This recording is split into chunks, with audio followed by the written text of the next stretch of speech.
112年红道杯全国冰食舞锦标赛12月9号、10号在极光冰场来看我们的冰上对决。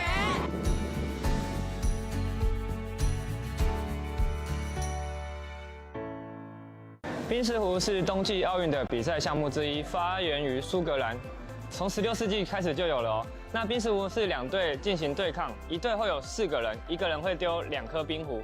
那所有的冰壶都丢完之后，谁的冰壶离耗时正中心最近，谁就是最后的赢家。我们现在要介绍于冰石壶所具备的有哪些器材。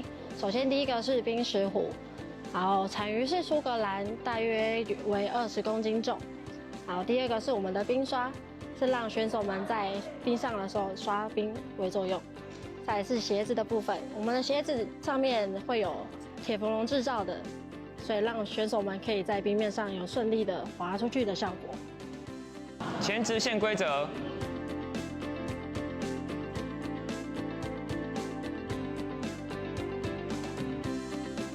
坐。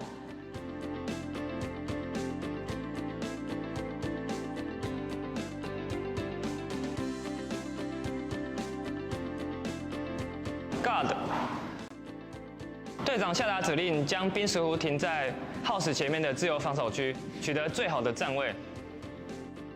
自由防守区规则：每一回合2队加起来的前5颗冰石壶在自由防守区是不可以被打出界外的。如果今天我们不小心把对方的冰石壶打出界外了，那我们这颗冰石壶就不算，原本被打出去那颗冰石壶就回到原本的位置。Take out。如果大本营内有对方的冰石壶，队长就会下达 take out 的战术。投掷的选手就会用力的把石壶将对手的冰石壶给 take out 打出场外。偶然间知道了这项运动，刚好有机会参加新北市冰石壶训练营，还参加了比赛拿到了冠军，觉得自己很有天赋，想继续钻研这项运动。我为什么会参加冰壶运动？要感谢我的好友，是他推荐我来参加这个活动的。当我参加之后，我发现它是一个非常绅士的运动，它还结合了射箭、保龄球跟撞球的概念。除了体能的训练之外，还有头脑的训练，所以我一玩就上瘾了，一直玩就玩到现在。那要感谢中华民国冰石壶协会办了这样的活动，让我有机会来参加这样的活动。欢迎全国所有的朋友们都来玩这样的活动，谢谢。112年红道杯全国冰食舞锦标赛12月9号、10号在极光冰场来看我们的冰上对决。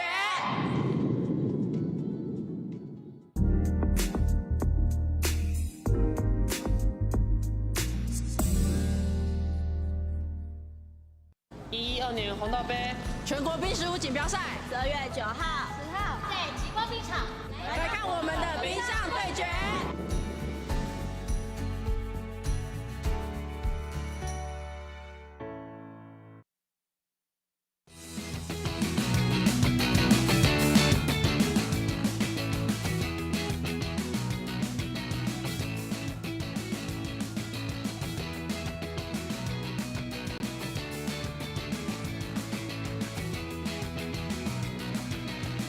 12月9号，今天是星期六的早上8点半，带各位观众朋友来到台北内湖的极光冰场，一起来欣赏今年112年红道杯全国冰石壶锦标赛的现场。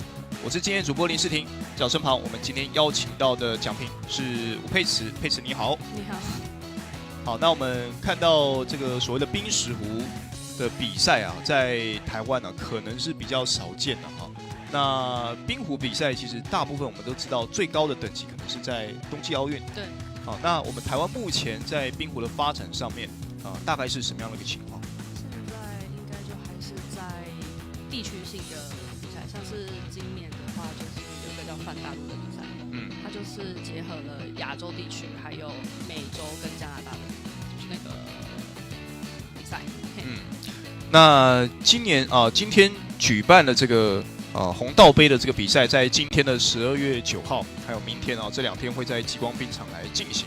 极光冰场这个场地其实算是蛮新的，今年才开幕那我想这个对不管是冰壶的爱好者，或者说是滑冰的爱好者，都算是一个蛮不错的一个消息。因为过往在台北这边要滑冰，或者说要执冰壶的话，可能都只能选择大巨小巨蛋。但是去年的比赛是在土城的运动中心上面的那个酷冰里面，但是那时候他们的场地的长度不像是在极光的是正式冰壶的长度，他们那时候是比较短，然后现在就是有了这个标准的跟冰石壶一样的长度之后，所以我们就在这里举办。好，我们现在画面上看到应该是待会要进行比赛，这2队选手在进行热身练习，赛前5分钟。那画面上看到这个指出去的这个就是所谓的冰石壶它的重量应该是蛮重的大概20多公斤。那现在画面上看到是有2个圈圈这个是直壶的一个目标，越靠近中心的这个白点它就是等于说越靠近，最靠近它可以得分，对，可以拿到这一局。那如果说第2靠近的也是他们队的话，它就会依序的加分。对。那在掷冰壶的过程当中这个冰壶的这个球道非常的长，所以他们可以去用这个冰刷去增加滑行。对，这个原理应该就是把这个多余的水分给抹除掉。应该是说，因为冰面上它会有颗粒，然后刷子是把上面的颗粒给刷掉，就会使冰面变得光滑。是这样子。好，所以现在在赛前我们看到，这个在国内算是比较罕见的比赛对，今年第2届。现在练习的队伍是欧尼美学队。对。那在规则上面就是每队会有4位选手那除了主将之外，还有3位选手会来，每个人有2壶的一个机会。对。每个人会掷2壶。那主将是可以拿冰刷全程可以帮队友刷，也可以让敌人基本上队长都会比较在大本营，就是 house 那个圆圈圈里面刷。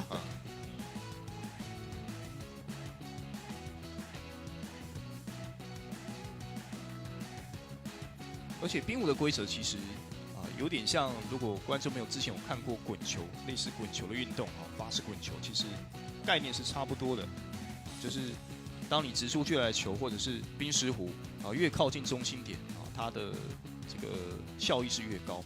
那甚至你可以在最后的这几颗球或者几个壶当中去把对方的冰石壶给撞开。对。然后刚刚先练的是欧尼美学，所以他们是先攻。然后现在要进行练习的是雅纳设计，他们就是后攻。欧尼美学穿的是应该是紫色的这个外套。那现在看到是雅纳设计，哇，雅纳设计穿短袖。因为那个开始刷了之后，就会整个热了起来。其实刚刚进到冰场会感觉蛮冷的。冰场的温度是比较低的。对。那2边拿的这个冰石壶的颜色也不一样。欧尼这边应该拿的是红色的。对。那雅纳设计这边拿的是黄色的。现在队员在进行这个所谓掷壶的动作练习动作热身。那这个动作本身其实他刻意的把身体的重心给放低，这是会有什么样子的影响？或者说这样子的动作是会让自己的冰石壶比较稳定吗？就是动作稳定，然后你投掷出去的冰石壶才会不会就是因为你的身体姿势不稳定而造成你想要的结果会歪掉这样子。那另外我们看到冰石壶在整个推送的过程有些选手他这个我不知道是不是刻意，就是让他去做一些旋转。对。那有些选手可能就是让他的这个转速不是这么快。所以转速不快，就是要靠队友去刷冰，让他前行。这待会我们比赛开始的时候也可以好好来观察我想冰石壶应该也有非常多的一些战术跟策略。对。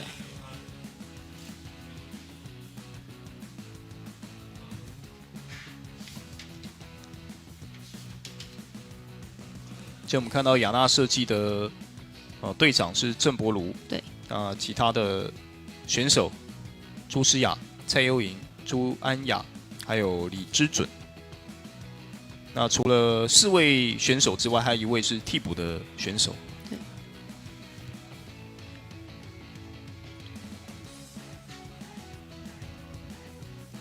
那欧尼美学的部分呢，李明杰是队长。对。那剩下了4位选手是陈思涵、欧静、王于君以及肖之怡。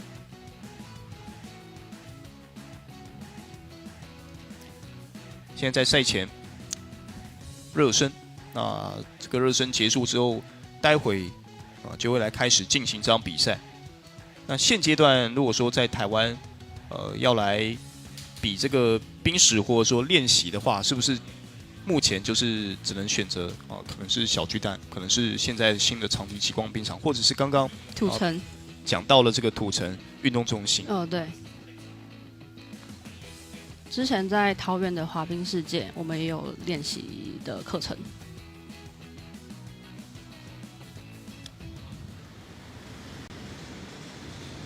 而且这项运动其实，在国内这个场地真的是比较少。对。目前如果想要从事这个运动的话，其实应该不是这么容易。是这样讲没有错。如果说一般的观众朋友，或者说有兴趣的，想要来从事或者说来学习这个运动，有没有什么管道可以介绍给大家？学习吗？现在主要也还是我们中华民国冰石舞学会每年都会有开初阶班的课程，然后就可以来报名。然后初阶班上完之后，我们会有进阶班，要上过初阶班的才去进阶班。然后之后我们就是会再有像这次这样子的全国锦标赛。基本上就是有这3个这样子，所以应该有蛮多选手也都是从这个协会这边的管道去慢慢的练习。对，那今天来参加比赛。是的。那我国现在在冰石舞上面比较著名的选手，或者说代表中华队出去比赛的选手，台湾现在中华队的话，应该是 Brandon 或是林挺利，就是这2位是我们现在中华队资深的选手兼教练。今天会看到他们吗？不会，他们都住在家。那这场比赛其实我们看到蛮多，也是可能都已经是出社会的这些算是业余人员了并不是说专精在这个运动的这个职业球员。职业的这个选手所以我想办了这场比赛，刚刚佩慈讲到是第2届，对，这个比赛的用意是不是就让一些新手或者说对这项运动有兴趣的可以一起来参加？对。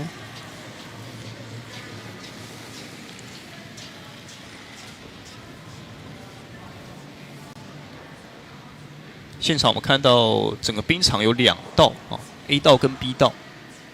今天有2道的这个比赛场地，那看起来应该是练习完毕喽。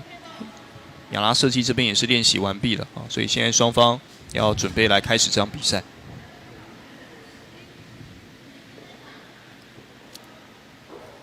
开始前会请2队互相握手。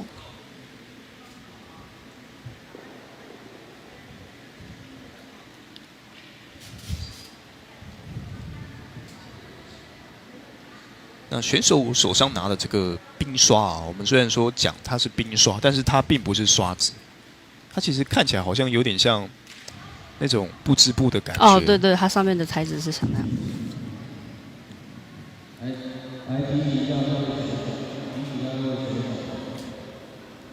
好，所以现在亚拉设计完成练习之后，看现场的裁判。今天会进行蛮多的比赛今天分别是女子组跟男子组，其实都有蛮多的队伍。那比赛预计会进行到8点多。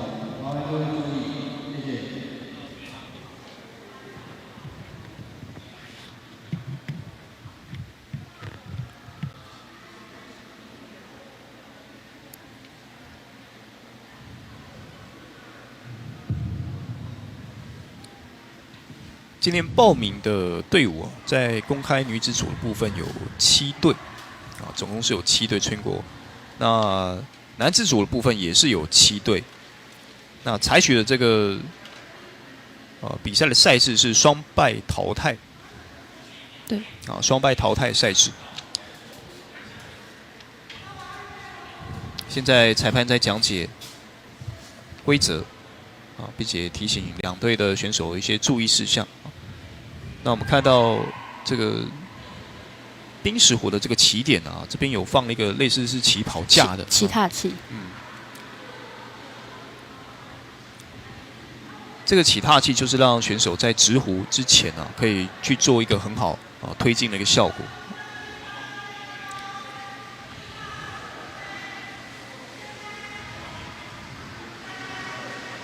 2队的4位选手先发的选手都已经上场。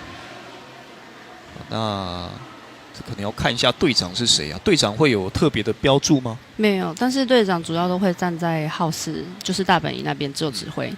所以现在前进到这个目标点的，应该就是2队的队长了。是的。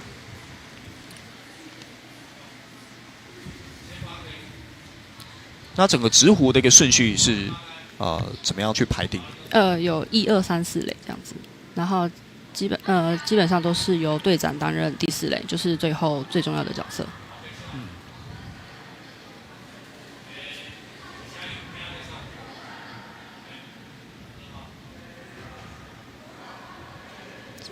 好，那我们看到这应该是欧尼美学要来执的第1壶。好，现在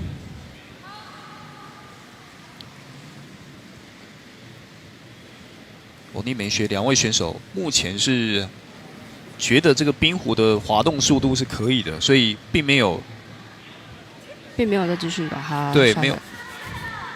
那反而是亚纳这边的队长他出界了。好，所以这一壶是已经超过界外线了吗？因为那边可能看不太清楚界外线，但是会有一个界外线。如果都有真的超出去的话，那个裁判会请选手把出界的壶移到旁边去。好，所以现在是亚纳的第1壶。对，这一壶看起来速度也是太快了。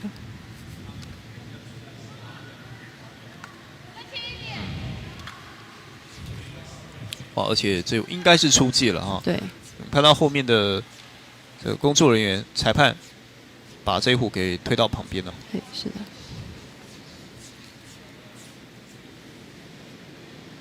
好，再来看到是欧尼第2壶，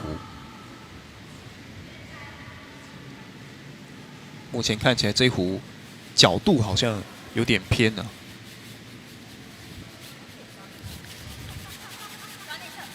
好，现在速度看起来没有这么快，所以现在做了一个防守壶。对，3位选手在利用他的冰刷刷出一个比较，看是不是让冰壶可以走更远但是他是停留在前面。目前是亚纳的第2壶。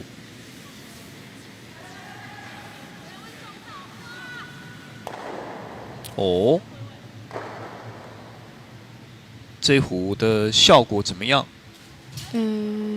好像打到出界了。然后因为为我们有前5颗壶的规则，所以现在要把刚刚被打出去的这颗壶再移回来，因为它这算是犯规了，所以红壶要回到刚刚它的那个原本位置，然后再把那颗犯规的黄壶移出去。黄壶为什么会犯规？因为我们2队选手加起来的前5颗壶在自由防守区，就是我们看到house前面的那一些地方都是不能被打出界的。被打出界的话就是犯规了，所以就要把那个原本发生的情况恢复到原来的样子。这只有在前5颗壶。对，是2队加起来的前5颗。对。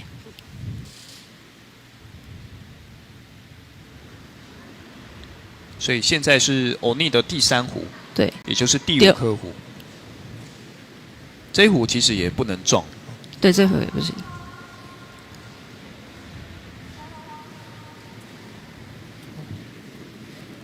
这壶走在偏右边。应该是过大，也出去了哈。所以现在看起来总共有3壶，2队各有2壶是出界了。对。那现在看到是雅娜的第3壶。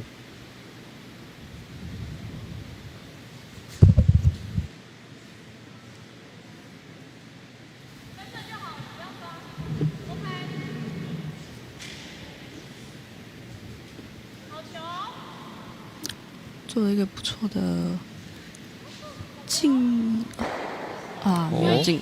他现在应该是要做一个防守。不过这一壶的位置是比起欧尼还要再更靠近一点。对，但是以那个角度看，应该是没有进的耗时，他还是在自由防守区。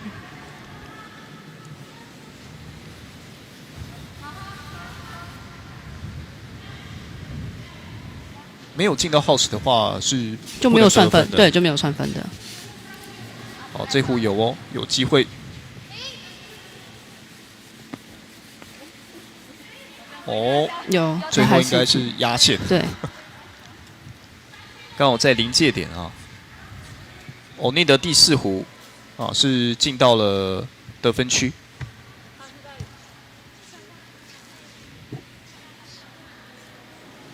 看一下，这是雅娜的第4壶。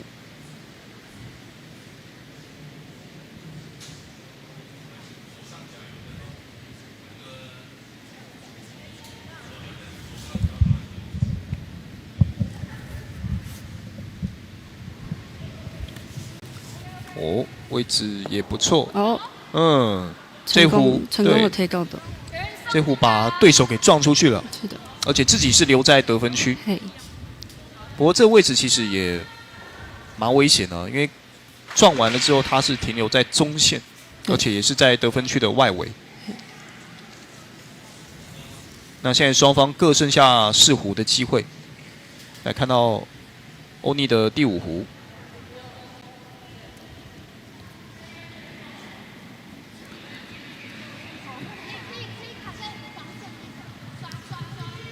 哦，位置不错哦。非常好，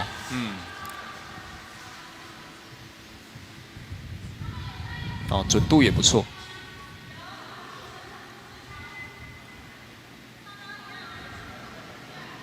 这2队在各执3壶之后，后面的这个攻势啊，算是一波一波的哈。那现在看到雅娜的第5壶，这一壶的角度稍微偏了一点。速度好像有点太快了，哇！这壶机会就浪费掉了。那这就是欧尼的一个机会了，对，追加分数的机会。欧尼的第6壶，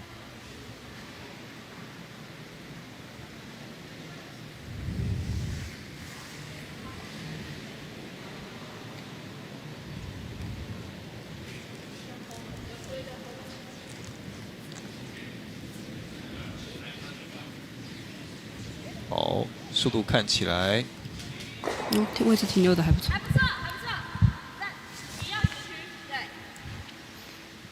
好，最后还是停在得分区。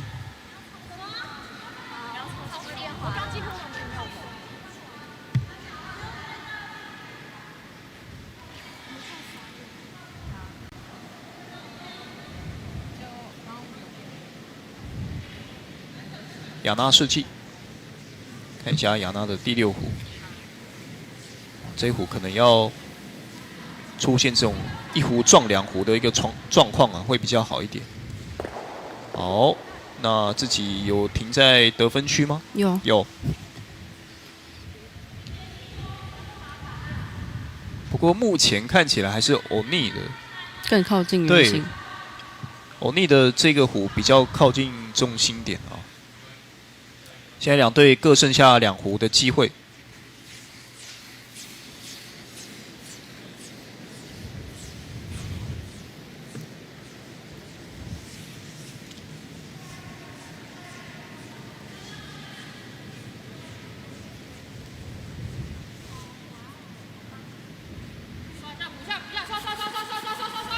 好，现在3位选手开始运用冰刷。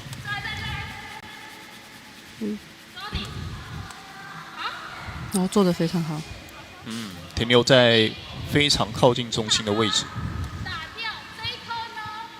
哇，雅娜剩下2壶了。这时候雅娜可能必须要有一个比较激进的一个战术啊。看一下刚刚这一壶停留的位置啊，非常的靠近中心点。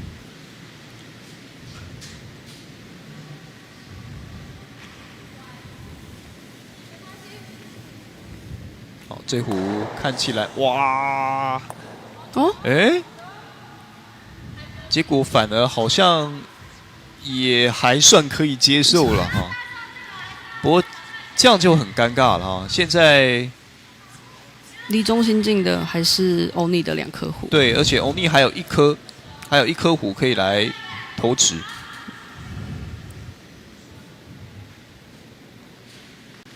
那这个壶可能会比较偏向中间，而且是有点防守的意味在里面哈。对，可能会卡住中线这个位置。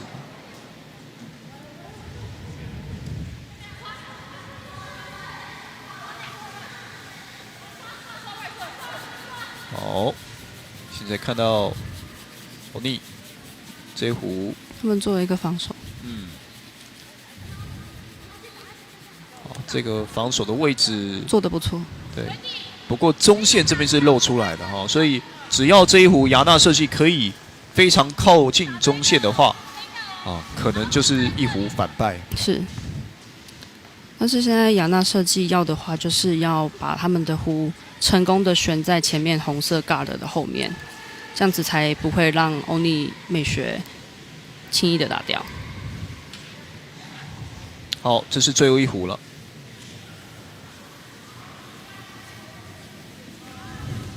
哇，这壶的速度感觉还是有点快啊！哇，那这样子可能会让欧尼拿到2分哦。对，看起来应该是拿2分。对。好，裁判这边做一个最后的确认啊，没有问题。好，所以在第1局，目前欧尼是2比0，2比0的领先。那整个冰石壶的比赛会进行6局啊，一般我们讲正常的话，国际的规则是进行10局。是的。那今年红道杯只是稍微简短一下啊，改变一下规则，让每位选手进行6局的一个比赛。那第1局的部分，我们看到欧尼真的都有蛮不错的一个控壶的一个能力啊。是的。不管是他们的一个指准啊，还是说在力道上的掌握啊，甚至我们讲他们冰刷的运用也是非常的好。特别是第3位选手，就是3垒王于允的表现是非常好的。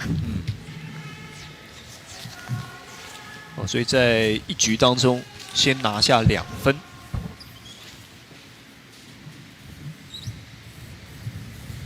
好，接下来准备要来进行第2局。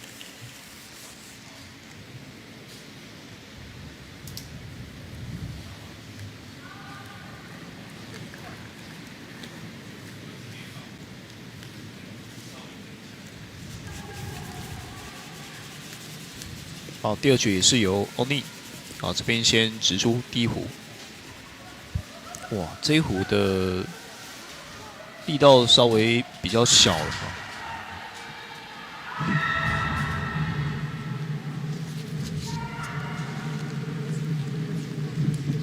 我看起来应该是在可能前面几壶啊，会有一些防守的这个位置出现啊。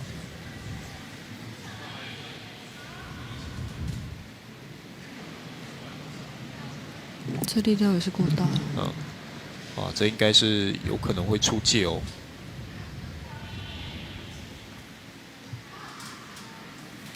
最后这边这一壶也是浪费掉了。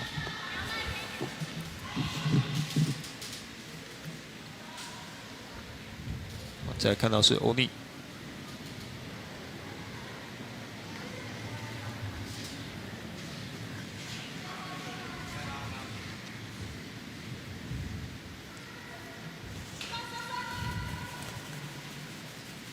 现在开始运用冰刷，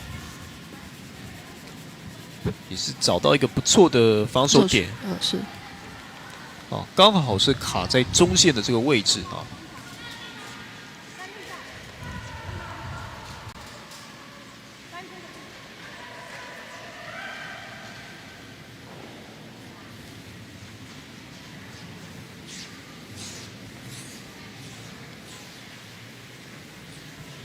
这壶感觉力道还是一样过大了。哦，撞到了哈，这个就是我们刚刚研究前面的那个规则哈，前5壶在这个自由区啊是不可以去碰撞的。是的，碰撞可以，但是不能打出界。哦。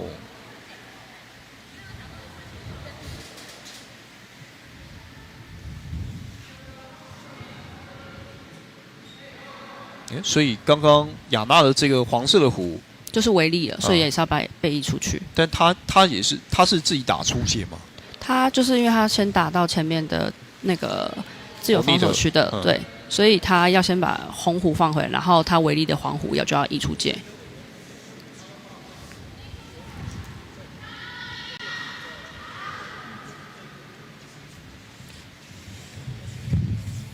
所以也不是说啊，刚教练啊，刚刚佩子你讲就是碰到没有关系，对，碰到但是不能出界，不能出界。可是刚刚好像没有出界，没有，因为刚刚那个力道其实它就是会出界，只是因为我们现在为了防止石虎力道过大会打到后面的那个防护栏，所以我们其实我们看力量就知道它会出界，我们就会把它停下来了。哇，那这会不会有一些这个争议出现？是不会，因为这很明显就是会出去了。选手们互相也都会知道，都会知道，对。好，所以现在看到，刚刚这个是应该是欧尼的第3壶啊，这第3壶是看起来是直接直出去了。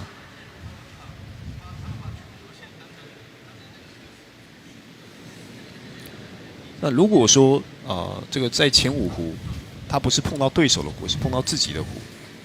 自己的壶的话就没关系，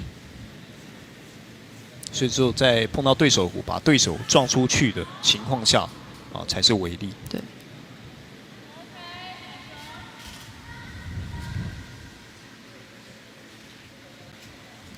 好，雅娜第3壶。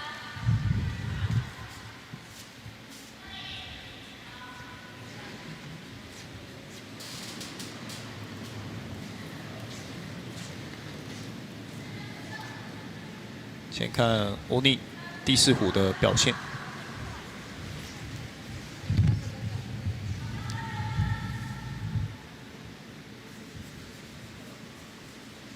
好，出界了。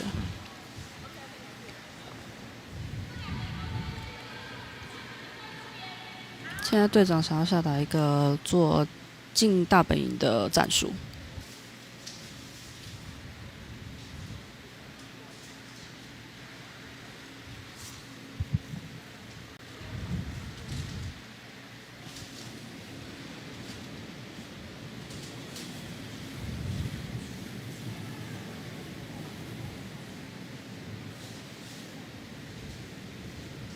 看一下雅娜的这一壶，速度有一点快，不过看起来，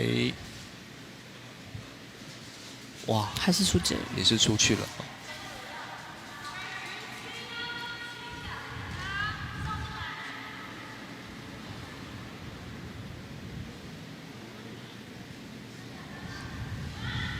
现在轮到是欧尼第5壶。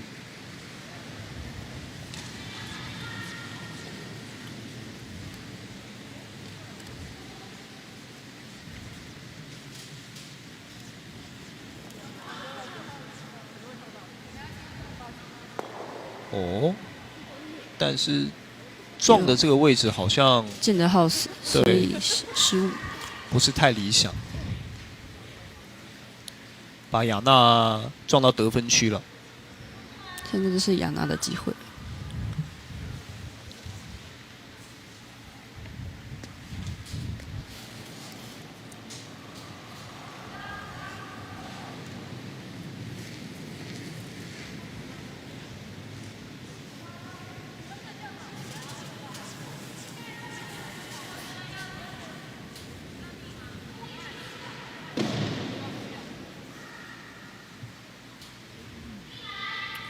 亚娜这壶看起来也不太理想。不过目前他们是唯一有在得分区的队伍，其他我们看到欧尼的2壶都是在得分区之外。现在2队各剩下3次的机会。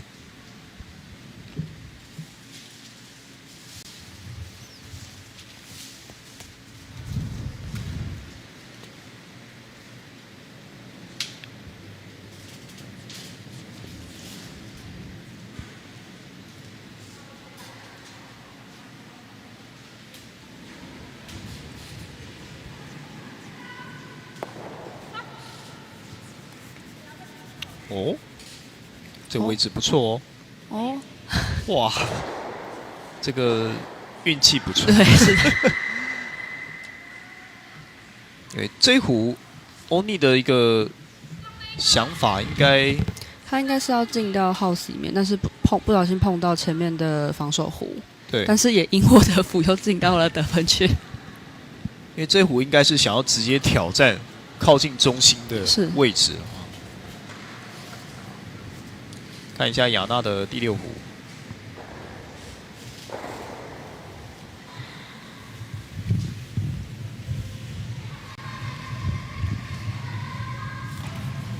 好像有点太快了。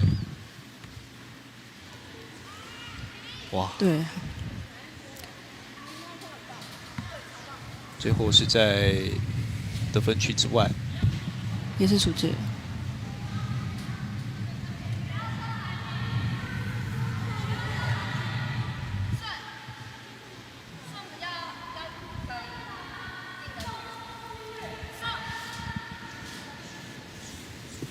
那现在欧尼剩下2壶的机会，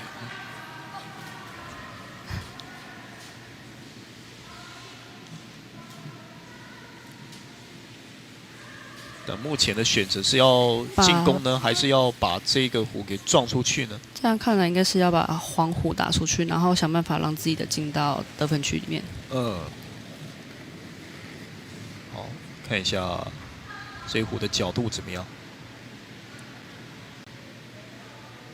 你这样子看下来，应该是要直接选进得分区。哇，那这样子应该是往得分区的一个角度走了，差一点点呢。不过，哇，做得非常好。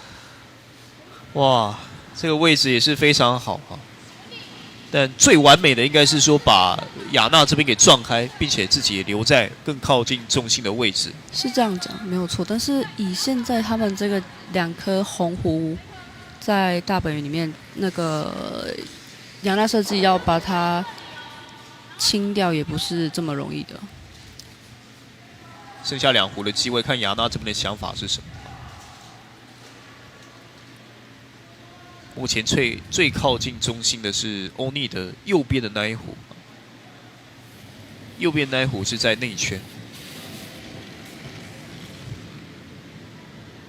看一下亚娜的这一壶，这壶往旁边去了，感觉他与世无争的哈。那可能就最后一壶了啊，就是要拼中心点了。啊，欧尼还有一个做防守壶的机会，还是说他可以直接再把这一壶给撞开吗？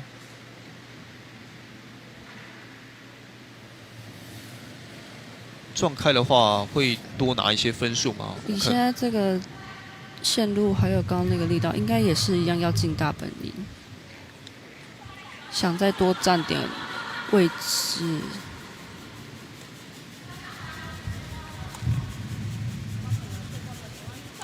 这壶的力道比较小一点，但是也不错的做成了防守区。所以在左侧这边其实很难去突破了。那中线这边也被挡住，所以现在亚娜唯一的机会啊，这一壶唯一的机会是可能就是要右边的。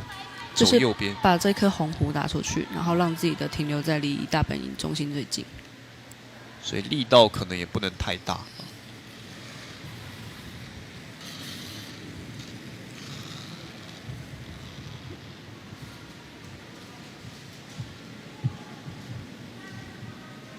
这个线哇路，那这个感觉就不太妙啊。这样子的话，应该也是拿2分呢。被欧尼美学偷了2分。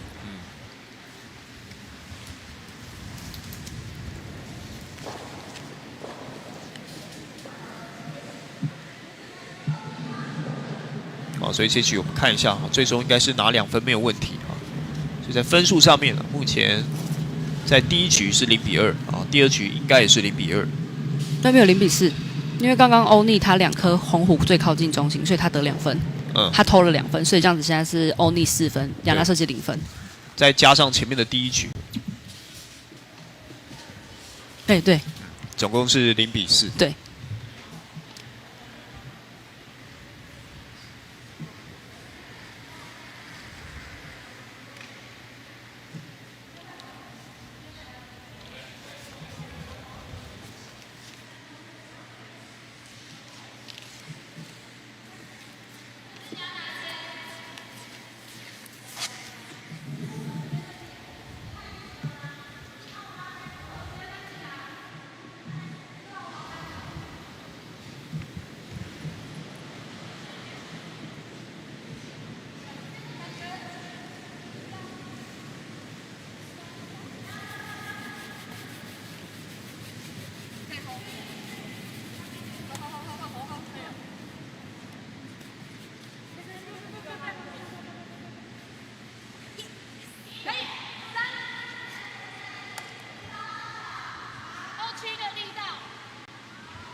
好，现在看到欧尼还有亚娜要来进行是第3局的比赛。好，在前面的2局我们看到都是欧尼这边是2比0拿下了2分了，所以加起来总共是4分。那双方的第1壶这边都掷完了。以位置来讲，欧尼的这一壶的位置是更靠近中线，那所造成的威胁比较大。不过亚娜这时候把自己的壶给推出去，是刚刚这边是有出界吗？还是说有什么违规？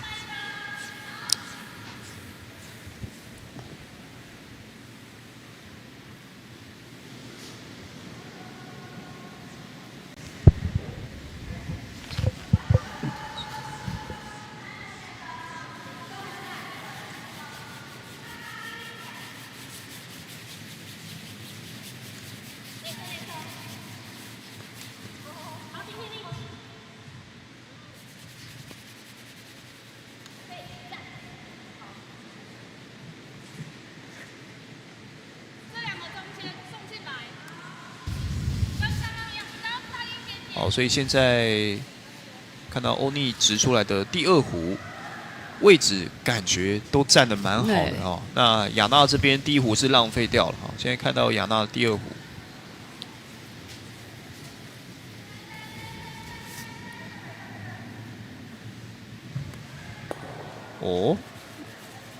看一下这壶，哇，最后也是出去了啊。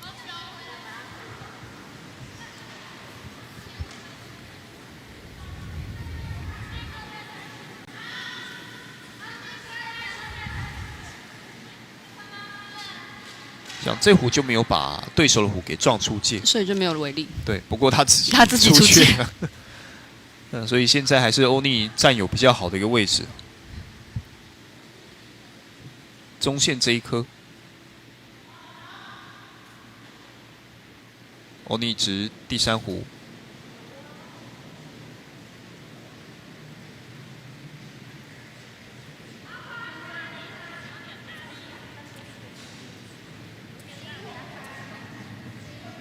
这壶的力道感觉有点大。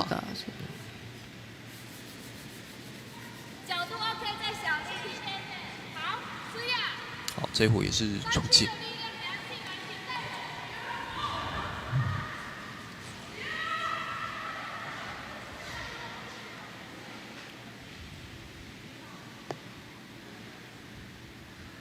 雅娜的第3壶。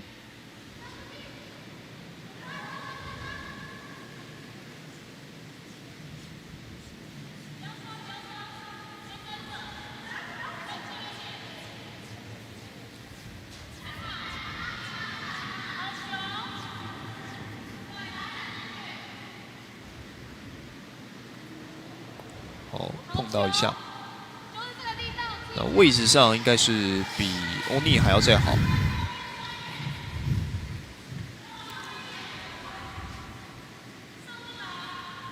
而且是卡在中心点。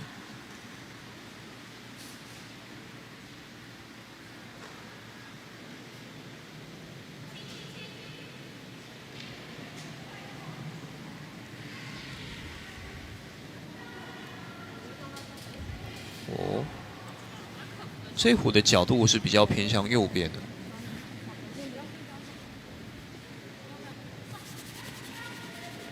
不过最后转进来，哦，哇，这是个滑球啊！这球选手真的做得很好。这是有运用一些刻意的旋转吗？对对对，就是他投掷出去的时候，壶柄上它可以让它的丢出去有那个旋转，所以再靠其他选手把它刷进来，可以达到正中心的位置。哇，完美啊！刚好是闪过了前方的这个阻碍。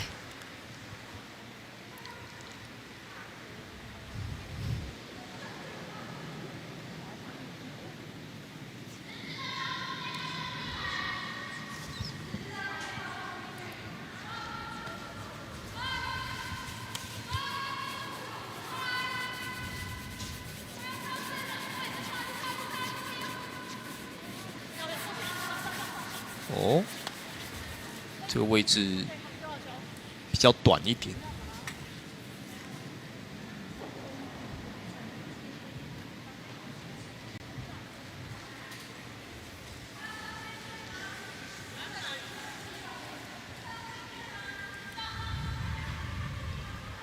现在就看欧尼的想法，要继续用刚刚这样的策略，就是利用旋转球去抢这个中心点也是可以啊，或者是说更激进一点，要直接把对手给撞开也是可以。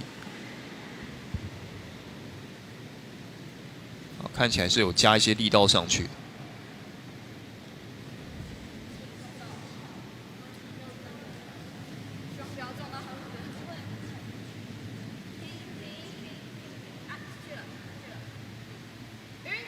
这壶感觉也是出去了。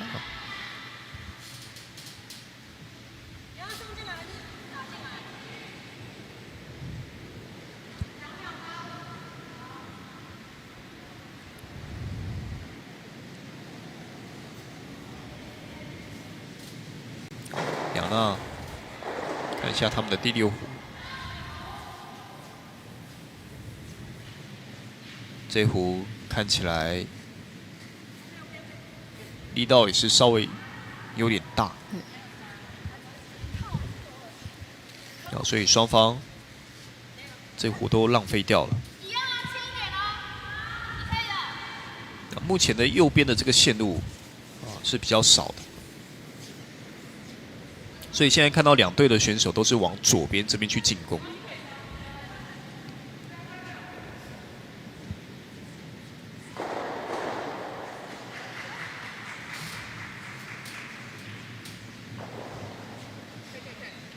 哇，这头看起来会取得一个不错的位置。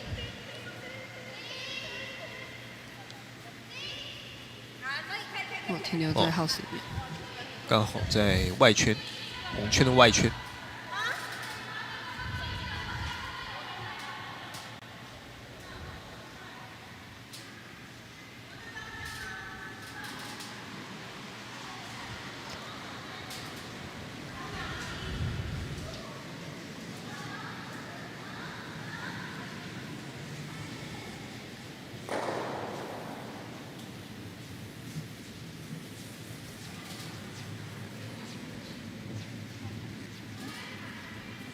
看一下雅娜第6壶，这壶哇，感觉又把欧尼给撞进去了，所以现在欧尼目前应该是有2分啊，目前的状况应该是有2壶是比较靠近中心点。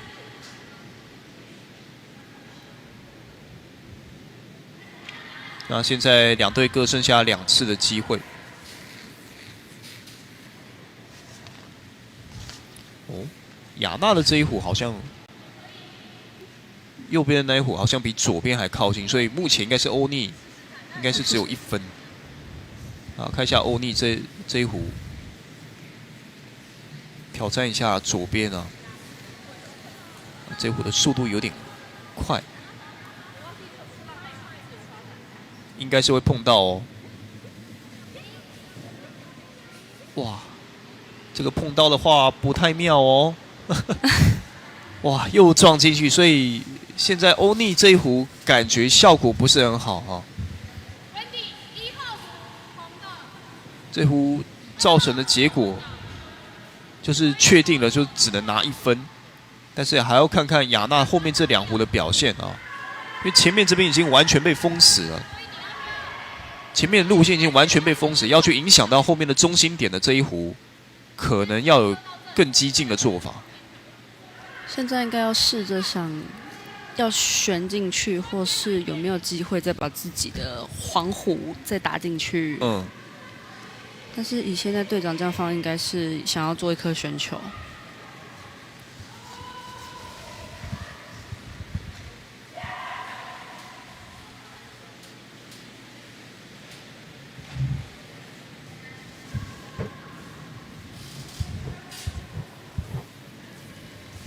看一下，哇，线路跑掉了，这应该救不回来了。对啊，这个还没有出界。不过这一壶基本上没有什么太大的影响啊，对于战局。现在要怎么办呢？雅娜该怎么办呢？ 现在雅娜的这一壶要来看看欧尼的这一壶要怎么样去做啊？现在欧尼可能就是要在左边啊，这边架设防守点。是的。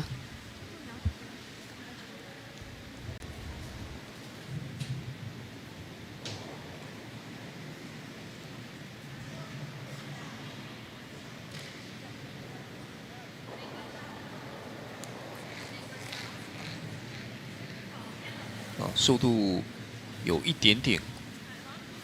快吗？好像还可以接受哦，还可以接受。哇，在这个位置，现在看起来应该是2颗红壶比较。看一下位置。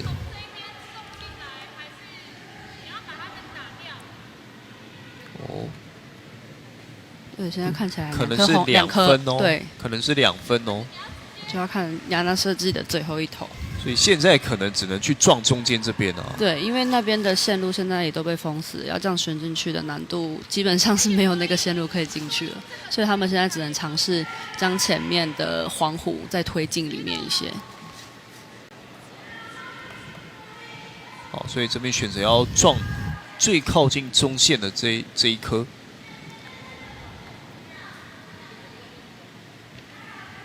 这是雅娜的最后机会。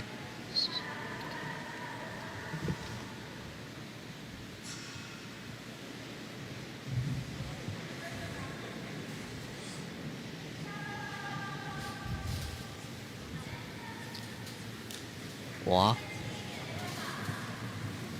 哎，哇，没。结果出界。哎，有让他们少拿1分吗？有。 这一壶要看看啊，就是看这个外围圈的雅娜跟欧尼的这个第2个壶。应该看起来确定的只有1颗红壶。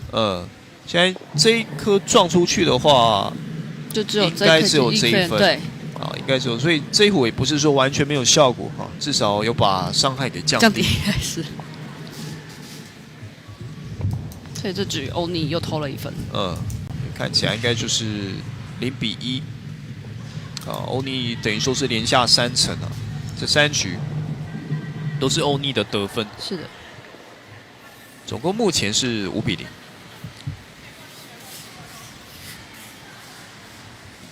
那比赛也进行了一半。现在要进入到第4局，第4回合。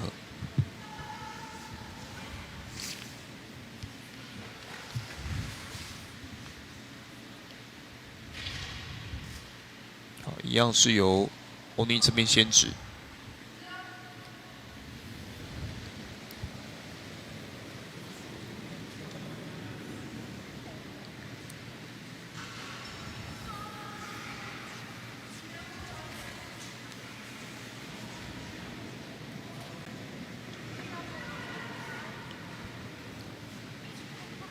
哦，低球的防守弧做得不错。好，这个位置非常好。好，是卡在左侧。那现在欧尼是卡左侧，那亚娜这边的想法就是去往右侧这边去卡。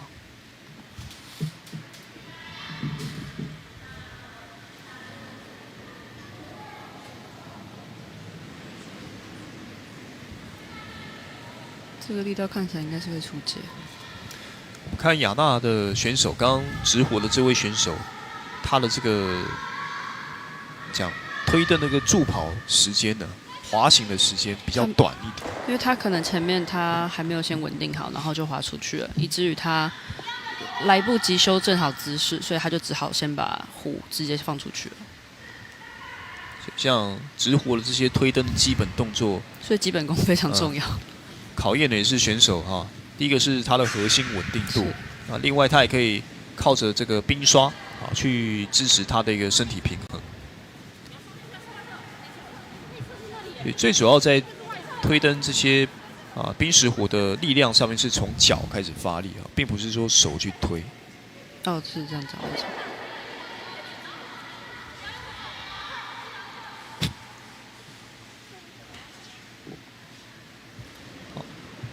欧尼这2弧基本上是重叠了。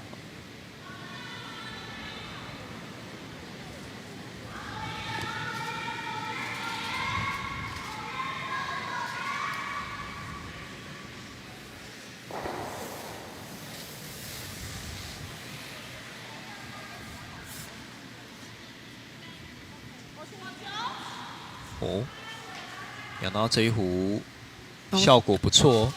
位置听得很好，但是这壶是基本上门户洞开啊，所以这位置其实欧尼是可以去破坏的。不过现在要这一壶丢完之后了，因为现在这是第5壶，但是在得分区内的是可以被打掉的，只有在自由防守区内不行。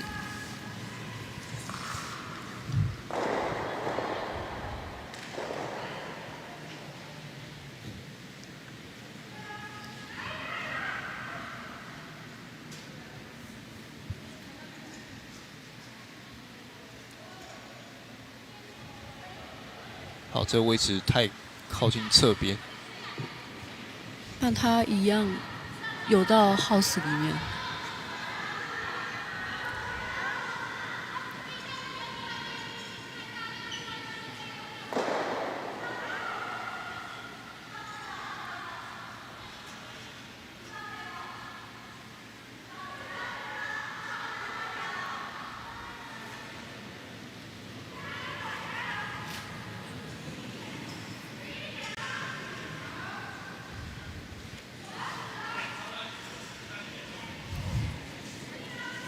好，亚娜的第3壶。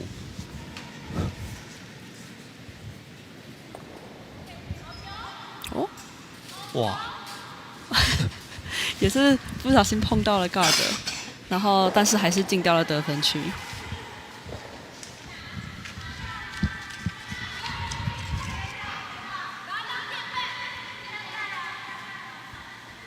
哦，这壶运气不错。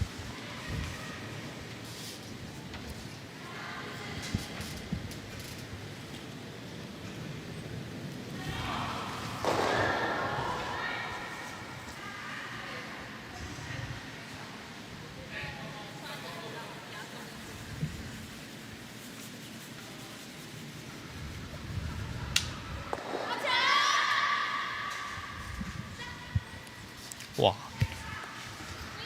现在欧尼这一颗基本上就是站在最正中间的啊。成功的太高。对，哇，这壶可以说是完美。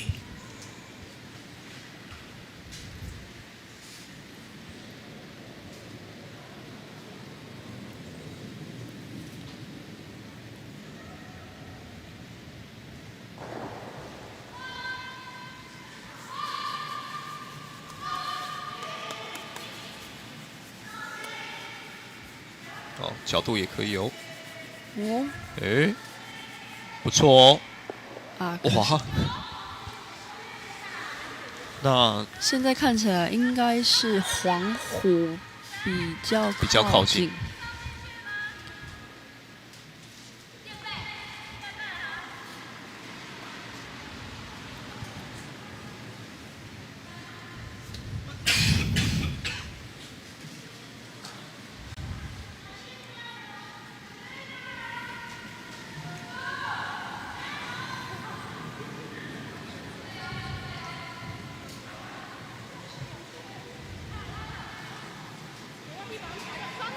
好，欧尼，哇，哇，哇，又是漂亮的，太高了。哇，非常好，这壶又直接把雅娜给撞出去了啊！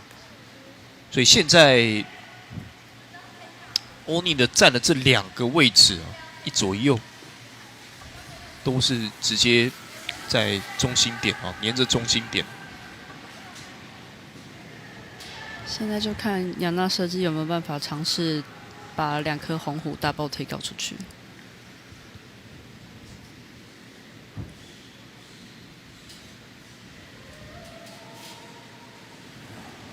可能需要一个比较强的力量。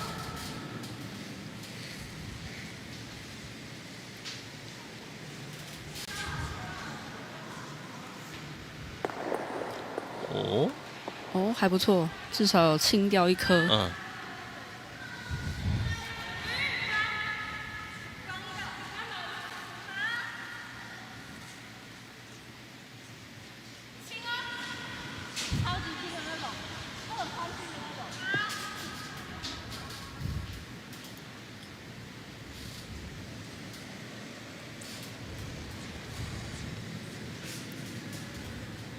欧尼的第6壶，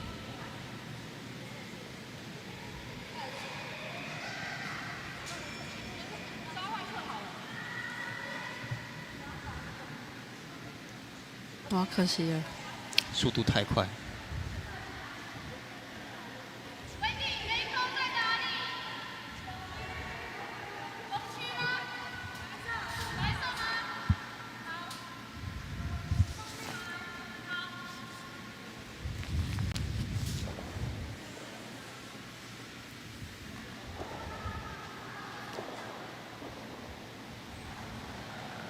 哇，自己滑倒了。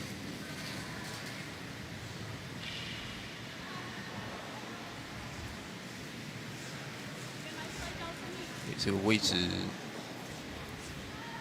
看起来速度也是有点快。哇，也是可惜了。啊，也是出去。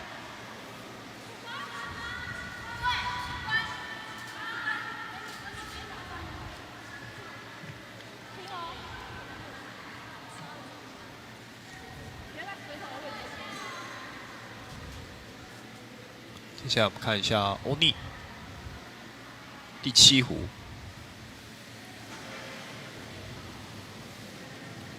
欧尼这边选手动作就相较而言是比较稳定。是的。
其实角度是可以的啊，角度还蛮接近的啊。如果说可以再往右侧偏移一点的话，如果悬度再更过去一点的话，就可以漂亮的打出去。好，所以现在双方各剩下1壶。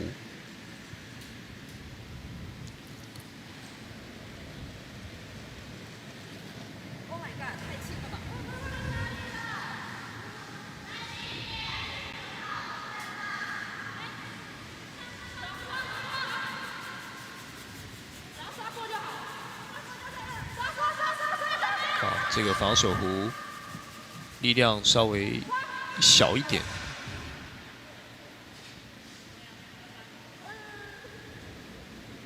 哦，应该是没有过我们的 hug line。前面有一条，对，是，但是现在这边这样子看起来不太明显。所以这一壶也可以把它想作是一个出界。对对是。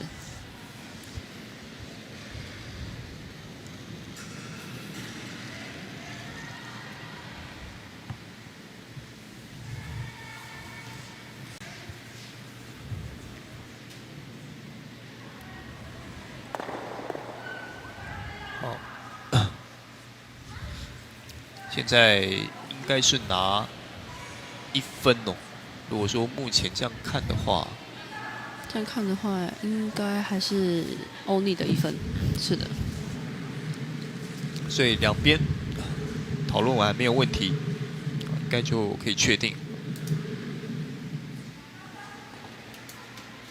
我们看到欧尼这边选手动作真的都还蛮稳定的。哇！这壶很关键，那中间大概有3、4壶了，双方的一个攻防非常的好。像这壶就是前面的第2壶，哇，这壶也是很精彩。所以欧尼现在连续4局都有得分，前2局是各拿2分，后2局是各拿1分，目前应该是6比0。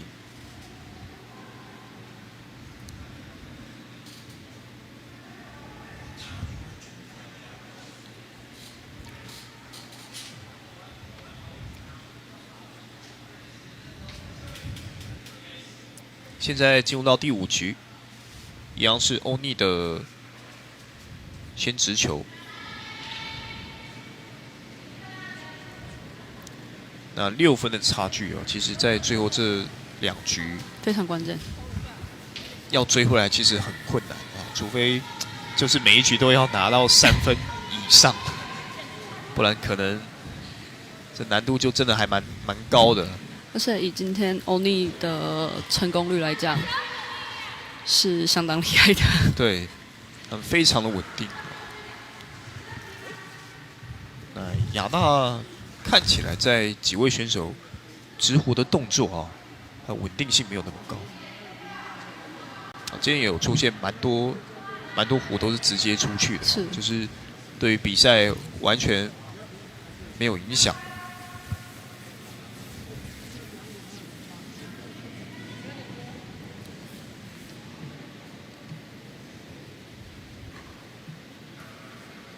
哇，这壶也是。这个方面应该是雅娜设计那边对于今天冰的多冰状况比较没有那么熟悉，所以才会造成就是好几颗壶一直出界的问题。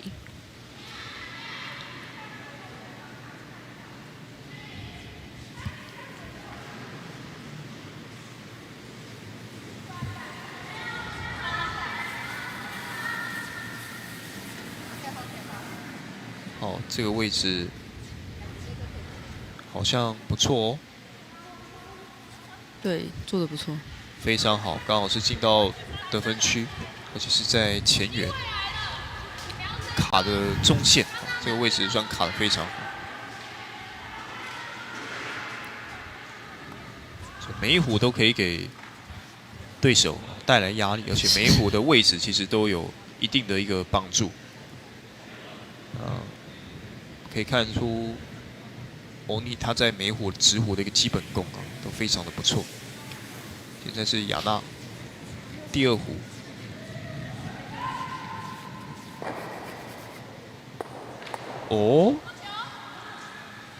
这一壶直接把两边撞开啊！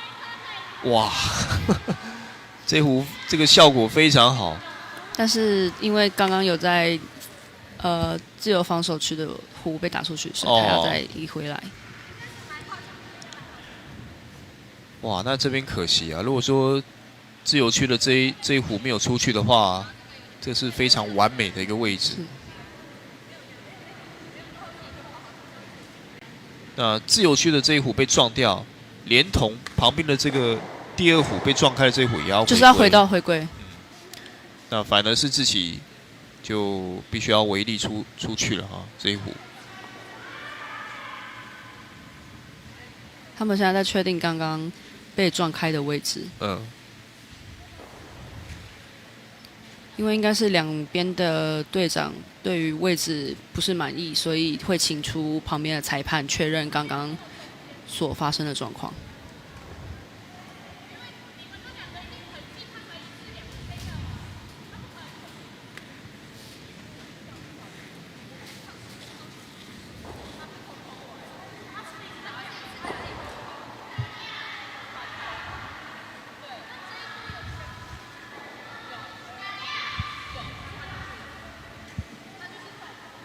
看起来应该是差不多。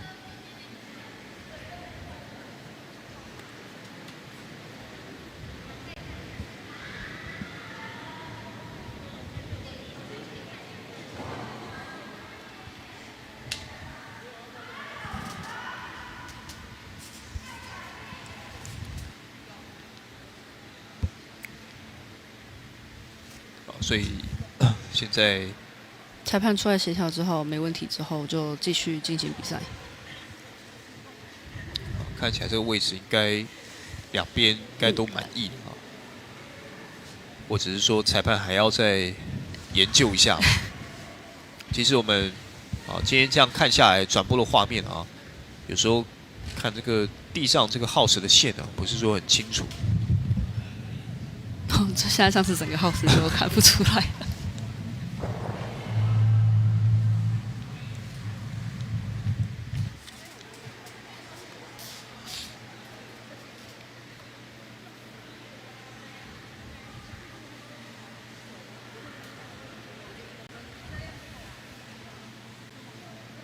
好，看样子没问题了，裁判比圈了。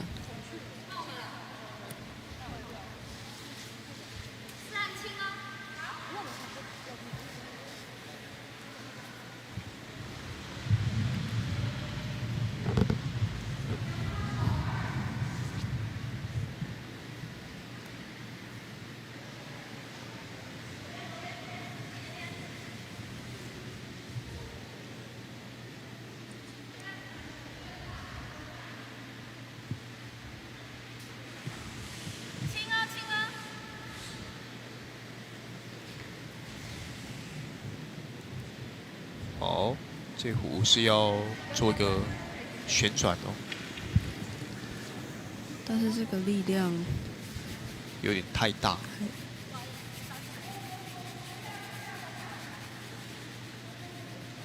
不过我还好，是停留在这个得分区哈，是在前缘，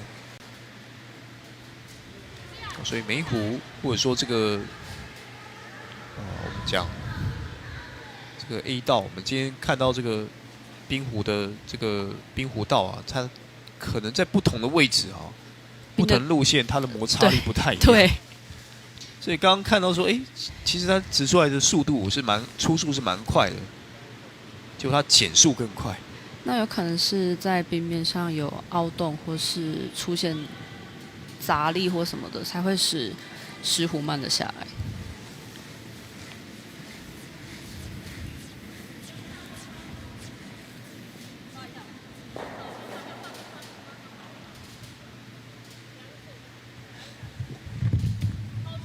好，在中间这个位置不错。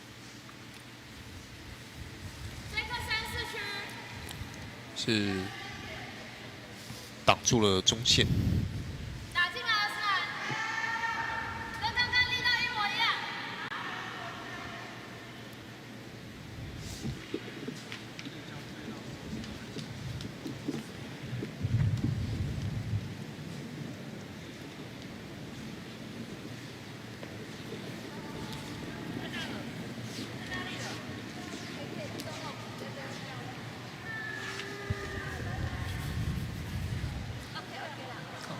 欧尼的这一壶浪费掉了。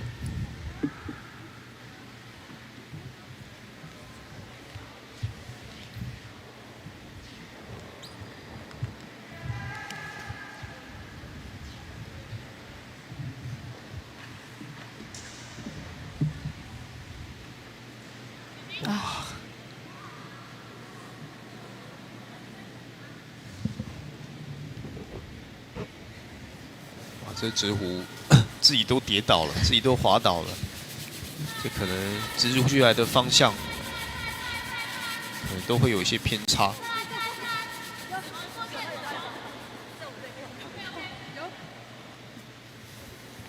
平常这个动作其实真的要练习，只能在冰上面练习嘛，或者说可以有一些替代辅助的练习方式。滑出去当然是冰上，但是我们还是可以在陆地上做一些。像弓箭步，然后再压下去一点的这样子的动作。撞到这里就算了，撞到这里把自己推进去。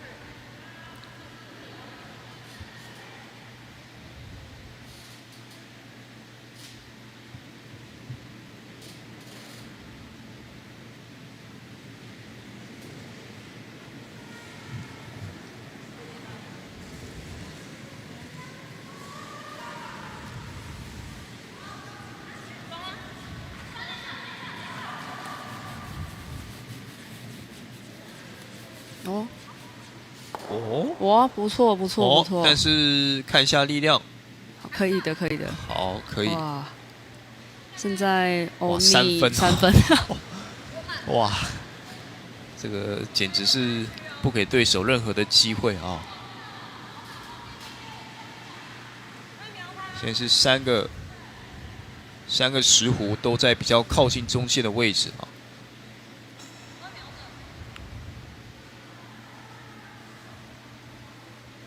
那雅娜现在必须要非常的激进哦，雅娜现在是落后6分的情况。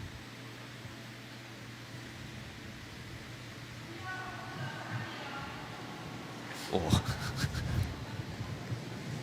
感觉推蹬的动作不是很稳定。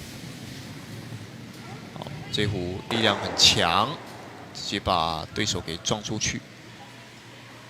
那现在雅娜必须要考虑的是要怎么样得3分的啊，至少得3分，你后面还可以拿3分。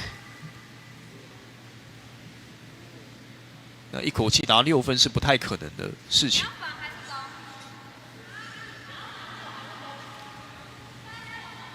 现在剩下3壶的机会。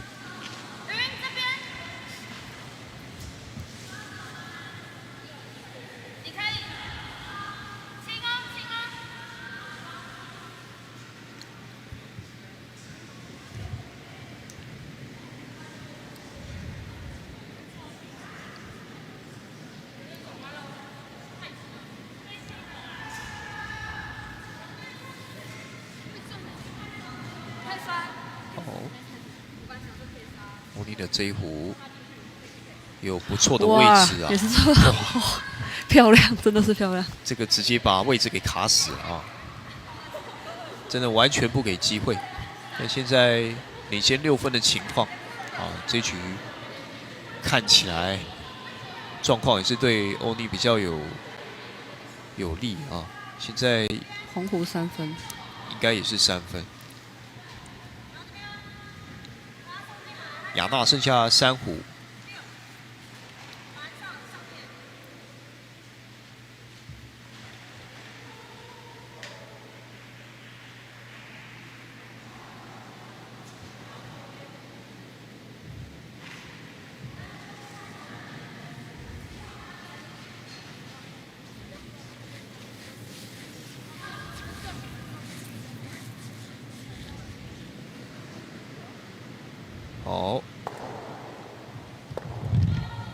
好，这壶的效果不错，这壶效果不错。现在是让应该也是红壶这边有1分的。是。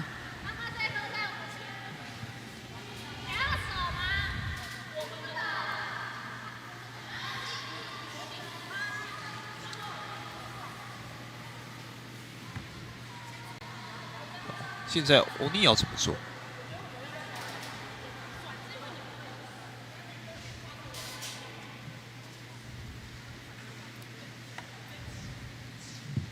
直接拼中线吗？还是说要去打掉更靠近？有可能是做一个防守。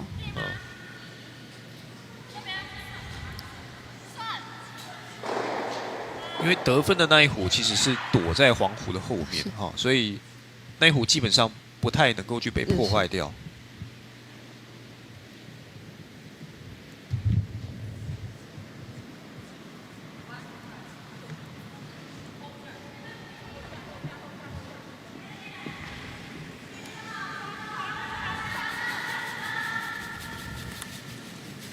左侧的位置。哇，这个也是挡得很漂亮。哇，这路线挡的都是非常好啊。那现在亚纳设计该怎么办啊？那中间这边是不太好处理的。基本上旋球要进去应该是不可能的，所以他们现在能做的就是只有击打的方式，将黄虎推进离更中心的方式。不管是角度跟力度哈，都要好好的掌握。好，这个看一下这一壶偏左侧。哇！安内哦，哎，现在又不好说。那这样子感觉好像是黄壶的分数哦。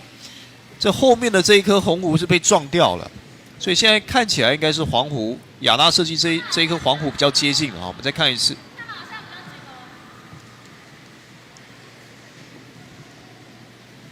哦，哎，其实不一定哦，这还蛮接近的。两个壶的距离其实还蛮接近的哈，所以剩下最后这一壶，要问一下裁判说是哪一壶比较接近吗？如果出现肉眼看不出来，我们会就是请出我们在冰壶场上的圆规去量哪一壶比较近。这部分是可以在比赛的过程当中，就这一局还没有结束，我先确定。不行，我们要结束之后才能去看。哇，所以现在只能凭肉眼，对，选手只能凭肉眼观察。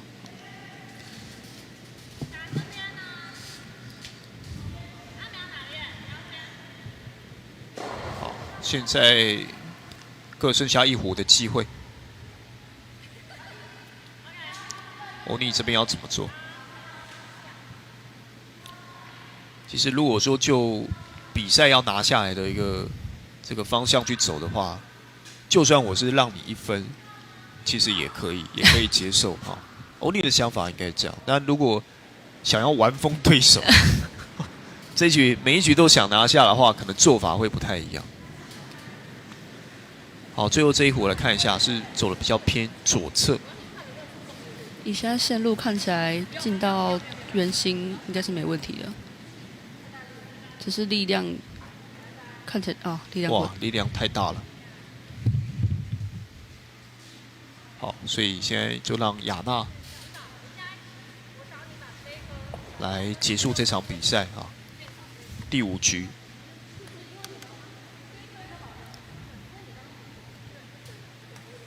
该怎么做？目前不太确定，就是中间到底是哪一队得分啊？这2颗壶其实还蛮接近的，那看起来好像是亚娜的得分的那个机会稍微高一点点。所以现在亚娜应该是要再想办法让第2颗壶再更靠近更靠近中心。哇，这2壶应该真的都蛮接近的哦。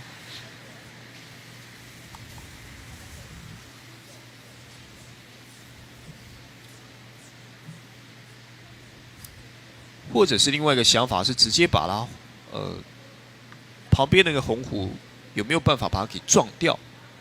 啊，那等于说是场上可以直接一口气拿到3分啊，有没有这种可能性？哦，这难度应该是蛮大的。这难度非常大，他可能要一口气要撞2个壶。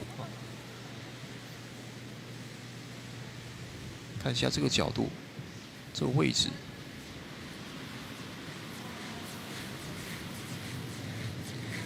哇，那感觉应该是没有机会了。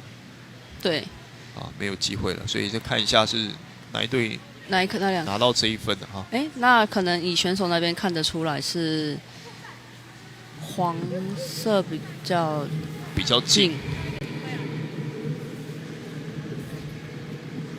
那应该是亚娜得分啊。有办法照到计分板？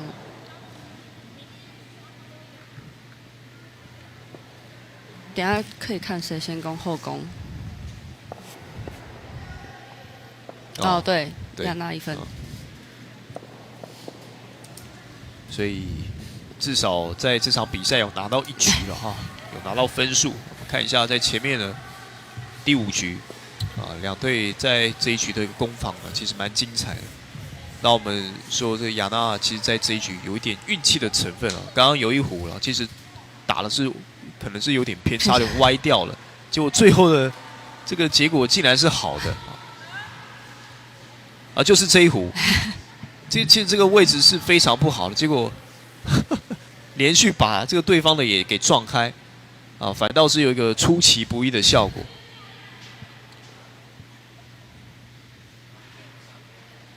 那因为前面是亚娜设计的得分啊，所以是亚娜先指。现在的比数是6比1。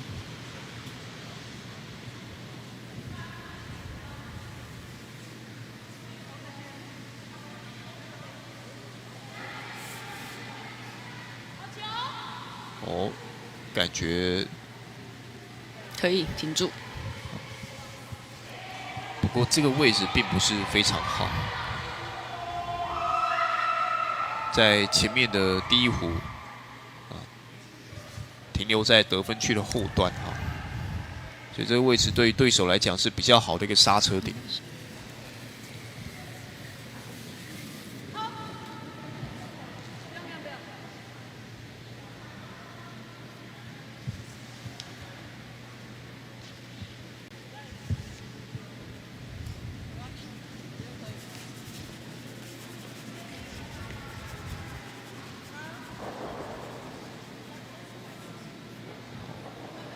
我们看到在选手使用冰刷的时候有时候他是刷这个石虎的正面，有时候他是刷侧面，这会去怎么样去影响石虎的轨迹？主要也是要看他们想要他是直行还是有弧度的走，但是最终结果起来的话，都是要从侧面起来，就是冰刷它是要侧面这样子起来的。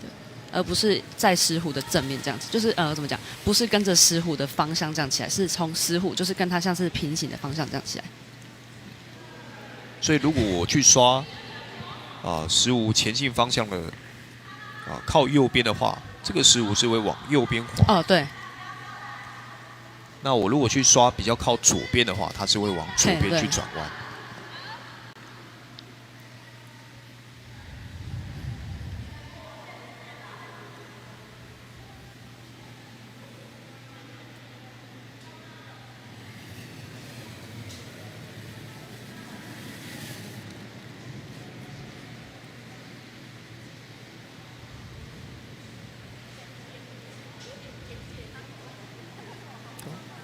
欧尼的第2壶，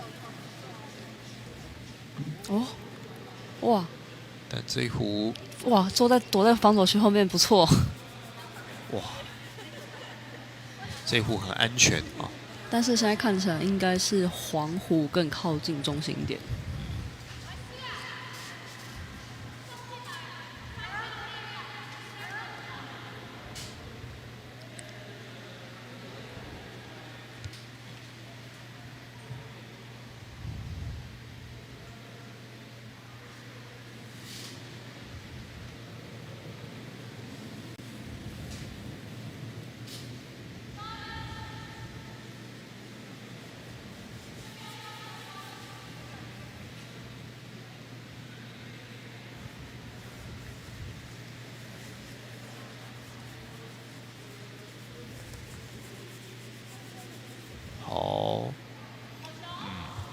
停留在防守区。好，站的位置其实非常好，也是在中线，而且他也是做到了一个保护自己在 house 里面的黄虎。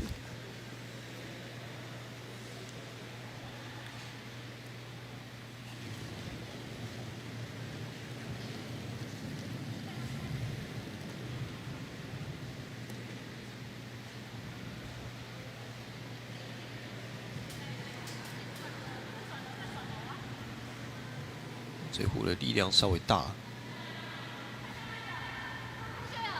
哦，可惜。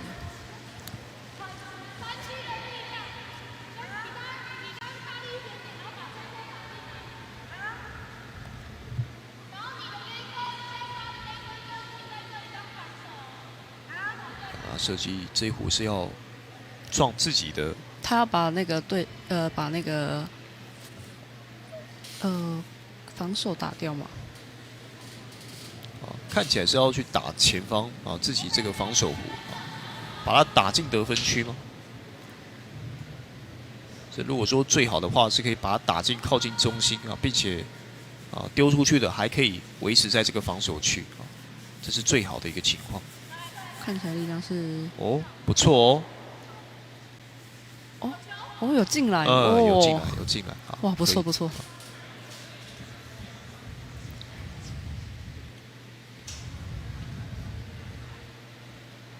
如果说力量再稍微大一点点的话，那就更好。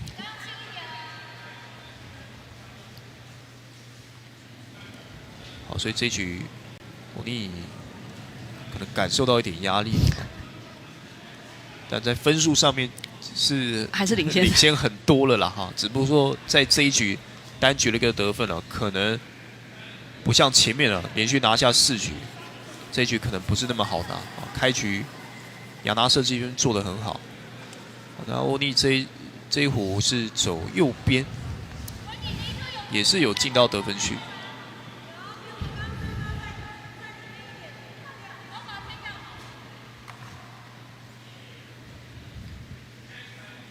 不过以目前的这几壶的位置来看亚拿设计是占据比较大的优势。是。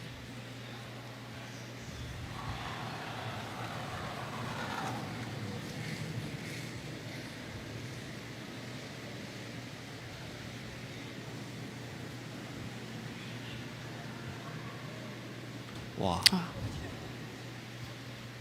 这壶看起来应该是想要去把欧尼的这个红壶给撞掉的，但是角度稍微偏了一点。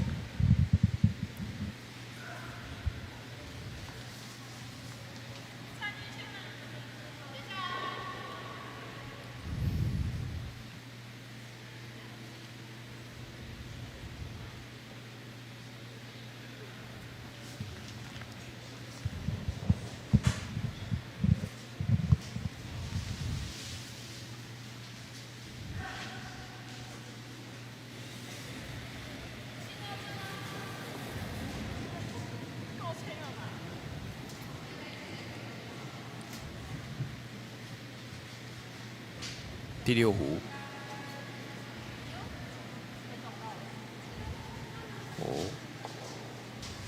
稍微碰了一下，但是力道还是有点太大了。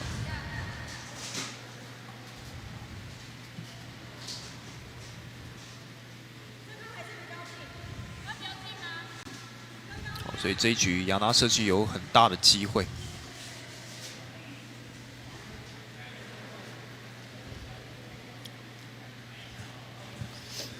这局要小心因为现在已经用了5个壶了，欧尼剩下3壶。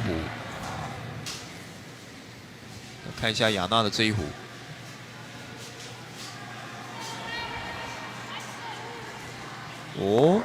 不错哇，这一壶不错。那现在是有3壶在得分区，而且欧尼的红色的这一壶，其实它是前面的路线是有打开的。这一壶如果撞掉的话，是直接得4分这一壶如果撞掉的话，并且停留在得分区的话，是有4个壶，是有4个壶停留在得分区的。那现在就看欧尼。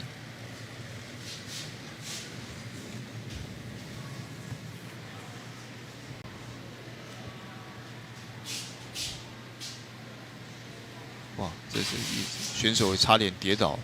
这如果说在湖滑动的过程当中去碰到湖的话，就要被移出去了，因为这是违例的。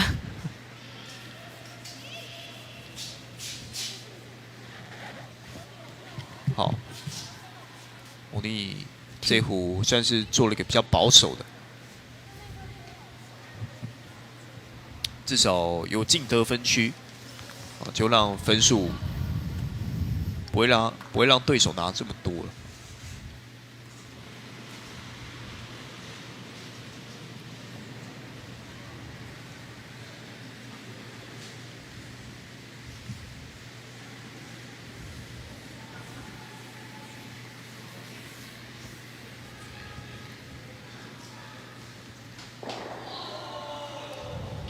我现在关键的是在前面哈，那另外是亚娜该怎么去追分啊？这个追5分有点难啊。这一局如果说设定的目标是追3分或追4分的话，可能现在的策略会比较明显一点，但追5分的话真的有点难。但是这局的后攻是欧尼，所以亚娜设计能做的选择其实也不多。嗯。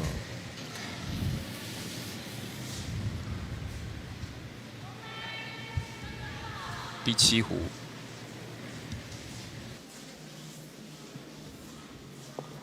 哦，这位置不错哦，这位置不错，这结果黄虎还留在得分区内，哇，那欧尼这时候有一点危险哦，有压力了。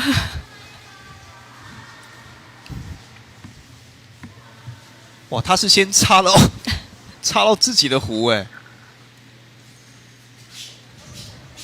今天真的是幸运女神降临啊！有没有机会看到这种一口气大量得分的局啊？我们这局很有机会哦。亚娜设计现在1、2、3、4，应该是有4个壶在得分区内，而且目前应该是至少有3分啊。这第4分不知道是。但是现在红虎不确定跟旁边的有没有比较近，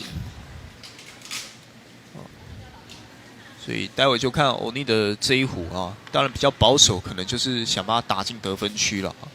但如果说是打右侧的这边的话，其实它线路是打开的，后续亚娜也有机会让最后一壶这边去做破坏啊。所以这边看欧尼的一个想法。因为欧尼他现在是后攻，所以他有2壶的一个机会，他可以第1壶选择保守，如果真的被打掉的话，第2壶直接再来一个比较激进的一个方式，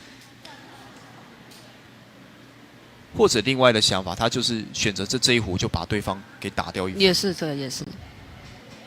所以现在欧尼这边陷入了一个长考，要来讨论该怎么去做，以及要考虑的是最后的这2壶。这2壶直的选手，他的一个能力比较偏向直准的，还是说在力量上的掌握比较好的？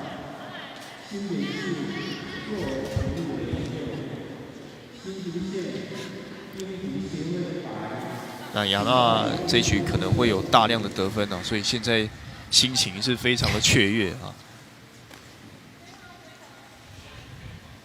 5分的差距还是有点大了但是现在如果欧尼把亚娜设计的2壶打出界的话，比赛就会直接结束了。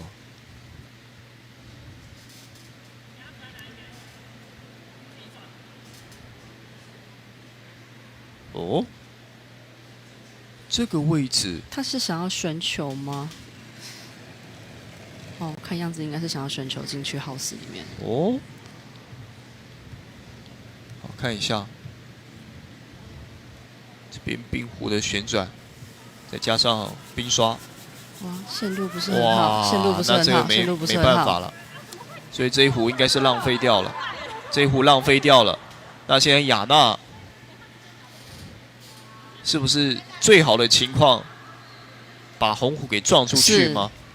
那自己的冰壶留在场上，还是说应该其他的方法都有点难因为要确定的是第3分这边有没有拿到。如果第3分有拿到，第4分这边是比较远的话，把第4分黄虎给撞进去也可以。但其实现在选择最保守又最简单，就是把里面耗死的红虎打掉，是最好处理的。好，这边看亚当的想法。但是现在看队长想要执行的战术，看起来是想要把前面的黄虎打进去。因为现在是差5分，如果说差4分的话，可能可以考虑做一个比较保守的啊。那现在亚娜看起来要创造历史啊，单局追5分。好，看一下这一壶了。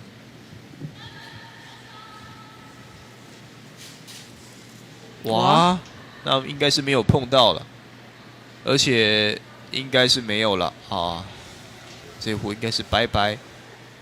那欧尼现在就很简单，最后一壶，对，不要失误就可以了。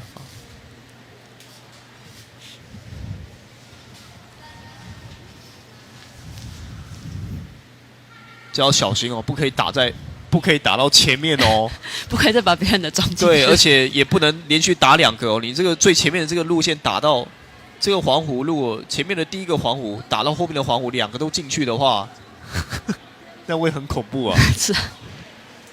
所以现在其实你这一壶你什么都没碰到，你出界就也赢了，也可以。对，只是现在就看欧尼的想法。他如果欧尼想法如果说不想掉这一局，我想要还是想得分的话，还是想得分的话，那可能就是需要冒一些风险的啊。现在看起来应该就是是不是要做一个旋转球进去？现在看起来这样方应该是要做旋转球。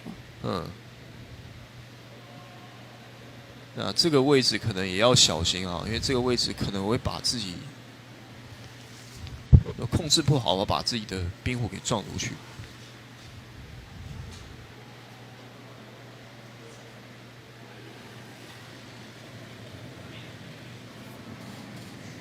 看一下这壶，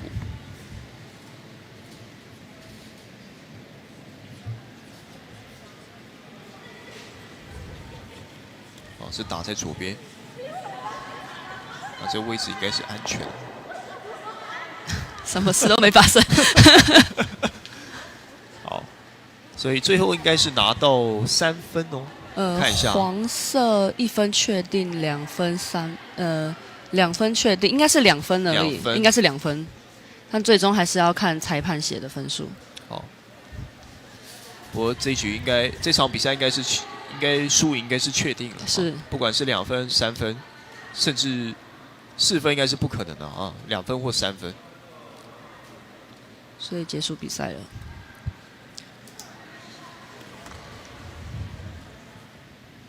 好，所以这局我们恭喜亚当拿下。不过在最终的比分，6局打完之后，应该是可能是6比3。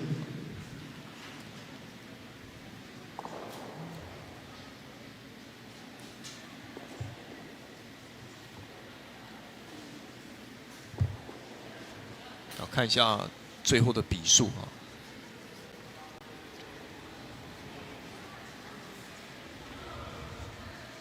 好，两边结束了这场比赛，啊，最后应该是6比3吧。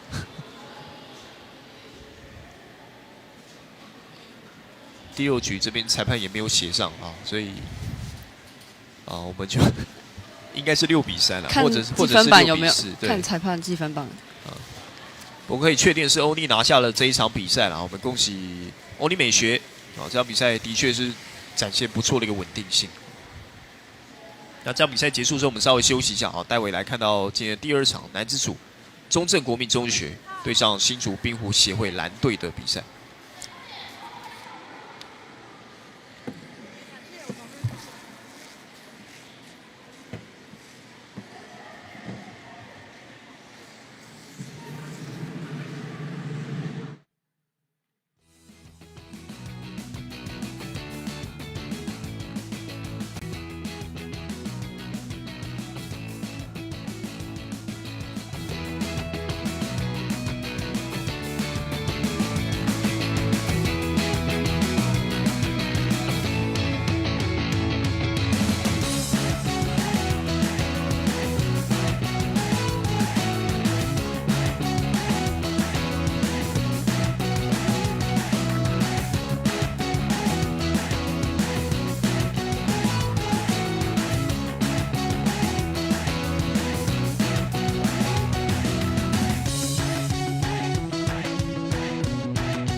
就你回去，你拿一个回去。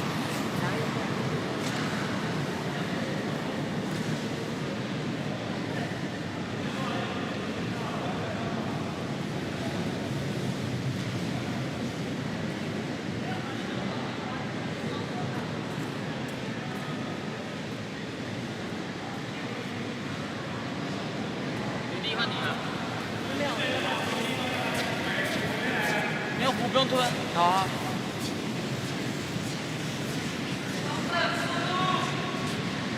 身上好。贴桥。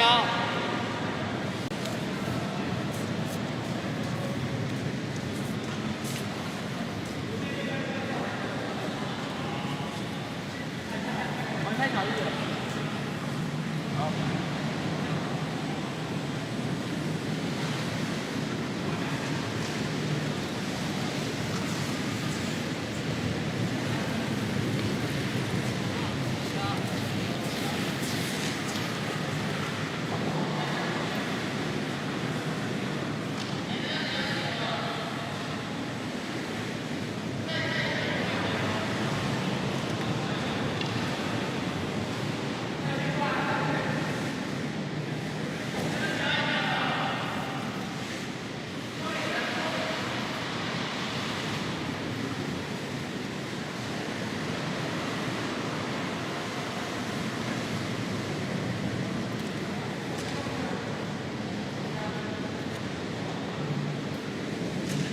2012年红道杯全国冰石舞锦标赛12月9号在极光冰场来看我们。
2012年红道杯全国冰石舞锦标赛12月9号10号在极光冰场来看我们的冰上对决。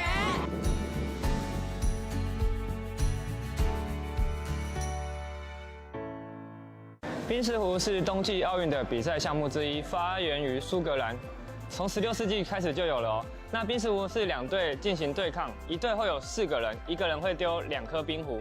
那所有的冰壶都丢完之后，谁的冰壶离耗时正中心最近，谁就是最后的赢家。我们现在要介绍于冰石壶所具备的有哪些器材。首先，第一个是冰石壶，然后产于是苏格兰，大约为20公斤重。然后第二个是我们的冰刷，是让选手们在冰上的时候刷冰为作用。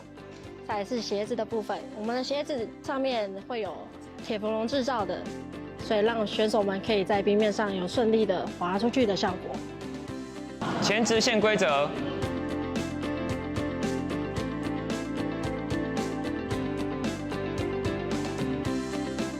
坐。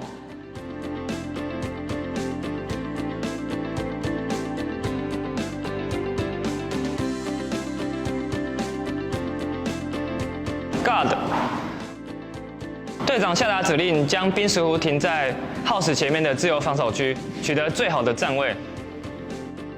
自由防守区规则：每一回合2队加起来的前5颗冰石壶在自由防守区是不可以被打出界外的。如果今天我们不小心把对方的冰石壶打出界外了，那我们这颗冰石壶就不算，原本被打出去那颗冰石壶就回到原本的位置。Take out。如果大本营内有对方的冰石壶，队长就会下达 take out 的战术，投掷的选手就会用力的把石壶将对手的冰石壶给 take out 打出场外。偶然间知道了这项运动，刚好有机会参加新北市冰石壶训练营，还参加了比赛拿到了冠军，觉得自己很有天赋，想继续钻研这项运动。我为什么会参加冰壶运动？要感谢我的好友，是他推荐我来参加这个活动的。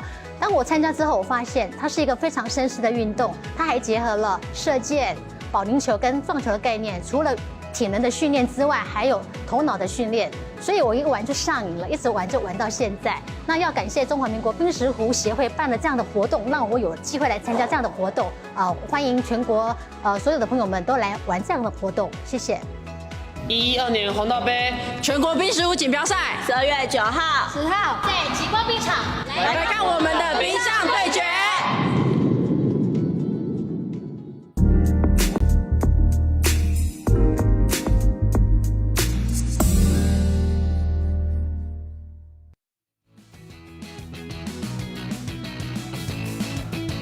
好，今天是12月9号星期六，那现在时间是10点20分。来看到今天的第2场比赛，一样是带大家来到内湖的极光冰场，一起来看到今年的红道杯全国冰石壶锦标赛。那我是今天主播林世鼎，在我身旁，我们今天邀请到是吴佩如，佩如你好。你好。今天我们看完第一场第一场比赛是雅纳设计跟欧尼美学，那场比赛已经结束，最终是6比3，是欧尼美学这边拿下。那我们看完第一场之后，现在要看到所谓的男子组的比赛。那男子组是中正国中对上冰壶协会新竹县冰壶协会蓝队。是。那我想冰壶比赛里面男生跟女生，在整个比赛的表现上面，应该差距不会那么大。是因为它这个运动本身就，它比较没有那种力量上的那个对抗的那个感觉，然后就是蛮靠那个就是技术性的战略啊，那些的技巧。顶多男生比较厉害的地方就是可能刷冰吧，它可以让壶就是刷得更远一点这样子。就是基本上，策略如果都有用好的话，其实程度差异不会太大的。刚刚我们看到女生组的比赛他们在整个直壶的稳定性上面，其实欧尼美学非常的好。对。那现在我们就看男生的一个状况。是。那现在应该是新竹冰壶协会的在练习。他们的练习。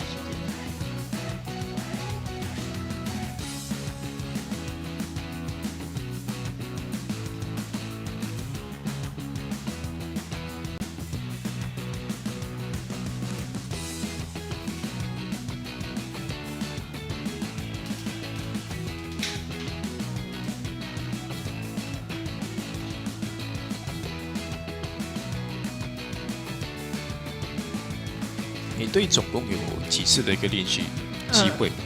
我们是看时间性的，就是正常的国际比赛通常都是9分钟，但是因为现在那个场地的关系，所以我们是调整至5分钟这样。每队5分钟。对。5分钟。所以这选手可能就要好好运用这5分钟的时间然后也要控制一下时间。对，每一条冰道还有每个位置，其实石壶的那个摩擦力都不太一样。对，所以就是你要趁这个练习时间，赶快适应这个冰场的状态。对，因为有时候冰场，有时候可能因为一场的比赛之后，它的冰面会有所这个调整，所以就是赛前这个前5分钟是非常的重要。好，现在我们看到左边的应该是中正国中右边的是新竹县冰壶协会蓝队。对。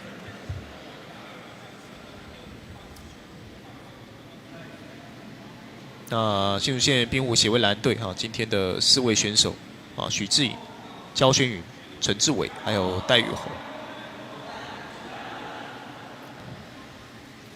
接下来我们看到中正国中啊，今天的选手庄启佑、黄冠恩、陈昶宏还有白正伟。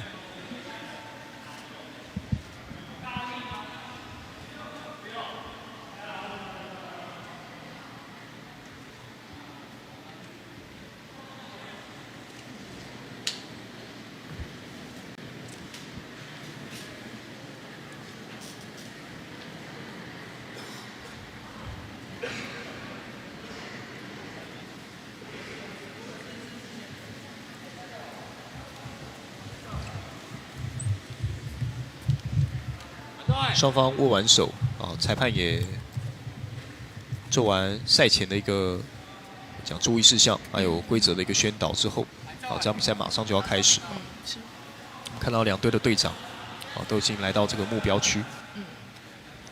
然后这场是由那个中正国中先攻这样。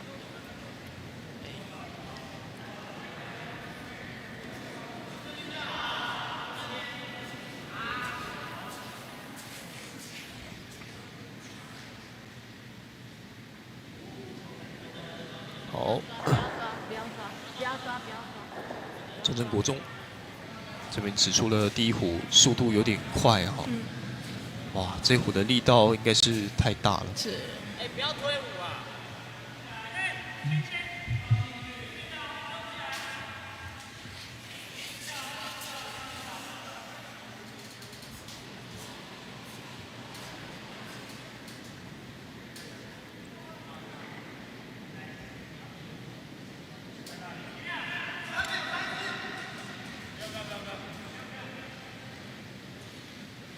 哦，蓝队的第一壶，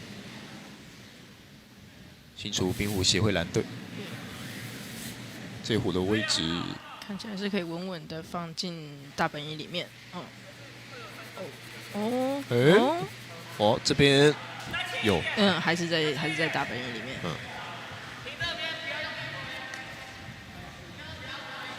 我们看到对手的敌对的队长可以在过了这个大本营中线之后，才开始刷冰。对，这是规定，一定要在那个中线之后才可以刷。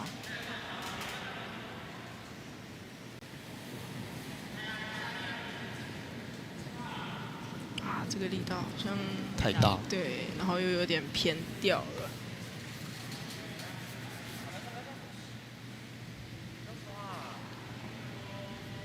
这边。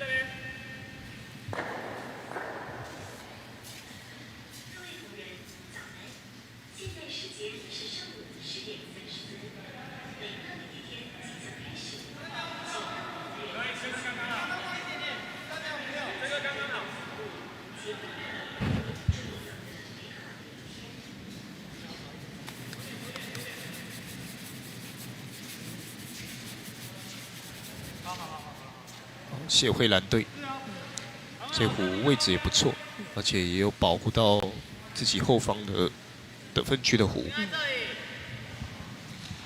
要用力哦，你就靠滑行出就好了。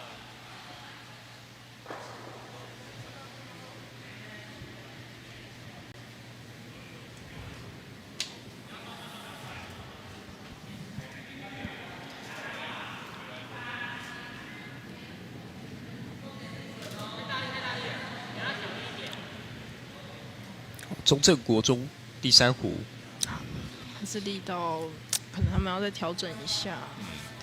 大家直接送进来，轻一点。目前丢的这三壶全部都是出界。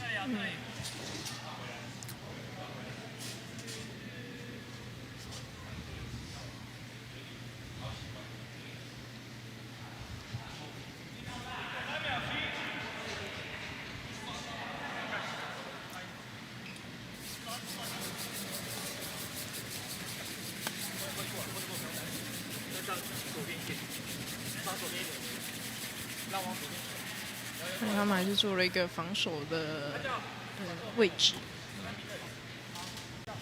小力呀，打这里。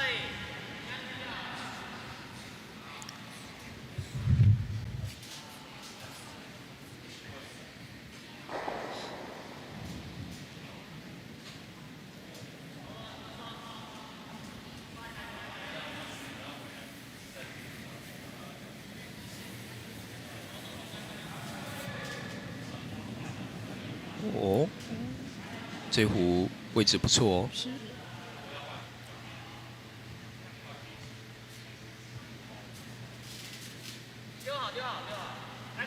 好，刚好是在中心点。我因为前面没有保护啊，所以这位置是打开的。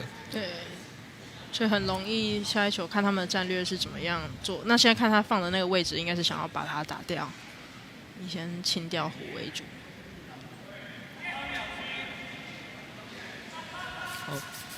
协会蓝队，这角度好像不太对哦，所以靠着冰刷，看是不是可以把它刷回来。哦，哇！但是可能刚过去的那个角度比较偏右边了一点，导致击的不是非常的准确，所以还让中正国中的黄虎还停留在大本营里面。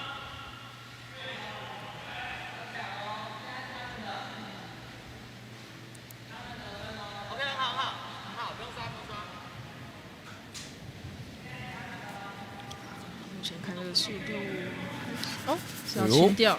这边可以清掉吗？哎呦，感觉不太理想。哇，结果是把自己都清掉了。对。哇。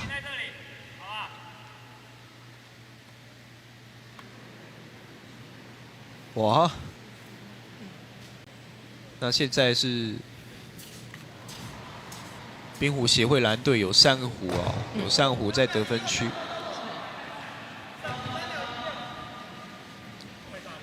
这壶速度稍微有点快。对，但是有可能，哦，哇，对，比较大一点，出界了。打掉这颗，打掉这颗啊！这颗靠近中心的打掉。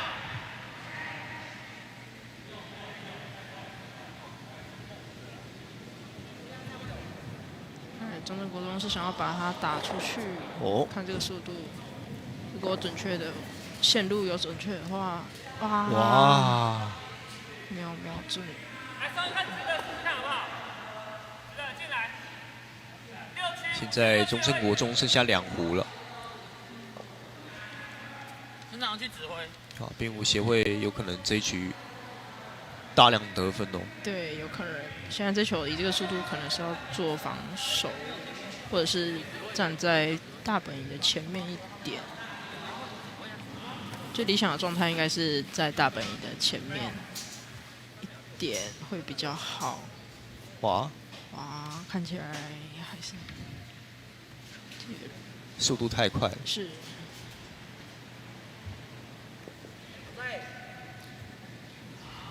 撞掉。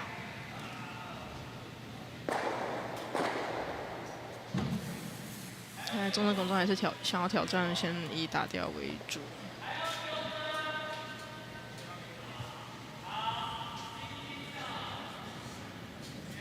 速度也是非常快。对。哦，有连续打掉2个，对。非常好。是，角度也刚刚好。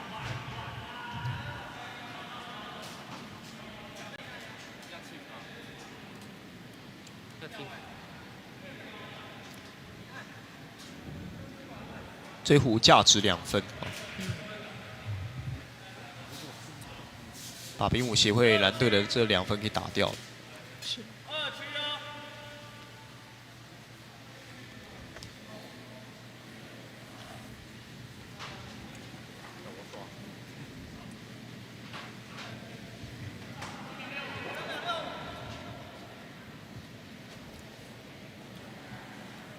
这壶应该想法上面应该是耗时的前缘了哈。我看起来位置稍微有点偏移。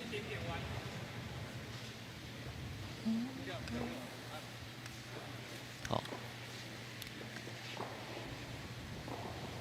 那现在中正国中最后一壶怎么打？看那个位置，应该就是想要打掉刚刚新竹冰湖协会蓝的那一球红虎，把它打掉。如果好一点的话，可以自己停留在前方。对。哇，但这一壶应该是出去了。是。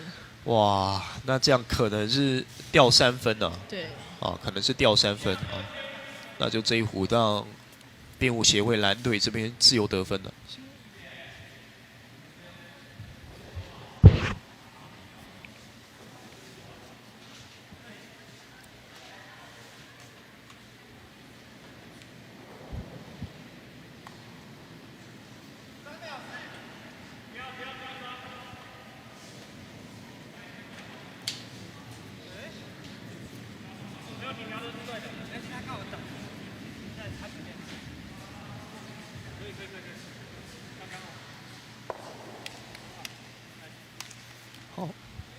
没问题，3分。所以第一局这边是3比0。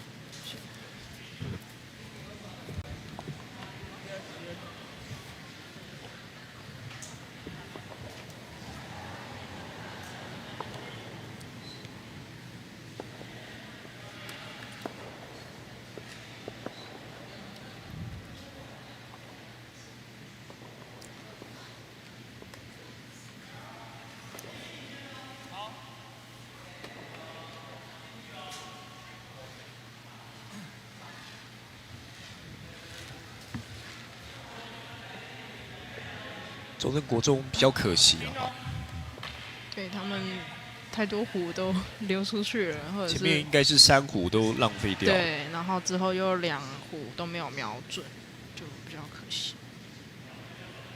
但是倒数第2壶那个打掉2个那球真的也是很不错。然后接下来第2局就先由新竹蓝先攻。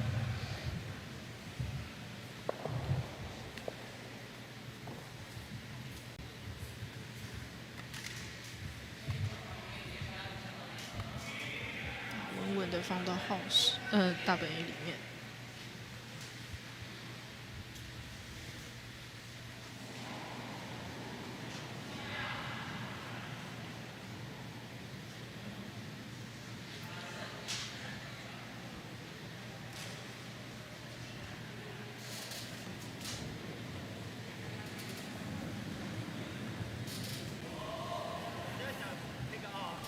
这壶力道还是比较大。对，而且感觉线路感觉是可以撞开打掉 ，OK。好，就是互相扯平的。对，所以现在还是一样。好，把这壶撞开之后，双方前面的第1壶都没有效果。是。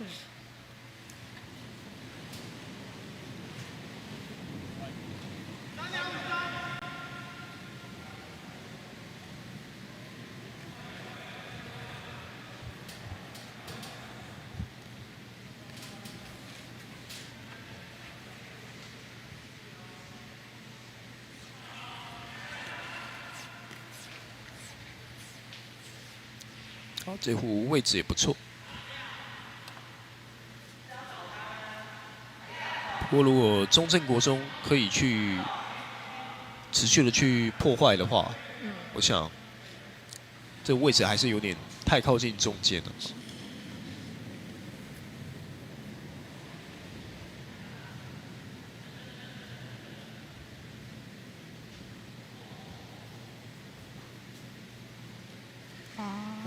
线路有点歪掉了，对。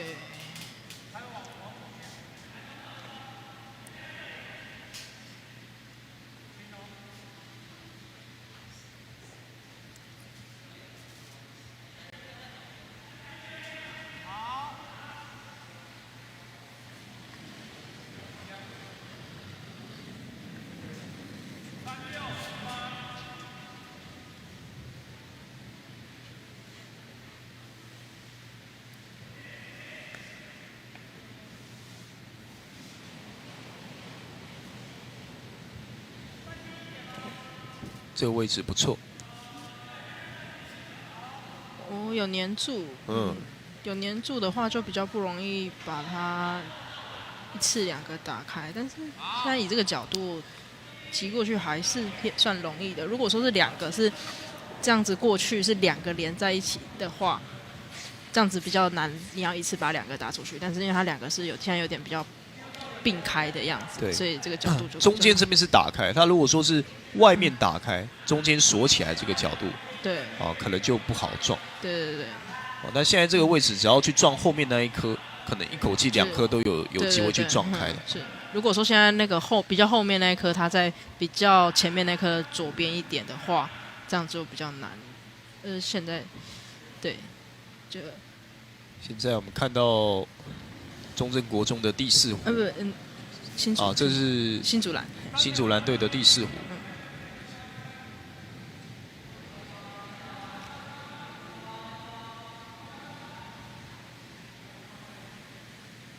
这壶也是靠近左边，对，且速度是刻意放慢啊。是。这个保护的位置，可能效果不是太好。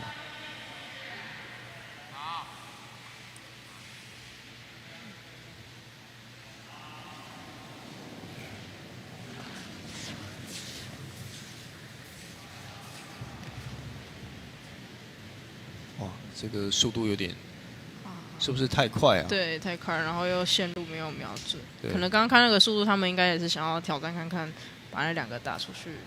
但是可能出去，刚刚看他那个选手出去，就好像有点不是很稳，所以可能就这样没有瞄准。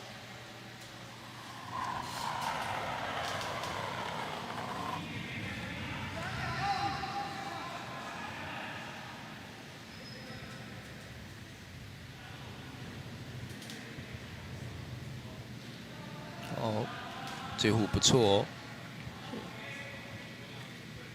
哇，应该也是出去。是。力道还是稍微大了一点。看起来中正国中还是想要挑战击那个地方，然后挑战看看能不能一次2颗打出去。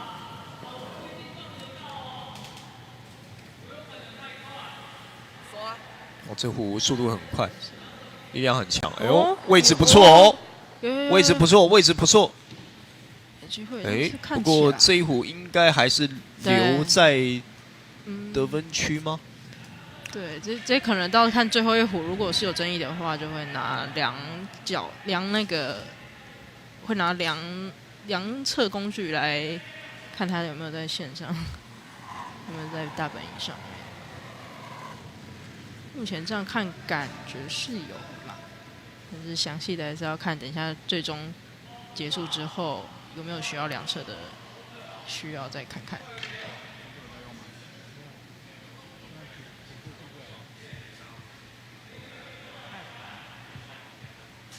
好，这位置还是停的不错，可以啊。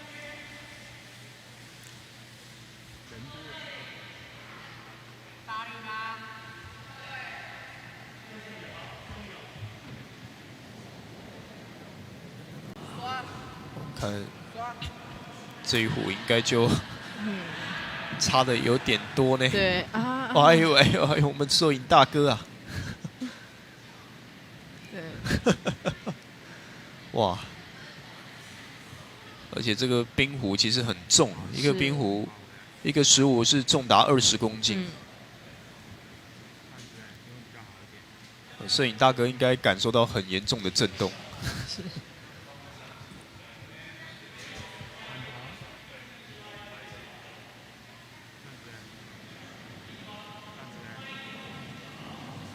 感觉中正国中的这批选手，其实在技术上面还没有那么成熟。是，毕竟他们还是高中生而已，可能他们据我的了解，他们大概也都在去年才接触这项运动，然后他们都也是会利用，他们就是学校的社课时间会练习这样。他们的那个学校就在他们的后面，算学校的后面就是土城的国民运动中心，然后土城国民运动中心也是有兵工这样子，然后他们会利用他们的社课去练习。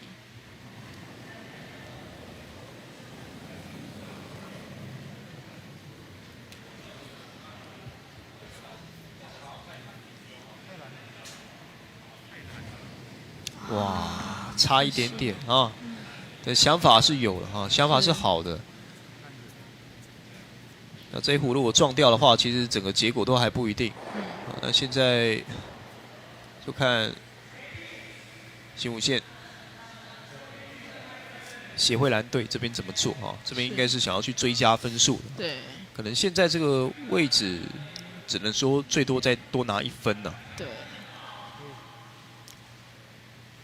所以这壶可能是想要得分，也想要带一些防守的一个意味在里面。是，所以他们应该就会放在以我们这个角度看大本营的另外一侧，就是现在我们的左边看大本营的现在这样子角度的右边已经有2颗了，现在他们做可是力道好像不够、哦。对，那就是做防守。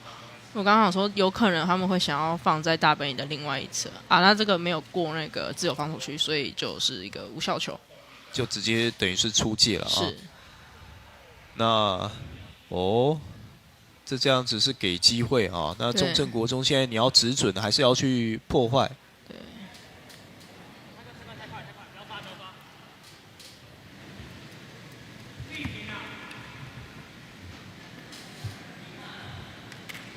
看一下这壶，不错哦。这是前面的防守壶。是。哇，那应该是没有机会了。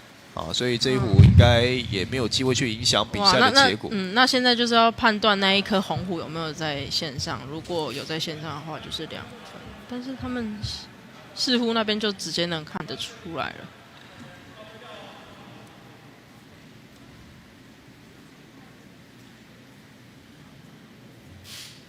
好，这里可能要看一下计分板。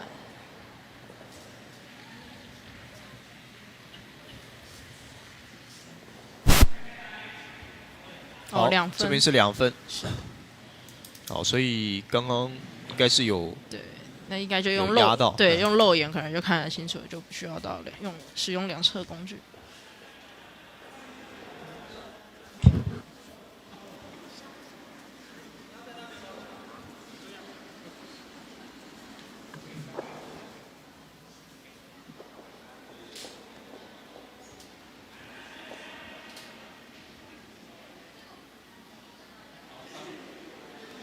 好，所以现在3比2，3比0，2比0。前2局结束之后，目前是5分，5比0。然后由于刚刚是新竹蓝得分，所以还是由他们先攻。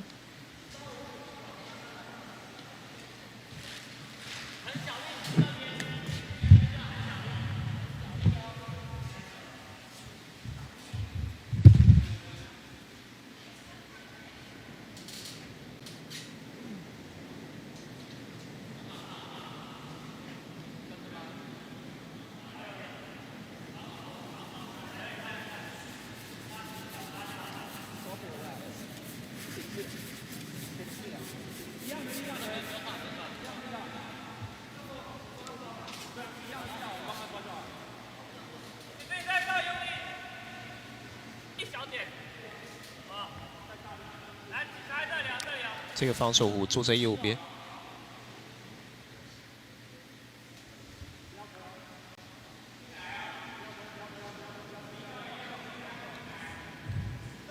新竹这边的第2壶。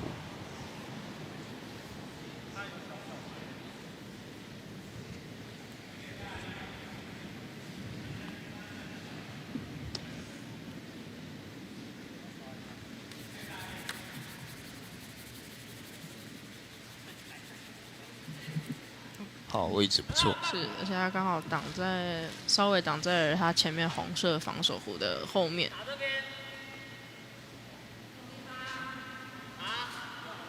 不用大力，不大力。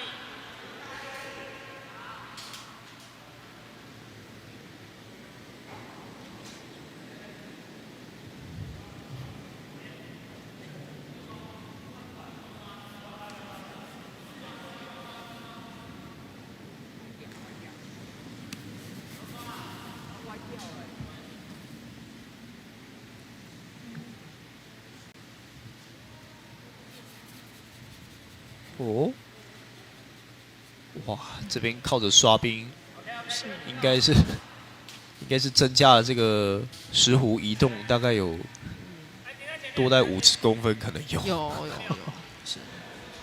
刷冰的影响对于石斛的这个前进的这个方向，还有这个距离，是真的蛮大的。对，因为我们在这个冰面上，其实冰湖赛道它的冰面是会有那种小颗粒的水珠，那个冰点，然后它会使那个冰湖有摩擦力，然后我们就是靠这个刷把它摩擦，把那个冰点给磨平，然后就可以顺势的。这个小心哦，这个跌倒就可以靠摩擦让它前进的更多这样。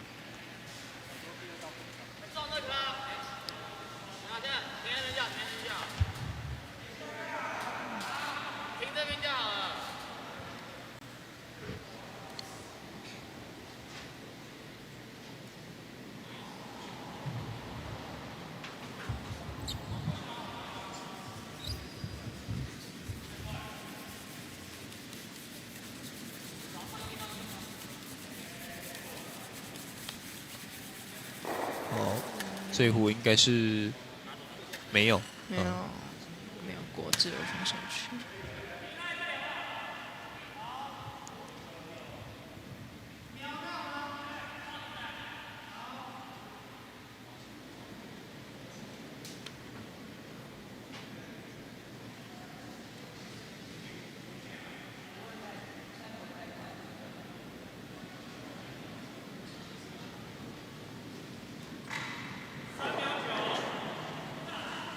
协会的第4壶。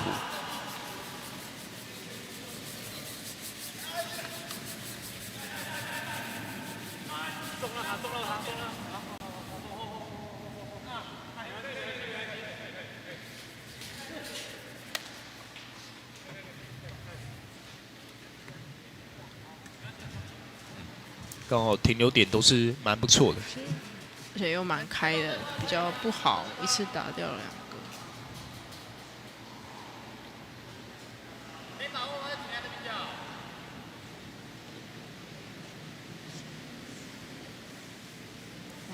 线路感觉跑掉了，哇！哇，我们摄影大哥要小心了。是，他卡到了旁边的线。哎，那这个是？对，这个是算出界啊？对，出界。只要碰到就是出界。对，因为照理来讲，那边会是一个，就是那条线，如果你只要过那个，通常那边会是一个比较凸出来的阻碍物，其实就是边边。然后，因为我们现在是场地的关系，所以其实如果那边是凸出来的地方，其实撞到它，冰壶就会弹掉，然后就是 out 了。就是因为我们现在只是用一条应该是线而已。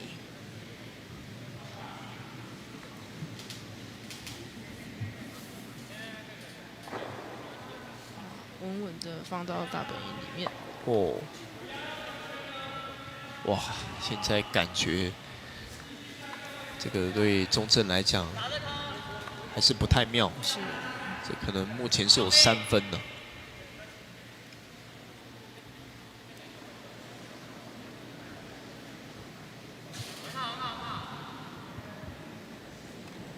所以这壶旋转的非常的快。看起来又跑掉了，哇！而且也把自己给卡死了啊。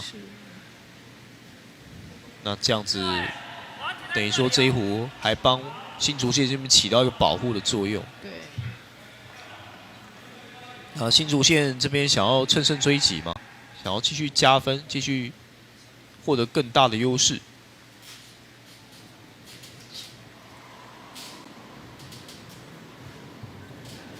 这个速度感觉，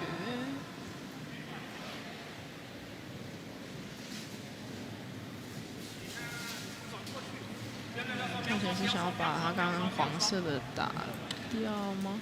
啊，那就是进。哦，转进去，哇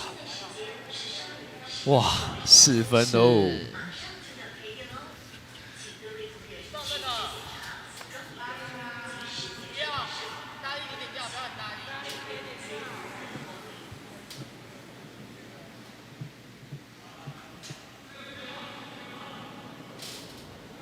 好，这壶就要直接放手一搏，对看看能，看是不是把里面都撞开。哇，不错，而且效果非常好。是，现在看起来好像还是红虎比较近。肉眼看好像是红虎比较近一点。对，红虎里面那颗比较近。不过这壶价值2分啊，价值3分哦，是可能价值3分。然后最后一壶是在黄虎的手中，所以先看一下新竹协会的蓝队倒数第2颗是怎么做。看这个力道是想要把在里面那个黄色打掉。哦，结果先打掉了。哦，2个，但是这边正中间，哇，结果这里是把黄吴推到了正中间了。是。这个位置已经不太好去破坏了。对。哇。还有点往左旋，有点稍微的躲到他前面红色的。他现在前面有2个防守。那现在这个力道也有点大，可能看一下。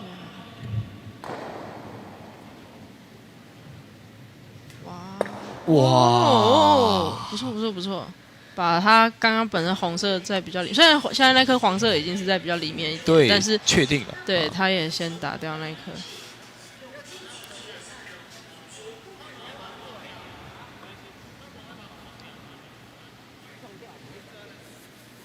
现在是不是碰一下前面的自己的红虎？看一下协会这里。对，新竹篮他们似乎想要靠击打的方式把它，看能不能用击打把那个黄虎给打出去。看他们目前放的角度。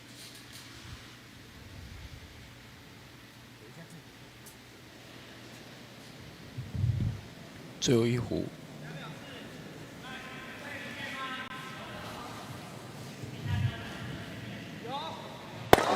机会哦，不错。哇！可是现在还是给一个机会啊，还是让中正国中有最后的这一壶的机会。是。好，要来抢分。所以想法就很单纯啊，其实这一壶感觉效果不是。这一壶如果他们把那一壶红色右边红色打掉的话，有可能有2分，只是因为他们的黄虎在角落还在大本营里面，哇，那这壶应该是没有进去。是哇，那这样被新竹篮拿了1分啊。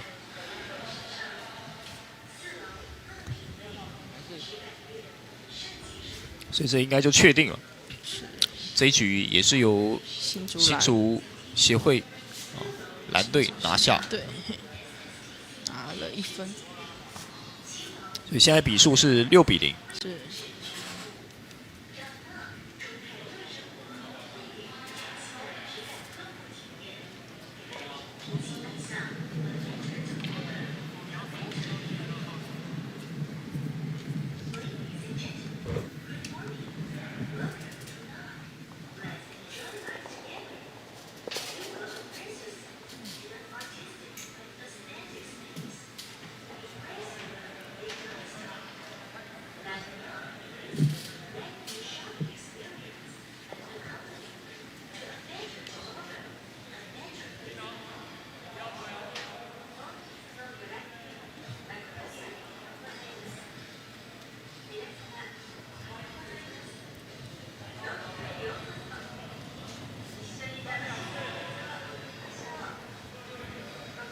好，来看到是新竹协会蓝队第一壶，速度稍微有一点快。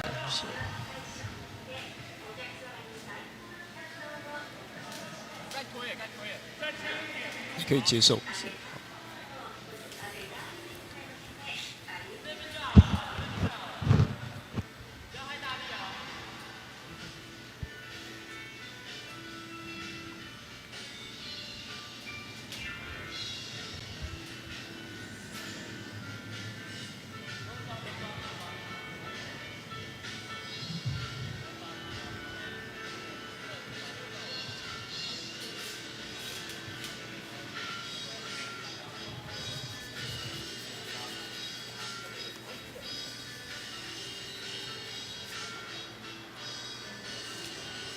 哦，中正国中这一壶做了一个防守。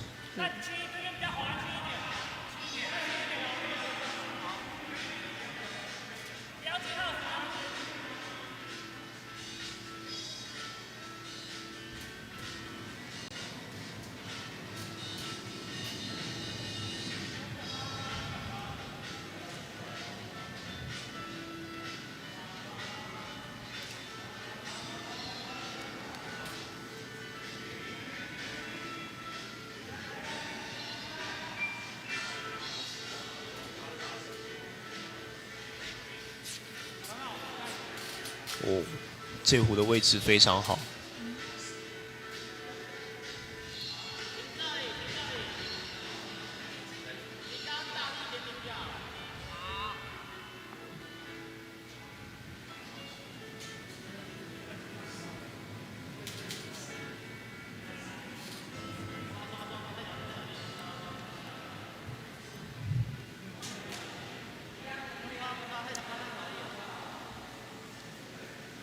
其实看到中正国中他们穿的鞋子啊，好像不是专门的这个冰壶鞋，是，我们都还是以运动鞋为主。哦，那这一壶没有过自由防守区。像这种专门的冰壶鞋，它其实是有特殊材质去做。对，我们滑的那一面白色的滑的那一面是用铁氟龙这个材质去让它能够滑行。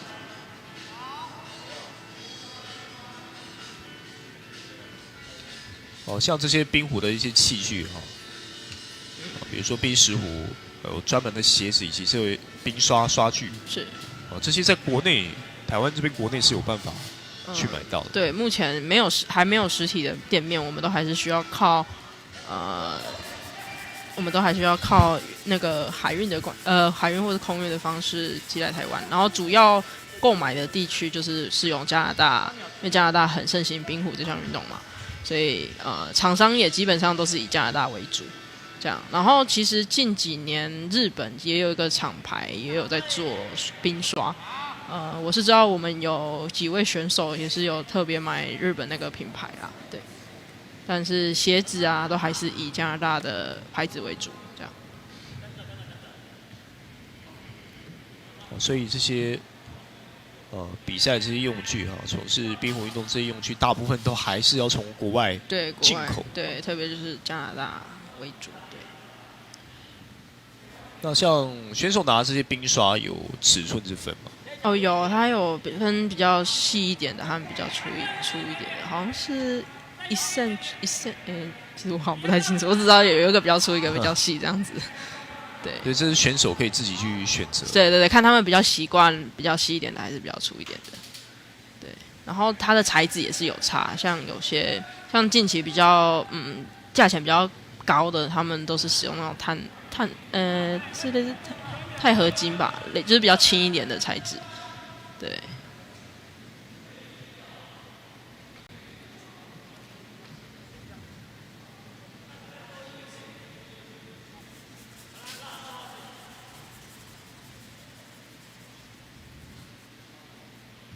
好，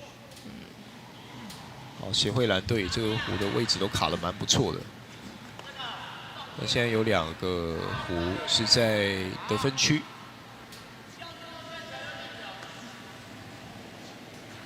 前面也占了2个防守的点位。这个是什么东西飞出去了？好像有东西滑出去，不知道是手机套还是什么。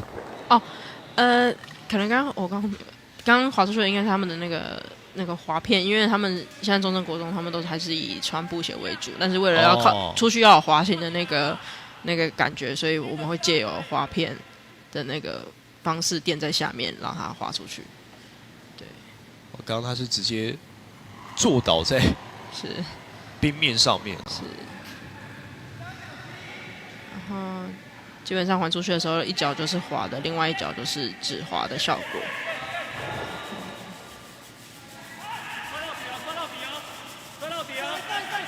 开始拼命的刷，现在要把壶的角度调整回，这就是冰刷的一个效果哈。因因为这一壶其实是往界外的那个方向去走的，但是借由冰刷的一个效果啊，硬是把这个路线给调整回来。对。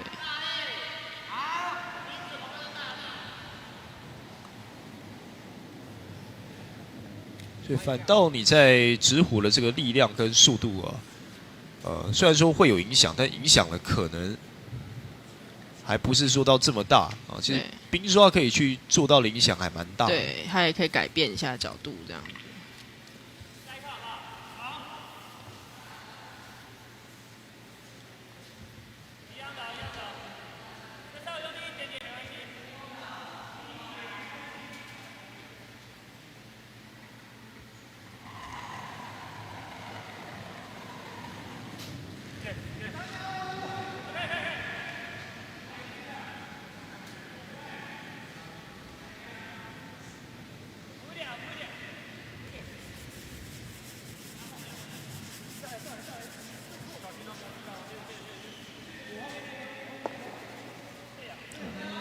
轻轻的把他们刚刚那一壶没有进到大本营的，把它推进来，进入大本营。所以目前也是有3分。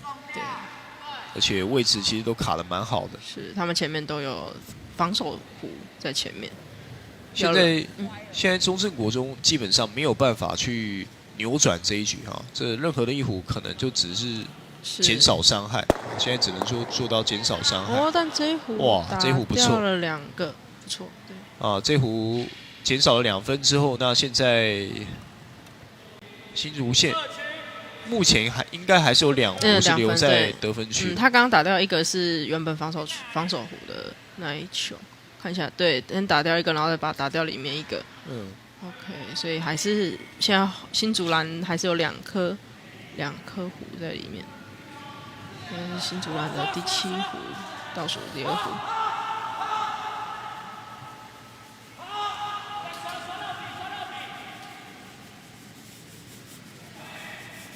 应该是当防守壶 ，OK。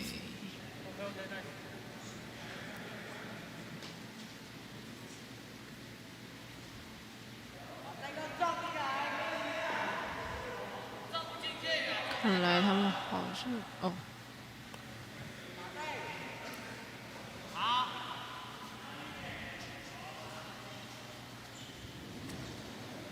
中正国中的第7壶是，哦，这一壶速度很快，啊，看起来应该是要有一些撞击。对。那这个应该就没了，这个应该就出去了。对，因为他可能想要瞄准里面那一颗，结果他里面那颗前面一点有一颗防守壶，所以可能影响到他们瞄准的那个角度。没有一模一样的力量。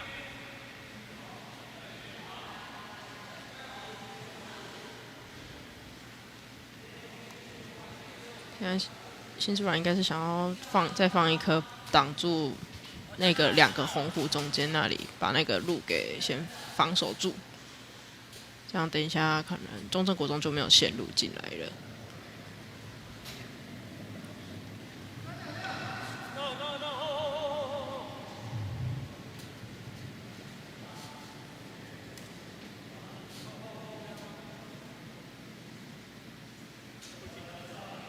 OK， 稳稳的放在了。可能力道出去了。对。那现在假设中正国中力道有控制住的话，他看来也要这个速度的话，有施加压力了，感觉他要把他们打出去。哇！那因为左上角红色还有1壶，但是所以就让新竹那这样就是拿1分了哈。不过后面这个破坏壶其实做的都还蛮不错的，对，至少中正国中都可以把分数伤害给降到最低。是。这2分就全部都没有了所以这一局也是一个0比1。新竹县兵务协会蓝队目前是拿了6分，7分。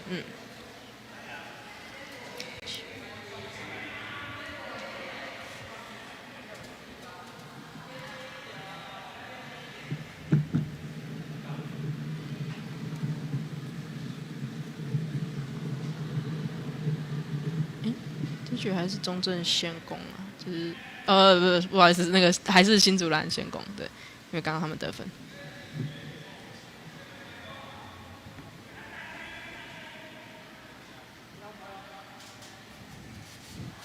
7分的话，如果现在的这个第5局如果也是兵务协会拿到的话，那拿8分的话，那或者说拿9分呢、如果说领先是9分的话，那最后的第6局还会打。这是正常来讲是会看，假设追不上去的话，比较少分数的那一方会觉得就是最后一局没办法了，然后就会互相队长示意，然后结束比赛这样。对。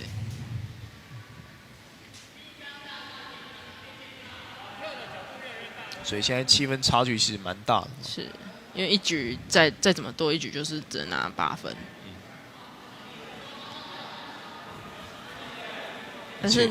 但是一局拿8分的案例其实不多啦，对。那真的需要有很强的运气。是。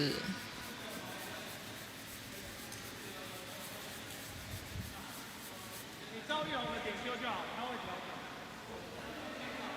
你就照他的刷子丢。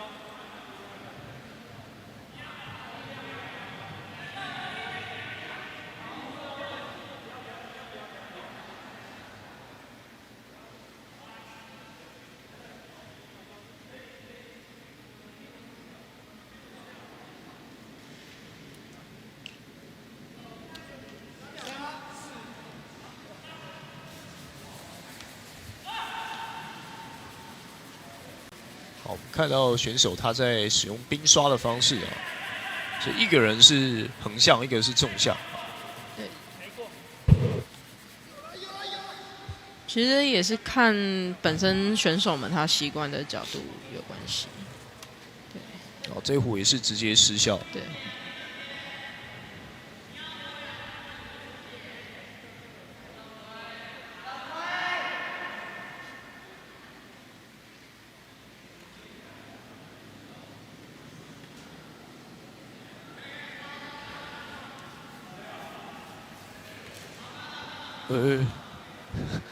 这个刷片都掉下来了。是。这刷片如果说去碰到冰壶的话，算不算违规？照理来，因为通常比赛不会有装刷片的问题，就是因为我们现在那个选手们的关系，所以刚这个刷片好像是有碰到。对，这可能也要看一下裁判那边他们定的。没有，好像没有，没有。但是通常在刷的时候是不会装刷片，因为会太滑。对啊，可能他们中正国中的选手们习惯这个方式。对。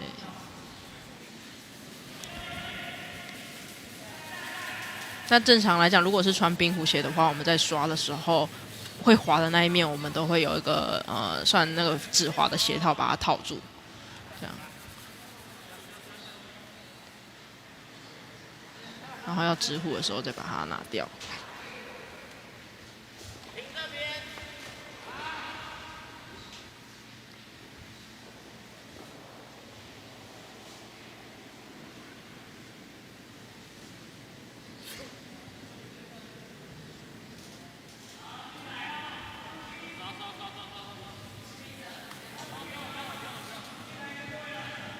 哦，这一壶的位置不错哈。不过看一下力量，停留的地点刚好在中心。但现在这壶比较危险的是，它前面没有防守，有防守壶，而且躲得还不错。不过是有路线啊，是这个位置是有路线可以进来的。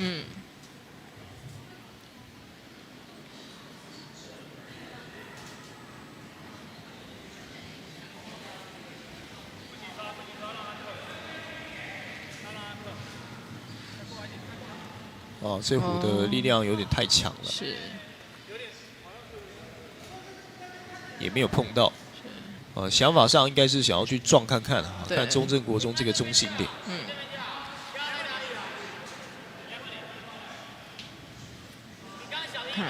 中现在似乎要做一个防守。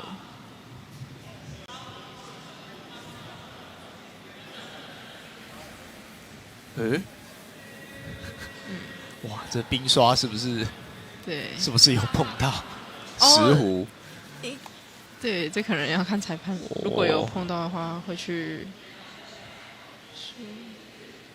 刚隐约好像看到，是这个过程当中，中正国中的选手他的冰刷好像有碰到，不知道是不是有看，我是不是看错了？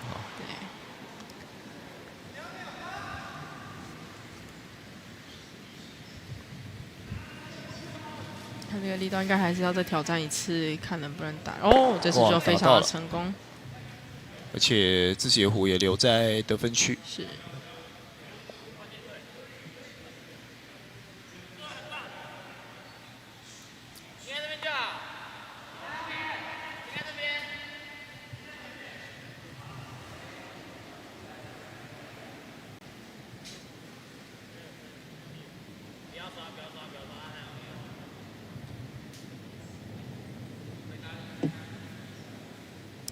溜虎了。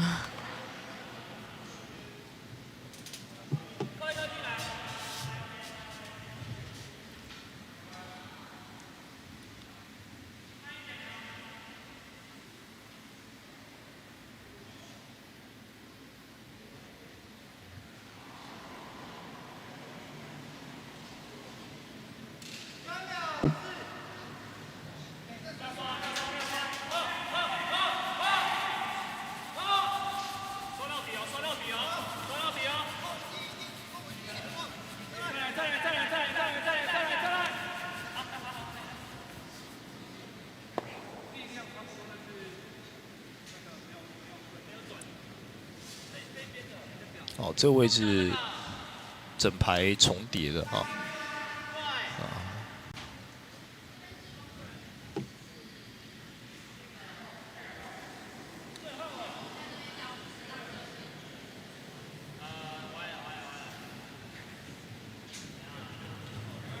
看中正国中这一壶应该也是出去了。哇，今天中正国中感觉很多。这个虽然说看起来力量太强了，不过不知道他们想法是不是有些想要去破坏掉对方的壶吗？对，他刚刚那壶感觉是想要靠那个黄色，然后把那个红色给打掉，结果可能线路就跑掉了，所以就造成了溜壶。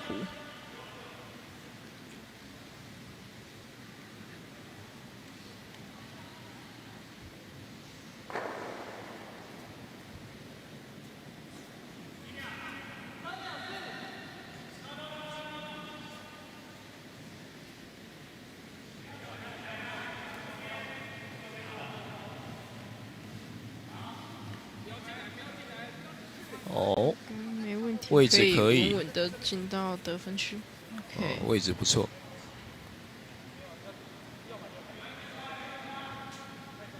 接下来就看中正国中最后的得分机会。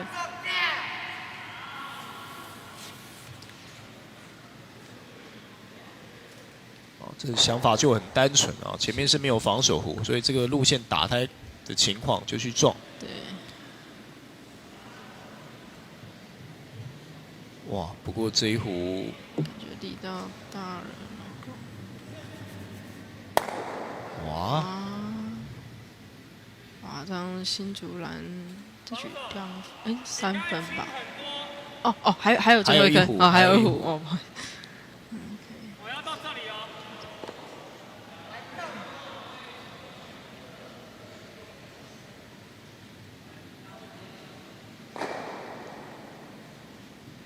几秒？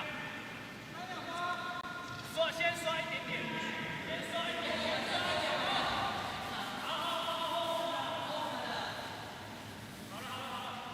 现在过来了。有过就好了。挡一点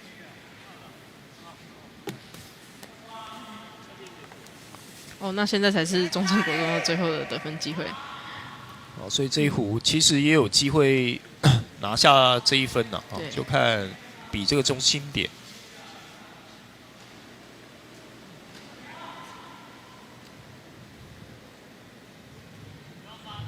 角度看一下是走左侧，比较偏向左侧。啊，打到了防守。哇！安内这一壶给他出去啊，这样那可是还是2分呢。那这样子第6局还要比吗？对，正常来讲，现在可能就双方队长可能会示意，因为这局拿2分的话，是变成说是9比0啊。对，就算最后一局拿8分也是没办法。对。这看起来应该就是协调最后一局，应该就没有要比哈。所以分数差距比较大。那看看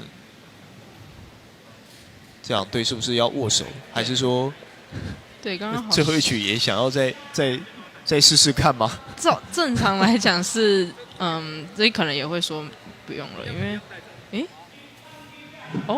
要比啊，是有最后一局好像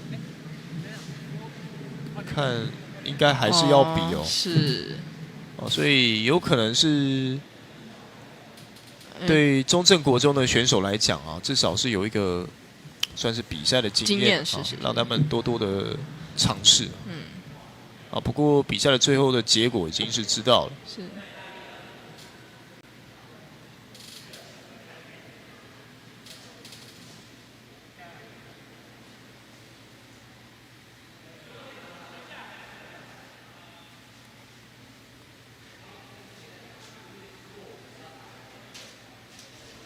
但是我们看一下场边这边。有那个裁判决定是不比，因为这可能这是规则上的一个关系。因为就算你这局拿8分也是赢不了，所以可能就比赛是直接结束所以双方应该是要来直接握手了。我在想，应该是中正国中的选手比较没有那个经验，所以他们刚刚也可能不知道可能跟对方的队长示意，但是现在看来有介入了，就直接结束了。对 ，OK， 互相握手，结束比赛。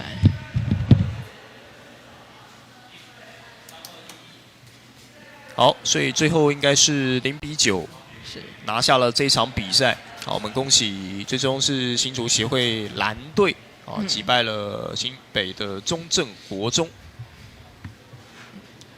好，那这场比赛结束之后在今天早上我们看到是第一场是欧尼美学6比3击败了这个亚纳设计以及刚刚新竹协会新竹的冰壶协会蓝队击败了中正国中之后待会的中午时间会进行这个开幕典礼再请观众继续的锁定我们的一个直播。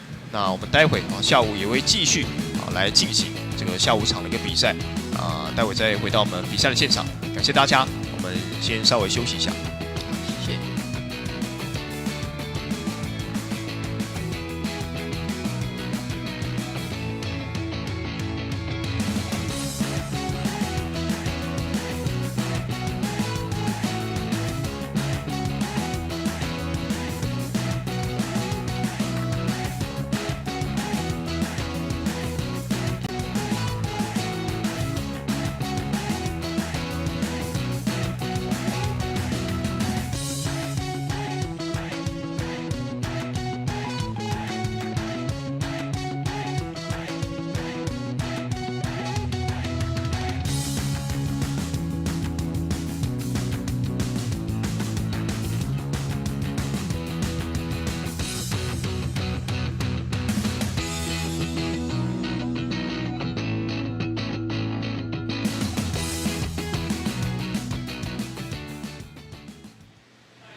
112年红道杯全国冰食舞锦标赛12月9号、10号在极光冰场来看我们的冰上对决。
冰壶水准更提升，好不好？好，为大家鼓励，大家通常谢谢各位，谢谢，加油！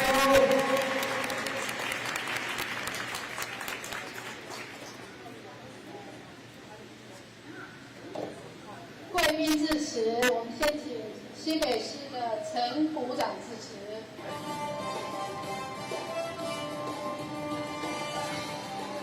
好，谢谢何署长，是我们大会的大家长，还有我们的加拿大办事处汤先生、汤副处长，还有我们最辛苦的宾食屋的理事，还有我们各位的贵宾，还有我们秀珠姐，还有我们看到我们新北市体育总会的神佑执行长，对，然后在座所有的今天的主角，我们所有的参赛选手，大家午安，大家好。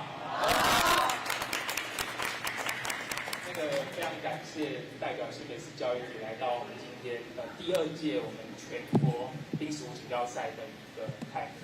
那非常感恩就是我们新北市从我们通过嘉宾议员的支持，然后从我们这2年开始有在新北市办理了娱乐营，然后一直到现在有在土城区的清水高中活动部附近，还有我们的中正国中都有开设我们在课程内的冰食物社团。对，那我们这2年，新北市也是非常的支持我们冰食这样的推广，那也看到非常的感恩啊，就是我们今天有蛮多符合国中的选手，还有我们中正国中，在我们娱乐营出来的这些选手们都来到我们这次的锦标赛，一起来竞技。对，那也非常的觉得非常的开心，我们新北市也可以慢慢在冰食物上面有推动的部分来协助加把劲这样子。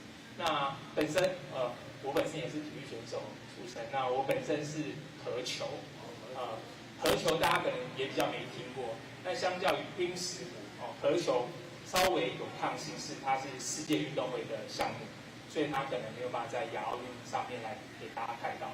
那在座的所有的选手是冰食物的选手，我们冰食物是冬奥的运动项目，它其实热门度跟我们的未来的前瞻的发展，或是大家可以在奥运上面、殿堂上面展现自己的机会，事实上比我们合球还大。所以说，其实大家我也蛮羡慕大家的啦，可以再参加这样子的活动，在台湾上面也是应该是大家也是我们的，就是应该说第一批选手，就是我们慢慢第2届嘛，那我们大家也是我们的基本的选手，那未来都非常有机会。在我们的奥运殿堂上面为国争光，甚至在国际赛上面，然后来发展这样子。那再次非常感谢有这个机会来到我们的开幕，那也祝福我们这2天的赛事，选手都可以获得自己最理想的成绩。那大会也非常的顺利圆满。那再次感谢大家，那祝福大家身体健康，阖家平安，谢谢。谢谢。再来，我们请外国朋友加拿大驻台办事处的汤副处长致辞。好，大家好。不好意思，我的中文不太好。我很高兴看到在台湾有那么多人喜欢加拿大的客人。虽然我是加拿大人，我就一次做过客人，所以今天你们是加拿大的运动文化的代表，谢谢你，谢谢。谢谢。再来就运动员宣誓，那我们请金辉伦小朋友运动员代表宣誓。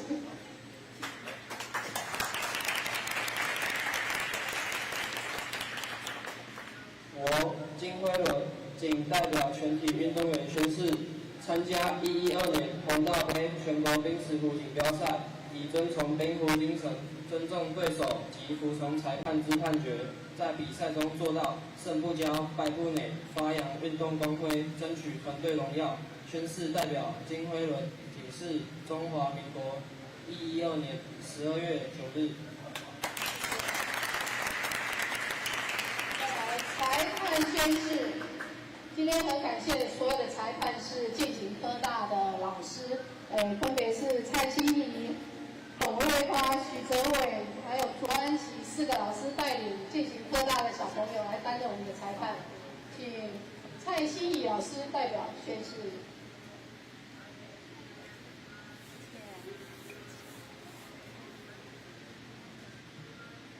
各位贵宾、运动员们，大家午安，我是蔡欣怡，仅代表全体裁判员宣誓，坚决服从裁判长的指挥，严格遵守裁判纪律，践行体育职业道德，履行裁判职责，尊重客观、实事求是，秉公裁判，遵循公平、公开、公正的原则，严格把关、准确评判，为本次锦标赛提供优质服务，并做出最大贡献。最后，祝福全体运动员取得优异成绩，祝大会圆满成功。全体裁判员，中华民国112年12月9日。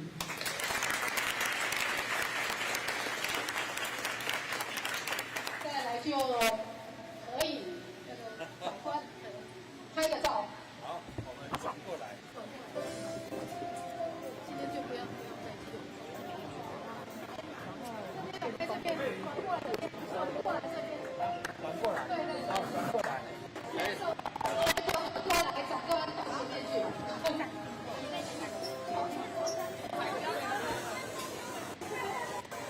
选手稍微退后一点点没关系，退后一点。对，可以跟在前面。裁判也都进来，都进来，大家都进来。这边也可以站，都进来，都进来。这边也可以哦，这边后面还有位置。不用客气，都入境。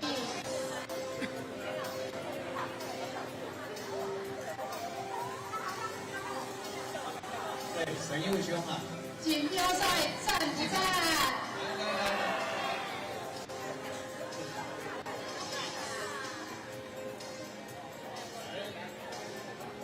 今天大家很高兴，高不高兴？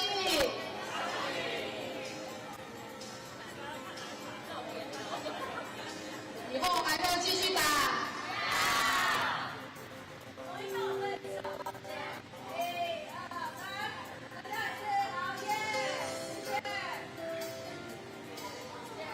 好，谢谢大家，大家加油！李晨，各就各位啊，我们开始比赛了。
112年红道杯全国冰石壶锦标赛12月9号、10号在极光冰场来看我们的冰上对决。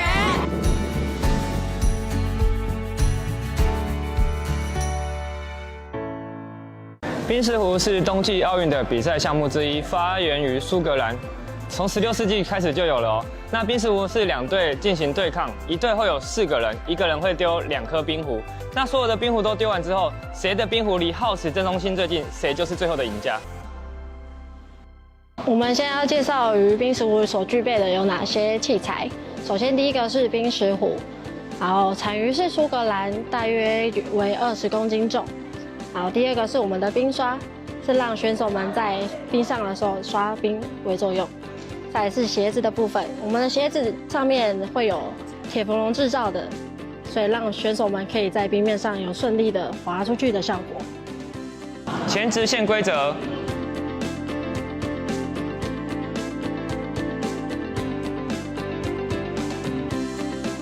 坐。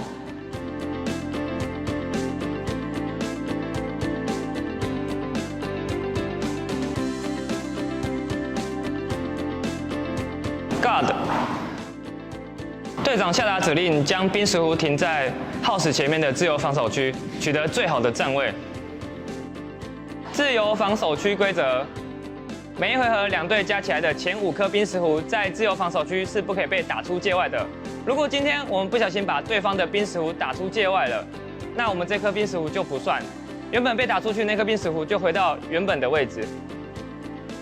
Take out。如果大本营内有对方的冰石壶，队长就会下达 take out 的战术，投掷的选手就会用力的把石壶将对手的冰石壶给 take out 打出场外。偶然间知道了这项运动，刚好有机会参加新北市冰石壶训练营，还参加了比赛拿到了冠军，觉得自己很有天赋，想继续钻研这项运动。我为什么会参加冰壶运动？要感谢我的好友，是他推荐我来参加这个活动的。当我参加之后，我发现它是一个非常绅士的运动，它还结合了射箭、保龄球跟撞球的概念。除了体能的训练之外，还有头脑的训练，所以我一玩就上瘾了，一直玩就玩到现在。那要感谢中华民国冰石壶协会办了这样的活动，让我有机会来参加这样的活动。欢迎全国所有的朋友们都来玩这样的活动，谢谢。112年红道杯全国冰石壶锦标赛12月9号、10号在极光冰场来看我们的冰上对决。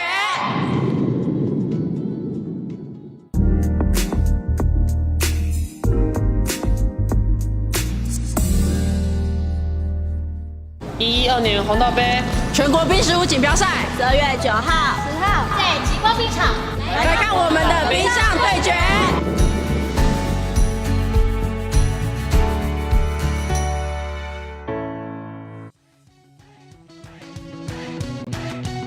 今天时间12月9号的星期六啊，现在在早上的比赛进行完之后呢，目前的时间已经来到了12点40分，一样是带各位来到台北的内湖极光冰场来看到今年的红道杯全国冰石壶锦标赛。那我是今天主播林世廷，在我身旁我们今天邀请到的是张哲伦，哲伦你好。好，各位观众好，我是哲伦。那我今天会为大家来带来这场比赛的奖品。好，那我们今天早上其实看完了男生组的一组比赛，还有女生组一组比赛哈。在下午的赛程呢，其实这场比赛结束之后，后续会进入到所谓的败部复活。对在今年的赛制是采取这个双败淘汰制所以最差也会有2场比赛，至少可以打2场。对。那在赛制上，除了是双败淘汰之外呢，另外一个调整就是从原先的正规的10局，对，那缩短到只有6局的比赛。对于选手来讲，可能比赛的局数会比较少一点，对那也可能是考量到这个选手的体能对，那因为其实你要10局的比赛全部进行完那时间很长，对，那时间其实蛮长的那加上其实我想最近的天气是真的比较冷，对，那进到冰场发现，怎么里面更冷？哇，真的是冷死哦！那个我马上就去买暖包了。对。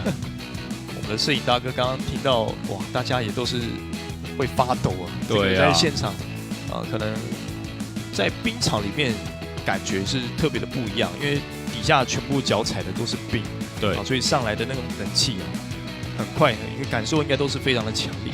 但是呢，就是其实啊，如果真正在冰场上面玩，其实很热，因为会一直动嘛，对，而且最主要是还有这个刷冰啊，对，刷的时候其实就真的整个身体都在动，对，所以你待会会看到很多人他就开始脱外套啦，对。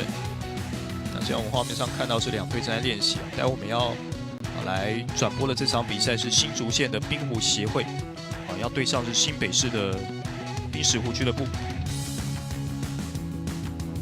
好，那现在是那个练习的时间先攻的队伍会先练习。看到队伍现在，他们是穿着短袖短袖进来，可能前面就已经有先热身过了。对。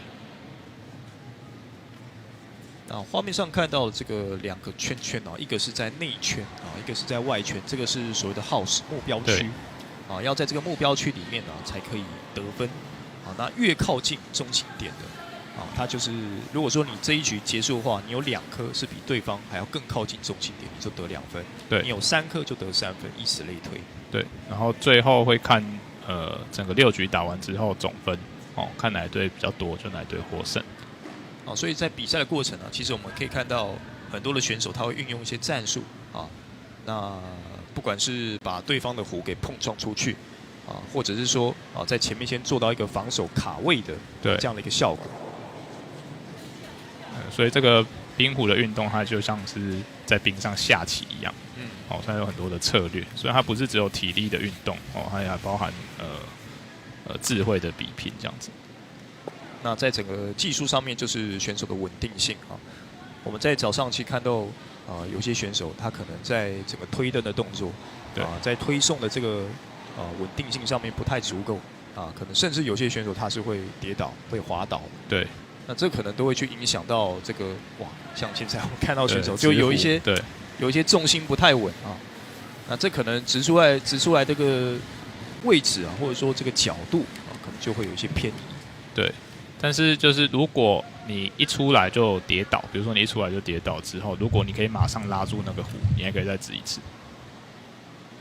对，就是但是通常因为速度很快，不一定拉得住了。如果一开始就跌倒的话，是可以还没出手还没过线的话，是还可以再丢一次。对，所以过线是就是它有一条那个出手线那因为今天我看比赛现场是没有这条线，那这条线是用那个雷射打上去的。对。所以照理来说，如果第一时间的推蹬，如果感觉不对的话，其实不一定要放出去，对，不一定要放出去。对。那在整个投掷的时间上有限制吗？一般是限制30秒。那但是因为今天的比赛它是设总时间，每一队是思考时间25分钟。所以这25分钟，不管你是怎么样去运用，怎么去分配，对，你一个人要用20分钟也可以啊。对，但是我看今天大家好像都没有超时，大家节奏还蛮快，都没有人超时。前面其实早上看到几场几个对决都还蛮精彩就是这种原本是大量落后，像我们今天第一场雅纳设计跟欧尼美学这最后一局其实就有机会，雅纳设计有机会出现这种大量得分的局对，但今天也蛮多的像我们今天播的第2场中正国中，虽然说一路都是落后给这个新竹的冰壶协会，对但是最后也有几个算是蛮漂亮的一个 take out， 对。那所以这个比赛不到最后一局就不知道胜负。所以现在应该是有一队进行完练习，每队有5分钟，应该是2队都结束了。2队都结束，好像是2队都结束了。所以待会是由新北冰壶俱乐部的后攻。白色的这个应该是新北市，对，穿着白色的现在在右半边这个是新北市冰石湖俱乐部，对。那左半边我们目前还没有看到新竹县的冰壶协会，对。现在进来了，黑色的，我们看到这个队长啊，他的口袋有掉了一个码表。对，这个待会我们再讲一下。先看到新竹县今天安排的选手。4位先发的选手是彭子宁、谢宜荣、陈静妍，还有范雨婷，看起来都蛮年轻的。另外是看到新北市冰石湖俱乐部，庄嘉文、吴佩如、李玲仪，还有张佳琪。2队握手这场比赛马上要开始。那刚刚讲到这个码表，应该就是在整个时间上面像刚刚哲伦讲到的25分钟的时间。所以要去做分配吗？不是，因为它那个码表主要是要来计算壶的速度。对，它会怎么算呢？它就是从出手之后，当壶它会有2个记号，冰面上有2个记号，它过线的那个距离的秒数来判断那个壶的速度有多快。那一般的话，我们的冰壶大概3秒到4秒之间的话，会是刚好到耗时区。一般的冰场，但是呢，会随着那个冰面的改变，所以每一壶都会有点不一样。所以每一次的，如果说我们是以肉眼去看的话，或多或少又有一些不精准。对，所以用码表那是最精准的。对。所以现在我们看到新竹县冰壶协会指出第1壶，看一下这个位置速度有一点快，那角度偏掉。对，这个角度好像不太好。这个位置感觉是没有防守的一个效果在的，对，作用不大。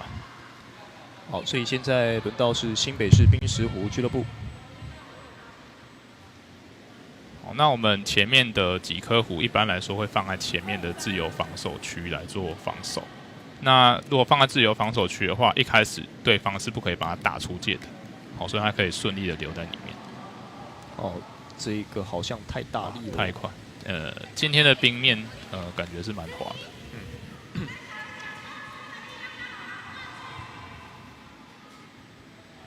的。所以这2壶双方各持1壶，这2壶看起来都没什么效果。对。现在看到新竹县是第2壶。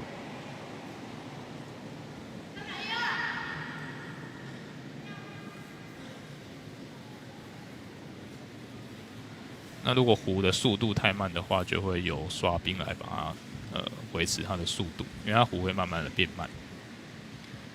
这颗也有点偏掉。对，感觉这2壶新竹县都是有点往左边这边走对。像这种直壶的一个顺序，就是队内的这种顺序是可以自己自由的调整。那一场比赛的话是可以的，但是如果那场比赛中是不能更换的。就一定要是同一位选手连续2支直完之后，才可以换下一位选手。对。没有，就是红色丢1颗，然后呢黄色丢1颗，这样子交替的。但是如果是我都是新竹的那新竹的这边第1支，对，那第2支也是必须要是我丢的。对，就是1人2颗壶。那像这一颗他就把它刷进去里面了嘛。像这一颗就有不错的一个效果进到我们的 house 得分区。那像这一颗刚这里看一下不稳定，不过这一直也不一定啊。其实15，对，还蛮直的蛮笔直的感觉有机会吗？有机会撞到。好，那这样子的话就没有问题。对这是一个 take out。对，那他在那个house 里面的话是可以撞的，他就没有那种不能撞的规定。刚刚哲伦讲到了，就是前5颗了前5颗如果说15壶是在一个自由防守区，也就是在这个得分区之前的话，对，他是不可以把它撞出去的。对，可以碰到，但是不能撞出界。所以现在我们看到是新北市的第3壶，感觉速度也是有点快，但是通常它会慢慢变慢，所以不一定说。看来应该是可以刚好留在里面。好，刚好是在得分区的外圈，对，外圈的红圈。这个位置现在只有1个进到得分区，其他2壶都在左边，其实影响不大。对啊，所以对新竹县来讲啊，我就是不断的去破坏。这个也是滑出去的。看一下，哇，那这应该没有了啊，对这应该是直接出界了。对。那我观察一下今天的冰面是算偏滑了，所以对于选手来说也是一个考验。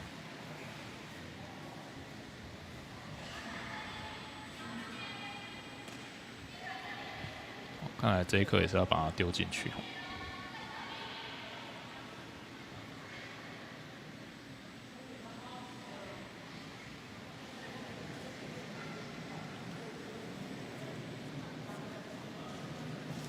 好，看一下新北市，现在开始在前面刷冰，就是维持它的速度。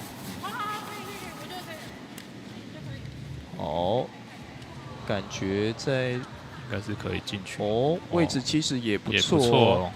因为这个湖其实是有保护到后面的。对对对。同样是黄湖这边都有两个黄湖是呈一直线。对，这样是有很好的保护效果。那如果说这边想破坏的话，只能说是去撞直线。对，他等于要牺牲自己一颗红色的来做破坏的，但也不一定打得到了。好，这边看一下新竹县怎么做。这边的确是应该是要去想办法去破坏的，不过这角度有点斜，靠着刷冰应该是刷不回来。对，速度有点太快，而且这里应该是出去了啊。哇，那现在感觉里面已经2颗了。对，而且新竹县已经用掉了5颗，对，用掉了5个壶了。他们是先攻哦，所以那冰壶的话是后攻的会比较有利。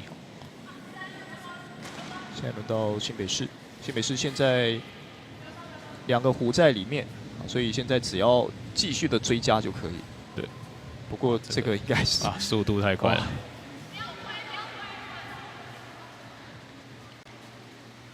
在冰壶的移动过程，如果说靠着冰刷去辅助的话，只能去维持这个壶的速度。对，它只能加速或者它只能维持，但是它不能够，它没办法加速。对对对，就是顶多就是维持它的速度这样，因为它是用那个就是把冰刷成水，我让它更滑这样子。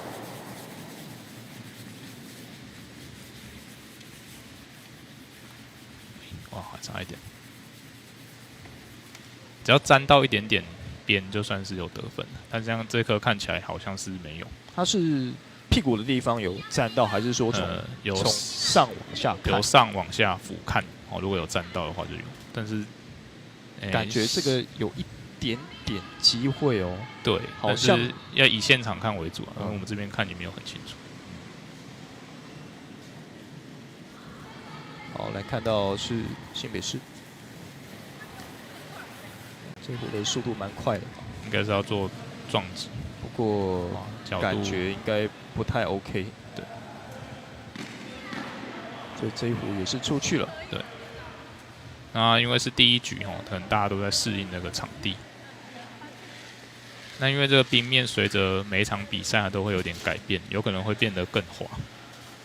所以每一局都要先测试一下这个壶的速度。现在那个冰壶现在要做一个 take out 动作。对新竹县来讲，剩下最后2壶所以现在新北市有2壶在得分区里面在耗时里面就一定要把它给破坏掉。对，看一下这壶有施加一些力量上去。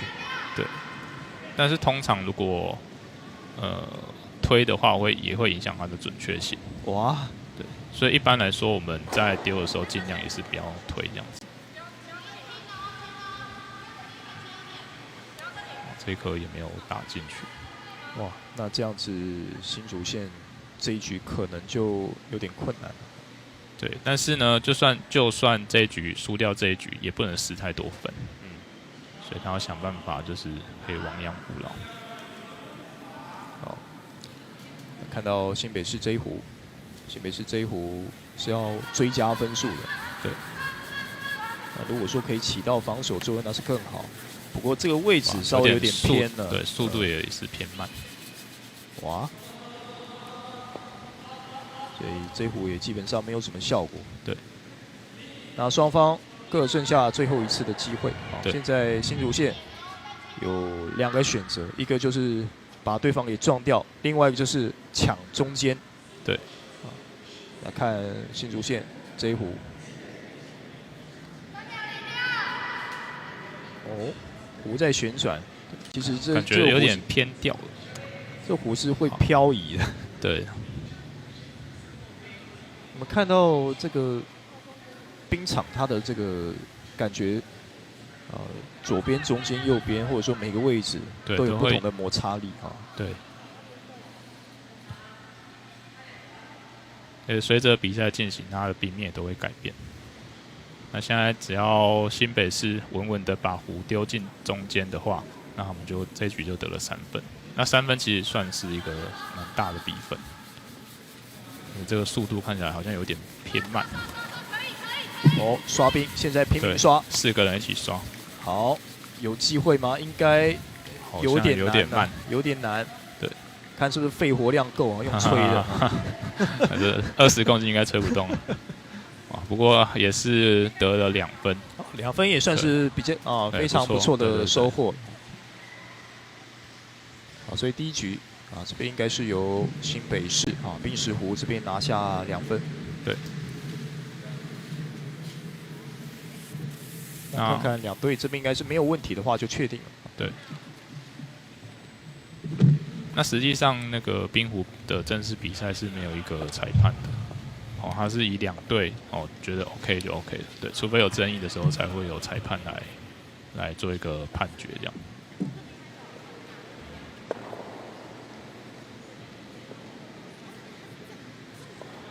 那不过这是第1局啊，比赛还不确定哦。那现在第2局。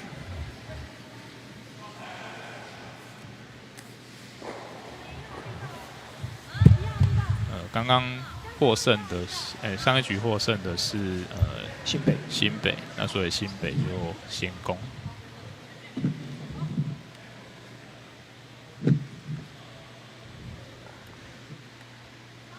现在我们看到选手放上去，这个就是刷片，增加这个减少摩擦力。对，减少这个鞋底摩擦力的。对。那一般这是没有冰壶鞋的时候一个替代的方案。看起来速度有点快。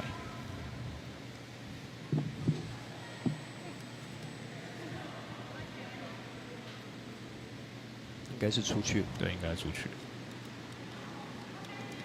冰刷只能减少冰壶的摩擦力，没有办法增加了，没有办法减速。没有办法让它变加快啦，对啊。那也没有办法减速，应该也没办法。减速哦，听说是有技巧减速，但是我是觉得应该作用不大吧？什么技巧？有的会去刮那个冰啊，但是我是觉得应该作用不大。对吧？毕竟那布怎么样也摩擦力也没有很大，那不是说刨子可以把它刨掉这样。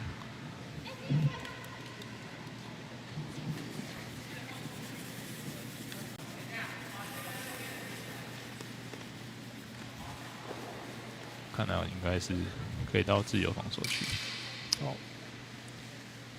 新竹县对低值效果是有的，又有进去。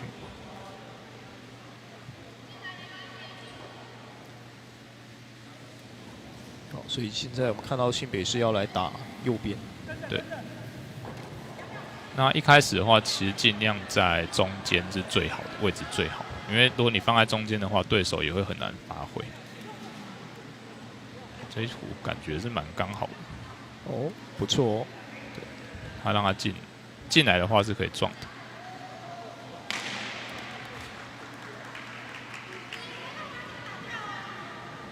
好，然后做一个 take out。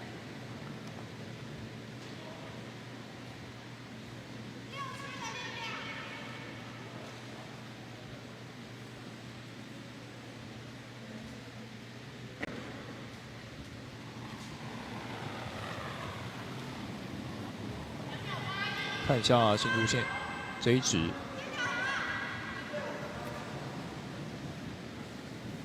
没有有、哦，哇，还蛮值的、哦。哇，而且漂亮，自己留在里面，而且留的位置其实蛮好的。对对对，其实这种状况是非常好。好，所以现在新竹县这个 take out 做的非常完美。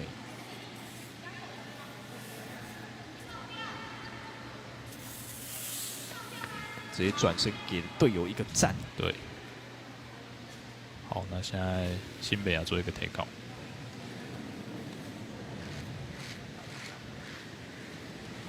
速度非常的快。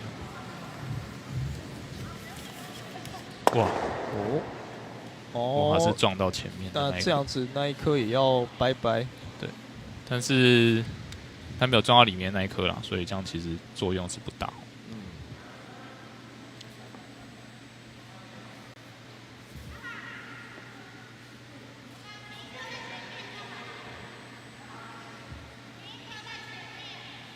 那他每个刷冰的时机其实是有学问的。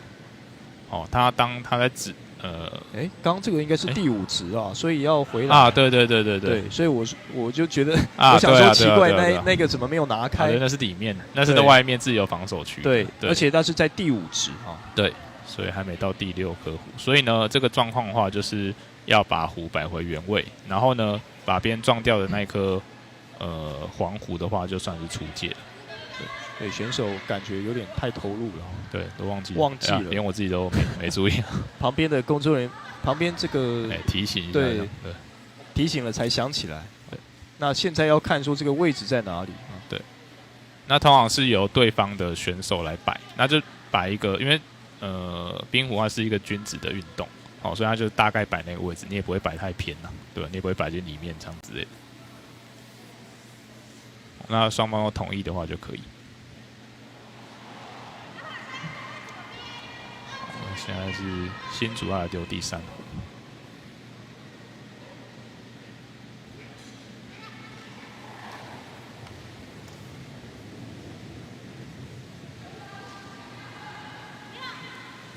看来这个速度有点快哦，好像我撞到自己的，会撞到啊！那这样子刚好2颗，哇！而且这第2颗也没有了，算是一个小小的失误。哇，这个应该失误有点，但是影响有点大哦。对啊。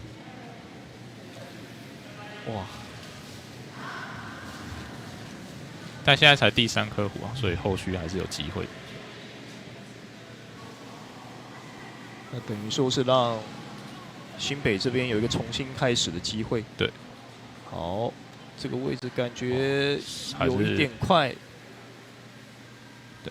那我们可以看到，就是对方可以把那个弧刷掉，对方只有队长可以把那个弧刷掉，而且也要在这个过那个耗时的中线，对，过去才可以开始刷。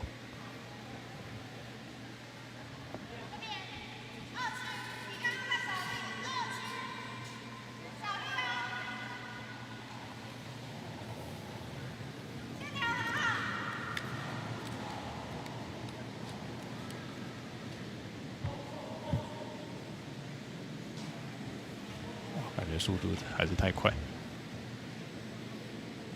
留不住了。对，留不住了。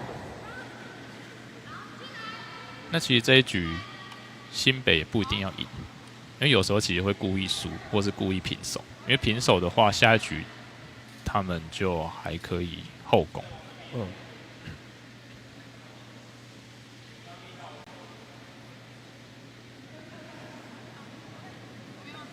我刚刚说错的是新竹了，新竹的话还可以保持后攻。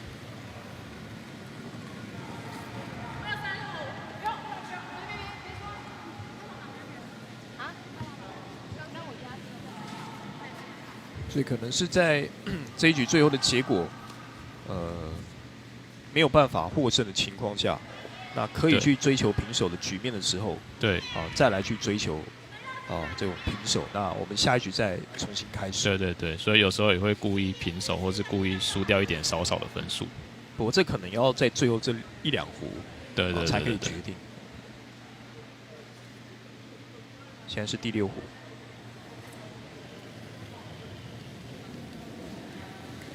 这应该是新竹的第5壶。第6壶。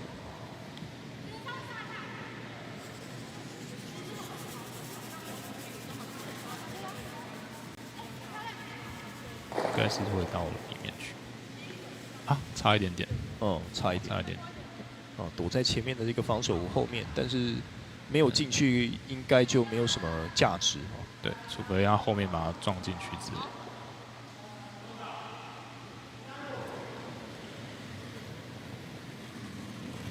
好，现在是新北的第6、第7。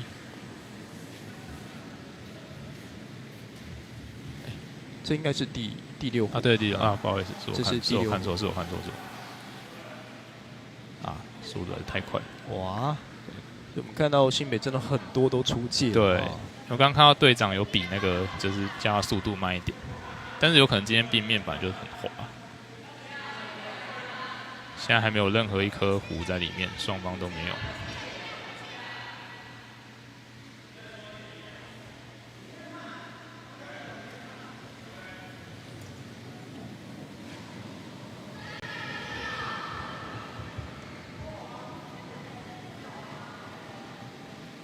这一壶的速度也蛮快的，对，所以他没有选择刷，偏掉。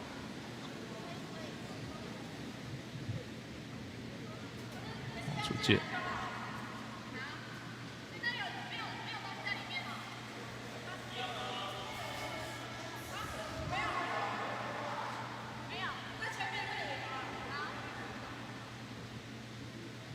轮到最后一位直虎。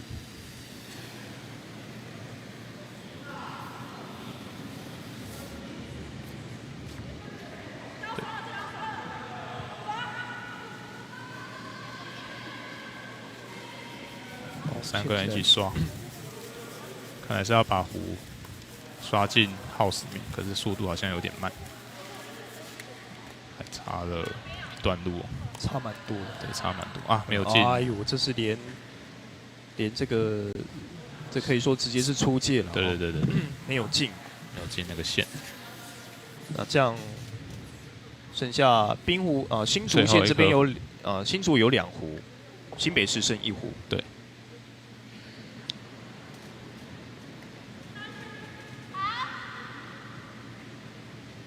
那通常是就会把它丢进去，因为现在分数还落后不多。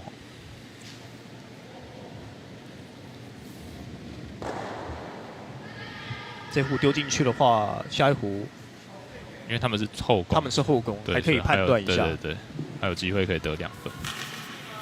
哇，不过这一角度有点偏，看一下是不是有进到得分区。抓进去！哎，觉得应该是可以哦，应该是可以。可以。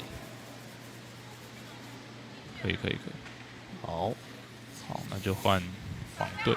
这边目标就很明显。如果说可以把它给 take out， 并且反弹到靠近中心的位置啊，那就是一个比较好的结果。对。通常如果是躲在红湖的后面，那是最好的状况。对。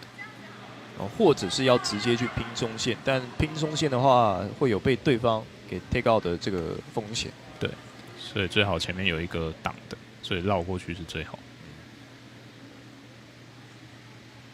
他选择就做这个 take out。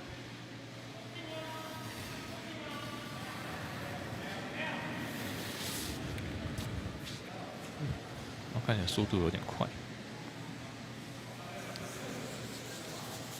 那我看角度对不对哦？角度好像好像会进哦，好像有机会哦，好像有机会哦。哦，好像还更是转进去哎。对啊，还比红有，比红湖近一点点。但是现在主动权是在新竹县这里哈。对，因为新竹县只要能更近的话，对，能更近就行。那基本上新竹应该不可能用 take out， 因为它前面有挡一颗红湖，对它，所以它只能进到最里面这样子。哦，或是他可以绕过去打中黄色的，他自己又得2分。哇，这难度应该也很大。那现在难度很高。好像有点快哎。对，这壶好像有点快，但是我们在这个转播这边看是比较不准的哈。现场看哇，可惜。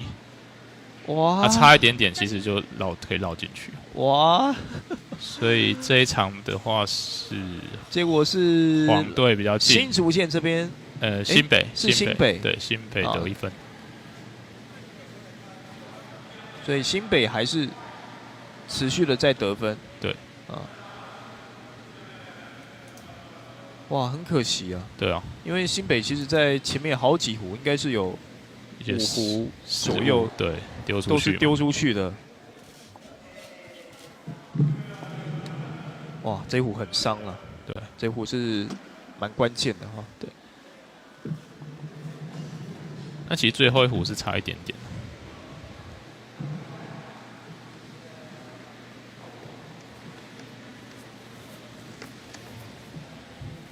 因为这颗刚好躲在红湖的后面，所以被保护住了。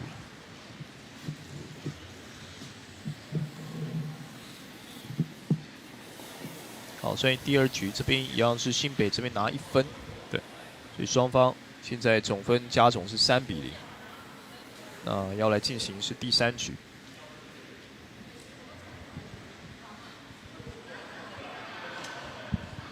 第3局一样是由新北啊这边先丢。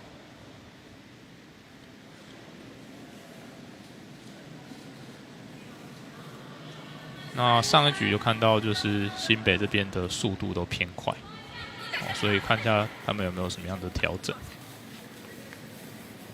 其实宁愿慢一点把它慢慢刷进来，这样子比较好。好像这一颗这样子，速度就比较刚好。这个位置非常好，对，刚好是在中线的地方。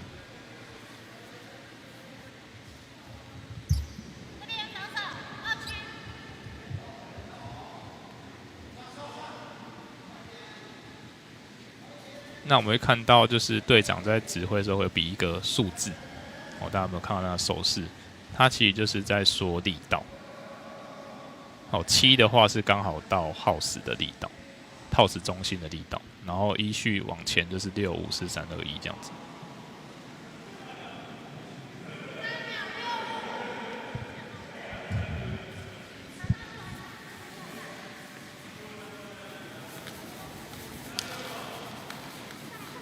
开始变慢。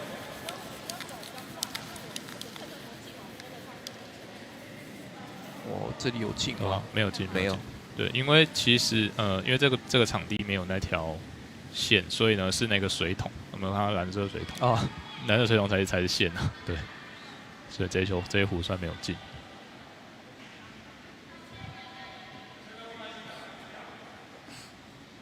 好，现在看到新北的第2壶。对。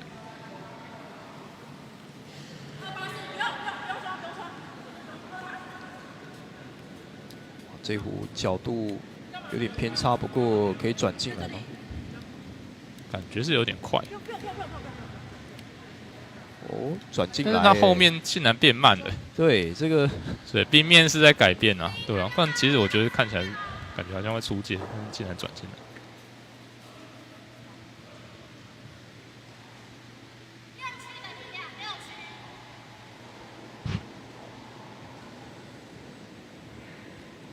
我让对方选手其实是有去碰那个壶，那只要不造成壶的移动就没有问题。对，那因为它是一个君子的运动，所以其实双方 OK 就 OK 啦。对，它其实蛮随便的，也不是随便，就随性。哇，这颗打得很好我刚好壶放在里面这样子，非常好，角度非常好。对。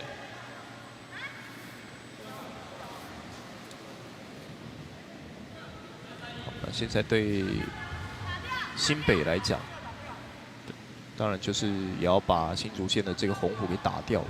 对，他可能也是要把红虎打掉，然后自己留在里面。哦，他是要打外侧吗？还是要打内侧啊？他其实在瞄准的时候会稍微偏离那个他要打的目标，因为他要靠那个虎的旋转进来，所以他瞄的地方不一定是要打的地方。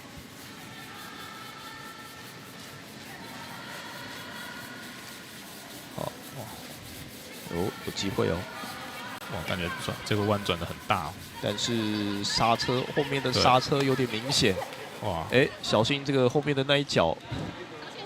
不要去踢到自己的弧了。但这一颗其实，它刚好挡到红色，所以其实对黄队来说，这一颗算是比较差的结果。对。其实这一颗宁愿他出界，也不要挡在那边，会比较好。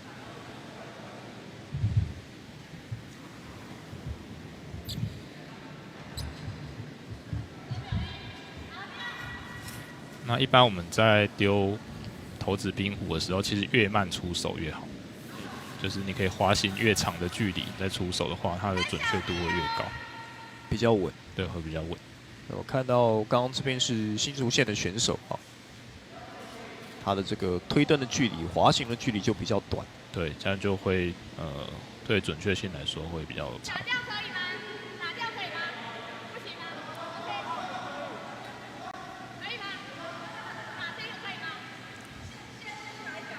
好，那在投掷的时候，就是不管是队长或者队员，都会有一些沟通这样子。哦，你不一定说每一壶都要照队长，你也可以有自己的想法，然后加进去互相讨论。那位队长是直接在house这边观察，对，所以通常队长每一壶都会给出指示，对。但是这个最终的结果是双方讨论，队友之间讨论。哇，这一壶感觉有点偏了，对，而且应该是没什么效果的，应该是会压到出界线，对，出界。像我们看到选手有些指出来的壶它是不旋转，有些它是会刻意让它有旋转，这个差别是在哪里？基本上壶的话，如果你是顺时针转，就会顺时针的区，然后逆时针的话就是逆时针的区。然后呢，但是一般来说，我们不太会去丢不旋转的壶，因为不旋转的壶它变数太大，所以基本上就是会选一边让它转。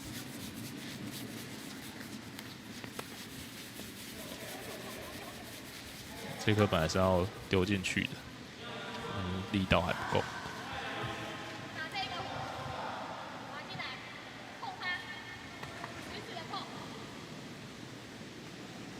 那这一颗看起来是要把黄色的壶撞进去，但其实难度有点高。好，现在来考验一下北市的指准能力。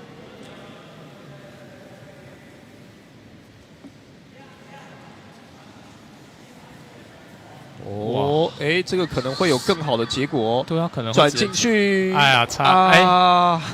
哇，不过把它撞到那个位置，哎，这个位置可能也很微妙。这个位置其实线路好像是有打开的哈，所以这边如果要直线进行一个破坏，其实是有机会的。好像也没有不好了。嗯。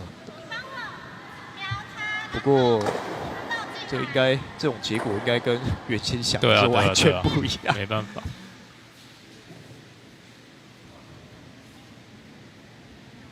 好，所以现在新竹县看一下该怎么做。感觉是要把那个红色的撞进去。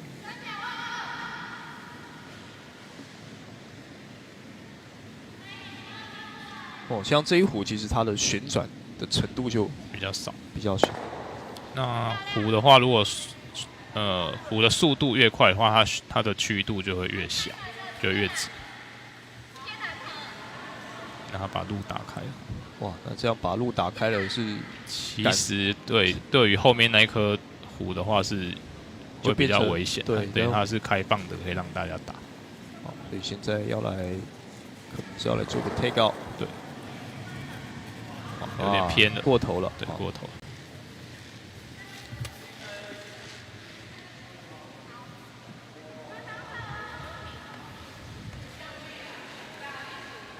那现在是不是要来直接保护后面的这个红壶？对，感觉应该是要做防守。对，应该是要放一颗在前面。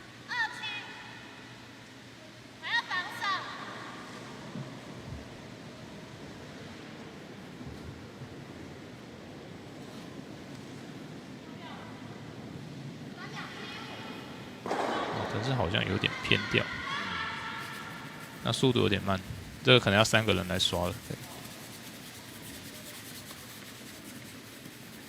哇，魔法刀太慢了，那应该是出界，对，要直接拿走了。不过至少红队在里面还有1分。后面剩下2壶的机会。现在看到新北市。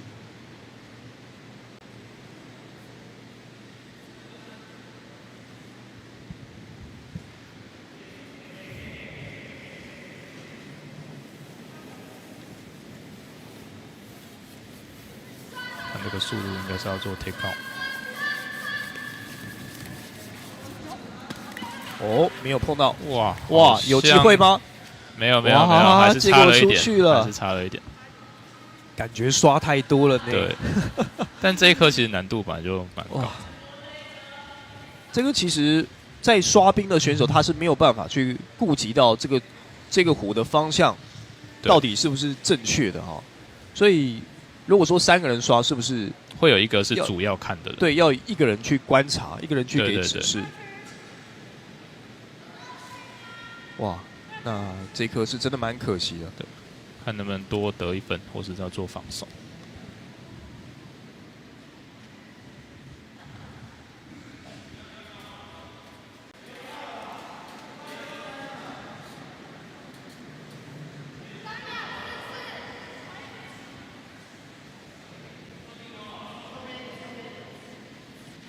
啊，这有点偏掉。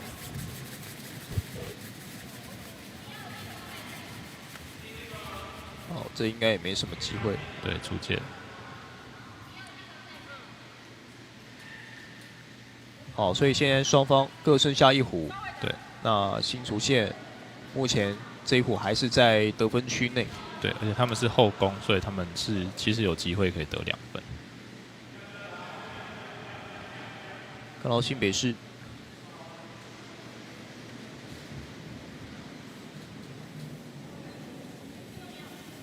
这一壶其实不一定要做到 take out 哈，对，它可以停留在前面也可以。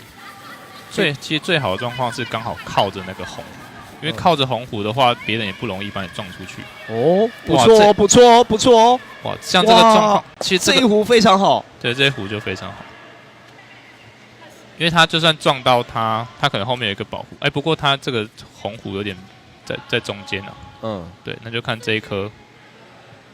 如果红色的可以把黄色撞掉，自己留在里面的话，那就是得2分。嗯，好，所以现在的最后一壶，对，应该就是要做这个战术。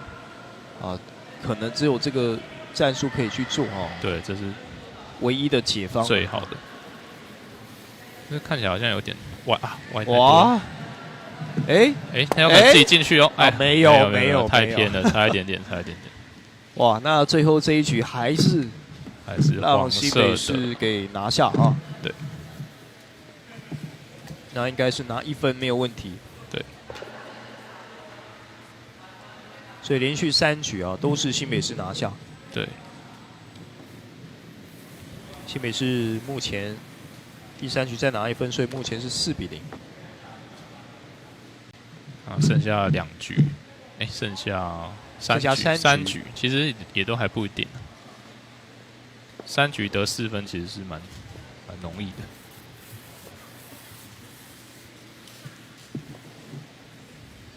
如果说在6局打完双方同分的情况，会再加赛1局。对，然后呢，因为为了不要时间拖太久，所以这次大会的规定是，如果加赛的时候还是平手，那就是由先攻的获胜。因为后攻是比较有利的嘛，那你在有利的状况下还没办法取得胜利，所以就算是先攻的那队获胜，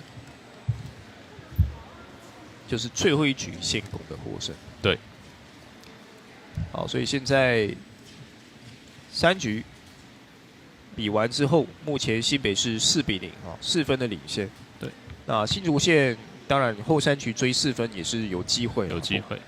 不过其实也是有一些压力。对。那现在是新竹队叫了暂停，每队有1分钟的暂停时间。那暂停的时候是教练可以进场做一些提示。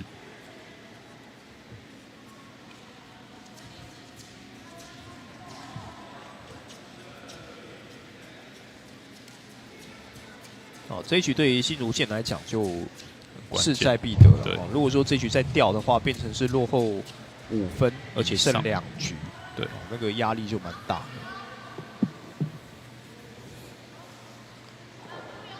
所以一样，看到这边是新北市先攻。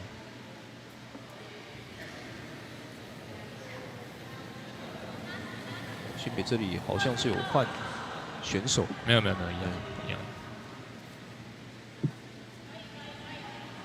但他感觉丢的力道就没有像之前那么大，可能有做一些调整。哦，这个位置应该是可以的，就直接进圈了。哎，不知道会不会出来？哎，刚好在里面。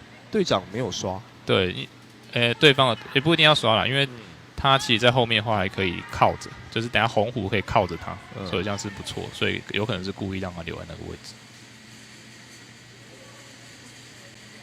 像这一壶的话，如果红色刚好贴着黄色，那是最好的状况。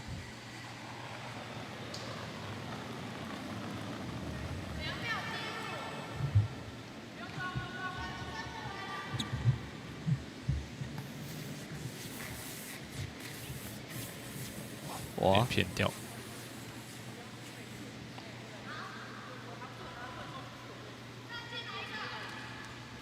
要做一个保护，放在前面，这个就是风险啊。对，如果说第2壶没有撞掉的话，那变成是给对方有一个保护的机会。对，哇，但这颗有点太快了。哇，这会不会把自己的给？应该是不会啊，偏掉了，应该是疏解。好。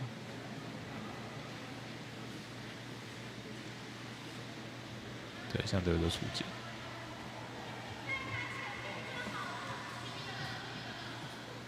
所以还有一次机会。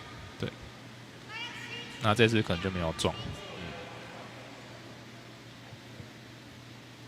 想法上面就是做直线啊，如果说可以停留在中线，那是最好。对。那如果力量过大的话，其实也是有一个 take out 的效果。对。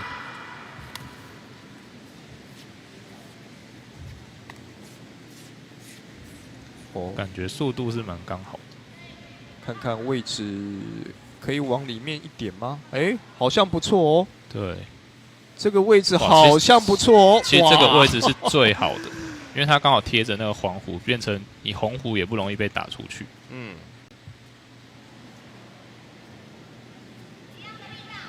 哇，最后来一个转弯。对。那我们可以很明显看到，就是所有的壶在耗时区这边都会变慢非常多，那跟冰面有关系。好，接下来我们看到新北这一壶，感觉是要做 take out。那就看准不准。哦，太偏了，太偏了，跑偏了。对，转弯太多了。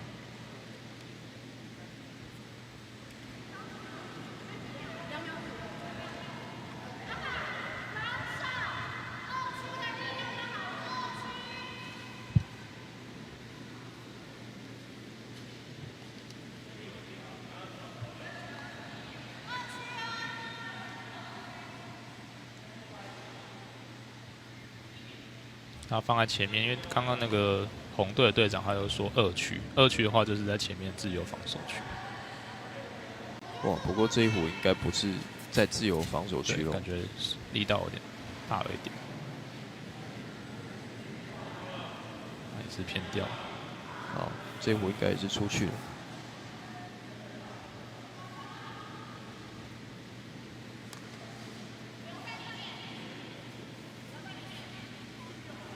可能是要放个中间，可能3颗靠一起这样子。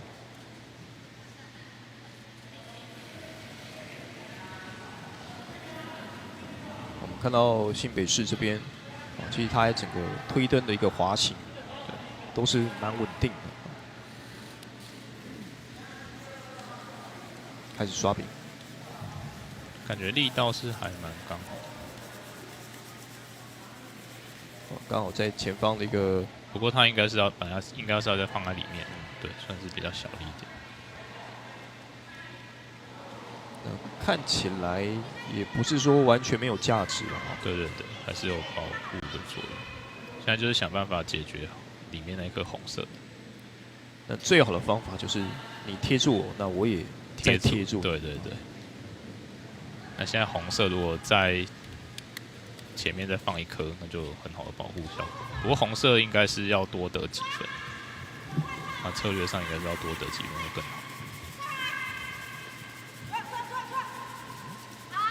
这颗是往左边刷，往左边刷是不是15会往左边？对对对，如果你往哪一边刷，就是5就会稍微往那边，但是其实影响没有非常的大，但还是有一点影响。所以这个位置看起来是好像是新竹刻意去放的，在左边的位置嘛。但是那里的位置其实作用没有很大，它其实放中间还是比较好。我这颗很大力推，不知道会不会准。这要直接去破坏吗？看一下，看起来应该是。不过太偏了，出去了。这颗太偏了。其实这个的想法很好，如果去打到左边这一颗的话，反弹过来应该会有一个不错的位置啊。对，但是准确，因为你推的话还是会影响它的准确度。推的话虽然说速度很快，但是对准确度来说还是会有偏差。在整个滑行的一个动作上面是有规定说只能单手去掌握这个石火吗？还是说用双手的话，其实这个我倒是没有，但我倒是没看过有人用双手了，应该是只有单手了。那另外一只手是拿着冰刷去维持身体平衡。对，那我刚刚就在想说，有些人他可能在最后的出手，他选择用双手。应该是不行，应该是只能单手，因为我没看过有人双手。哦，这颗红色也丢得不错，也在里面。我现在看起来还有2分。对，现在看起来对新竹来讲不错哦。对，目前这两颗壶都在很好的位置。对，那这个速度应该是要 take out。好，看一下撞的位置在哪。哎，很好，撞到自己的，那这样不太好。没用。不过局面打开了，所以不一定。但新北这边剩2壶，对，剩2壶。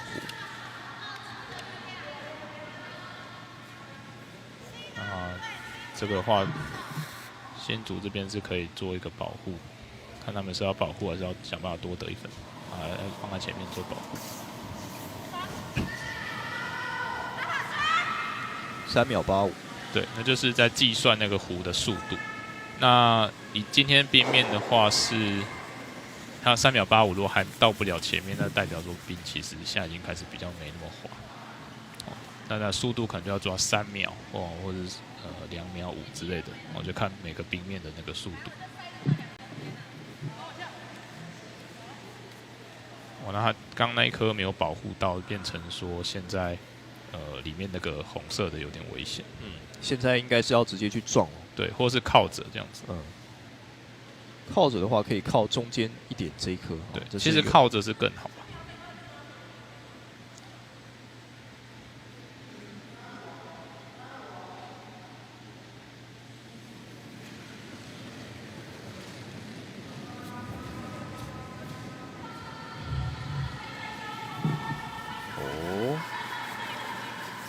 角度不错，看一下，角度不错哦，角度不错哦。对，这个位置怎么样？放掉1颗。不过这个结果其实可以接受，可以，是可以接受的。对，至少少1颗的。哇，这个结果其实已经很好了哈。对，而且他撞掉这颗，并没有去打到他后方。对，至少那颗还在house里面，他还有1分的机会。不过。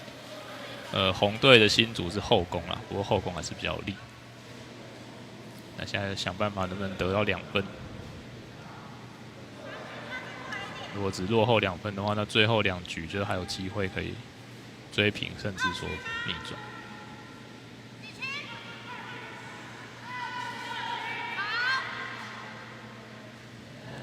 看起来是选择做防守，因为这一局新竹县一定要拿下。对。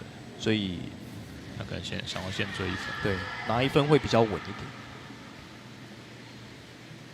速度有点快，对，但是也不一定不好。那有可能，有点偏掉。速度有点快。那这样子的话，就把主动权还给对方。对，现在对方只要打掉就是，不过红色是后攻啊，不过后还是有比较有利。看看新北要怎么做啊？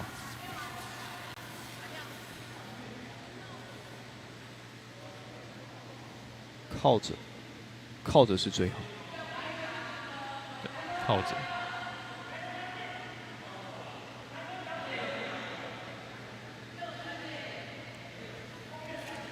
也可以把它打掉，然后赌红色最后会打不中，这样子也是可以。哦，角度应该是要去撞的、哦。对，感觉应该是。看一下这个位置。哦，感这个觉很位置不错，准这个位置不错，非常好。哇，这这个位置非常好。但现在把最后一壶的压力给到新竹县啊，新竹县现在其实稳稳放到中间就可以得到1分。不过今天冰面的这个状况，其实两队都没有办法很好的掌握，所以尤其是对新竹县啊，今天感觉有蛮多壶，对，蛮可惜的，都差一点点。所以要只准还是要 take out？ 对。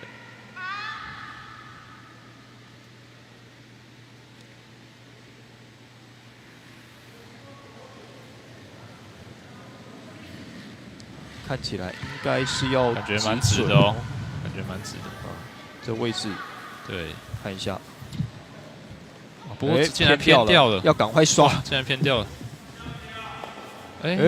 哇，应该没有机会了。有机会，有机会，有吗？有吗？哎，差一点点，不知道谁进呢，真的看不出来。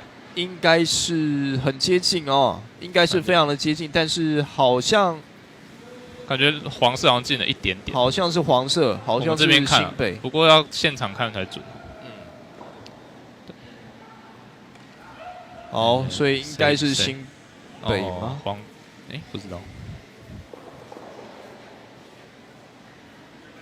等下看谁先攻就知道是哪队。看一下记本啊，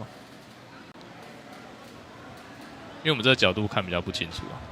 那个要从正上方看啊，看来是刚才时候是黄队的新北得1分，所以他们现在是先攻，所以现在是5-0了哈。对。那现在压力就给到新竹红队这边，哇，这样子要2局追5分。2局追5分，对，也只是平手啊。对，所以现在可能就是要做一些比较冒险的策略，可能就要下险棋，要赌一把。这几壶其实，哇，这一壶真的很漂亮。对，这刚好。真的比较可惜了哈，对新竹县来讲，有一些没有把握到。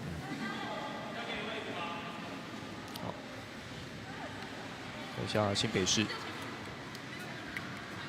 速度还是偏快，不过感觉好像有机会哦，好像不错哦。这个位置竟然是变慢了。对，这个位置好像不错。对，所以现在在耗时区的壶感觉都会变慢，刚好在中间，进圈，对，而且是在内圈啊。对，看要靠着还是打掉。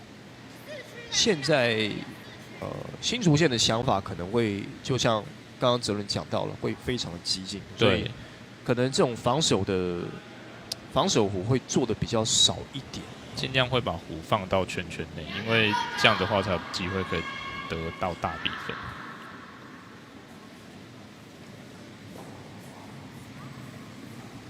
这壶应该是碰不到，但是看一下速度啊，好像还是哇，好像太快了，对。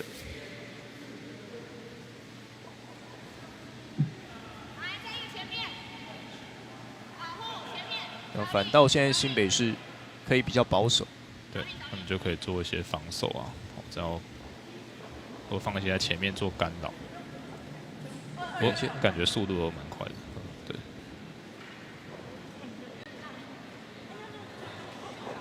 不过这个位置其实减速会蛮快的，所以不一定哦。对，哇，好像不错，竟然留住了，好像不错，哇，竟然留住。他最后的时候转那个小小的弯，刚好把对留在里面。如果刚好碰到那个黄色的胡，才把它留。如果没有碰到的话，就出去。而且还稍微转进来一点。好，那现在给了新竹县一箭双雕的机会了哈。对，这两壶其实是有办法，是有机会一口气碰掉2个。对，看一下角度够不够精准。除了角度以外，就是速度也要有。因为每次碰撞它的速度都是我看起来是蛮准的哦。哇，但是力量上有点小。会哎不会穿过去啊？哇，竟然这么刚好！哇，竟然这么刚好！哇，它其实再偏一点点的话，也是撞2颗的。对，差一点。哇，差之毫厘，失之千里啊！对啊。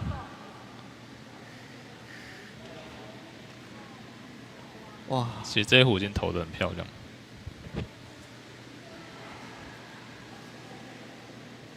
那现在黄队看起来是要多放一些在前面做防守。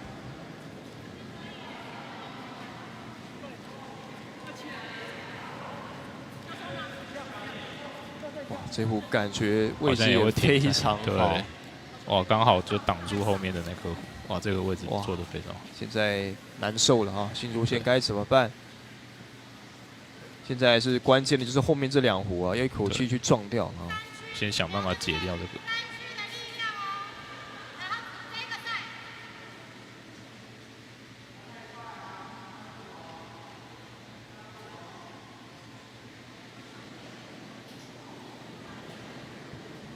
感觉速度是有，看一下准确度。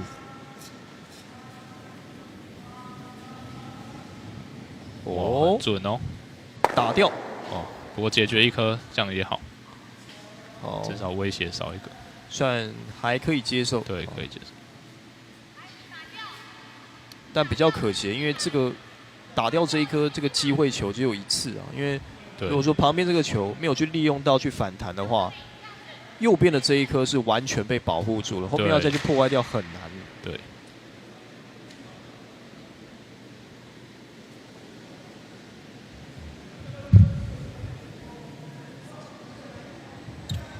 感觉是要靠着它。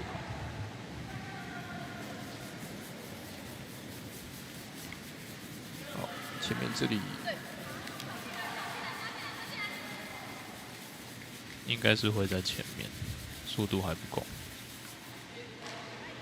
好，现在很尴尬，就中间这一点啊。对，那当然对新北来讲，可以不断的去做一些被动的保护，防守的弧做多一些。毕竟他们现在5分的领先，对，其实蛮多的。那所以现在红队的新竹这边要做比较冒险的打法，才有机会获胜。看一下这一壶。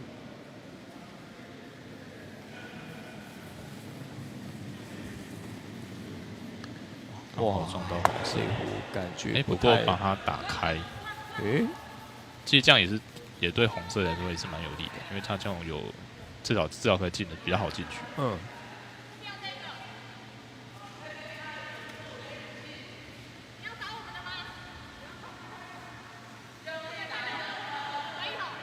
我现在对新竹县来讲啊，对，壶没有进圈，其实都是隐性的伤害。对，因为落后的分数还是在那边。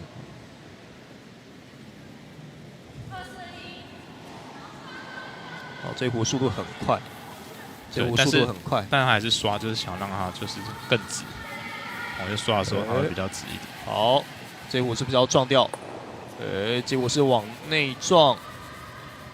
不过是不过它里面还是黄色还是比较靠近的。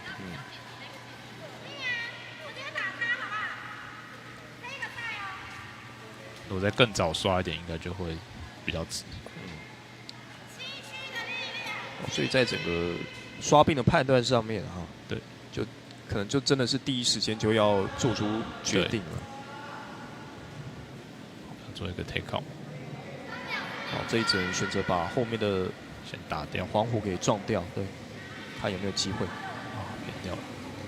如果是打后面那一颗，打后面这颗的话也不错啊，因为那颗也是在里面。对，哦，这样其实也可以啊，但是没有留住哈，对，可惜没有留住。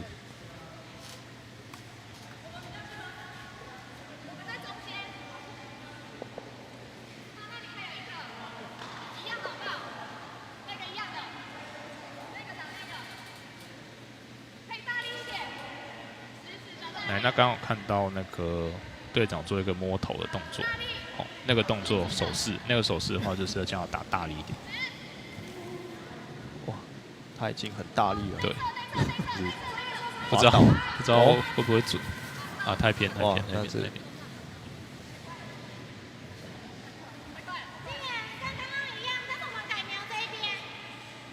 其实冰虎他也没有一定就是要做什么手势，其实你们那一队自己讲好就好。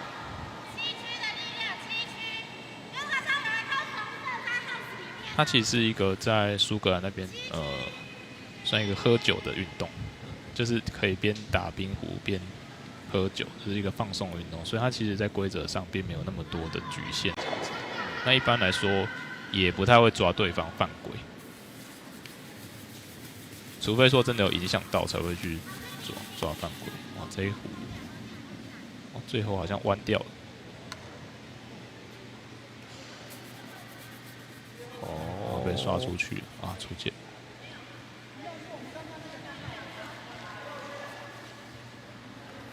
那剩下2壶的机会了。对。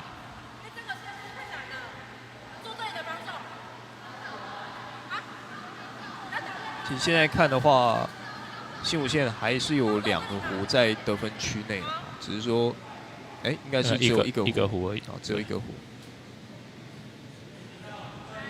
所以最好的情况当然是把黄虎给撞掉，对，那后面2壶全部留在得分区内。对，看到这壶。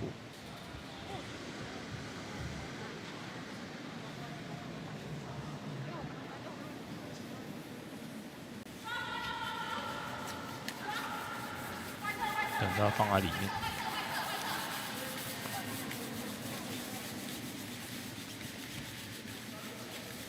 哦，太短了。哇，效果也不是很好。对，因为那颗中间的黄虎就暴露在危险。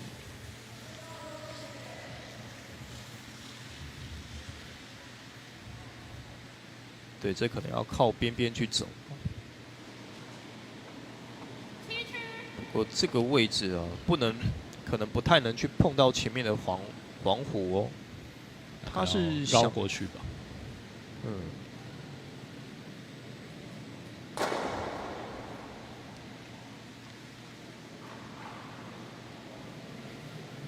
选择用撞。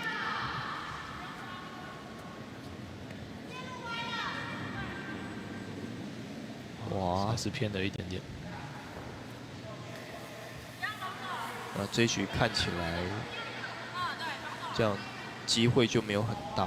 对，但是看看能不能得2分。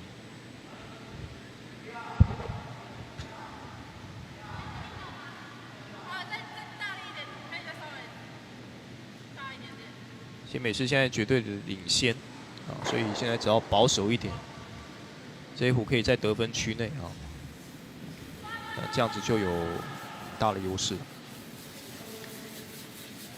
那在刷这冰壶的时候，其实是离壶越近的是效果越好，所以通常是比较会刷的人会刷那个比离冰壶最近的位置。哦，这一壶是没有进，对，没有进。哇，对，那现在还有机会得2分。对，新北市这里好像给机会了啊。对。现在反而是要撞这个位置吗？撞进去。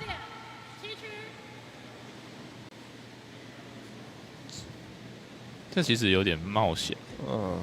其实拿2分就，我觉得是其实就有机会了。拿2分落后3分，最后还是有机会获胜。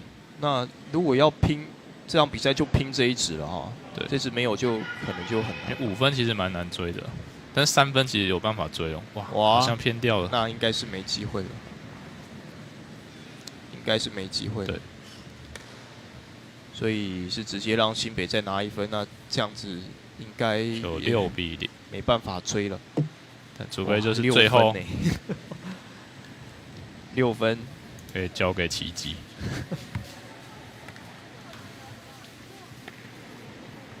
现在前面5局都是新竹县拿到啊，对，6比0。那最后这2局，其实在选择上面看到新竹县是不断的要去打前面的这个点。对。那想法上感觉是不是有可以讨论的空间？觉得是有一点冒险。他们其实可以用比较保守的方式放进去就好了，或者是说选择直接去 take out 中间的那一颗，对，也可以，那也是2分。啊，这一局就是新竹一定要全部丢进去，看看对方赌，看看对方会不会准不准。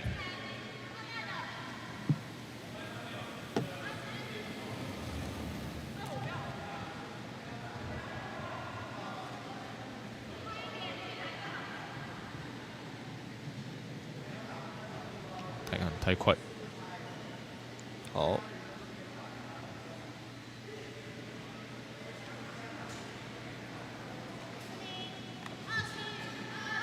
也要做防守吗？防守顶多只能做2颗，要不然就是放前面，然后后面的慢慢把它撞进来。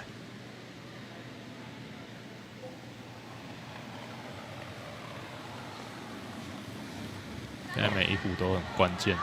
这一壶的力量看起来可以哦。对，应该是可以在里面。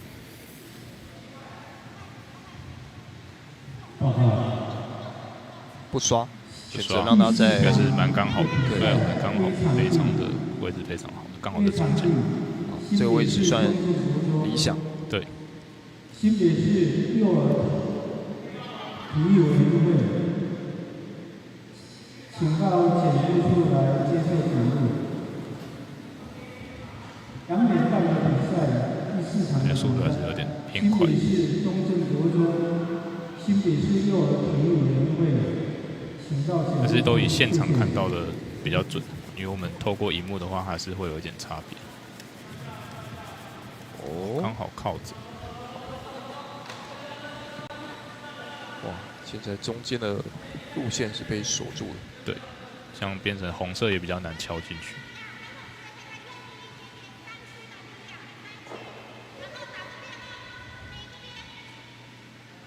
啊，新竹的后面几颗至少都一定要放在 house 里面，他才有机会可以获胜。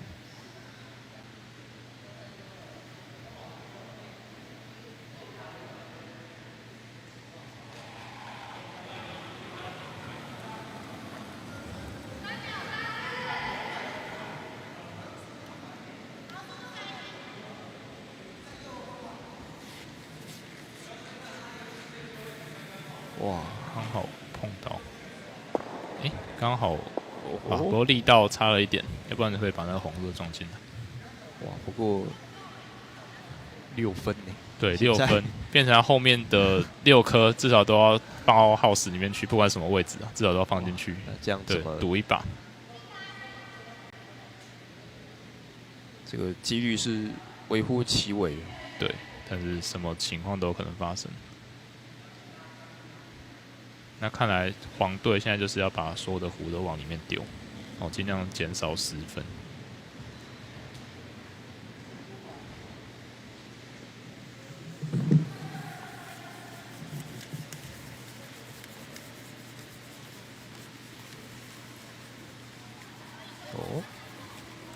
不过也是有防守的作用。现在前面刚好挡了4颗壶，其实要放进去是有一点难度的。现在只能走边边的路。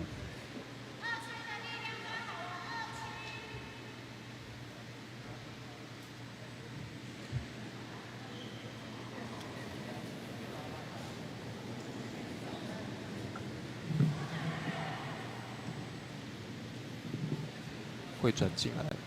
好，感觉速度是蛮 OK 的。哇，这个太晚刷了，哇，早一点刷应该是，也不一定，进不了，对，进不了。哇，那基本上对宣判死刑了。但是除非说他可以把红色撞进去，然后自己也进去里面，但是那其实难度非常的高。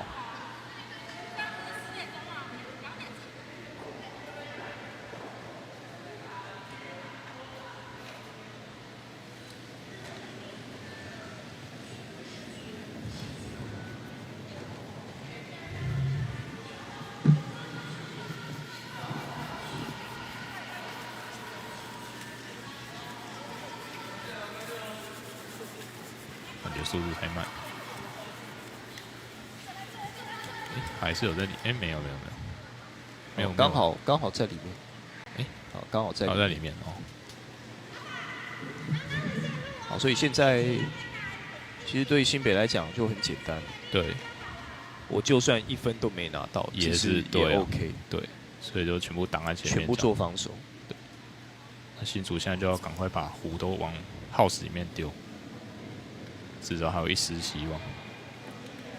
好，这一壶现在要转进去，这可能要赶快刷一下哦，赶快刷一下，有点慢哦，太晚刷了。哇，太慢，差了一点。哇，那这样子全部做防守。对，现在没有半颗壶在里面。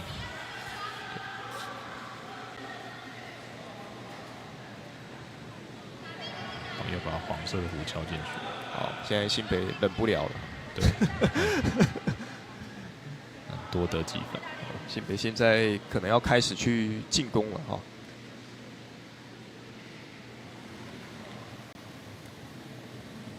这位选手的重心非常低。对，那重心越低的话，其实对稳定度来说是越高。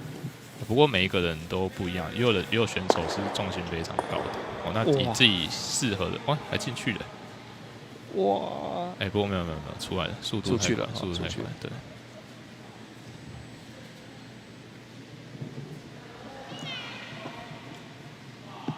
但是不管每项运动都一样，就是它其实也没有一个叫做标准动作，就有最适合自己的动作。哦，所以你会看到，就是其实丢冰壶的很多选手他的姿势都有一些奇奇怪怪的都有。也有人是就是弓箭步这样子丢，就是身体很高的，这样其实也是可以。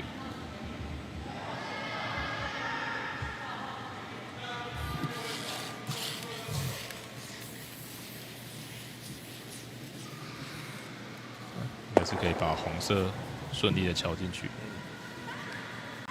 好，现在对，好，可以，对。不过把红色敲进去，还是少一颗了。对。但是至少最后一局赢，有得分。对啊，也是高兴。至少赢一局。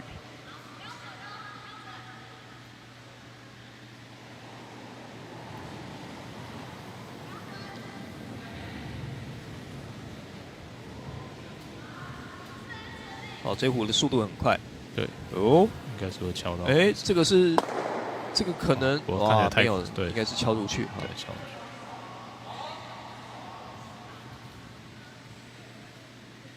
好，所以现在局势这一局啊，单局这一局是对新竹县来讲比较好的。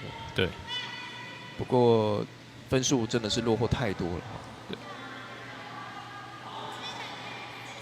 但是就算比赛没有赢一局也是爽啊。至少没有被玩疯。对。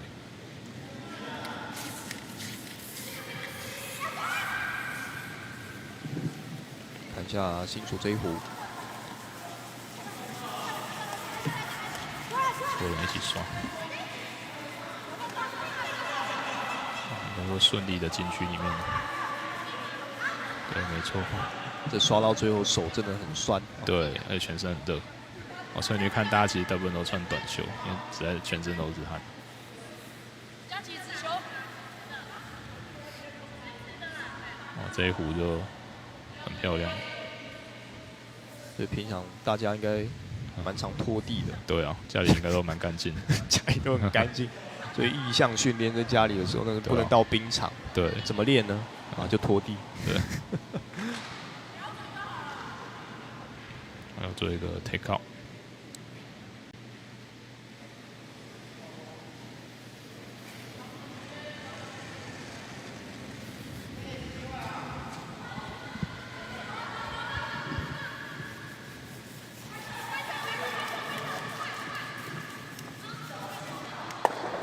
把它敲。哦，没有，太晚。这里有吗？是撞进去，撞进去，撞进去，里面还是有2颗。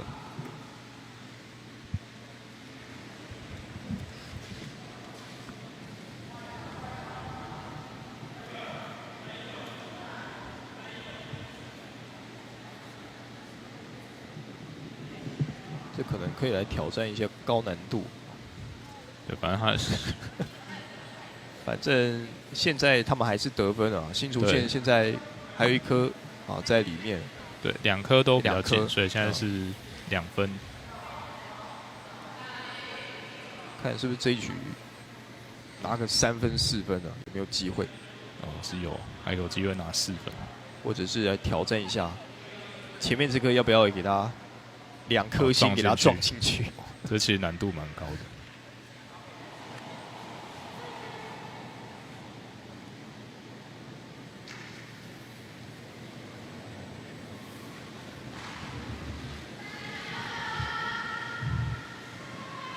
速度有点快，速度有点快。哦，会撞2次吗？好敲到，会撞2次哦。哇，没有。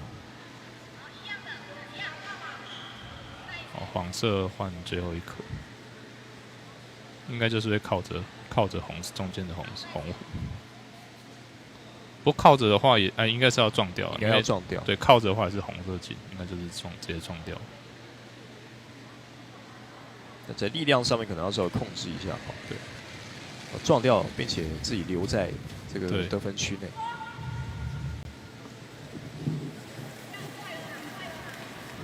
哦，不错哦，应该是蛮直的哦，这应该是会破坏掉。刚好撞到。好，刚好，非常成功。它位置还比黄色再近一点。对，所以现在基本上没有翻盘的可能了。这一局有可能啊，但是这一场比赛是不可能。这一场比赛对已经是命中注定。对，因为红色还有1颗嘛，还可以再丢进去。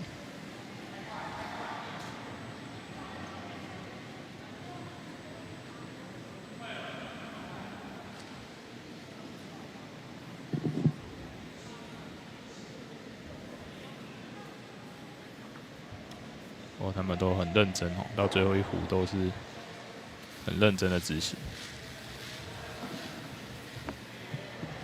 选择用撞的，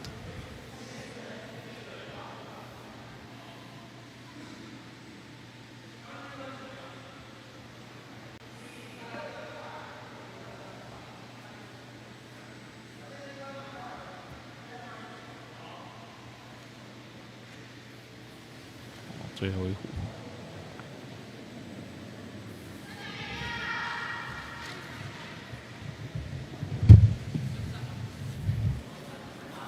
看一下准确度，刚好闪过，不过哇，刚好撞到，非常好。对。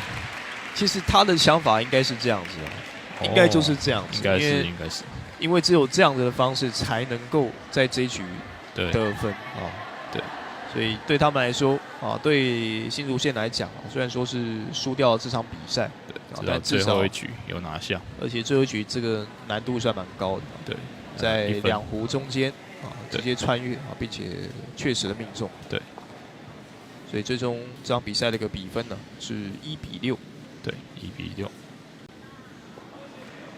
最后是由新北市冰石湖俱乐部拿下了这场比赛，对。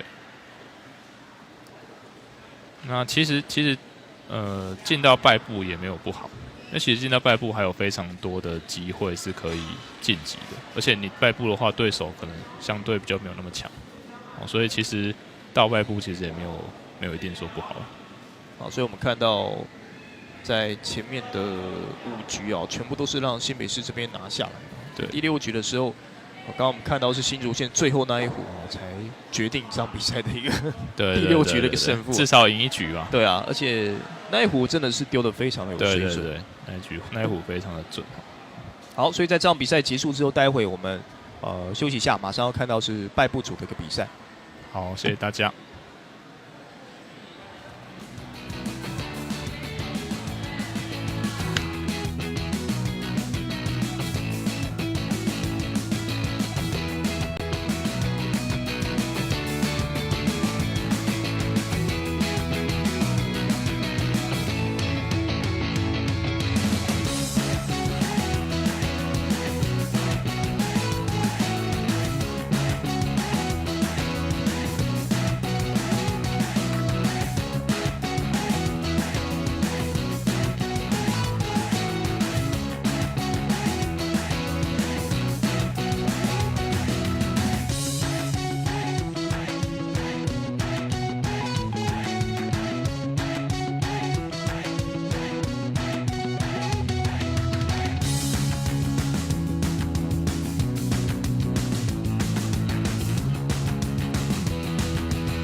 112年红道杯全国冰石虎锦标赛12月9号、10号在极光冰场来看我们的冰上对决。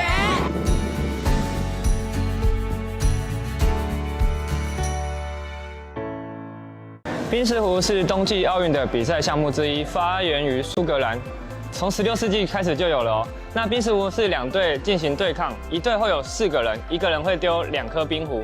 那所有的冰壶都丢完之后，谁的冰壶离耗时正中心最近，谁就是最后的赢家。我们现在要介绍于冰石湖所具备的有哪些器材。首先第一个是冰石壶，然后产于是苏格兰，大约为20公斤重。好，第二个是我们的冰刷，是让选手们在冰上的时候刷冰为作用。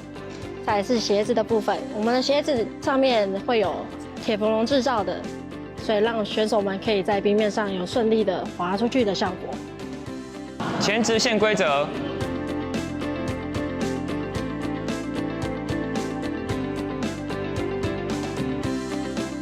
坐。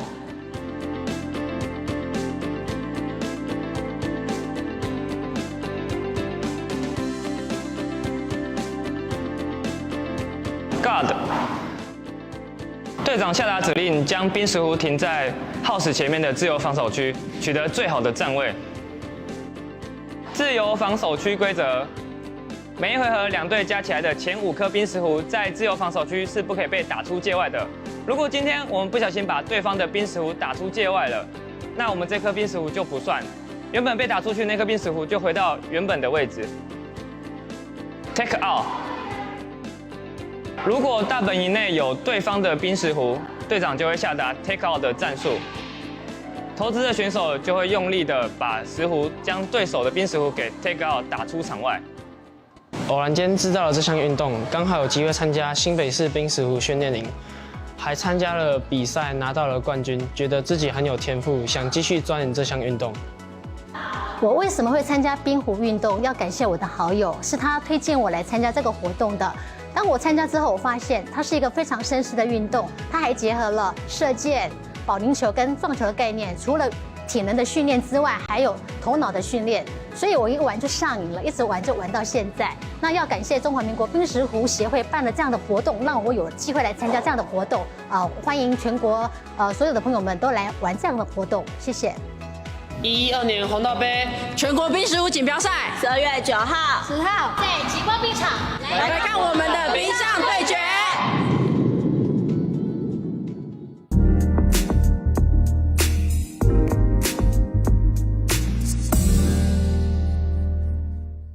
112年红道杯全国冰石壶锦标赛12月9号、10号在极光冰场来看我们的冰上对决。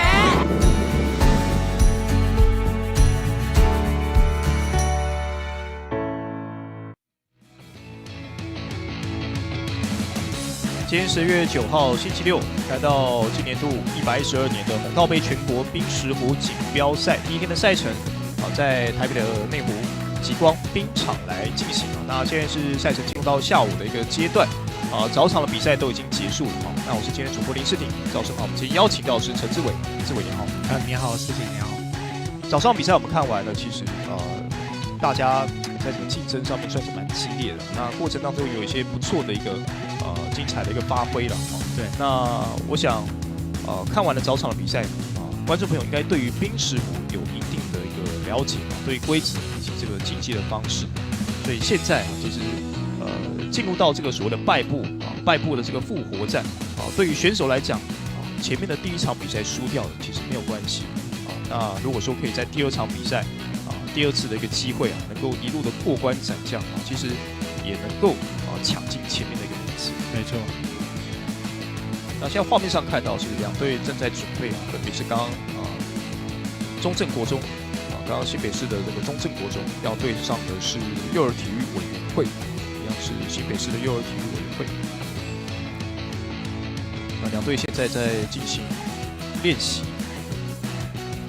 那目前看起来中正国中都是国中生所以在整个经验上面还不是说这么的充足。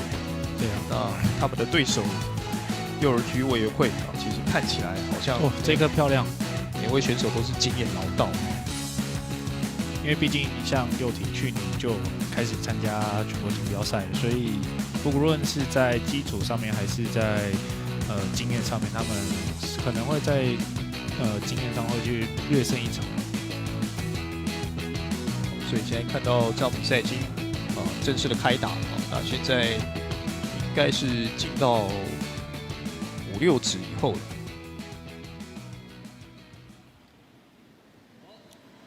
现在拿红色壶的是我们的幼儿体育委员会。好，目前是有1壶在 house， 在得分区。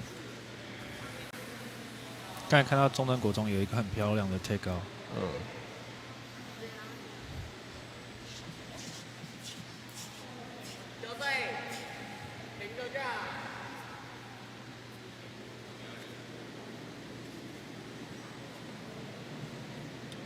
好，这应该是第7壶。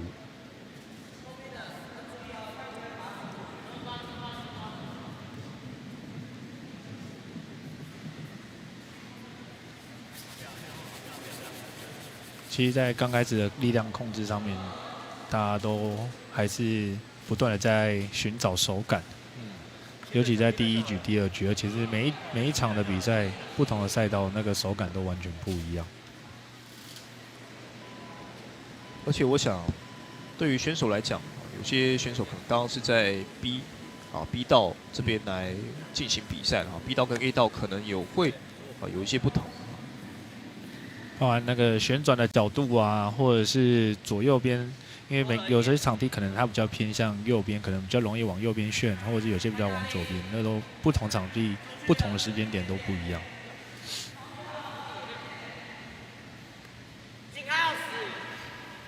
看起来中正国真是希望直接送到中间。这应该是中正的最后1壶。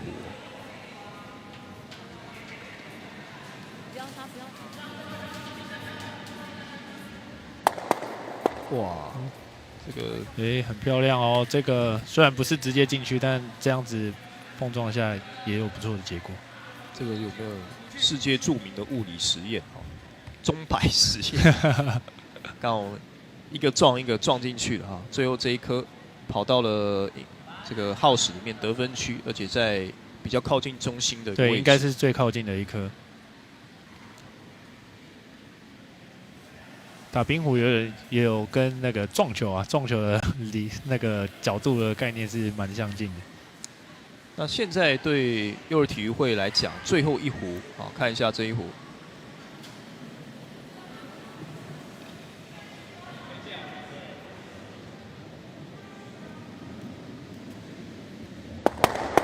哇差一点点。哇，那这样子应该第1局拿1分，对，应该是中正国中拿1分哦。对。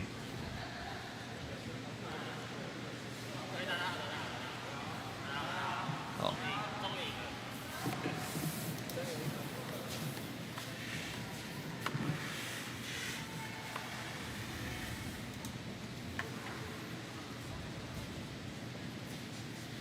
好，所以第1局这边是中正国中先拿下。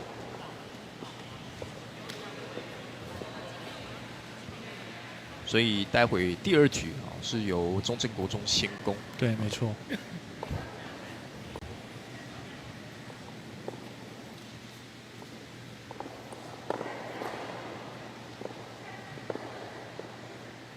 我想对于选手来讲前面早上的比赛已经先进行过1场，所以他们对于场地应该力道的拿捏会比较好。对，会比较好。可能前面第1场。适应不是这么快所以第1场输掉了。那这场比赛其实对中正国中来讲有一定的优势，因为他们的第1场跟第2场都是在同一个赛道对来进行那幼儿体育委员会前面的第1场比赛是在 B 在 B 赛道来进行现在是在 A 赛道。对，那幼儿体育这一队可能就是需要再抓一下这个场地的习性。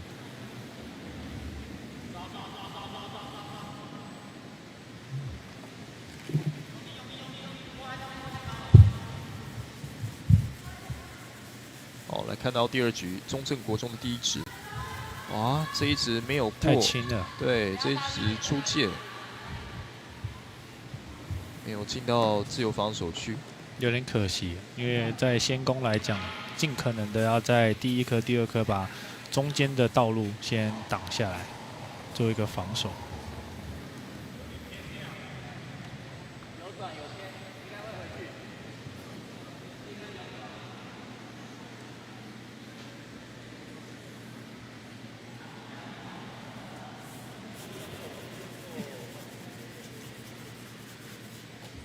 这个落点很不错。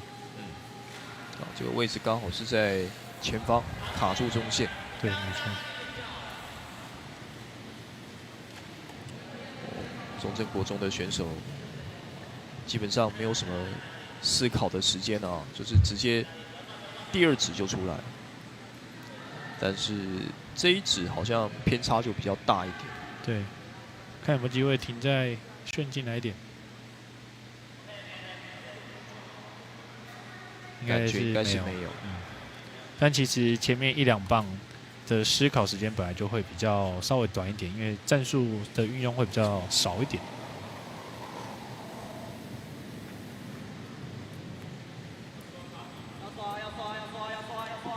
哦，转进来哦，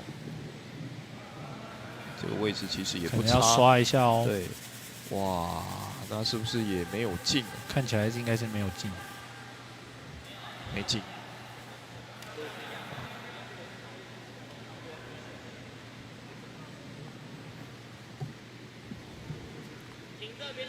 不是中间这个蓝线啊，就旁边的这个筒子，用旁边这个筒子来做一个标记。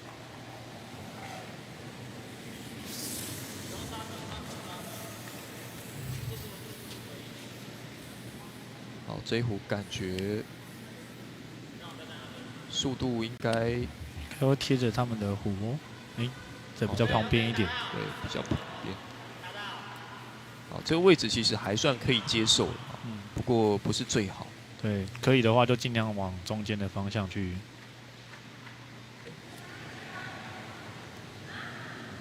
非常稳定。哦，这壶是没有什么旋转。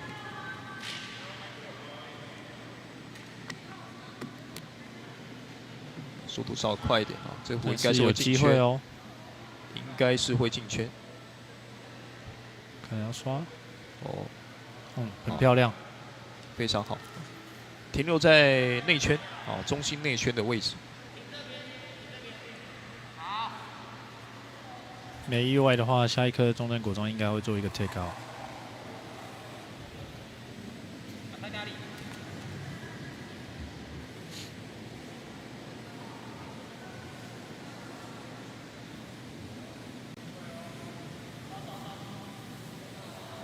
有点偏了。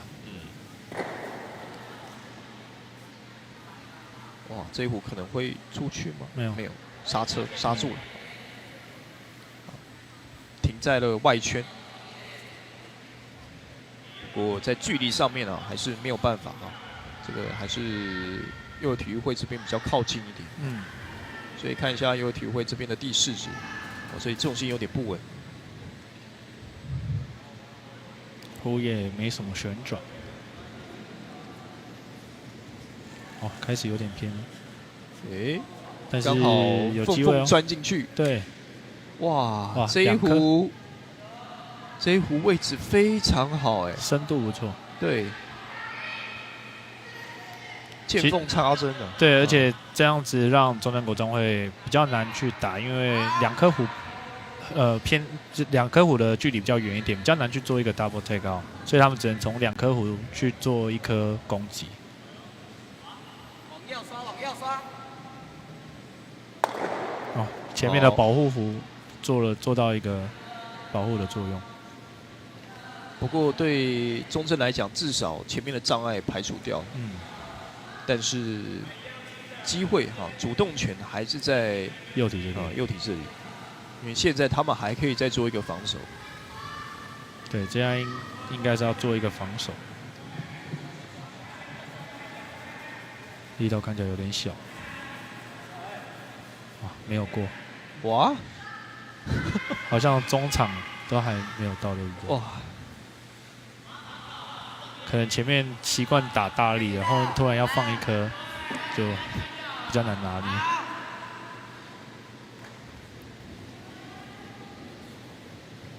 我想对于冰壶选手来讲，有时候保持身体的一个活动度是很重要，因为现场其实温度是比较低。所以你如果说站太久没有去刷冰，站太久的话，可能你下一次直的那个感觉就不见了。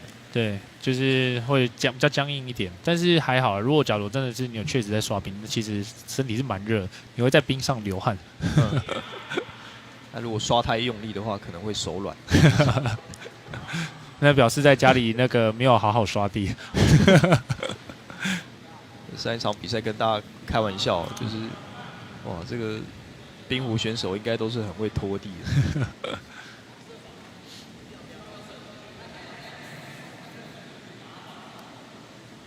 哇，这颗很准哦！哇，这个漂亮，位置非常好，直接把中正国中唯一的一个在圈内的球啊，在圈内的壶给撞掉了。对 ，house 里面唯一一颗。但相对的那个中正国中在右边这边就会比较好去做攻击。哇！而且这3颗壶都是在左中右啊不同的一个位置哈。这只能说是选一个去撞吗？还是说右半边有机会做一个 double take out？ 这边做了力旋转道有点轻哦，可能要赶快刷，这有点太慢。对，这个可能要做 take out 的力道要大力一点。哇，这可能是有点近，有近吗？没有近。接下来右体应该会做一个防守，或者是要更激进的加分。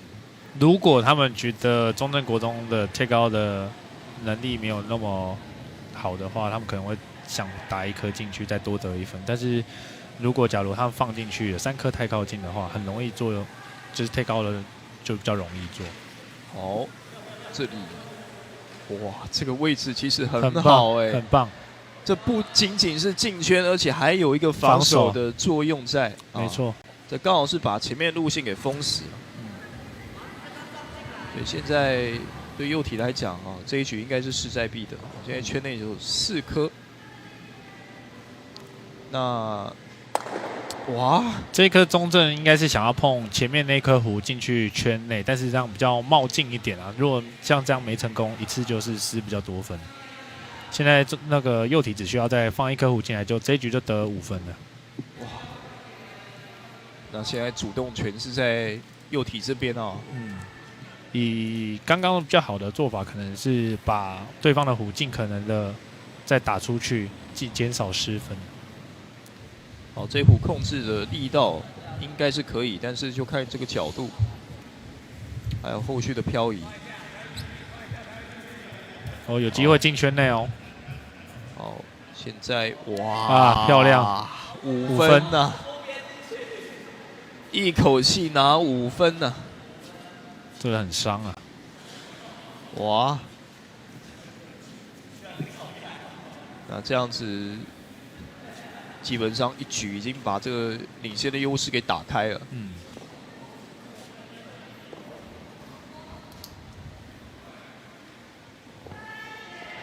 前面中正拿下1局，1比0，但是第2局右体直接连灌了5分进来啊。对，现在右体其实可以打保守一点，多一点的防守。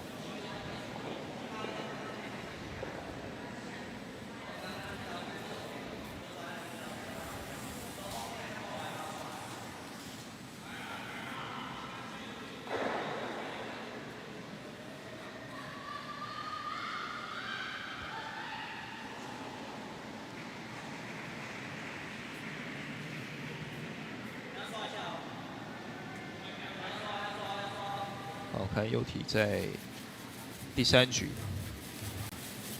第1支，有，还蛮漂亮哦，往外漂移出去了，换力道应该算是不错。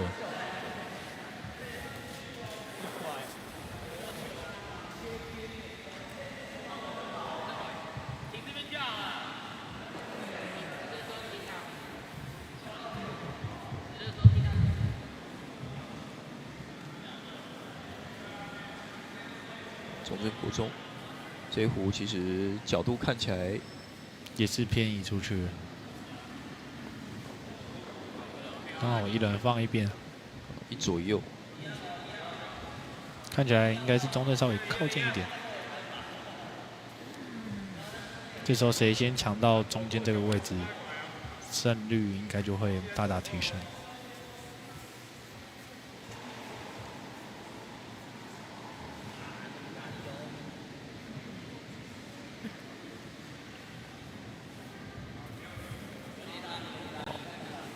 可以哦，力道看起来也不错，可以哦。好，这个角度非常漂亮，非常好。哇，很好，这个位置非常好。对，大概在我们的4区、5区的位置。不过这一局是有进圈啊，所以虽然说是前5颗，但下一壶也是可以去直接破坏。对。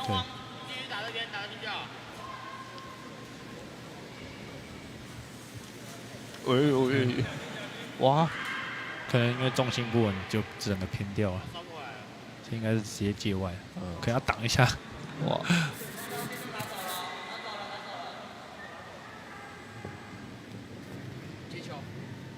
摄影大哥有经验的哈，刚才已经有碰过一颗了，早上已经被撞到一次。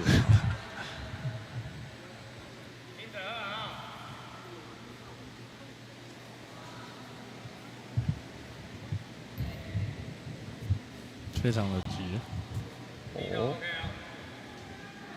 这个是不是会撞到自己的那一壶？看一下，没有。哇，这个位置也很好，而且力道感觉稍微大一点哈。看一下最后停留的点在外圈，也是很好，也是让前面的壶做一个保护的作用。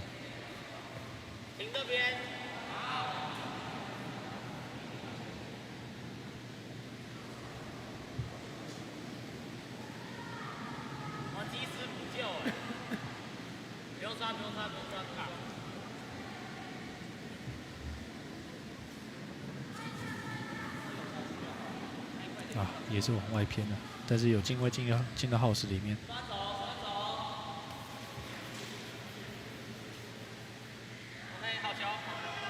后面2颗看起来可能黄色稍微近一点点，所以目标就蛮明显，看是不是要直接撞啊？对，这里感觉贴上去是不错的选择。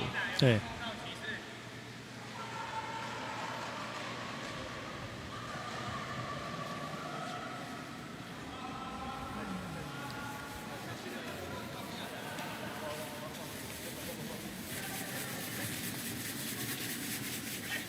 敲出去，哇，刚好做一个防守，这样的结果其实也可以。对，其实目标蛮明确的，就把他们的右体的壶做一个 double take out， 应该是他们现在最好的方式。不过这个壶的位置好像去保护到后面的中正国中的黄壶。哇！他们的壶都偏右了，看起来刚开始的目标应该是在左边。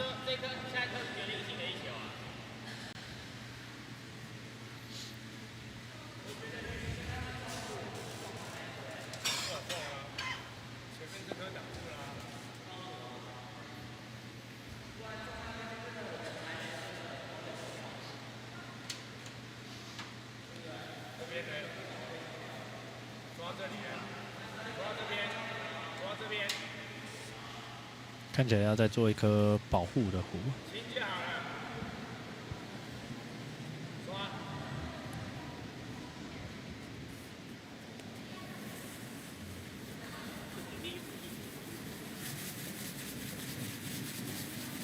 也是往右边偏的。好，这个位置其实还可以接受。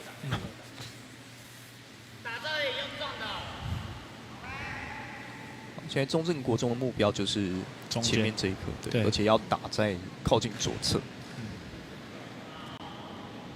这个力道看起来可以，看准度了。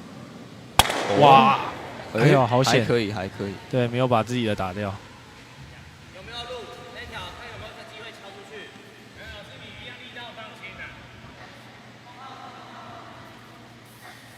他们现在在努力的，跟场地去做一个那个适应，因为他们现在都尽量比在比较旁边一点位置，但湖还是都会往右边偏。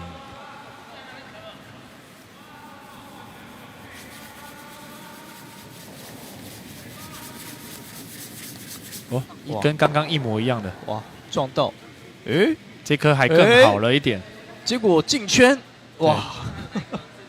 但应该还是黄色的湖比这一颗湖近一点。嗯，但是现在这2颗湖贴得这么近啊，这个等于说是铜墙铁壁了。对，这2个湖不太容易被连续破坏掉，比较不会去影响到后面的湖。嗯。哦，来一个快的，真的吗？有机会，真的吗？2个很都漂亮，刷刷刷刷。哇！哎呦，现在就要看黄色跟那颗湖哪一颗比较近了。诶。还在，这个好像还在，还在，对，还在圈内。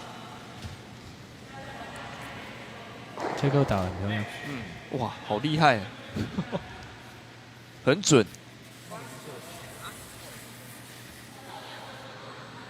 好，现在就这个应该是最后这几壶要来拼了哈。那对幼体来讲，就是直接去打，啊，直接去打黄湖，对，效益最大，靠上去是最好。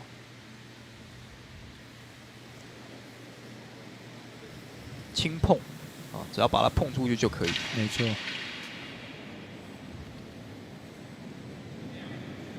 哇，有点偏哦。对，那哇这个过去了。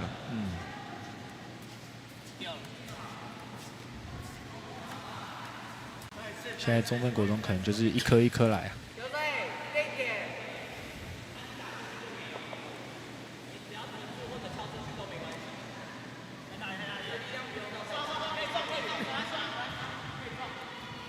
好，还是有机会哦，还是有机会哦。中间走。哦，这一壶好像不错哦。这一壶，看一下最后的落点。哎呦，哇，很好哎，刚好是在正中间，非常漂亮，在内圈。对，而且后面还有一个背板挡着。那这一壶起到了保护作用，这个等于说就是有双重保险的哈。你如果说要把我这一壶给撞开，你必须要去撞侧面啊，因为你撞正面的话，这个你后面的这一壶也会被打掉。没错。但现在看到幼体最后的一个选择，对，看他的准度了，也只能去撞哦。对，感觉应该也只能去破坏。好，这边选择这正面直接撞，好，1分。那把主动权放在给中正国中这里。没错，中正国中的最后一壶，如果也可以再撞一个正面的话，一模一样的，那就是他们得分。对。甚至啊，他们如果更激进一点，撞侧面留3球，那就得分就多喽。哦，他们选择撞，哎呦，哎呦，哎呦，哎，2分，有精彩，哇！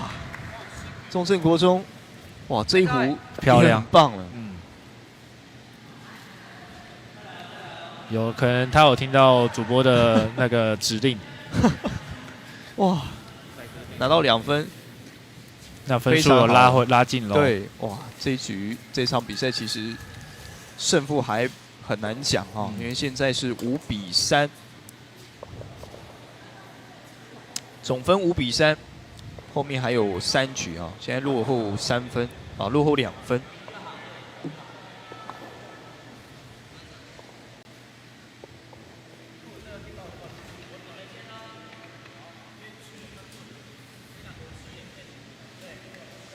所以我们看中正国中，其实虽然说前面他们都是处于比较落后的一个状态啊，但是后面的几壶关键壶对，最后一棒其实还蛮关键的，2颗关键的壶都在最后一棒。好，看一下中正这个位置过来好像比较滑。对，从我们这边从上一局这个位置去往对方那个方向，感觉就摩擦力比较大。对，而且还有分左右边哦。如果是右边的话，其实也没有那么滑。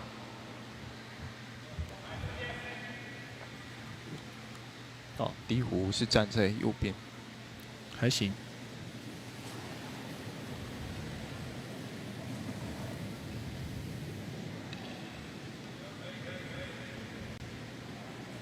两颗壶的方向差不多。这壶会往中间飘了，有刻进来，应该是会进圈。但这一颗进圈可能就会成为靶子了。中正国章应该就有机会把它打掉。他们选择防守。哦，这应该是 take out 的力道。有机会吗？感觉偏了。偏了。会转回来吗？不会。哇，打到自己的。哦。哎呦。但哎呦，结果应该是不错的啊。哎呦，有停在里面。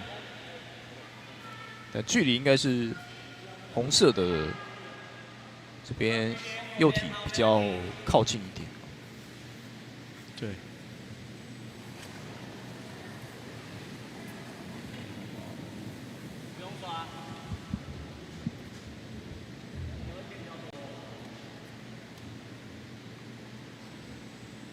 都往外旋了，角度还蛮大的。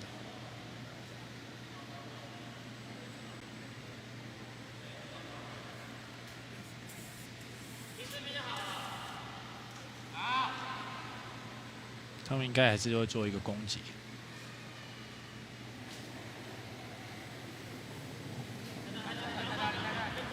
看起来也是往刚刚的路径去了。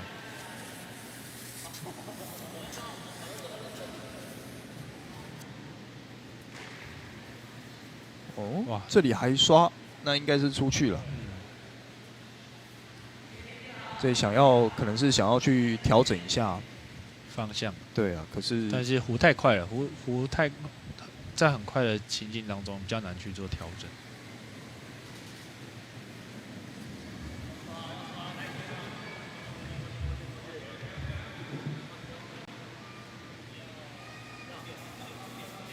这壶看起来不错哦，有做一个很漂亮的防守。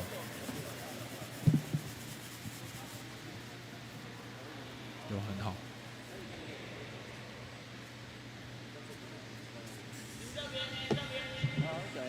他们现在非常努力的想要把右体的中间的弧打掉。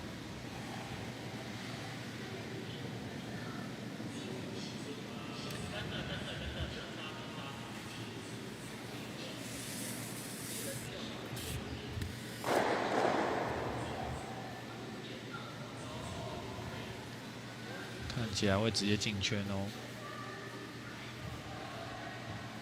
位置算不错。虽然他们一直努力进攻，但是都刚好把壶送到耗时里面。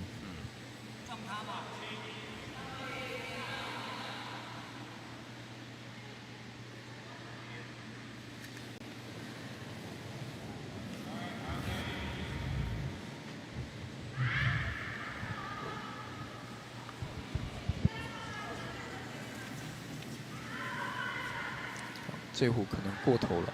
好险没有把自己的打掉。可能他们其实想要把中正国中的壶打掉。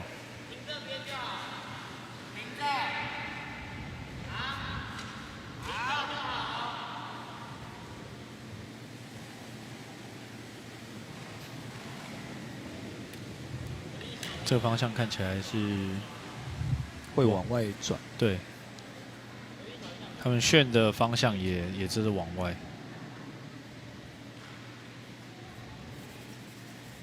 而且从对向过来呢，其实这个位置看起来左侧的壶啊都是会往外偏。前面右体去直往左侧的壶也都是这样。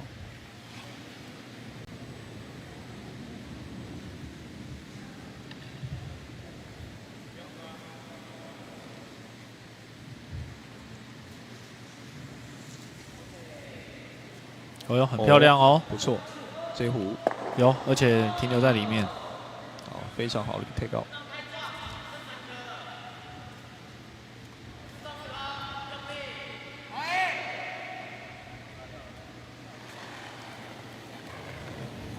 这一局其实蛮关键的啊。如果说这一局中正国中拿不下来的话，那后面剩下2局就有点困难。哇哇，把自己的打出去了。哇，结果这一壶效果不尽理想，而且是有反效果的。哇，刚好运气也不太好。没错。而且自己的壶还停留在对方的这个保护区。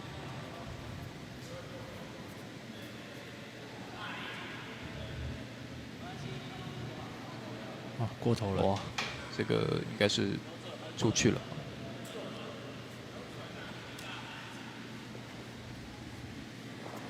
中正国中现在还有3壶，2颗壶，甚至有2个队长。对，应该是2颗。那就看队长有没有办法像上一局一样，做出一些比较漂亮的推高，非常大力。要拼了！哎呀，他应该是想打自己的进去。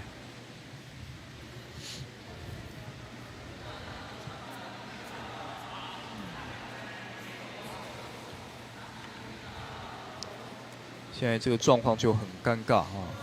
那现在右体有2颗，中正只剩下1颗。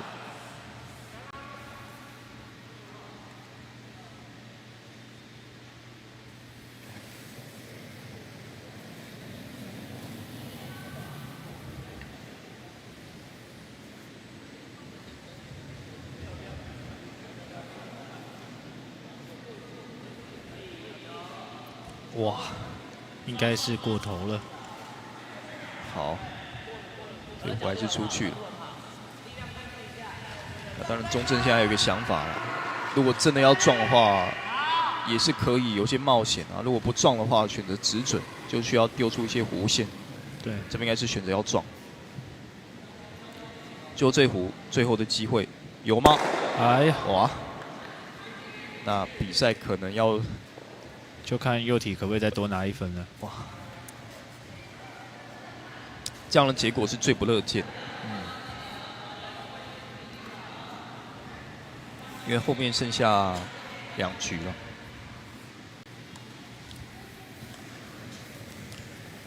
右体这颗能摆进去的话，应该就会蛮有胜算在这场比赛。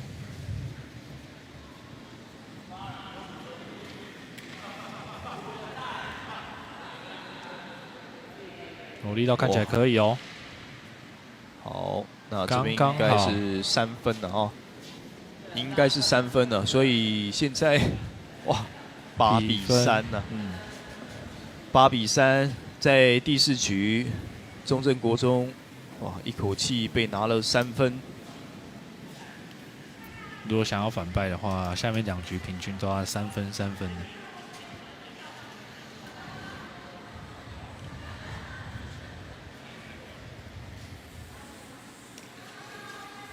这现在是算是有非常高的一个难度啊。这颗打很漂亮。哦，这个是真的是一个关键。那这边也是对中正来讲也算是比较可惜了。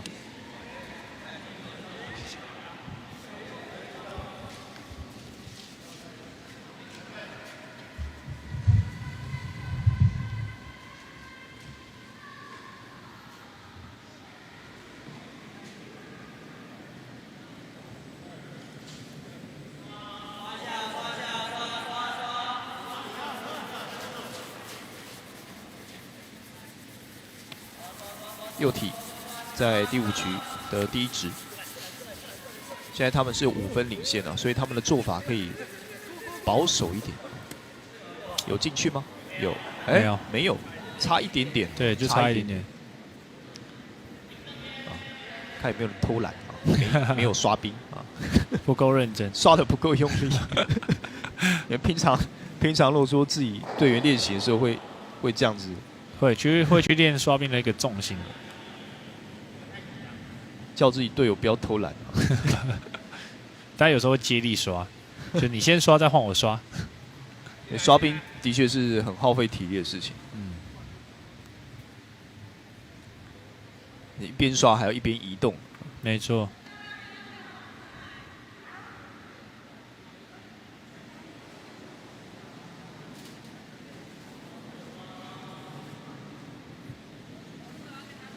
好，来看到右体的第二指。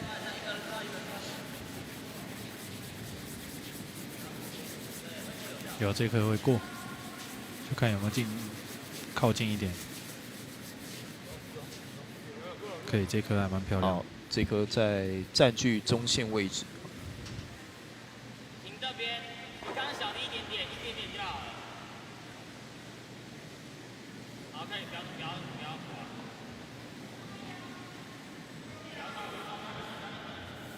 这个稍微偏了一点。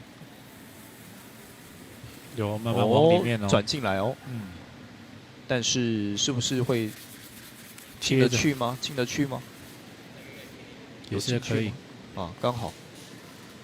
现在中正国中可能要想办法，尽量不要再失分，因为可能再失一个3分，就可能会造成提前结束。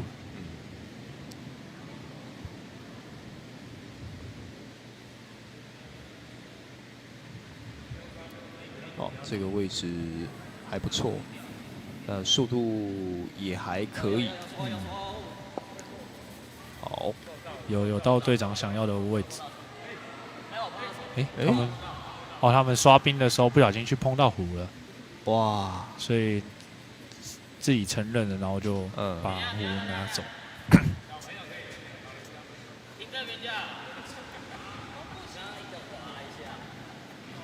就是说是脚碰到，是不是？应该是冰刷在刷的过程当中太靠近壶了，然后就敲到。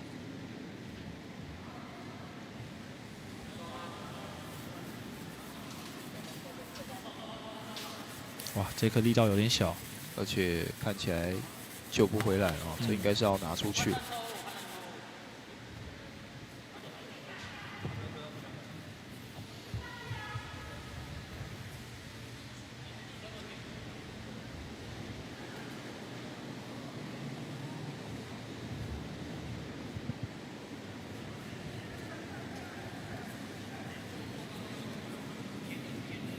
哎呦，刚好把自己的送进去。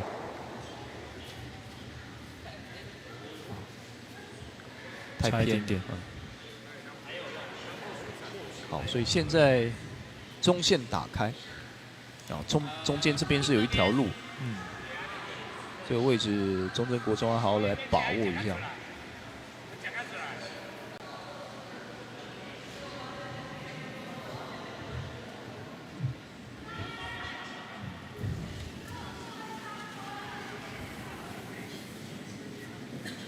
应该会撞到。哎呦，哦，这个位置，哇，那这样子是好是坏？这样也是还不错，因为就占据中间的位置，但是可能中正国人这边要想办法开始往 house 里面送了，毕竟已经是到要准备第5、第6壶了。那前面这2壶形成一直线。现在看一下右体，应该就直接往中间过去了。好，但是好像力道太大了。对。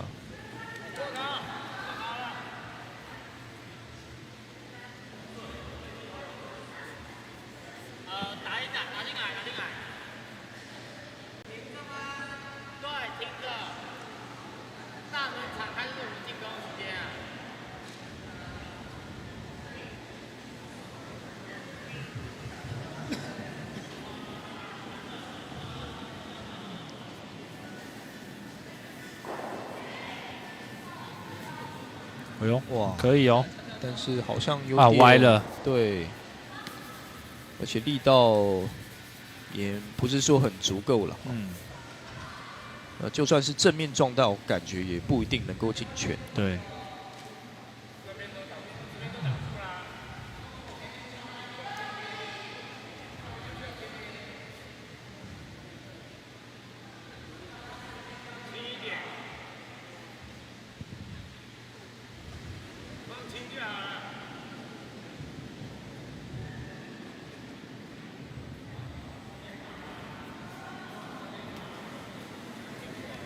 好，这个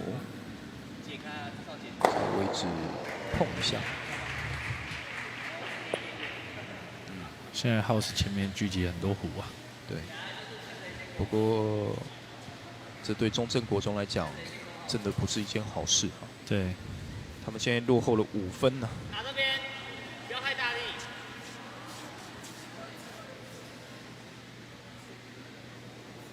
势必要先把这颗虎送进去 House。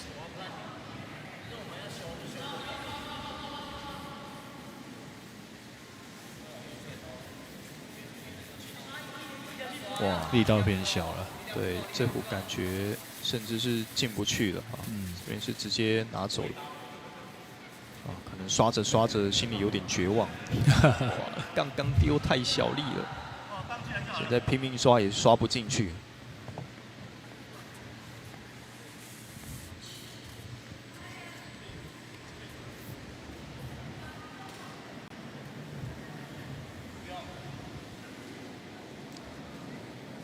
好，这壶还不错哦。看能不能停在 House 里面。应该是可以哦。哎呦，刷出去啊，还应该是还在里面。有，哇！如果再刷用力一点，再早一点开始，对，再早一点刷的话，但没办法，对，只能从 T 线开始刷。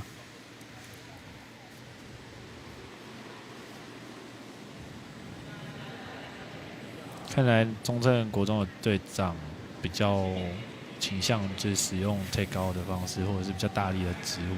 哦，这个位置不错，这个位置不错。哦哟，这个位置不错。对，哦，看起来比较靠近哦。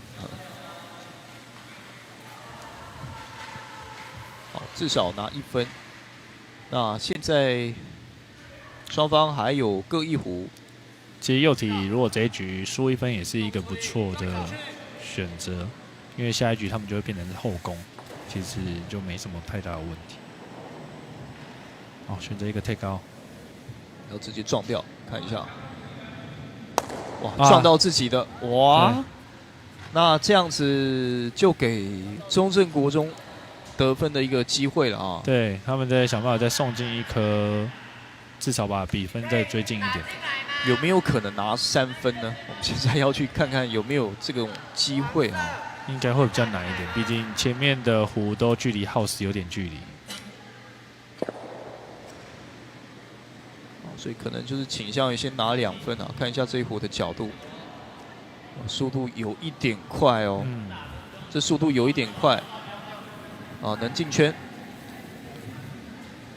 应该是能进圈吗？哇，出去了。这对幼体来讲是好的。好，所以中正这边只拿1分呢，只拿1分的话，4比8。对后攻的来讲是，对先攻的队伍来讲，失1分是一件好的。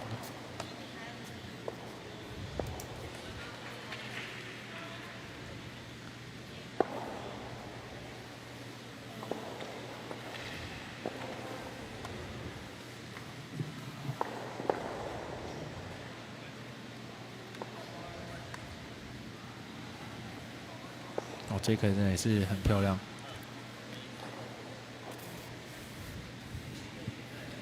所以其实我们看到中正国中虽然说分数落后了4分，但是他们是赢了3局啊。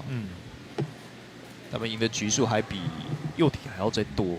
对啊，所以在尽可能在每一局当中呢，避免那种失大分。有时候你会看到，旁边的虎虽然有些虎，对方的虎在 House 比较偏边的位置，但是其实有时候就变成得分的关键。中正国中现在只能选择放手一搏了。那单局要拿4分，这个难度是非常高的。对，尽可能要把他们的虎都留在场上，不要打得太深。打太深的话，很容易就被对方打出去。哦，这壶很漂亮，这位置不错。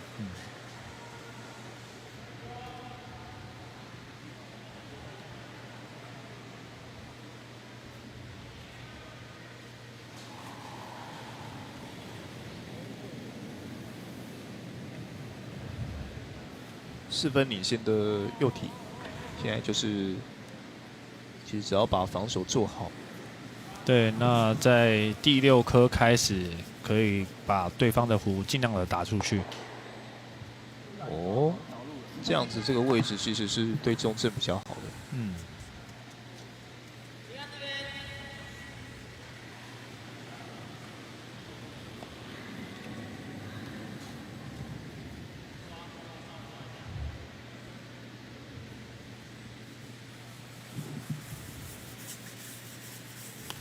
哦，看起来不错哦。第1棒的任务做得很好。好，这位置也算可以接受。对，这一垒这样子打在这个位置都很棒。然后现在看到右体的第2壶，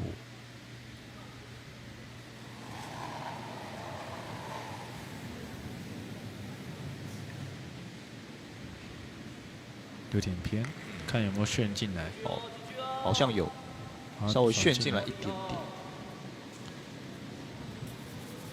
哦，很好。两边的第1棒都有把壶好好的放在自由防守区。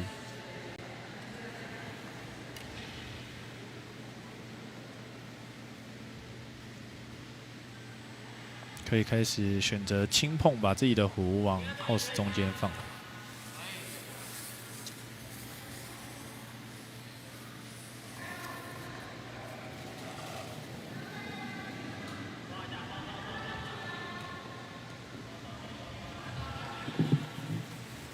方向是不错的哦。哦，看一下这一壶碰撞的一个效果可以哦，很好很好。哦，没有补刷一个，要赶快刷。哇，有刷有机会进去。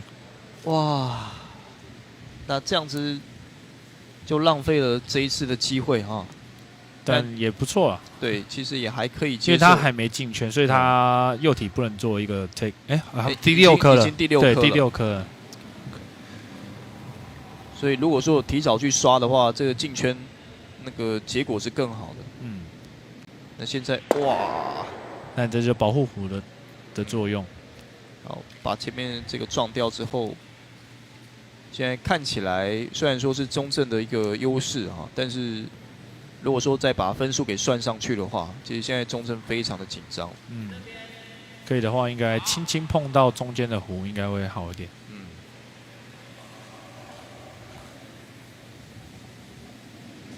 有他们这一局的壶的走向都还蛮不错的。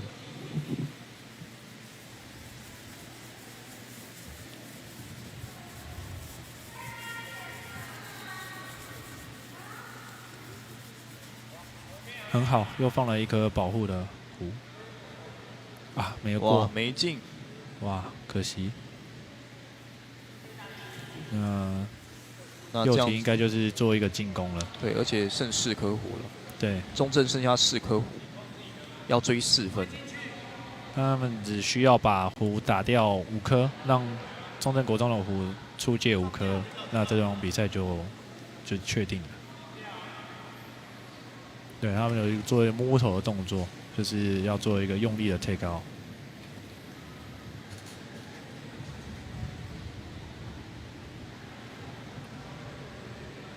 哇，偏了，偏了。好。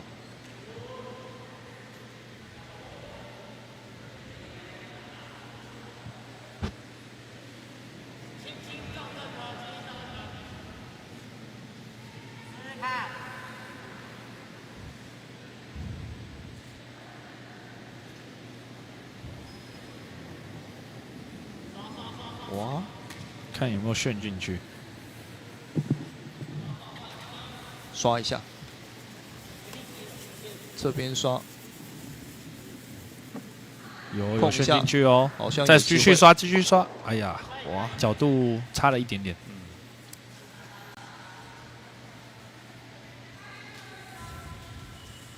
哇，后面剩3胡，要怎么把4胡给打进去哦，真的是有它一定的难度。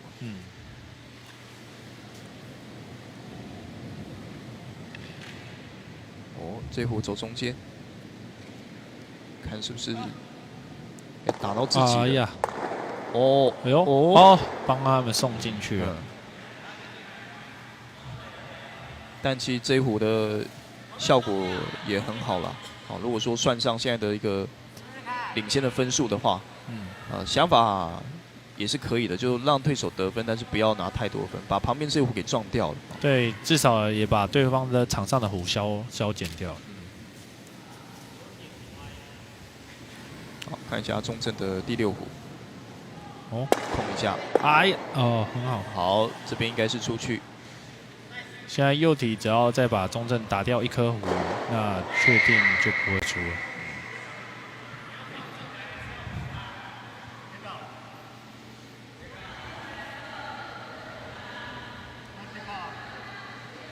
好，选择要直接破坏掉，好，直接撞开。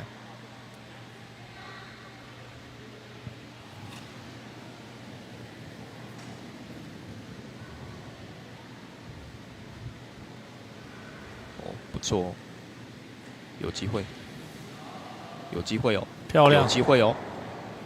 好，可以。那这场比赛基本上，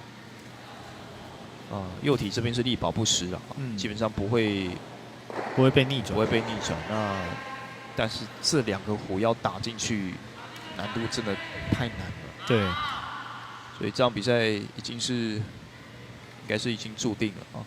中正国中很难翻盘，像获胜可能微乎其微，但就还是不放弃，把它完成。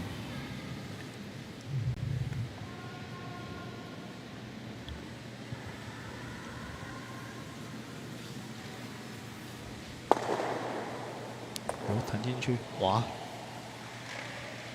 以就结果来讲，这颗是不错的。那也第5颗壶也出去了，那这场比赛应该就确定是右体获胜。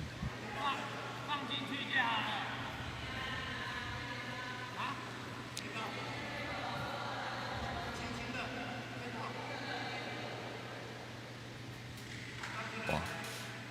现在右体要选择赶尽杀绝啊，1分都不想让你拿。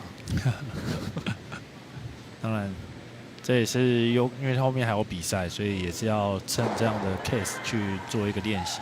哇，很漂亮哦，很准哦。对，碰一下，很好哎，这颗刚好跟前面的保护壶擦肩而过。好，所以也是直接给破坏掉了。那2壶都已经出去，应该是2壶都出去。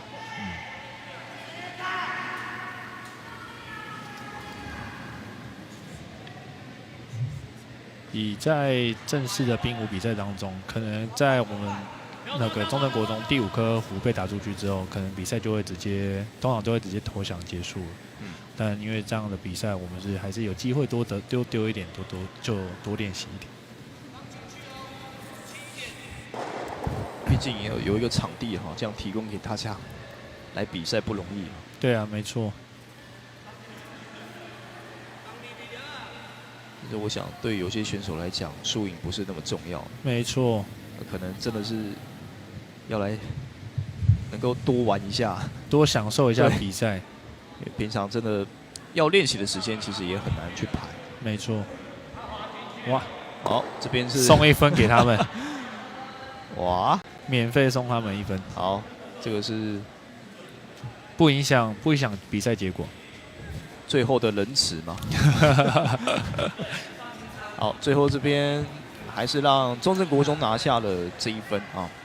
所以其实，在比赛的结果，虽然说是右体这边获胜了，但中正国中在6局的比赛当中拿下了4局。啊，最后应该是1比0啊。对，所以中正国中这边是拿下4局。那新竹县。应该是右体啊，右体这边只拿下2局，但是是大量得分，1局拿5分。好，那第4局也是拿3分，对大局。对，所以这场比赛我们就恭喜啊右体啊拿下最后的一个胜利。那我们待会先休息一下，啊，马上要看到下一场比赛啊，是由这个欧尼对上是酷宾。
112年红道杯全国冰石虎锦标赛12月9号、10号在极光冰场来看我们的冰上对决。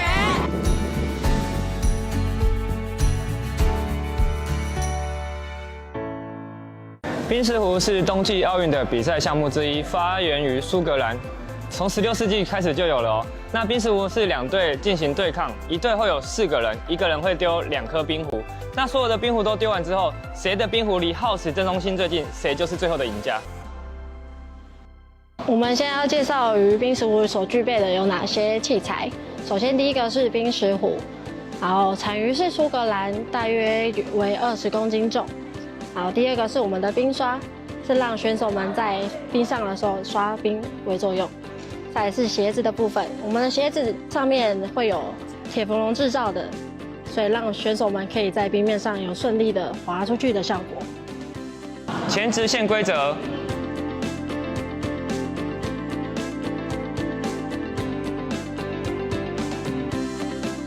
坐。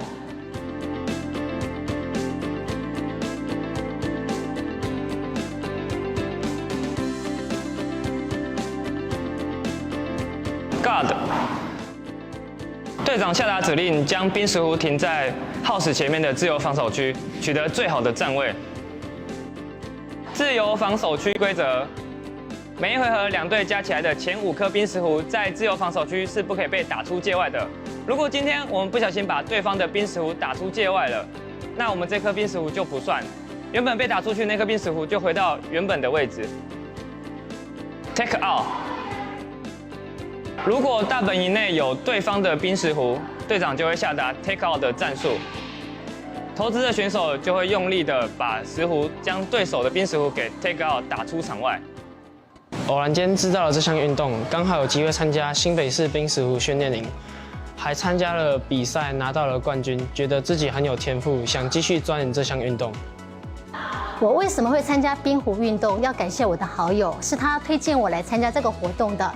当我参加之后，我发现它是一个非常绅士的运动，它还结合了射箭、保龄球跟撞球的概念。除了体能的训练之外，还有头脑的训练，所以我一玩就上瘾了，一直玩就玩到现在。那要感谢中华民国冰石壶协会办了这样的活动，让我有机会来参加这样的活动。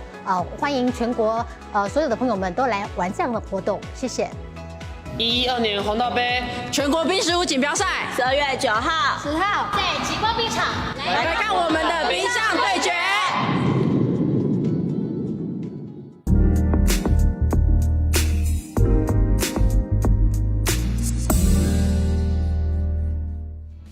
112年红道杯全国冰石壶锦标赛12月9号、10号在极光冰场来看我们的冰上对决。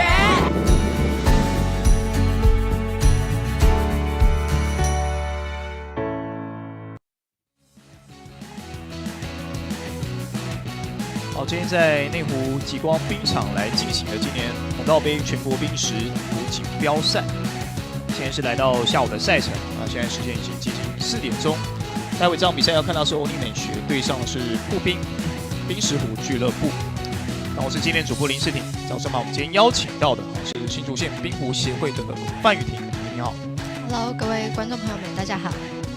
早上我们看到雨婷有进行一场比赛，对，那一场比赛最后是比较可惜啊，输给了这个新北市啊，所以这场比赛这个对决的结果啊，这2队也就是欧尼还有步兵啊，这2队如果说输的队伍啊，就会跟你们再对决一次。对，没错。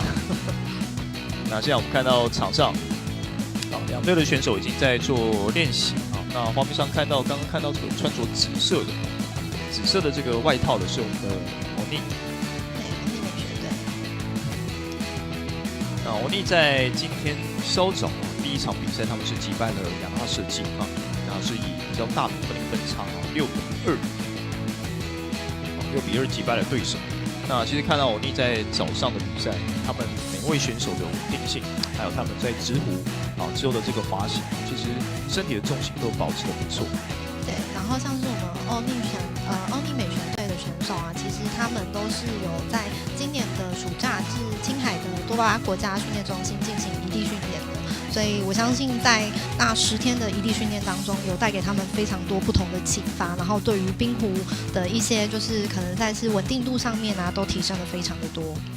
哇，所以对他们来讲，如果说现在都是已经出社会工作的这种上班族啊，必须要抽出一段时间，专门出国去异地训练，而且这个异地训练的费用可能很多都是自费的。应该说以去年来说的话呢，那会是由协会那边有做一个补助的部分，那就是会说，那你比赛的成绩，我们就是要达到可能比如说前2名，那我们才会有就是这样的一个名额的补助。那像是我们现在要来转播的这场比赛呢，以酷冰来说呢，它是去年的冠军队。那欧尼美学就是我们去年第2名的队伍，所以其实我相信等一下的这场比赛会非常非常的精彩。好，来看到欧尼美学今天的先发了4位选手，是肖志怡、欧静、王文君还有李明杰。那酷冰这边呢，只是江小慧、张燕玲、李灵芝还有张玉轩。身穿黑色的就是酷冰，那身穿紫色的就是欧尼。对。在赛前，裁判还是要先稍微讲一下哈，这个比赛的一些注意事项啊，准备握手啊，来开始进行。那我想2队都已经前面都已经进行过一场比赛了哈，所以对于今天这个比赛赛道的一个状况啊，还有今天的一个今天的一个手感啊，都有一定的一个熟悉度。那现在2队的队长到对角的一个目标区，现在做准备。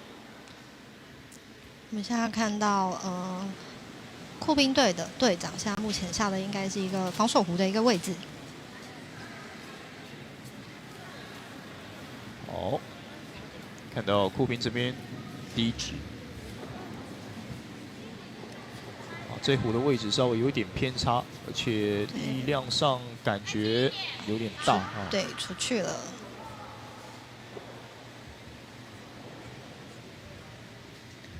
所以酷冰这边第1弧这边是浪费掉了。对，然后现在换第1棒的欧尼美学队，那一样也是下了一颗防守弧的位置，就希望站到一个比较好的位置，然后让接下来的比赛可以再更顺利的进行。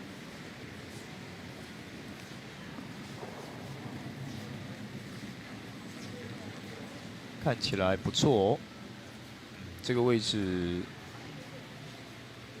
只有进圈的。进圈的话，就看酷冰这边是不是要选择直接把它给打掉。对，这样看下来，酷冰应该是会选择做 take out 的一个动作，然后把弧打出去，然后可能让自己的弧停在里面。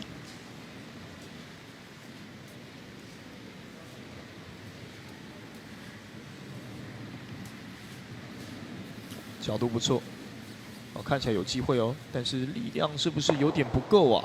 好，做了一个打定的动作。好，刷出去，应该是没办法。好，差一点点。现在看起来好像还是欧尼这边的红弧比较近啊。对，因为它有稍微压到白线的位置。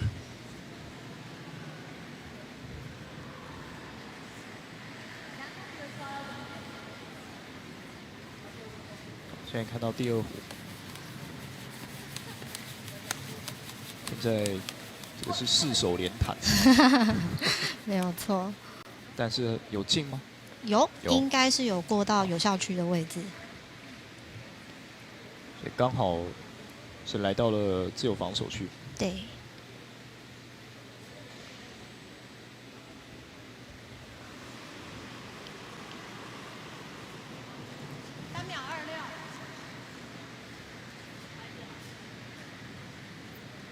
这一弧的力量比较大，而且它转的角度也比较大。好，应该是直接出去了。对。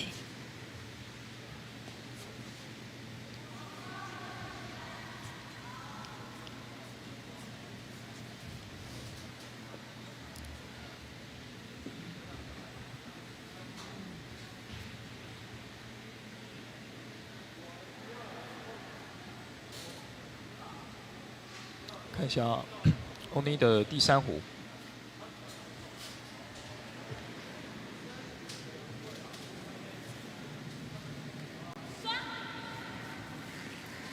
这个壶的力道可能稍微轻了一点点。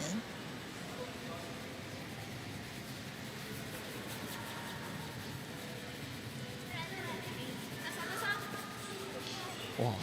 停在了前面。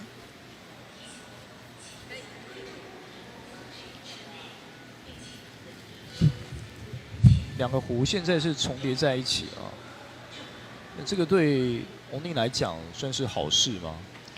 我刚看了一下队长的壶的话，我觉得他应该是想要把它稍微打进去 house 里面，但可能我们刚刚欧进选手的力道稍微轻了一点点，所以就是停在前面。但是我觉得他们留的距离还算 OK， 所以等一下还是有机会用碰撞的方式倒下开门了。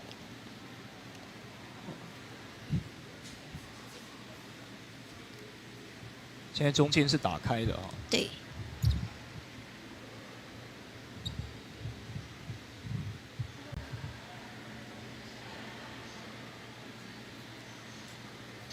好，中间打开的话，就看欧尼这一壶要怎么去处理。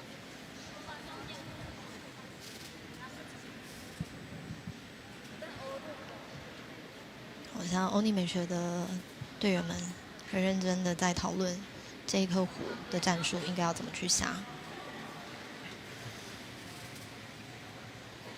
比刚刚大力一点点哦。看了一下队长比的位置，他应该是要把我们的红壶撞进去，因为有特别提到说力道要再做大力一点。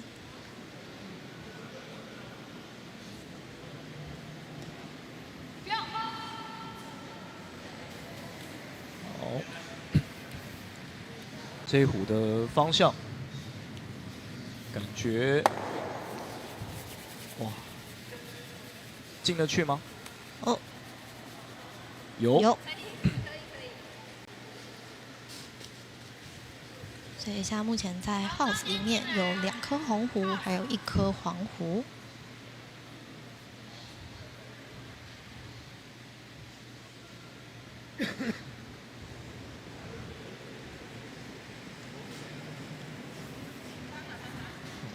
酷宾这边选手他这个滑行的动作其实还蛮稳定。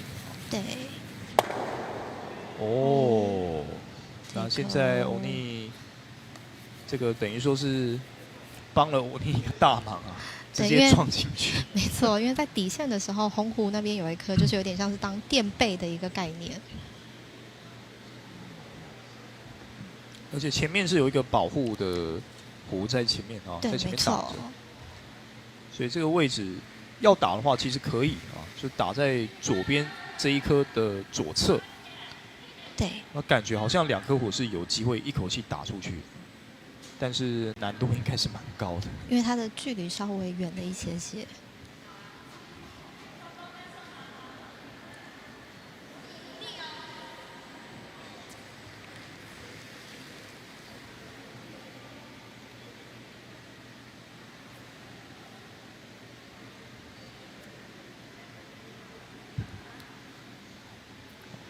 欧尼现在要打左边，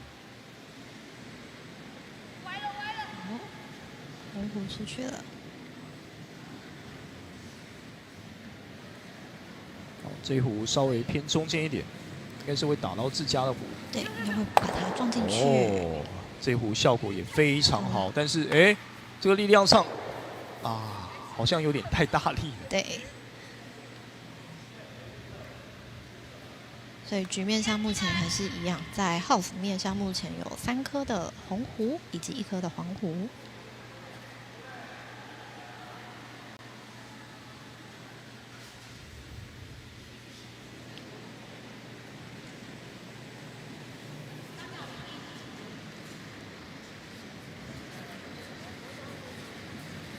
这个壶的速度很快。好，又是一个开门的一个局面。中间这里就看看是不是欧尼要做一个防守。对。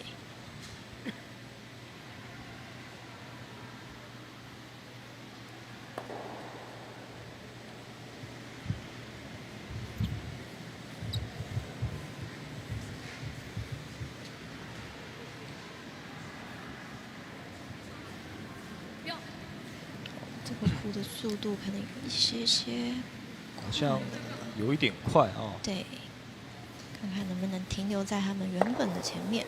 好。对，现在都是一颗换一颗。所以局面还是没有更改。不过现在的状况其实护兵是有个解法的。看起来如果说是从中间撞进去，有可能是2颗都能够 take out。对。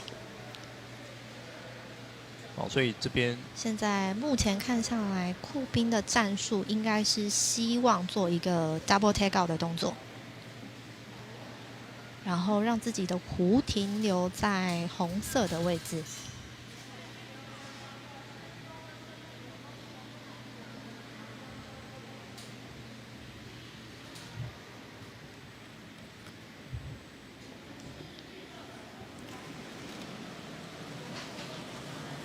这个力道非常的大。对。有机会哦，但是这边只撞掉一个，有点偏了。不过还是好胡。对，这算是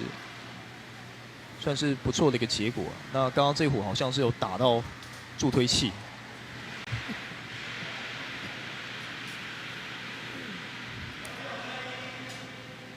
要看一下这壶是不是有受伤啊？对。刚刚这个红狐做了一次云霄飞车，他现在心情应该还是很兴奋。他感觉要冷静一下。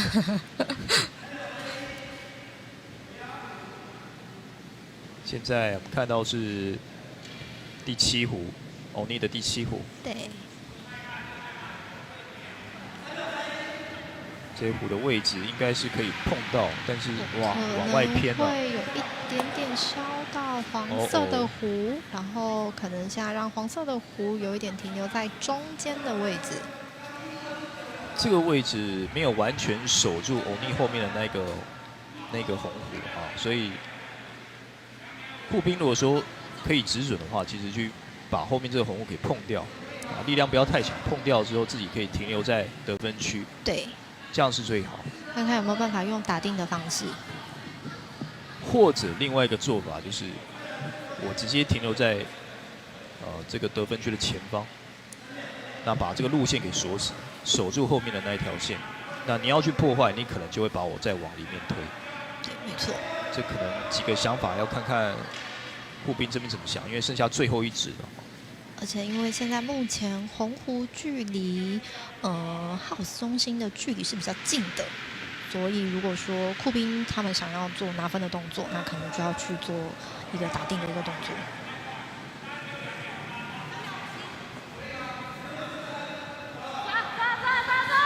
刷，所以队长给出了一个指令，快刷快刷，现在4手连弹。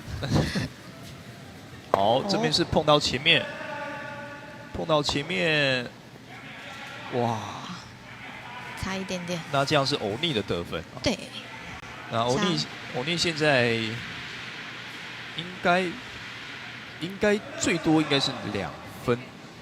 目前来看的话，应该是以欧尼的红狐距离就是中心最近，但是还有一颗刚刚那个酷兵的黄狐就是在白色的区域，对，所以现在就是看看欧尼美学有没有办法在最后一颗壶拿下2分，或者是稳稳的拿掉1分。因为我现在看欧进选手下的位置，感觉是要去做一个防守壶的动作，稳稳的拿掉1分。最后一壶欧尼的一个主动权哈。要进攻要防守其实都可以，但当然如果说现在选择要进攻的话，那个难度会变得比较高。看一下这个位置，打在左侧，打左侧。他们应该是想要绕进去，然后到 house 面，但是这个力道好像有一点点太轻了。哇，这边好像是进不去。对，好像没有过到我们的有效区。不过不管有没有进去，其实结果已经判定就是在第一局应该是拿1分的应该是欧尼这边拿了1分。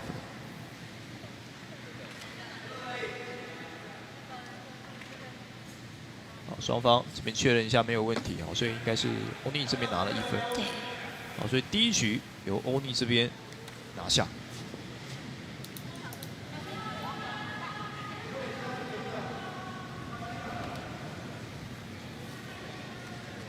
我感觉欧尼其实还蛮可惜的，因为前面这2颗，如果说可以再放轻一点的话，其实他们前面可以做好一个所谓的防守。对。那可能拿的分数会更多。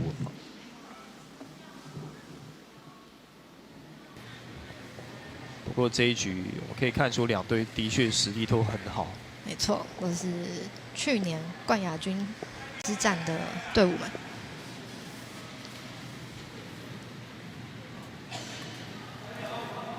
前面第1局由欧尼拿下，所以第2局欧尼这边先攻。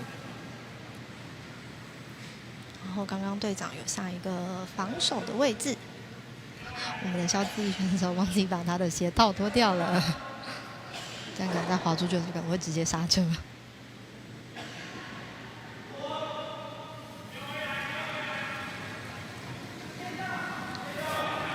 哇，这一壶转得进来吗？感觉力道一点点的大。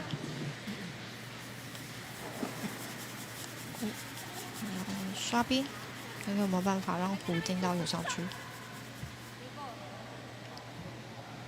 好，这一壶没有。从这个角度过来的，好像摩擦力比较大。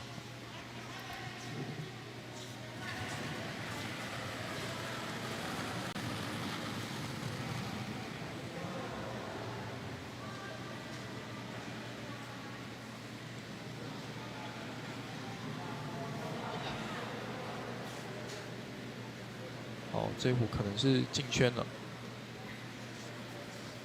对，然后我现在看欧尼美学队，好，还是让黄壶停留在我们的大本营里面。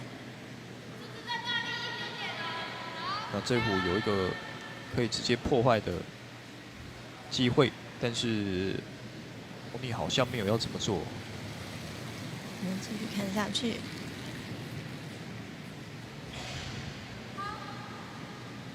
这壶位置不错哦。他慢慢的往左边的部分去转，看看有没有办法。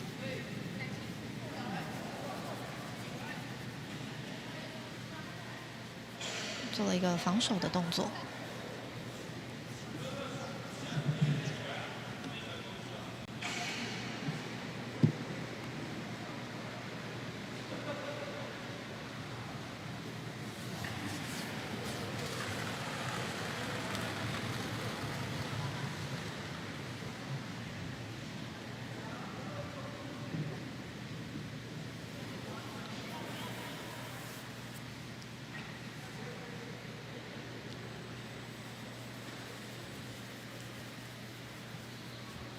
好，这壶也是占了不错的位置。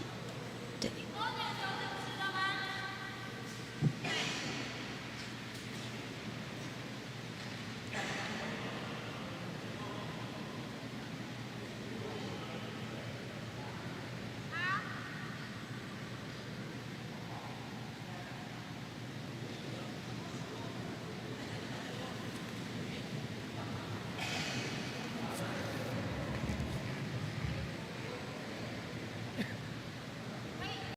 的第3壶，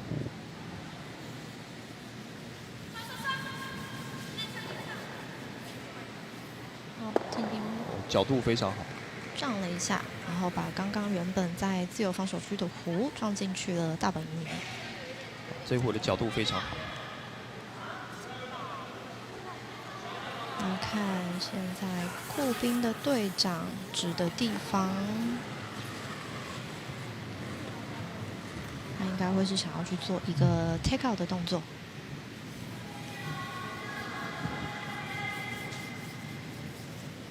这个力道，哦，也不错，但是，出去了，有吗？啊，出去了。好像黄色的壶没有留在大本营里面。那像目前以自由防守区来说，有点像是开门的状态了。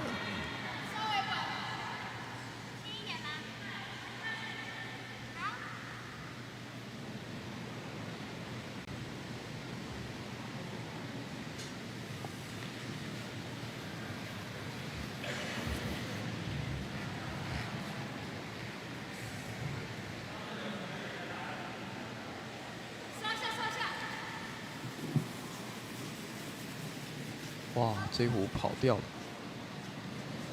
但是后面有一颗黄壶在当垫背，会不会刚好顶到他呢？哦，刚好是在得分区之内，而且好像是比黄虎还接近哦。这样看的话，对，应该是距离我们的中心是比较近的。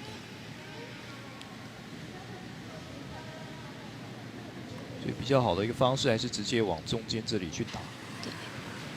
那像酷兵队还是执行跟上一次同样的一个战术，就是希望把在巴特那边的一个壶可以做掉清除的动作。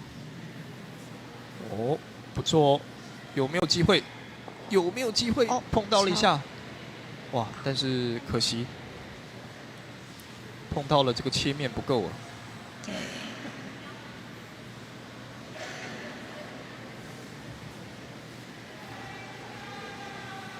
最后还这个刷冰还甩了一下哈，希望可以再过去一点。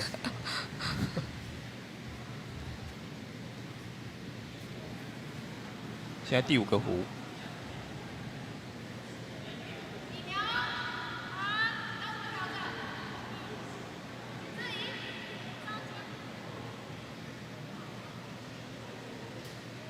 感觉欧尼美学队这边想要执行的战术，可能是做一个连珠的动作，看看有没有把现在云选手的壶停在他们的中心前面。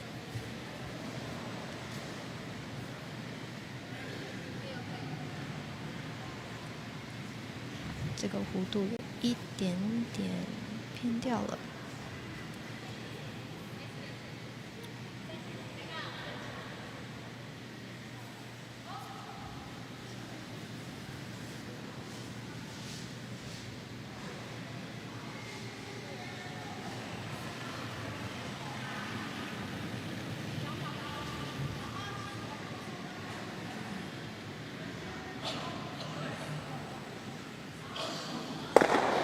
哦，撞得非常好，非常好。林姿选手刚刚那一壶非常的漂亮，做了一个打定的动作，然后把红壶清出去了。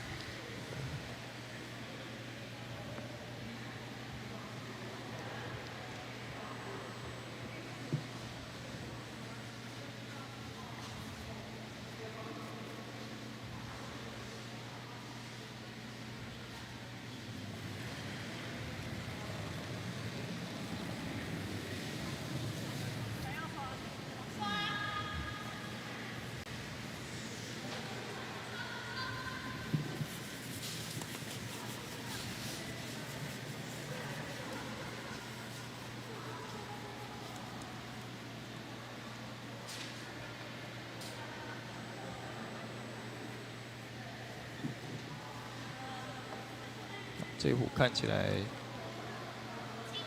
效果没有很好。对，停在了自由防守区的位置。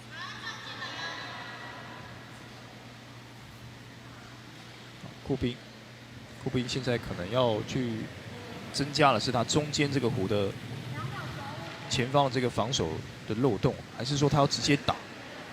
哦，看起来好像是要直接就take out吗？哦，他的想法可能是要打自己的对，这一颗黄。他应该是想要打刚刚前面黄色的那一颗，看有没有办法把它打进来，然后多拿几分。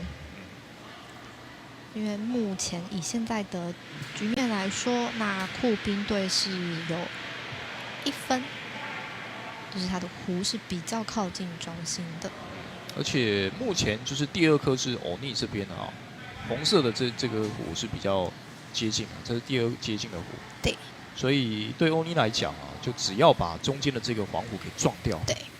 而且是他除了清掉之外呢，最好的方式是他红色的壶还可以藏在他前面红色的壶那边，就是可以做一个保护的动作。那这样酷兵队要去做清壶的时候，有一些的困难。好，现在是欧尼的第7壶，这壶要想办法去把中间这个点给破坏掉，一破坏掉，并且留在场内就有2分。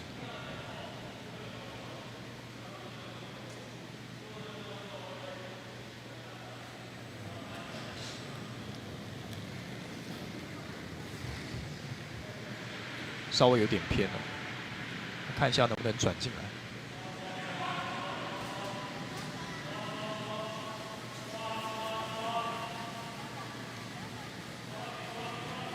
哦，哦，这个位置其实也不错，但是好像还是黄湖比较近。对，黄色的湖应该是在蓝色的那一个，没有，也是在白色的位置。红湖有稍微插到一点点边的感觉，对，插到外圈红圈的边了，但是黄湖是完全在中间白色区块里面啊。所以应该看起来应该是黄湖这边还是稍微近一点。对。然后现在看了一下，酷冰队这边比的位置，应该是想要把红色的湖做清掉，然后让自己的湖看看有没有办法停留在 house 里面。那这样的话呢，可以让他们拿到2分，就是目前可能会有这个2分的优势。而且他们还多一壶可以打啊，他们是后攻。对。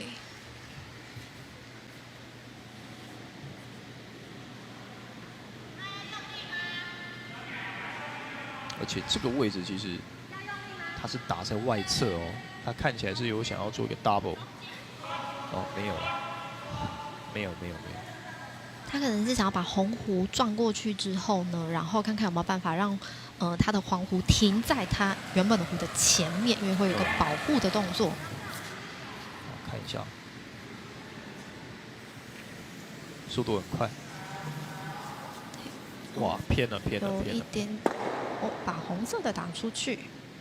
但这个位置其实没有什么影响。对，就是局面来说还是没有做改变的。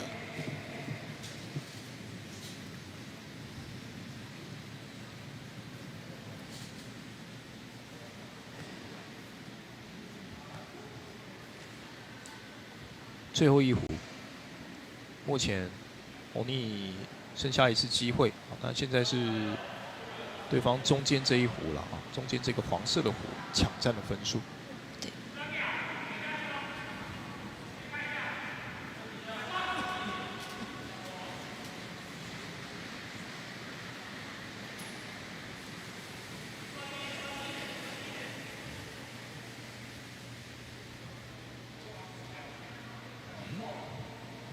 这里好像没有要 take out。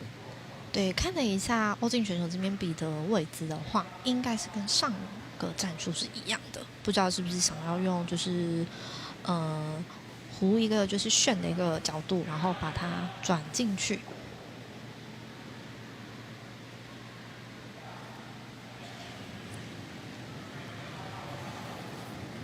哦，有机会哦。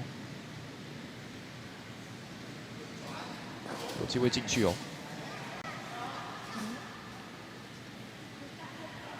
哇，但是转的好像角度有不太够。哎，哦，现在这样子有比哇，这个很接近。现在可能需要拿出丈量的仪器了。对，看看究竟是酷冰的湖比较离中心比较近，还是欧尼美学队的湖？这壶其实想法上是没有完成啊，是没有转进去的，但是现在的效果就是打到。对，他打到之后，他让他原本的湖往进去，往里面跑了一些。那要怎么打哈？现在酷冰有一个湖的机会，最后这一湖要碰自己的湖呢，还是说要去 take out 对方的湖？这是一个抉择。现在看了一下林芝选手目前比的位置，可能会是想要去做一个 take out 的动作，然后看看有没有办法把自己的湖停在里面。那这样的话，酷冰这一局可能就可以拿下2分。哦，但这个是有一点风险哈。对，这边要怎么进去呢？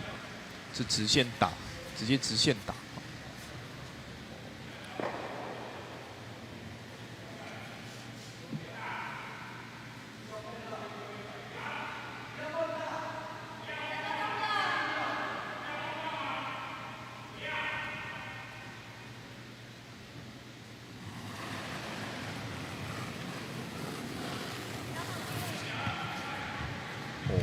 这个感觉救不回来了，角度有一点点在往边线靠近了。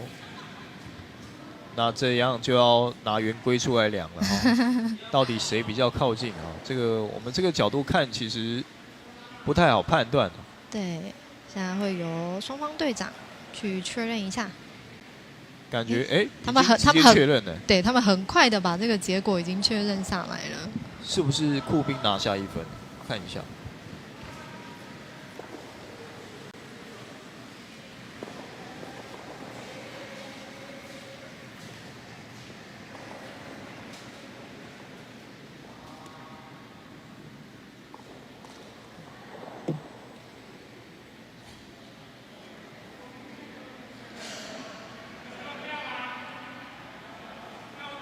哦，所以确定是酷兵拿下了这1分啊，黄湖比较接近。那这样第3局的话呢，就会换酷兵先攻，欧尼美学后攻。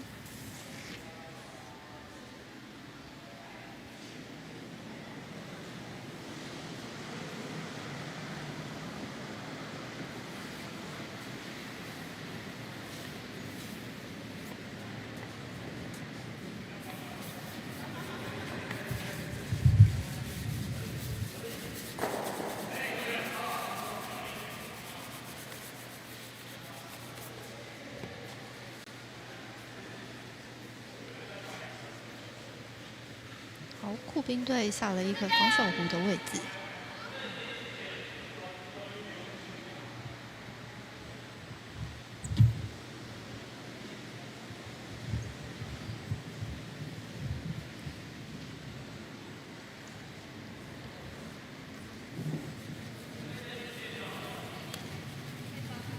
第3局，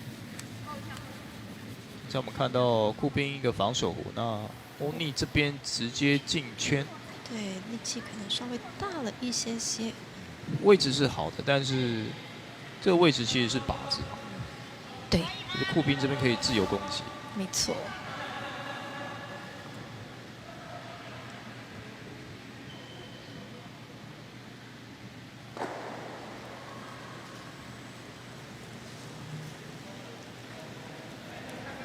看一下第2弧，这边直接要去做一个 take out， 好，应该是会命中，好，完成。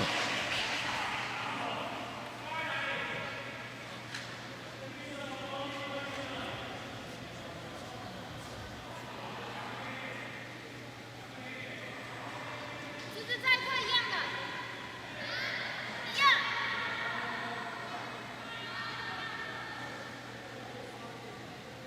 好，欧尼美学队这边应该还是下了一个同样的战术，希望放一颗防守弧在大本营的前面。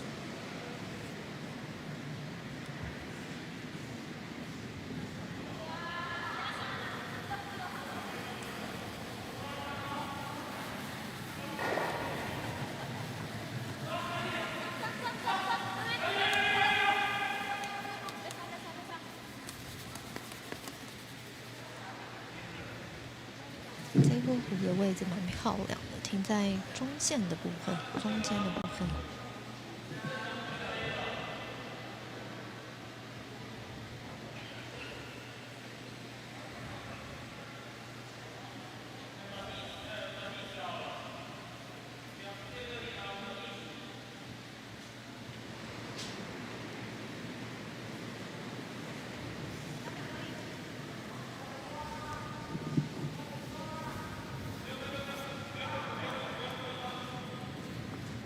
好，看一下，这壶的位置在左边，而且应该是进圈了。看一下停留在外围。对，停留在应该红色停留的比较多，像红色的圈圈的部分。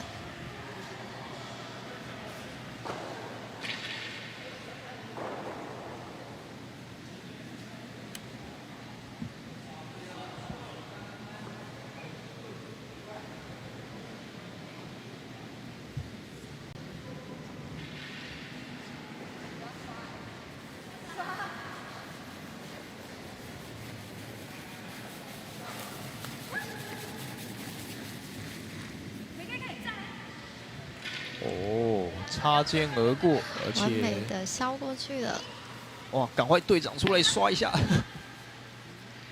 没有办法，对，这壶还是停留在白圈。哦，这个如果碰到的话，结果是完全不一样。这样看起来，红壶的位置算是停留在一个蛮不错的位置，因为前面有一颗防守壶可以作为一个保护。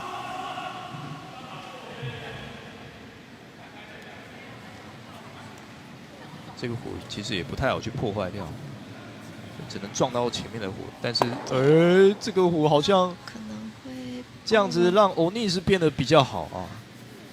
对，现在目前局势看下来2分。对。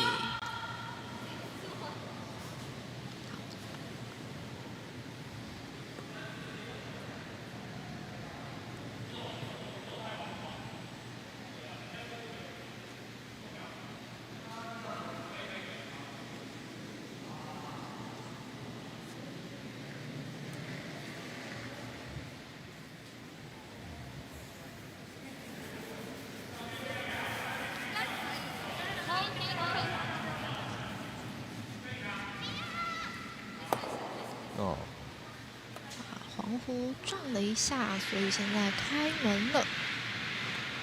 就撞的这一下，其实也感觉不是说特别的好，因为黄壶其实有帮自己的红壶稍微保护一下。对。而且现在红壶自己撞开了之后，反倒是护兵了这个黄壶，在红圈的这个黄壶。没错。现在看酷兵队的队长这边下的一个指令，应该是要去做一个清壶的动作。好，刻意的去做了旋转。看一下我的位置，打在这边，哇，这样的结果不是很理想哈。对。那等于说这个是直接浪费掉了，没有改变现状。然后反而让欧尼美学队这边可能有机会去做一个防守壶的动作，把他的门先关起来，保护他在大本营中的2颗壶。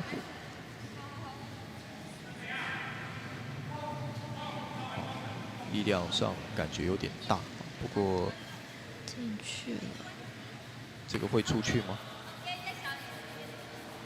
哇，最后还是出去。对。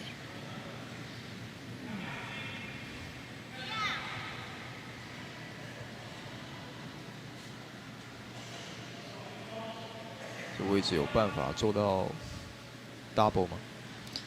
有一些困难，因为它的角度有一点点太平行了。能够打掉1颗，其实就已经是很不错了哦。这颗打得到啊，这边是正面应该是打到了。哎呦，酸气！我们的明杰选手站起来的同时还要比一个耶。其实冰壶其实很重哦，所以那选手应该自己要有意识说，可能哎呦他没有，对他没有，他是想要把它停下来了。因为其实1颗冰壶大概有20公斤重。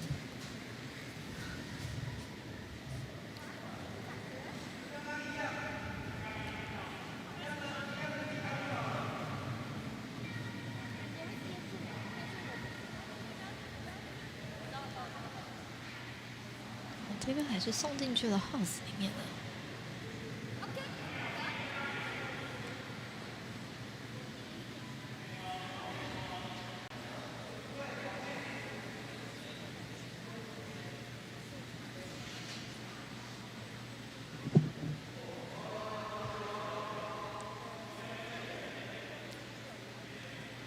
现在欧尼有2颗在 house 里面哈，但是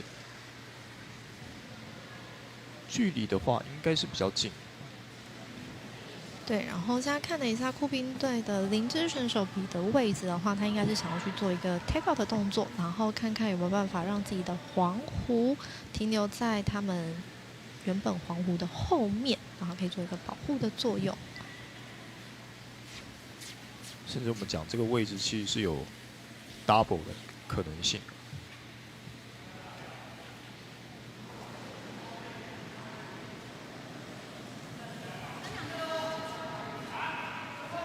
好，这个位置好像有点偏吗？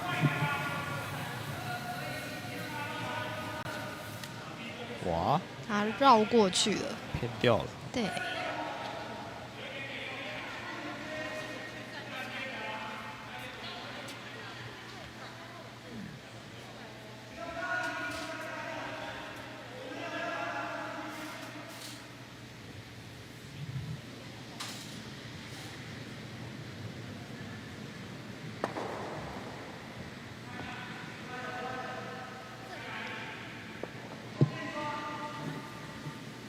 这边看欧尼怎么去追加。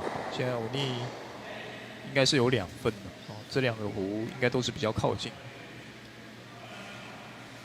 应该会想要去做一个防守的动作，然后把中间的门先关起来。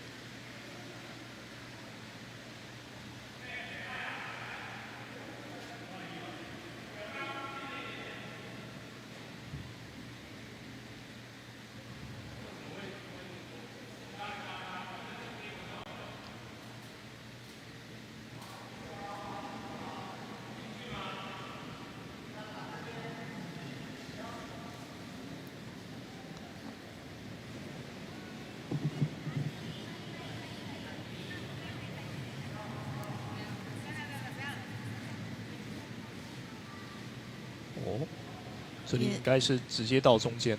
对，看看有没有办法连珠。哇，这个很漂亮，非常好。因为这颗弧会增加黄弧等等，如果要做 take out 的困难性会提升非常多。不过如果打得准的话，其实这一弧应该是尽全力去往这个方向去炸。对，看有没有办法把局面打散。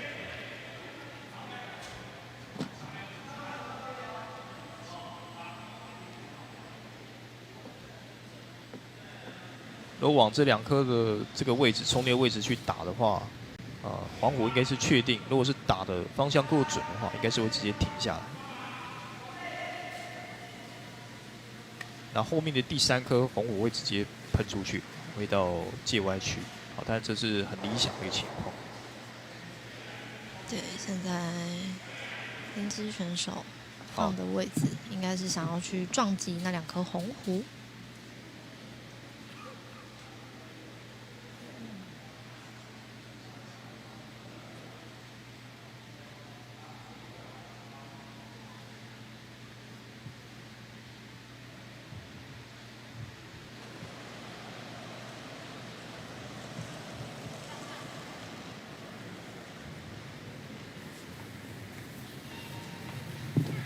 哦，有点歪，这可能，最后的结果算还可以接受，但是这是最后一弧了啦，所以这个机会如果没有完成哈，这边没有去撞到这2弧的话，那应该就这局可能是欧尼的得分了。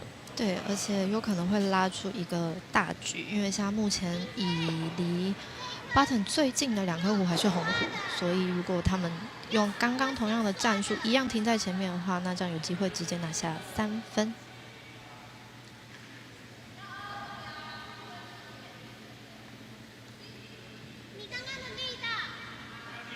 也可以选择直接直准。对，也可以。看看。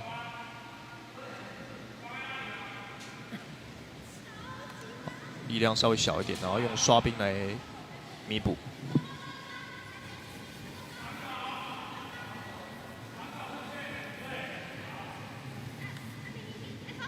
位置不错哈，开始刷。只要把它送进去。好，这里应该有3分吗？好像有哦。应该是有的，因为我看从画面上这样看下来的话，红弧应该还是比黄弧再近一点点。看一下现在的局势哈，应该是，应该是3颗了，应该是3颗。对。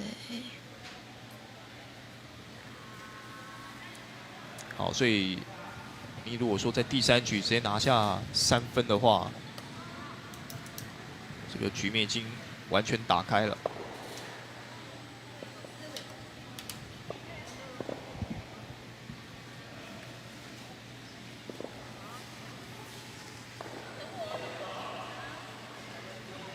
这一颗其实蛮关键的哈，这一颗对算是一个失误。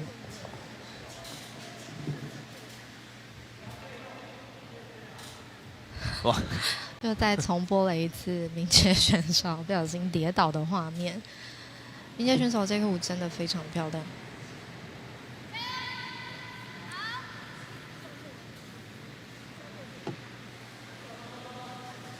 看到4位选都已经刷到要跌倒了。对。不过其实4位选手同时在刷，感觉空间没有很大。对，因为大家的那个刷子都会挤在一起。那这样看的话，会不会其实3个人或者是2个人刷的效率会好一点？应该是说，如果今天壶的力道真的太轻的时候，就会需要多名的选手出来支援。对，就是我们要把冰上的一些就是冰滴把它刷掉，然后才有可能让冰面是滑的。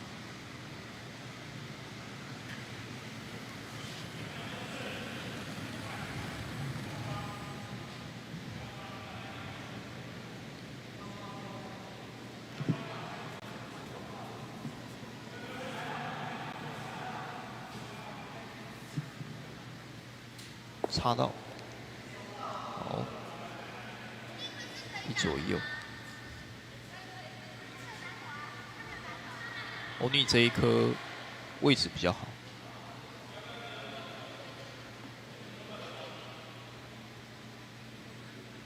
场边我们这个工作人员好像有一些状况。那等于说是明湖打进来之后，这位工作人员应该都是要去拍一次照。对，就是万一有一些违规的事情发生的时候呢，那我们这些照片就会拿出来做一个佐证。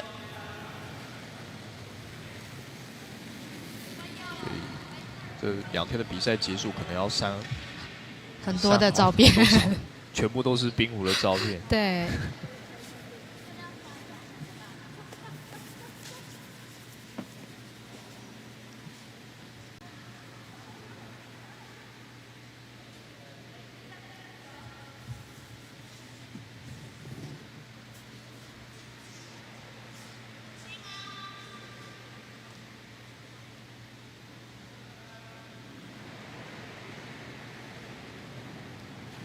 酷冰，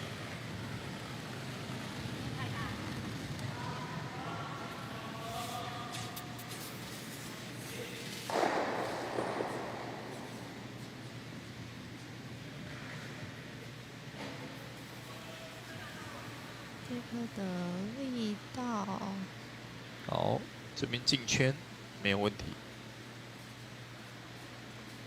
好，现在目前场上有一颗黄色的壶进到了大本营里面。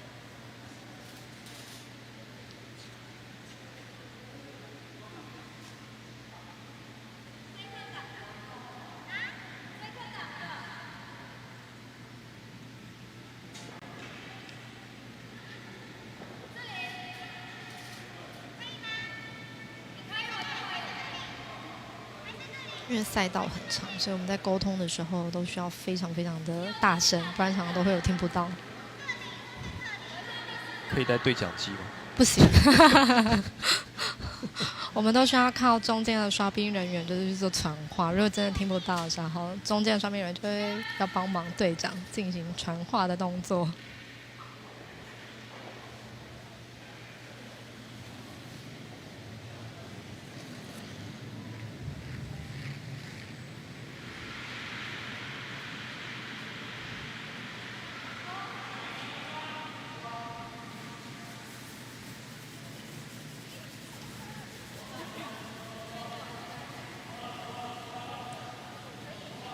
这一壶的距离稍微短。对，像目前的话呢，还是只有一颗黄壶在大本营里面，那比较多的壶都是留在外面。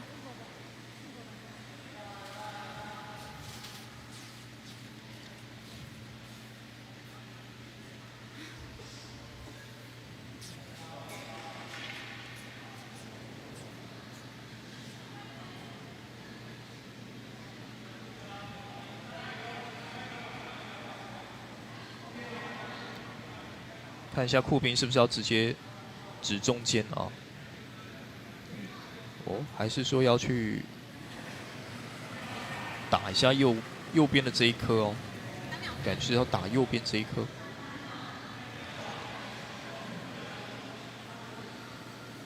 打右边这颗，如果说可以弹到内侧的话，那是最好。会碰到红色的弧。哇，那这样子可能就不太好。对，看看有没有办法把它刷出去。那这个力道还是少了一点点。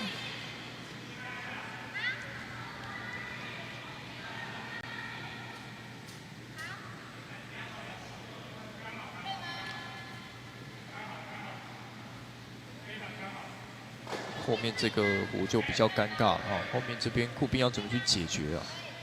这前面有自加了一个黄弧，那除非说是可以正面直接打到。对。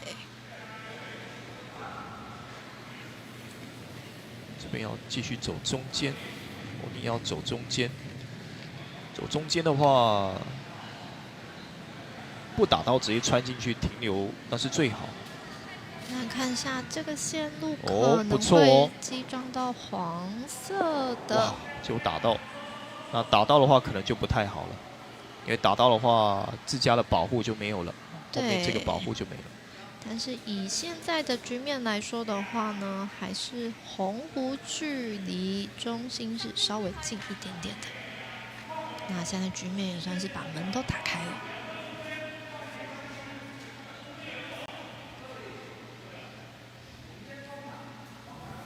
库彬现在可以一弧直接反超，变成是3分。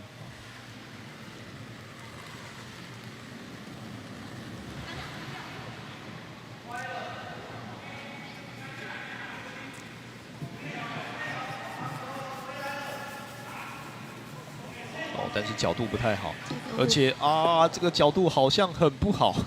他撞到了红弧，而且看下来感觉让红弧形成了一个保护的作用哦。其实最好的情况是黄虎可以打到后面这个红弧了，把它打出去 ，take out 出去，自己停留下来，那就是3分啊。啊，不过现在这个状况。给欧尼蛮大的空间的。现在是第4局，第4局目前落后了3分啊。这局如果说再掉分的话，那后面就会很不好去追。对，没错。所以看一下欧尼这一壶怎么丢。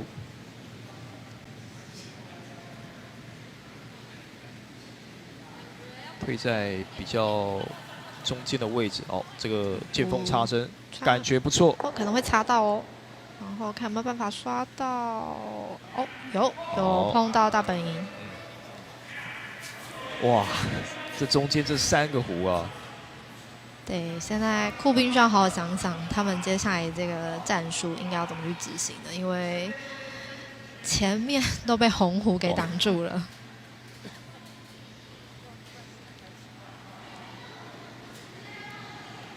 现在还有一个方法，就是去想办法在右边的这个第2个，从右边数过来第2个自己的黄弧啊，那打在内侧，那力道轻一点，可能就有办法抢到比欧尼还要更内圈。看看有没有办法绕进去看看。我们现在看到这个画面啊，从右边数过来第2个黄弧的内侧啊，如果说去轻碰到的话，应该是有机会做一个反弹。对。但是真的要完成的话，力量还有角度必须要完美无瑕。没错。好，这时候推出去有一些力量。感觉是要去做一个take out的动作哦。好。好，现在打掉1颗。好。这个打掉其实也非常好。路线打开，对，至少在以右侧来说的话呢，的缝隙又再大了一些了，没有像左边这边都有点被关门关紧了。好，欧尼现在做防守，现在做防守，只要这个位置守住的话，库彬就没有办法去破坏了啊。这个位置碰到一下应该可以接受。这个位置碰到啊，但不能太大力。哇，那这个路线打开就现在的局势对酷冰是比较有利的哈。对，因为酷冰可以把红狐做一个 take out 的动作。好，这边 take out 掉的话是直接3分哦。哎，偏了。哇！把自己的狐也一起打出去了。哇！好，所以现在目前还是红狐距离 button 是比较近的，可能角度上有一点点偏掉了。哇！刚刚看到，刚刚摄影师偷拍到这个我们的选手，突然间笑了一下吗？对，偷笑了，给我看到。现在剩2壶的机会。对。啊，这位置打左侧。有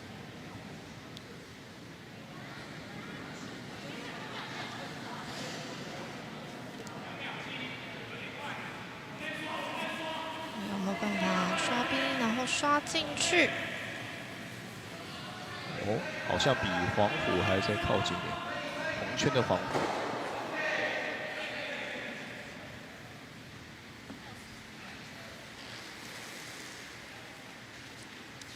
目前可以确定是红狐这边这1分是有拿到，对，最靠近的是红。没错，红狐虾目前还是有领先的优势的。那现在酷冰队下一个战术应该是要去执行 take out 的动作。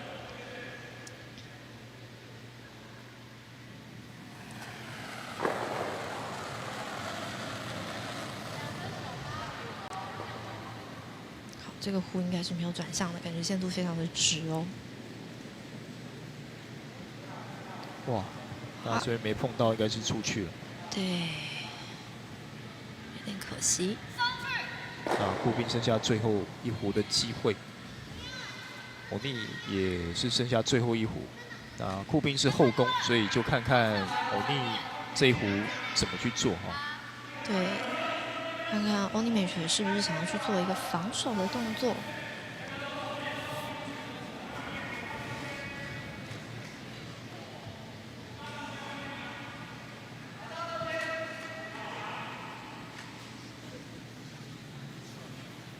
哦，这边是要去碰到自己的壶，有机会把它撞进去。好，机会不错。哦，力道再少了一点点。好，所以这里酷冰其实还是有路线的啊。这一壶如果撞进去的话，应该可以逆转，而且可能一口气可以拿2分。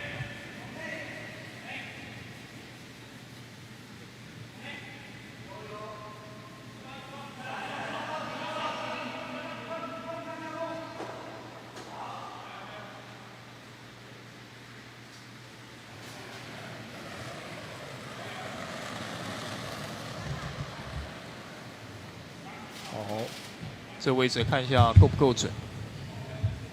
看地道会不会太小？哇，稍微有点偏，但是有机会碰到，那这样子还是酷冰的一个得分。对，没有错。虽然说没有拿下更多的分数了，不过看一下是1分还是2分哈。应该是拿下1分吗？因为好像有另一颗红壶也比较近。哦，好像是1分哦。对，刚刚看了一下，选手们比了一个1，所以这一局应该是酷冰队拿下1分。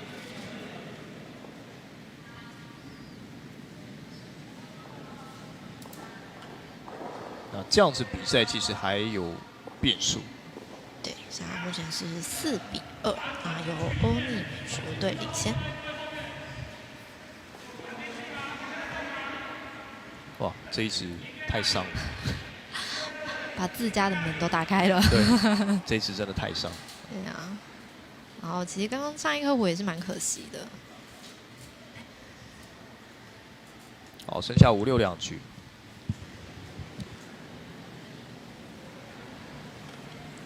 酷冰的第1局。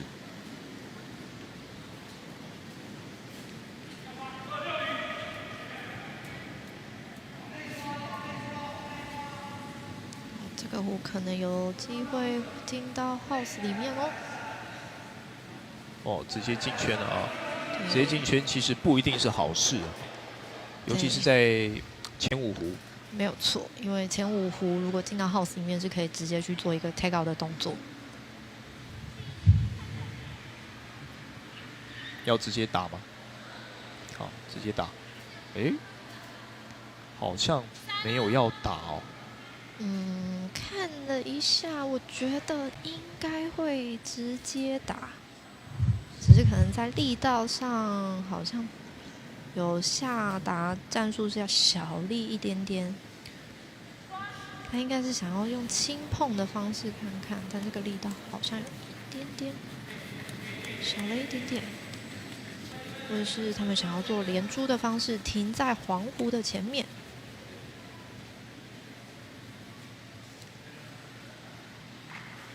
好，目前看到，哇，最后这个壶的角度有一点点偏掉了，所以让红壶也进到了 button 这边呢。目前的分数应该是4比2了。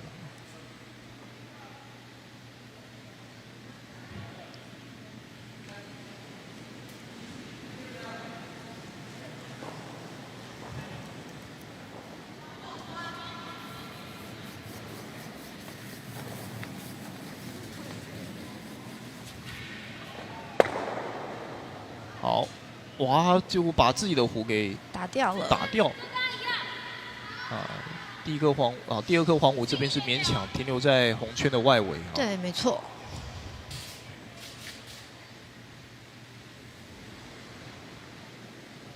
刚刚可能看一下，刚如果说是4比3的话，刚刚那一局应该是拿2分哦。上一局应该酷冰队拿下2分，所以像目前的比数是4比3，那还是欧尼美学队有小小的领先。这个壶力道稍微轻了一点点，那应该是想要做保护的动作，但这边没有保护到哈，对，在左侧。现在，酷冰应该会是想要直接的把中间的这颗壶直接做清除的动作。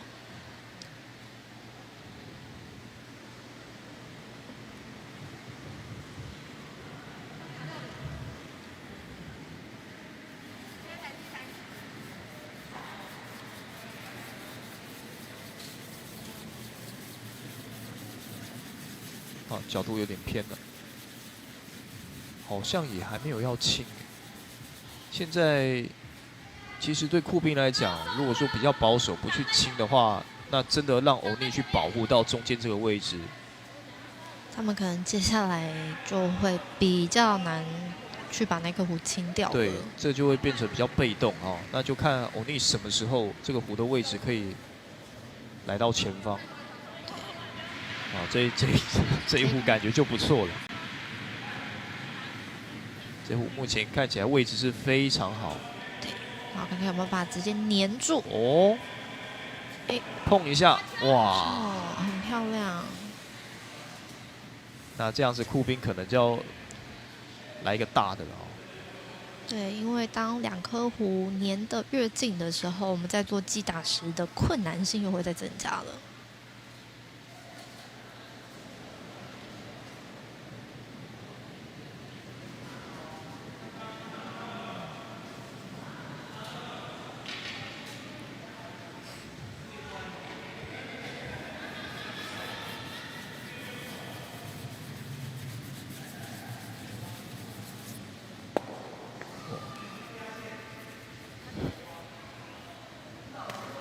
差一点点。哦，这一壶是跑到后面的，因为前面撞到这个看起来没有太大作用的一个防守壶，那其实在这边发挥蛮大的一个用处。没错。那现在就是看看欧尼美学队会不会做一个防守的动作，把现在大本营里面的2颗壶把它藏起来。这边是不是要尝试来一个3点一线？可能有机会哦。3点一线的话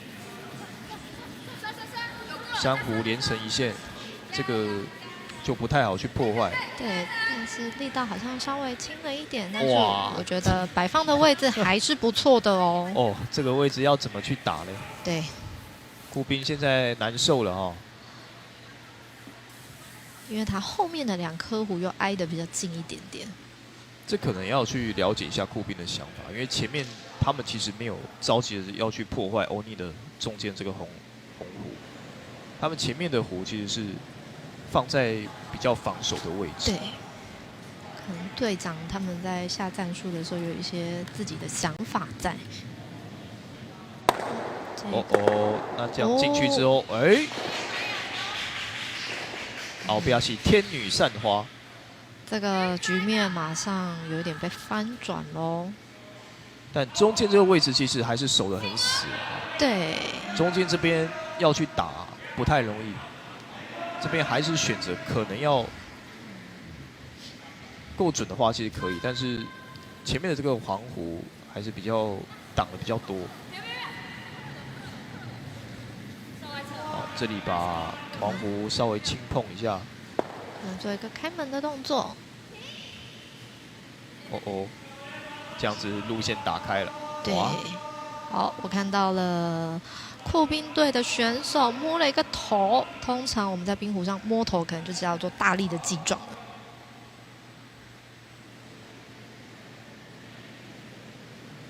这个力道应该是蛮大的哦。好，哇！局势瞬间翻盘。现在应该是酷冰队有2颗胡的优势哦。你要送进来吗？这感觉在像下这个五子棋啊。对我们都说最后给你来个局势，最后给你来个翻盘了。没错。巧妙的一手。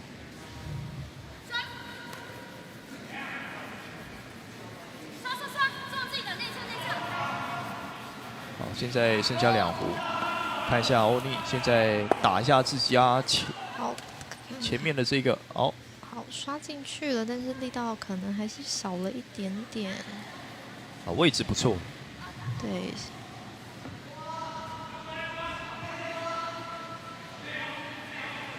现在酷冰剩下2胡啊，这2胡要怎么去处理？当然有几个选择，一个是直接直准进去啊，那另外就是要去撞中间的这个红胡，那撞中间的红胡可能就会有一些风险。看看有没有办法撞了这个胡之后，我们把它藏到后面去。那这样的话，欧尼美学队要清除他们的话，就会有一些的困难度了。所以打在红胡的内侧，好，前面第一颗红胡的内侧。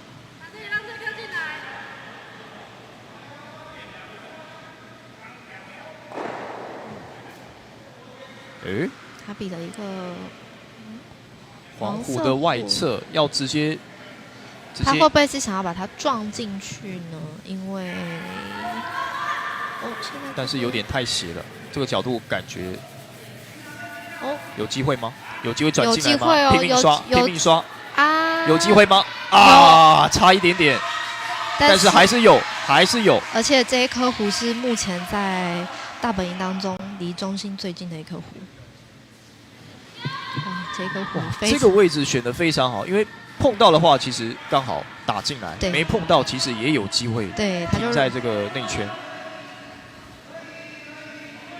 哇，这些我们讲冰壶的美少女选手，不止外表靓丽哈，这个心中的智慧也是非常的高。没错，这个对于这些比赛的战略啊，还有一些策划都非常好。对，我们都说我们在冰上斗智的。这一颗胡，这个胡感觉不是这么好。对，停在了黄色胡的前面，但不确定对于他们接下来的击打会不会形成一个作用性。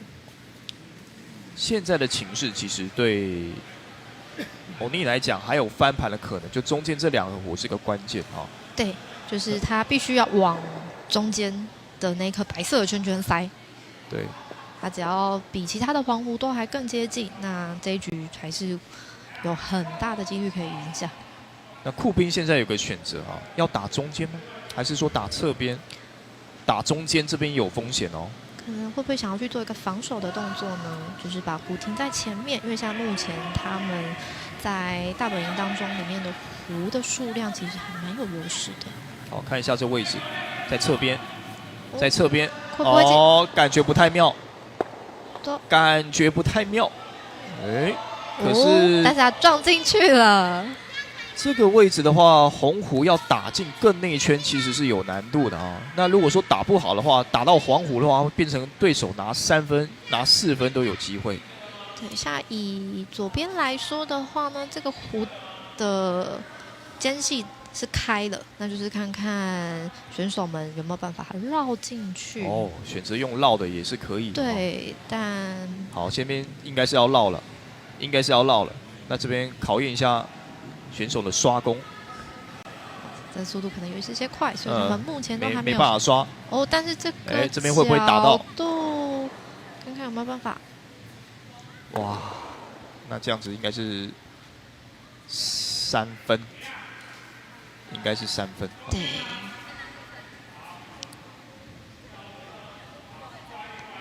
3分的话，看一下。3分的话，可能比数就会变成是6比4了。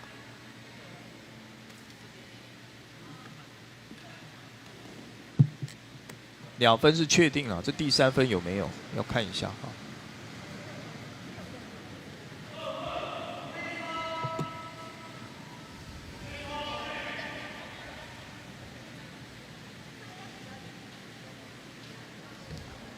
哦，前面这个撞还是很精彩。错。前面不去破坏掉，原来他们是在下一盘大棋。比数目前好像是5比4哦，由酷兵队。所以应该是2分吗？对。还是还在看哦？还在看吗？有可能，因为目前场上的胡都还是没有被清掉。还在看哦，还在看，还不知道。现在最后一颗，现在就是最关键的2颗胡都摆在场上。哦，对，会不会需要丈量呢？好，可能要量一下哈。因为多这1分会非常的关键。这1分如果说让这个欧尼再让酷兵再拿到的话，多拿1分，等于说是欧尼会变成落后2分。啊，现在拿出，哎，这个是这是圆规，类似有点像圆规的东西，但就是一个丈量的仪器。这个不知道大家以前有没有看那个第4台了啊？这个透天的第4台顶楼都会装一个天线，然后就会看到我们的制冰师。好，这边测量一下这个距离啊。对，因为它那个丈量仪器上面呢，它其实是有一个数值的。我会讲画一圈这样过去。好，那2边队长都来确认一下，看这个是不是有精确的贴在石斛上面，对，石斛旁边。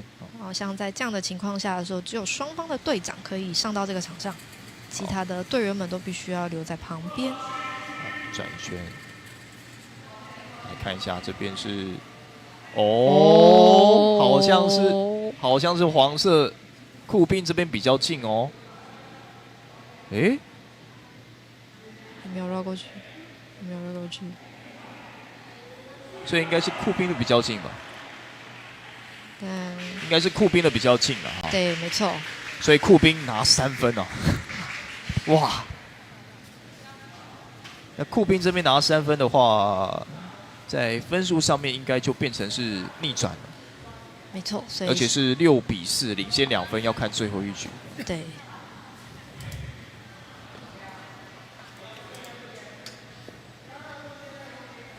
好，现在紧张了，最后一局。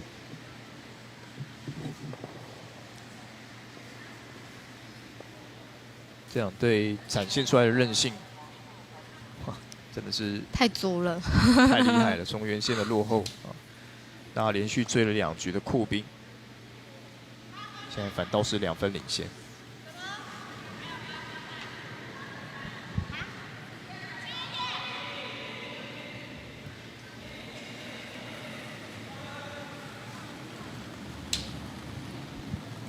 看一下库宾的第一局，好，最后的第6局。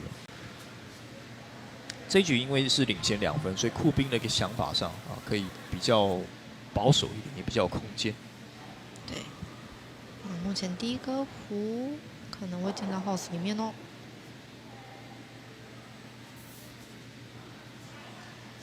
对库宾来讲，啊，这一局啊，我可以让对面，我可以让敌人拿1分。对，甚至在特定情况下没有办法，也可以选择退而求其次啊，让2分。但2分的话，就必须要再多打这个所谓的延长赛啊，第7局。应该说我们的制度后来有做一个修正，就会直接是直 LSD， 就是直准。哦。对，就是双方各派一个选手出来，那我们就去做直准的动作。那哪一颗胡最接近那个圆心，好，那哪一队就是胜地。对。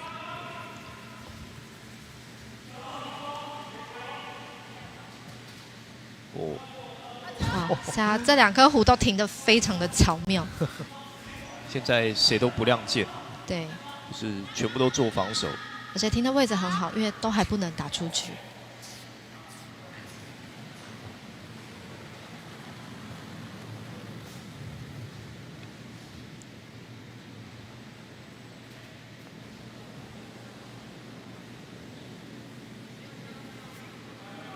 好，库宾。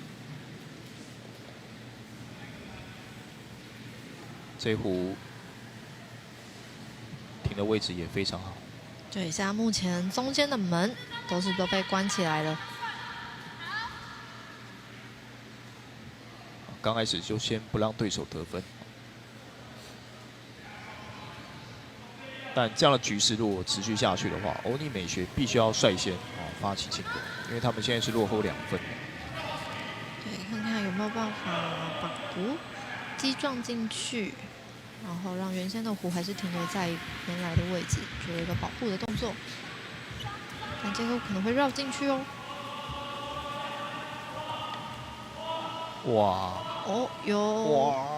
哇！好接近这2颗胡。哇！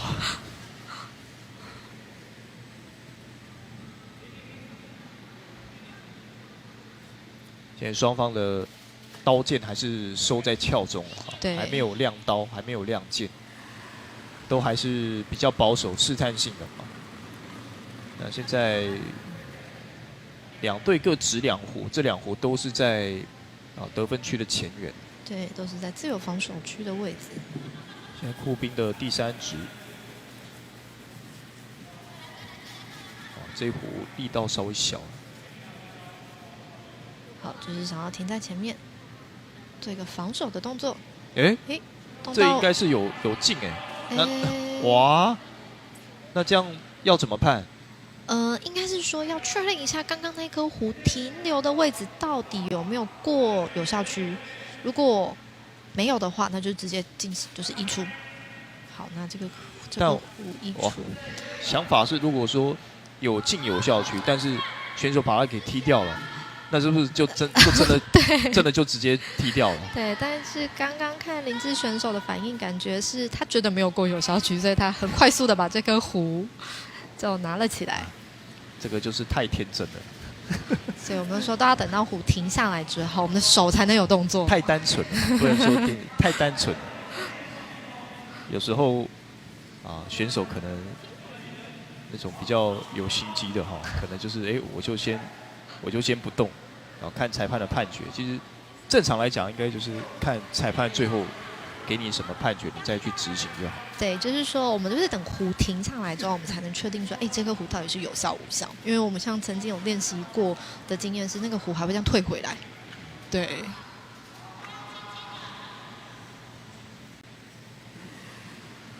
刚刚选手可能在想，给我加后抗一代机，这个胡没有进安全有效区，结果裁判说有进，那看是不是可以拿回来？那已经碰到胡了。这一颗点了一下。哦，位置其实还可以哈。对，但不知道刚碰的那一下有没有把红色的弧碰到大本营呢？可能好像有哦，应该是有。啊，应该是有。嗯，所以现在目前在大本营里面的弧有一颗红弧。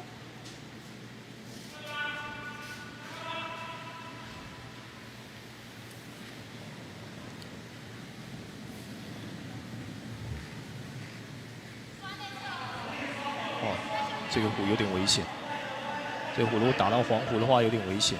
对，往边边偏的话就还好。哇，可能会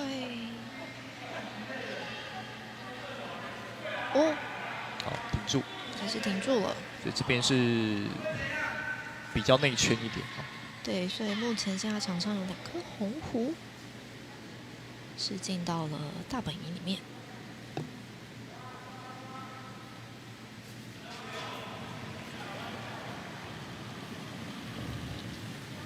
看酷兵这边是不是要直接撞进去，力量有点强。对。哦，这个有点危险，可能进不了哦，应该是进不了。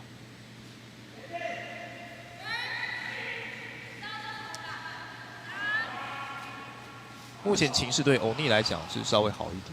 没错，而且现在中间开了一个不错的门，可以让弧进来。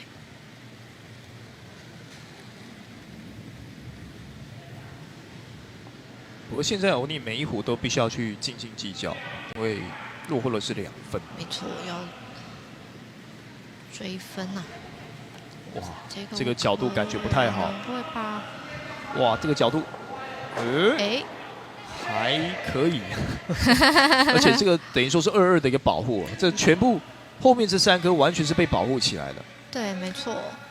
那如果说这3颗都动不了的情况啊，其实对欧尼来讲还是比较好的。欧尼目前应该可能还是有2分。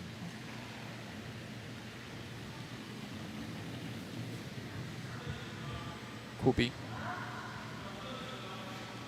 第6弧，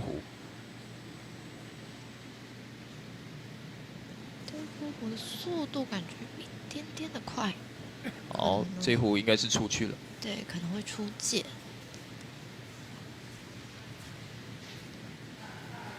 那现在目前现在想要看一下那个外圈的红弧，不知道有没有比这个酷兵的那颗黄弧还要近，感觉还蛮接近的。对。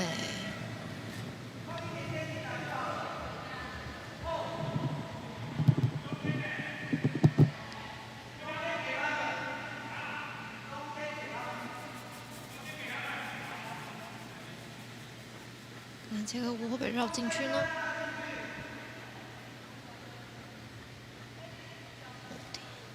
目前应该这个画面，刚刚那个画面就很清楚，就是现在看到是欧尼的这2个弧，就是精准的是在红圈的外围，那个黄弧是在外面的，所以目前是欧尼拿2分。没错。那如果说是欧尼有2分的话，这个弧的防守位置其实就还可以接受。对。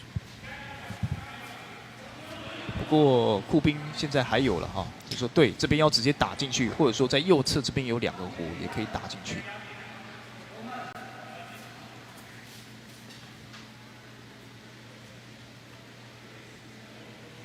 但正面这里打进去，其实看起来是有点风险。看看酷兵。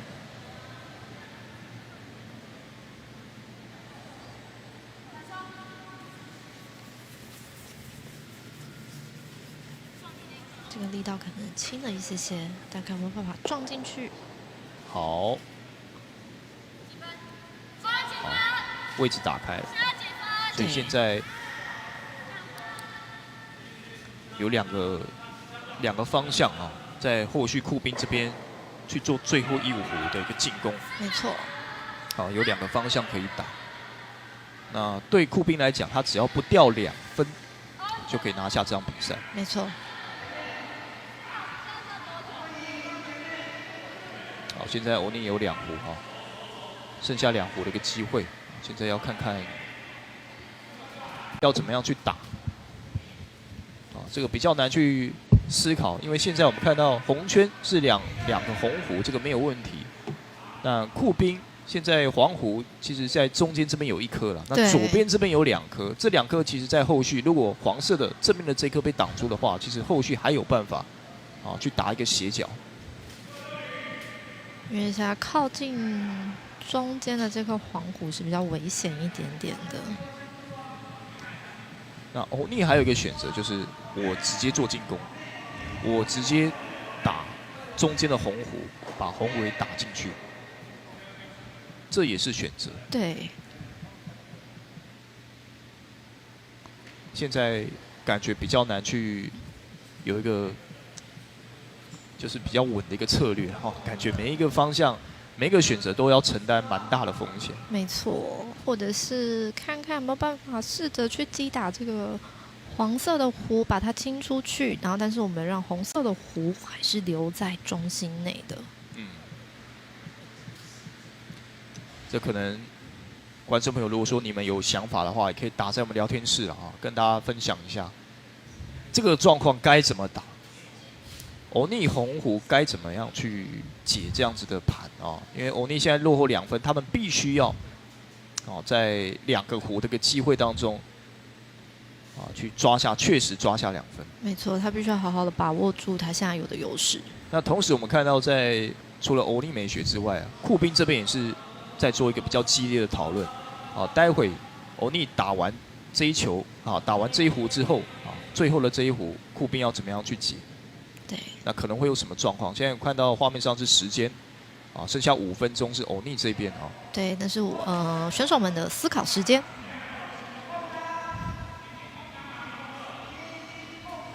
哇，紧拍出力了，这要怎么处理呢？因为现在是决胜的关键。雨婷，你觉得这个胡，如果说你是欧尼的话，你会怎么打？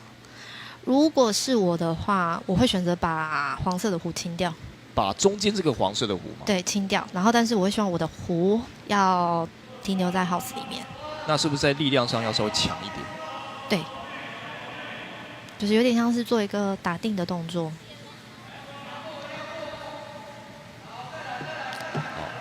看看这边欧尼做了，所以跟你一样，对他下的战术跟我一样哦。好，想法跟雨婷讲的是一样的那看执行出来结果是怎么样？对，因为打这个位置其实是算是安全的比较合理。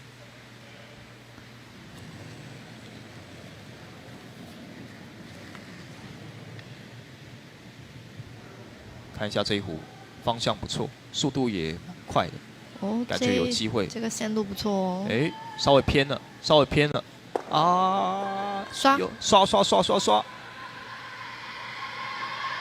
结果有吗？有。那现在看起来应该是3分应该有3分，目前应该是有3分，所以哇，酷兵现在有压力，因为3分是直接我们讲所谓的绝杀，对，就会被超前了。那现在酷兵该怎么打？现在轮到酷兵要陷入长跑了。对，最后的一壶，中间的缝隙也是偏小。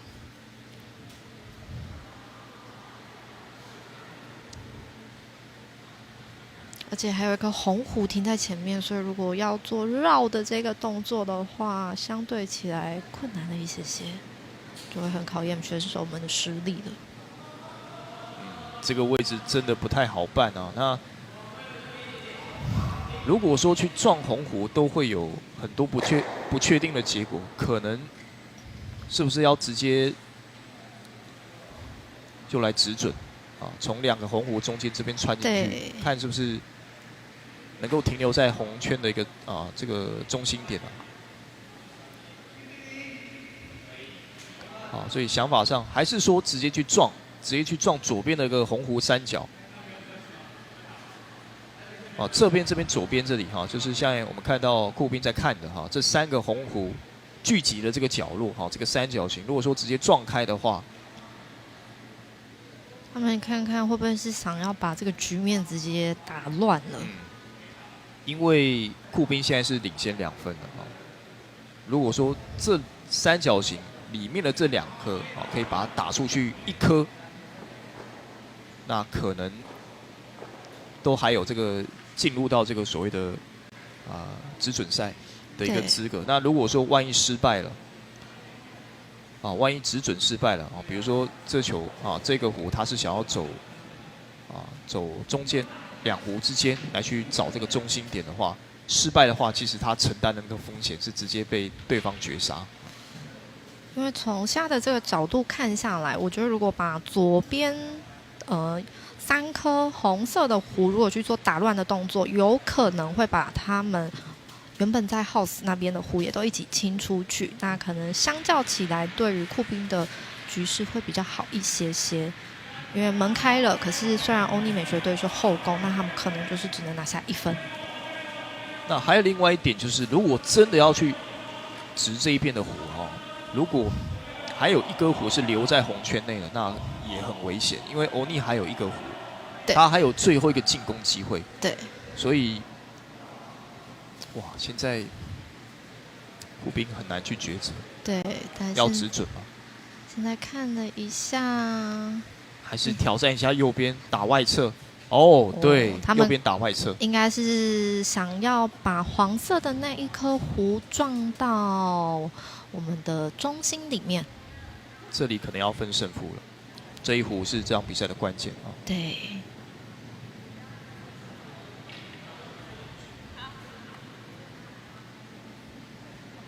最好的情况是黄弧给打在中心点，而且是躲在红弧的后面。没错。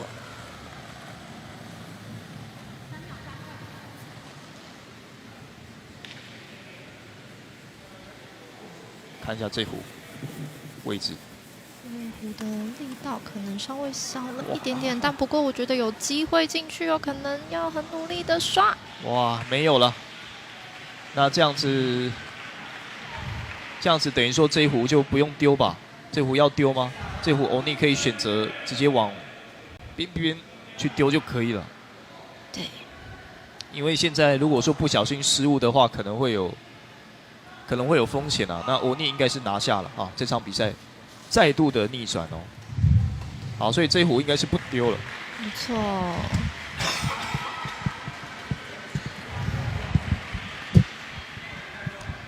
哇！欧尼现在他们非常非常的开心。非常的开心这最后拿下了3分逆转。没错。所以这场比赛其实真的是起承转合从原先的欧尼领先到被酷兵反超，最后一局欧尼再逆转。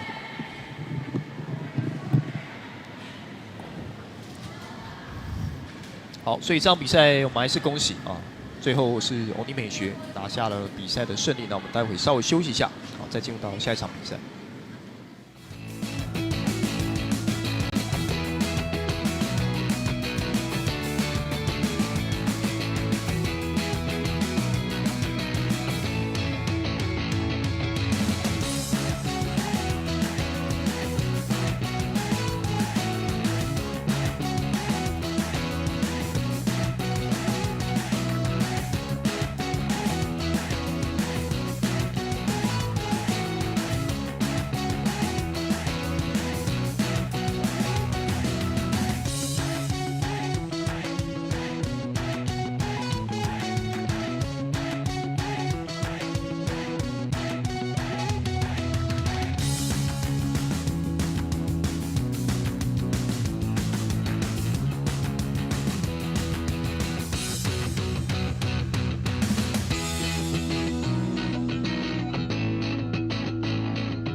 112年红道杯全国冰石舞锦标赛12月9号、10号在极光冰场来看我们的冰上对决。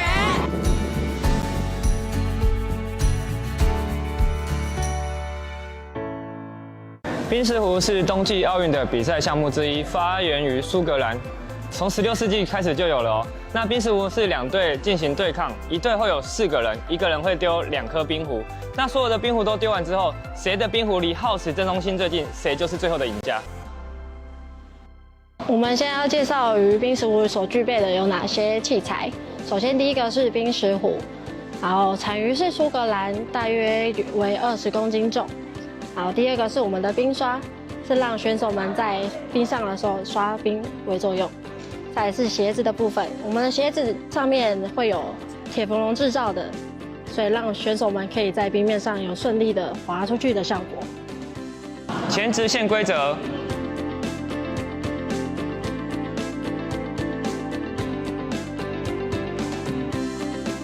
坐。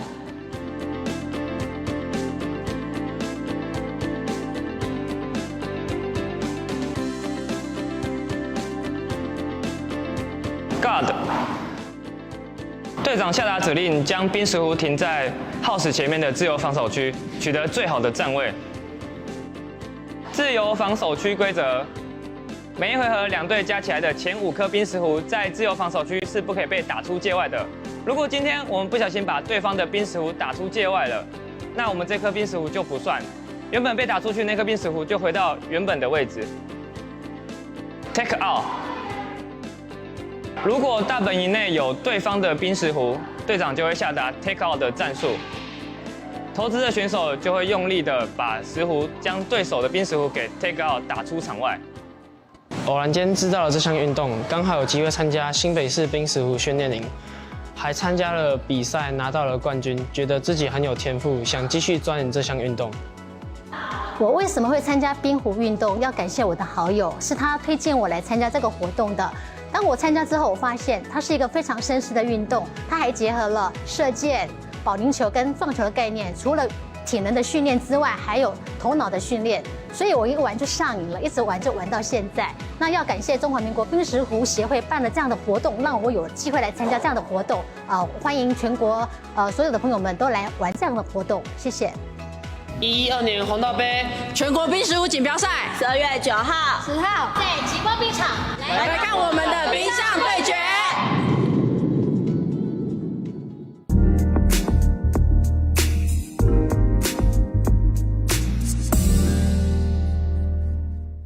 112年红道杯全国冰石舞锦标赛12月9号、10号在极光冰场来看我们的冰上对决。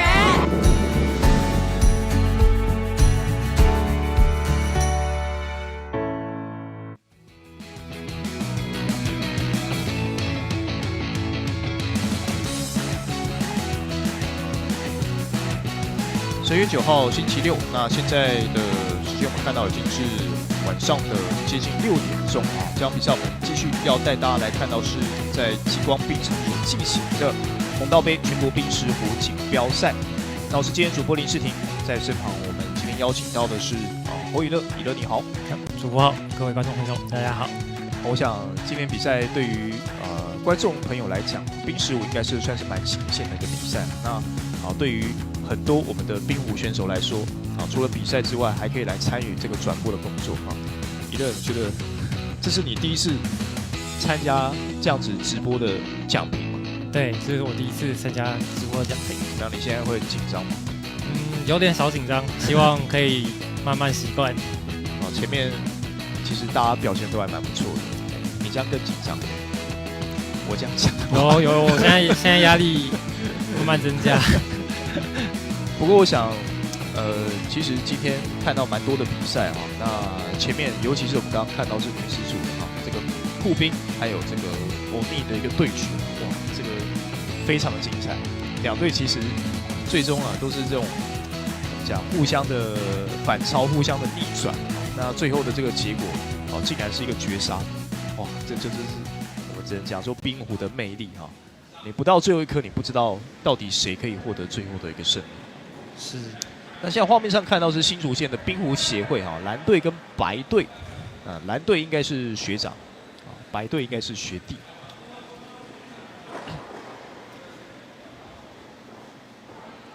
那首先我们看到是协会白队今天的一个先发的阵容周祖平、戴群恩、欧玉成还有石杰。那接下来看到是蓝队是焦轩云、王浩松、陈志伟还有戴玉宏。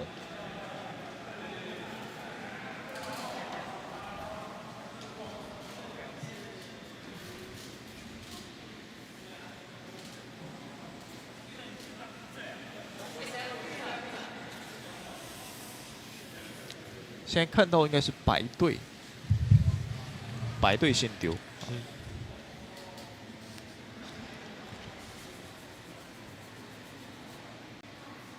两队目前都是胜补在今天的第一场比赛，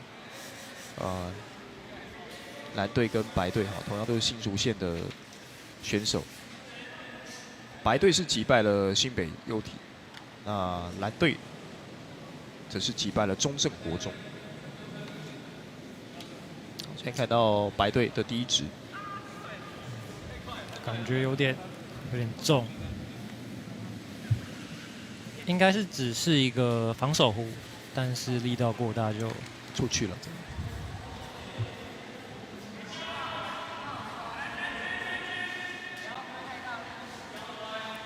现在看到是蓝队，白队这一直已经出界了，是个无效。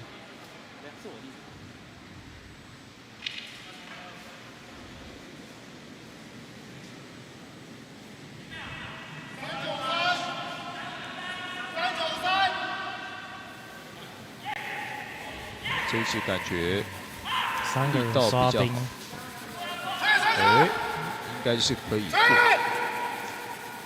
只是位置还算可以接受。有进吗？好像有吗？没有。没有。哇，差一点点啊。这边白队的指示应该也是一个防守弧。那两队一开始应该都还在找怎么这个冰壶的一个重量，我们应该要值多少，值重或值轻。第一局大家通常都是找手感的时候，可是我这手力道也有点大，但位置不错。这一次直接进圈了。直接进圈的话，看看想法是怎么样要直接把它给撞开 take out， 还是说去抢中间的位置，还是说继续做防守？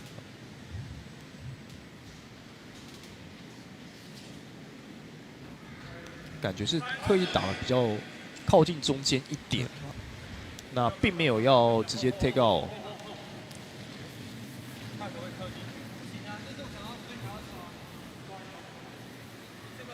哇，这球力道也大。还在。一般我们都会说冰壶是谁先找到这个冰面的感觉，谁就占有优势。这个冰面无时无刻都在变化。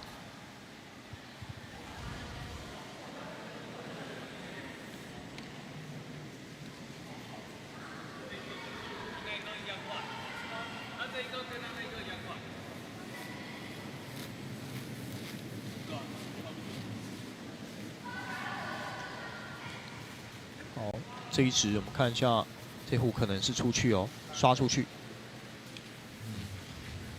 可惜。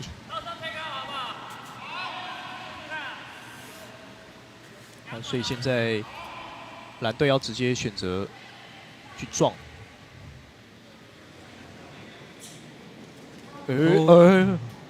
哇，滑倒了。这感觉还不是，感觉还不错。感觉不错，但是有碰到吗？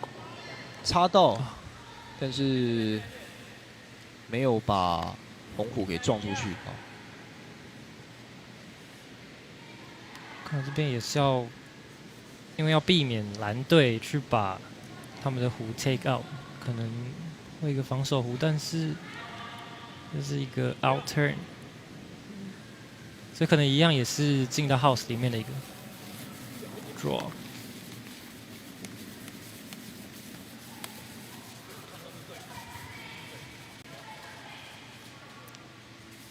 好，所以这只也是成功进入到白圈。也可以看到这两个湖的位置其实分蛮开的，让蓝队也很难有 double take out 的这个机会。对。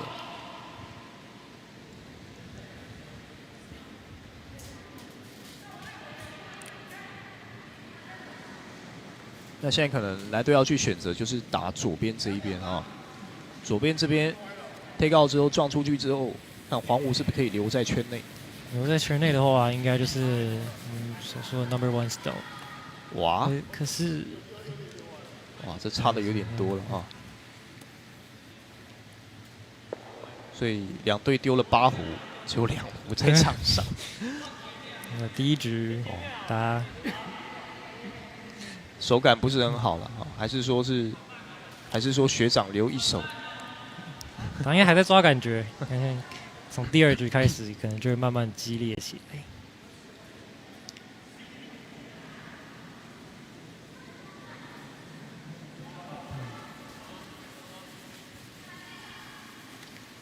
可能力道有点小。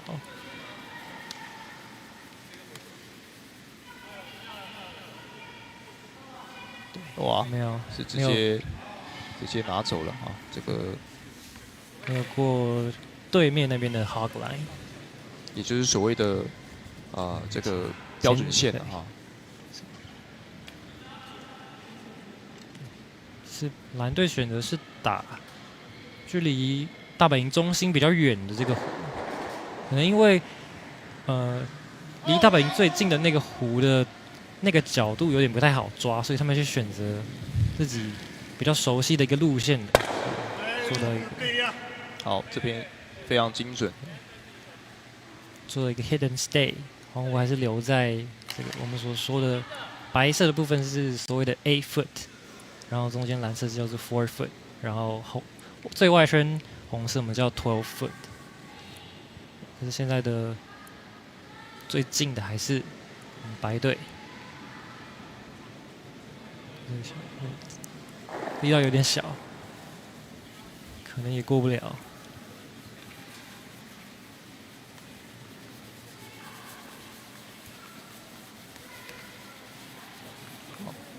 感觉应该是真的过不了。好，所以这壶也直接葬送掉了。反而是给蓝队一个好机会。这边撞掉的话是直接2分哦，2壶会有可能可以留在圈内。来看一下黄湖，现在直接要来撞开，有吗？有。Nice。那撞开了之后，现在场上只留了一颗黄壶。现在双方各剩下2壶。看接下来蓝队的策略是怎么样？如果白队持续的有把蓝队的湖清开的话，他们有很可能会选择把这一局把所有的湖都清开，让他们维持后攻的这个优势。所以还是要看看白队这边会怎么来进攻。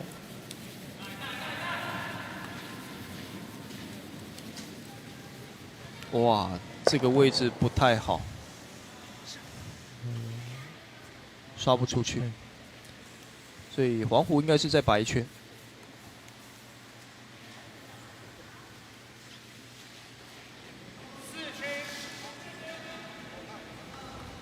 比起红湖更靠近中心点。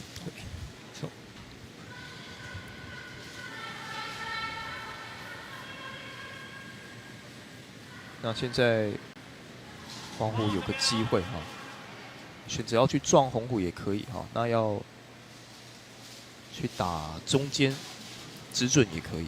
对，但这时候要特别小心的是，如果我们直准到中间一个角度不好的话，对方会有一个 double take out 的这个机会。所以如果最好的话是跟自己的湖是平行的位置，就很难让他们有 double take out 这个机会。哦，刚好到 button。对，直接在核心地带啊。是这个角度的话，如果对方的这个 skip 就是队长，如果打到黄湖外侧的大概1/4的位置，或是1/3左右，就很有可能可以是把2颗湖清开。就是现在他们放的位置。现在他要来尝试的一个 double take out， 2湖都要同时撞走啊，这是一个挑战。最后这一壶感觉有机会哦，感觉有机会哦。哇，漂亮！哇，那这样子，这样还是黄湖是最接近，对，就感觉力道不够。对，不过意识到了啊，打的位置很好，但是差在力道。好，所以黄湖现在有追加分数的机会。只要跟刚刚前一投一样，同一个力道，就可以拿到2分。好，选择直接是直准。看到选手都没有刷冰，就代表有可能过头了，可惜。哇，跪逃，但这个看看应该是1分了，应该是黄湖这边拿到1分，蓝队拿到1分。然后黄湖1分，所以蓝队在第一局这边拿下。啊，目前的比数是1-0。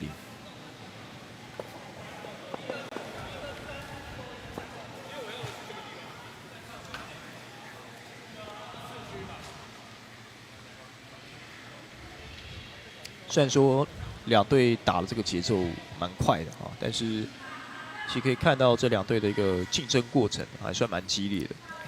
我们可以看到男子组的比较一个特点，就是跟女子组相对起来，他们的这个take out 会相对比较多一点。对，是男子组大家看男子组的一个魅力之一。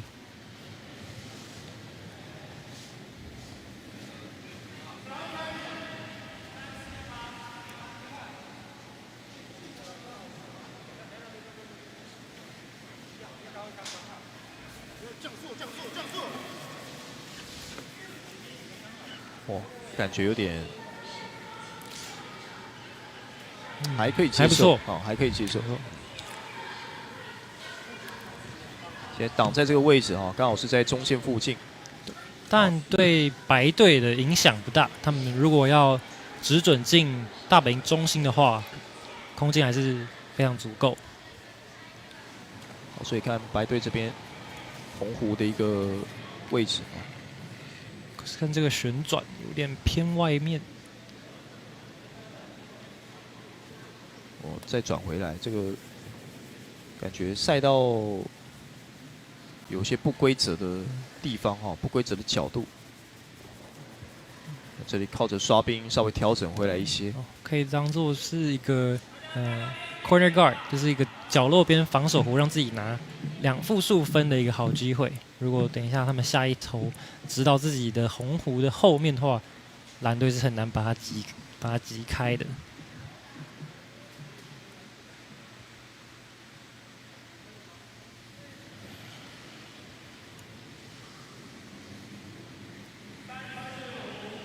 看一下蓝队，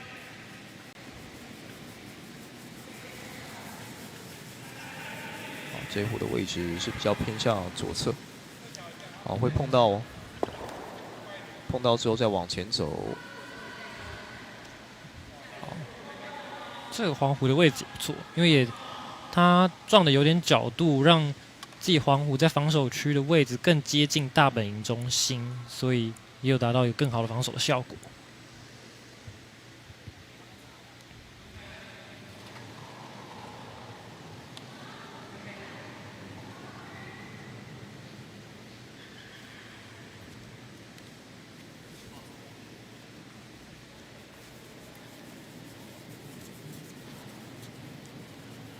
力道有点轻。哇，没过，没过，没过。哇！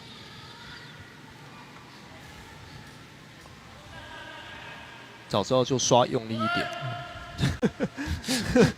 会有这种想法吗？如果说，像以乐你自己在当选手，刷冰刷一刷，结果差一点点。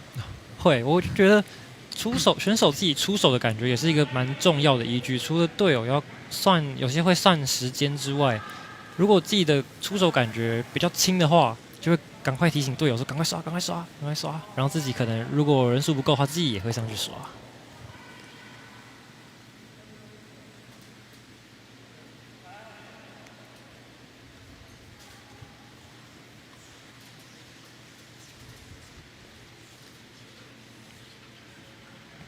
所以蓝队现在掷3次，那目前白队要来掷第3壶。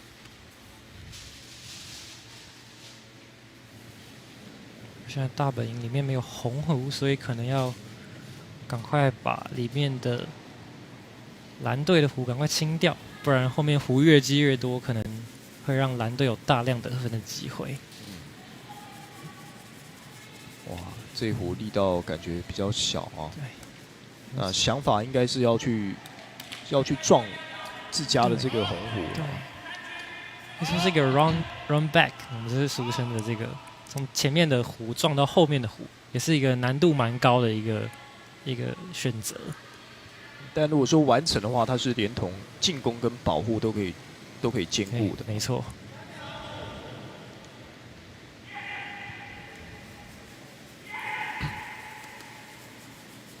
那这边蓝队只要持续的把壶直进大本营里面，白队压力就会越来越大。好，位置其实站得还不错，所以现在看到前面这3颗啊，最靠近红圈的这2颗，其实也都是机会。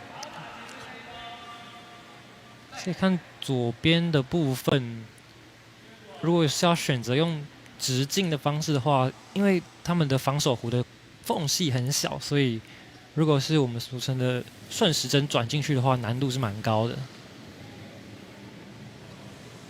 这边是选择一个顺时针的一个壶，可能是要把前面的防守壶给清掉，或者是要直接打进去吗？哎呦，这里不错，哇，这个结果非常还不错，非常不错，非常好啊。但是还有一个问题啊，就是在右边的这个黄壶，这个问题还没有解决，因为那颗黄壶前面有自己的2颗红壶，对，所以就蛮尴尬的。对，反而帮对方做到一个很好的防守效果。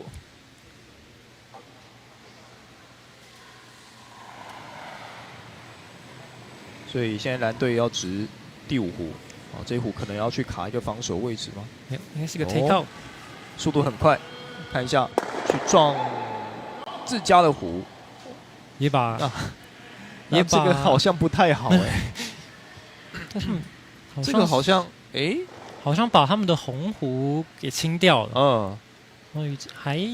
还不错。看一下。哦，那这样的结果应该是不错的。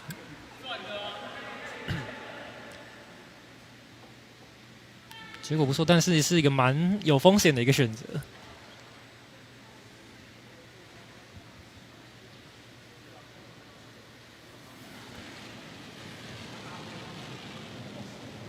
好，制造一些旋转。我照旋转这边旋转的话，要转进去吗？照今天早上比赛结果，它旋转会越来越快，所以很难直接旋进大本营里面。哇！刷出去，刷出去，刷出去！哇！刷出去了！哇！真的刷出去哈！你看他给的转速有点太多了，因为平常我们在平常正常的直壶的情况下，从壶离开手到最后壶停下来的时候，壶大概是会旋转4到6圈，所以像刚刚的情况，可能已经有超过10圈，所以可能很难判断它的旋转幅度之外，它的速度可能也会受到影响。好，这个角度不错。也把自己的壶轻轻的推到大本营里面，我同时也是提供给白队的机会。没错，现在就看白队怎么样去利用啊。白队的第6局。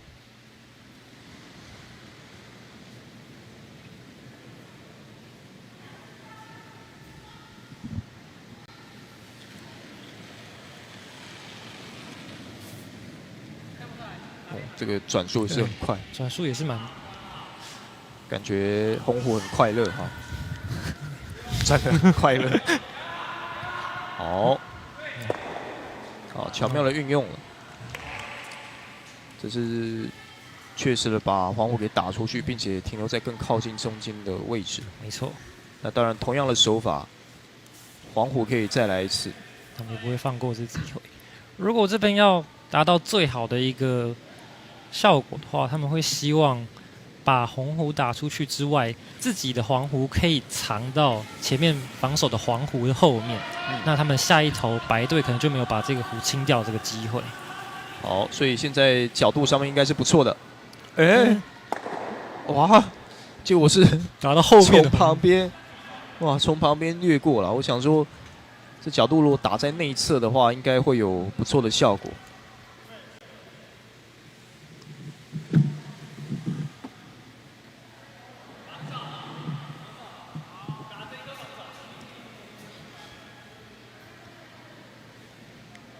是选择清掉前面的防守狐。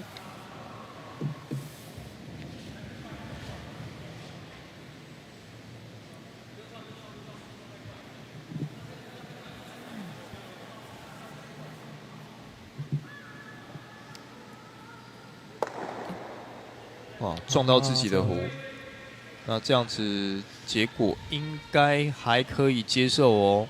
你说他现在他们刚丢的红狐现在藏在对方的狐的后面。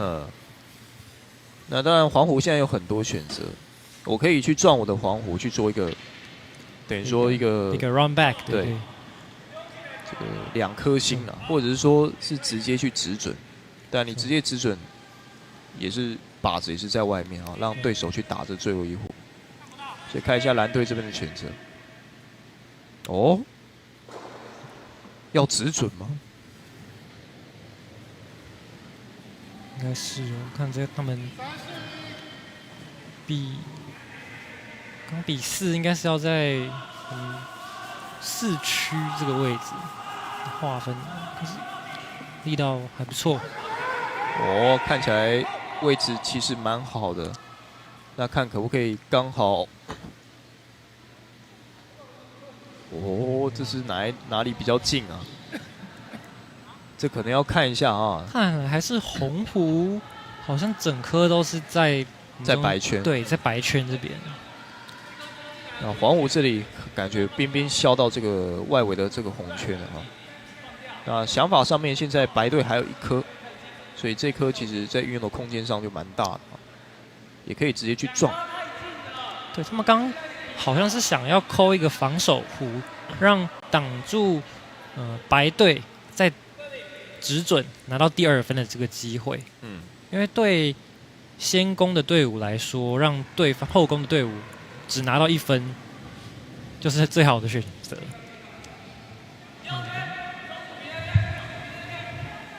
好，这我来看一下，位置上面是正面。哇，那这个出去了，那可能就是1分啊，可能是1分。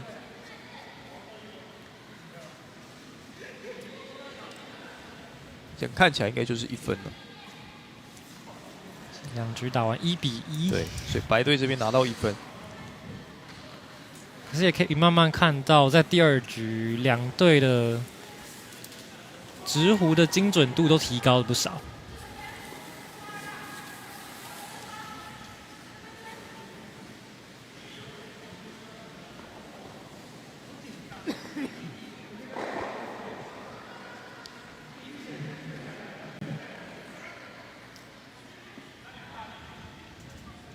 那现在要进入到第3局，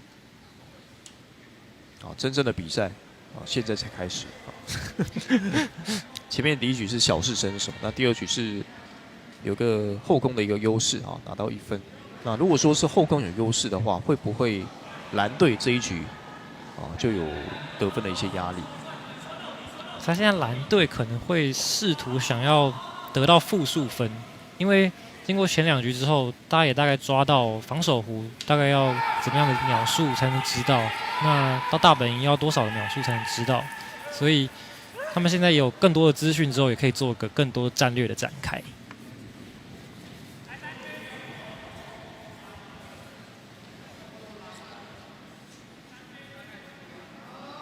那白队的第一户没有过对面的前支线。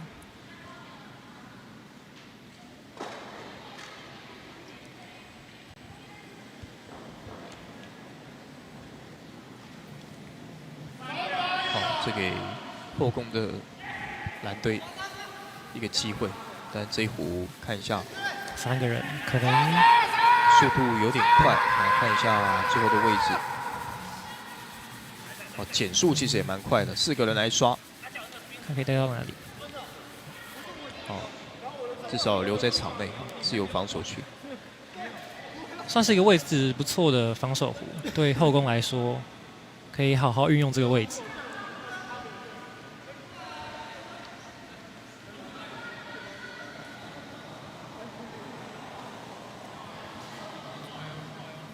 好，接下来我们看到是白队的第2支。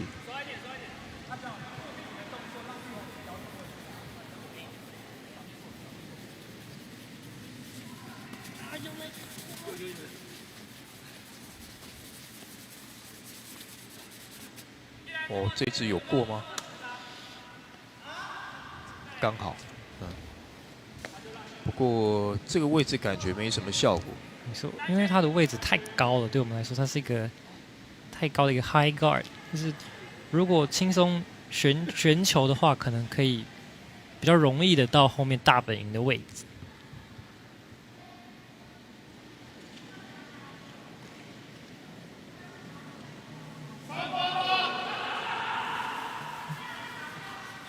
出去就对，知道说这个速度可能不太够。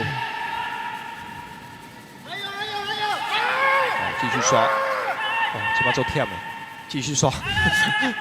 那卡的位置不错，卡了在中间，哎呦，眼镜都刷掉了啦。哇，汗流浃背啊。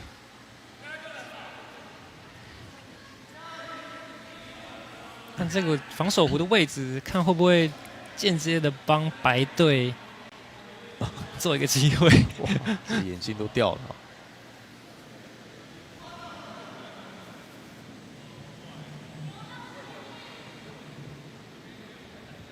可能会撞到刚刚的防守。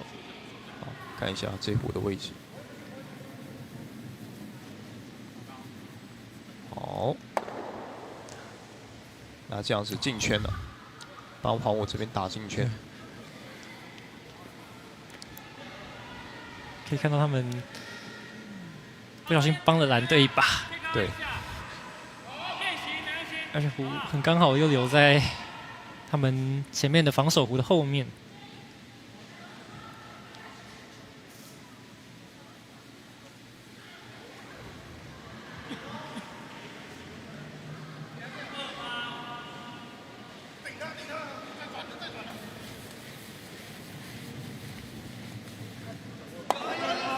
好，打掉前面的一个红虎。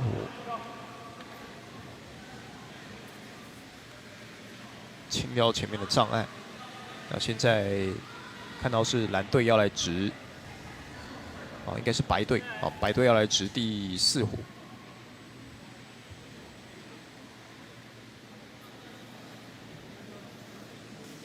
哎呦，太专注了，反倒是自己重心没有控制好，那这样应该是过头了。看起来力道是有点大。还是有碰到，哦，反的效果还是有的，留在我们的 house 里面。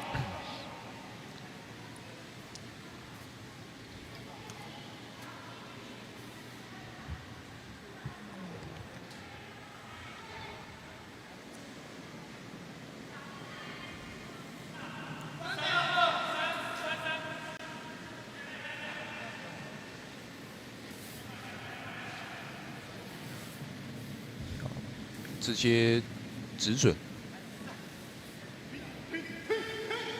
过头。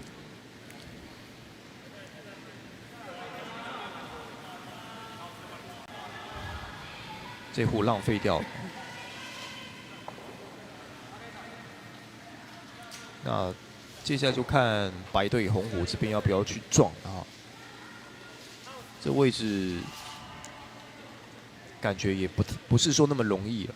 没错，应该会选择，因为现在的离中心最近的是蓝队的黄虎，所以现在应该要取得一个比他更好的一个位置，因为带蛮多旋转的。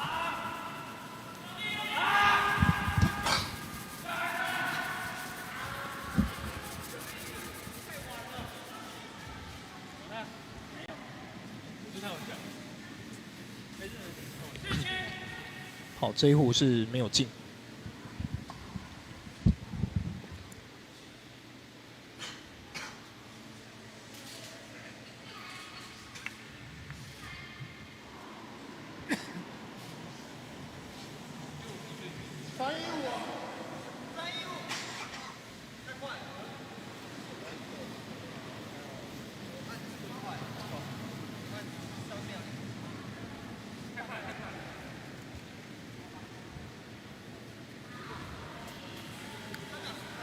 这壶也是直接出去。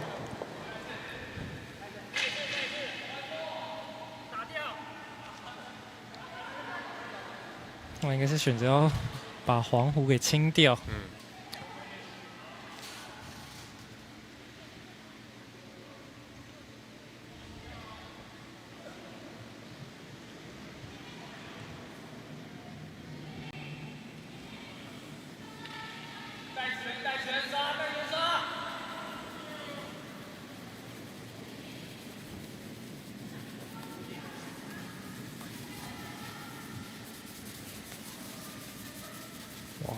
这个力量就明显太小了，而且这个对红虎来讲很不好，因为这个位置刚好好像已经完全阻隔了可以去破坏掉黄虎的机会。没错。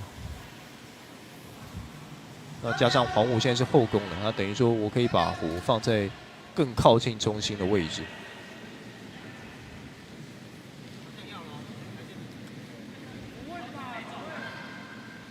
感觉有点快了。哇，刷了出去吗？诶，好像有在圈内、哦，好像有留一点点。嗯。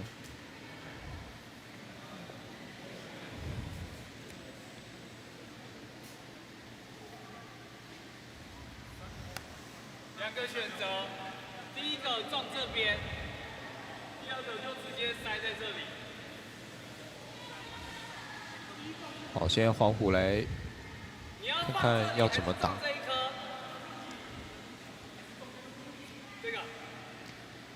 要直接打后面的黄虎吗？还是说就打前方的红虎？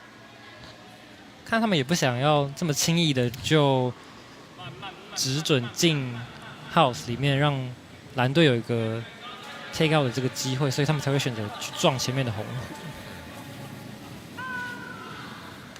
虎。哇，结果一切都是空啊，最后是两头空了。没有撞到，那这壶浪费掉了啊，浪费了这个机会。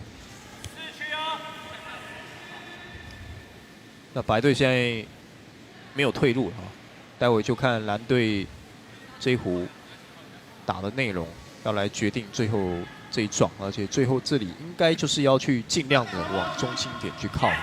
是。哦，这个位置好像。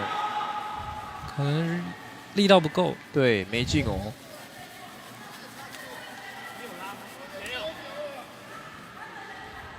有进吗？好像没有。没有。刚刚那一个吗？现在感觉没得选啊。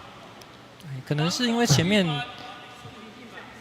都在就是用 take out 这个方式，所以相对如果突然回到直准的话，自己这个力道的拿捏可能会没有办法那么精准。但现在也没有其他选择。那这样子，这样有机会吗？这样感觉速度太快了啊！除非是碰到黄虎了，不然应该是停不住了，停不住了，出去了。好，那就看黄虎蓝队要怎么样去追加这个分数。有机会可以拿到2分。这边应该也是针对刚刚，因为刚刚太轻了，所以只要再加重一些力道的话，应该就可以成功直进大本营里面。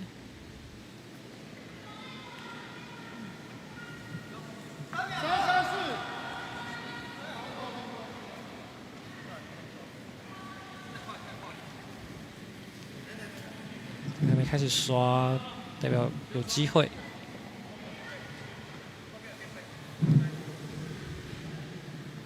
哦，那这样子第2分好像没有拿到，应该只有1分，应该就拿1分了哈。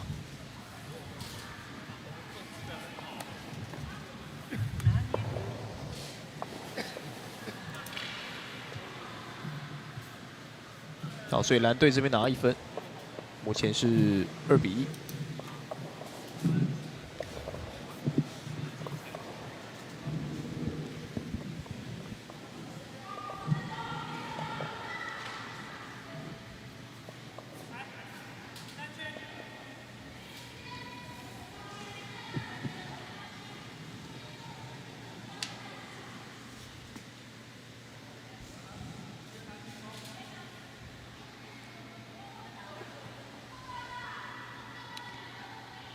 进入到第4局。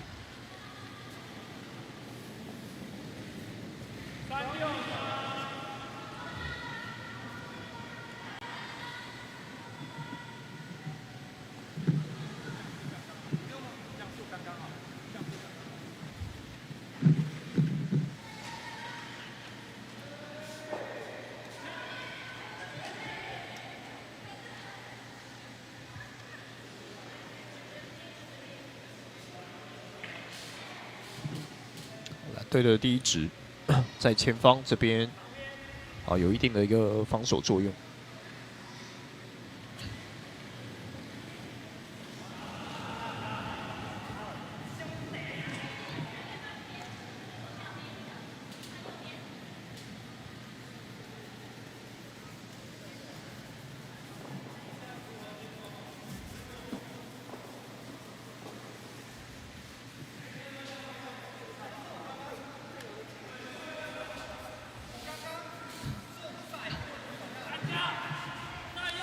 双方的第1值都是在自由防守区。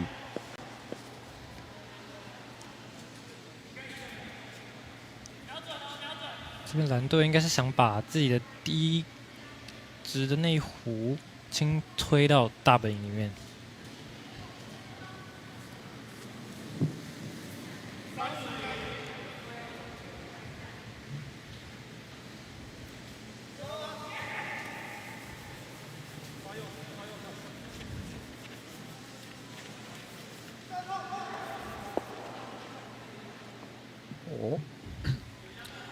稍微推了一下但是没有进去，力道有点小。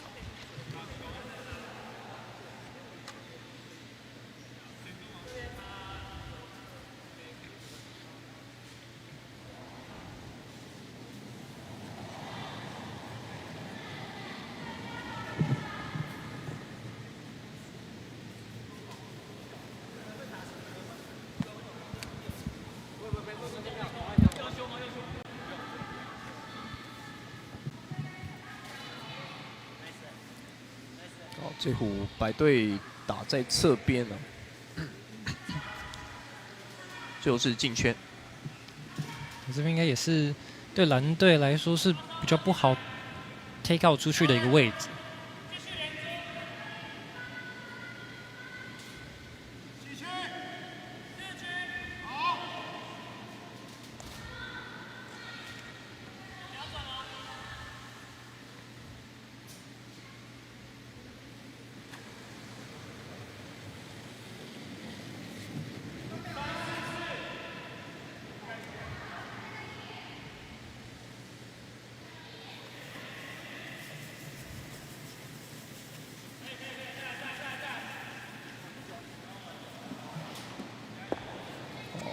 前面一样的策略，但是力道又小了一点，还是没有碰进去啊。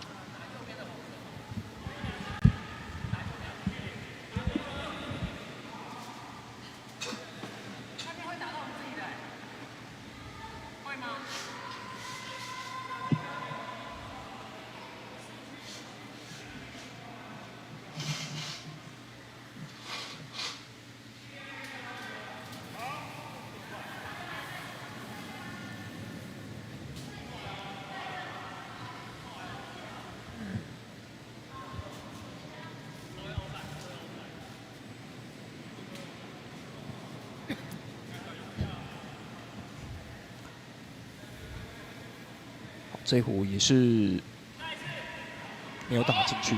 对，应该是想要清掉前面的防守弧，但是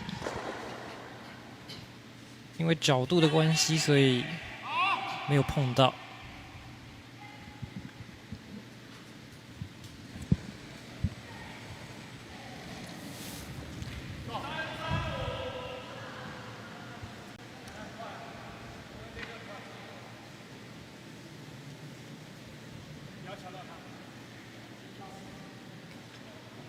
好，黄湖现在，哇，这个感觉可以刷出去吗？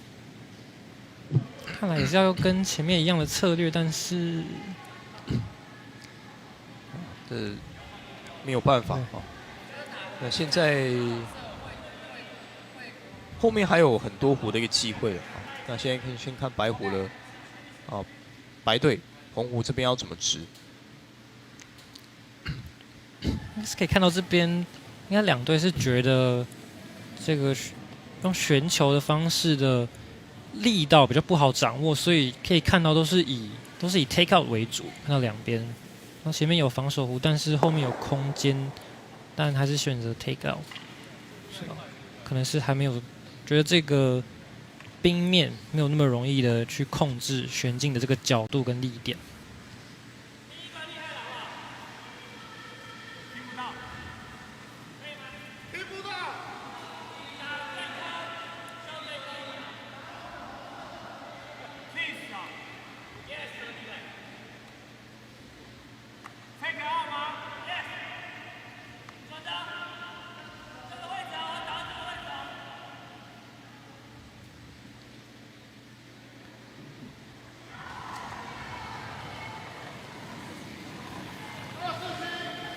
哦，速度很快。哦，哇，差一点点，但是这边有把自己的壶撞进了大本里面。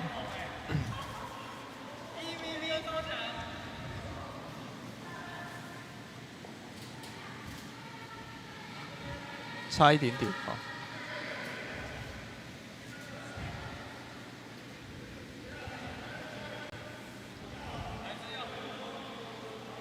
要去撞看看吗？中间这两个，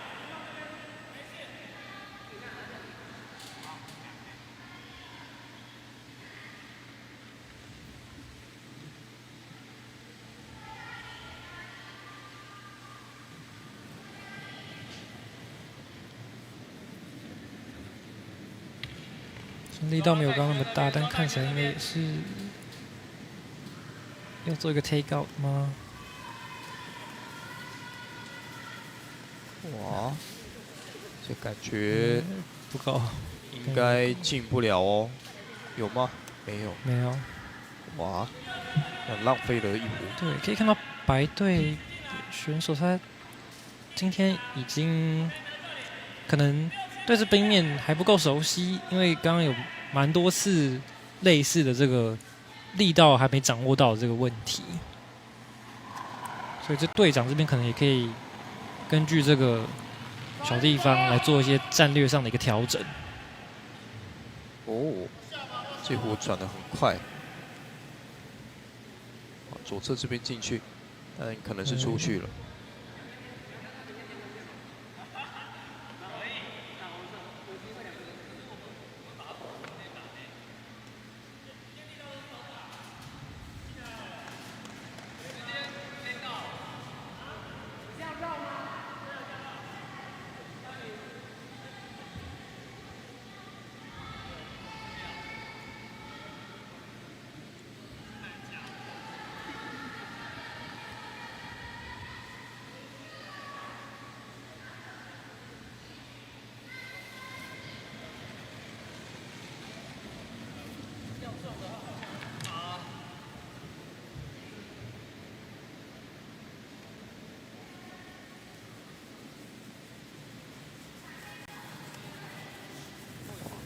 角度偏了，力道也不够。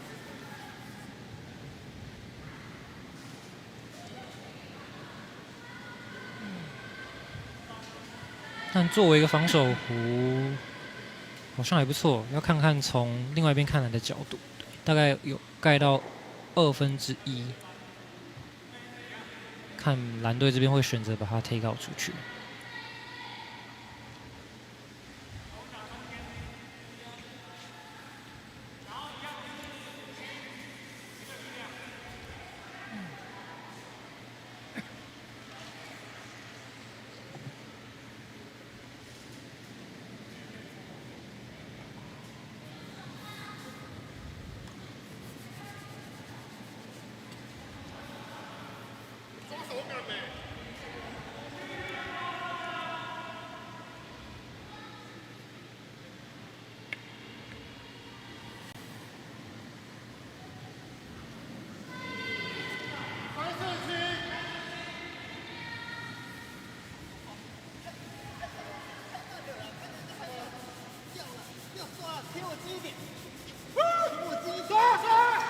这壶，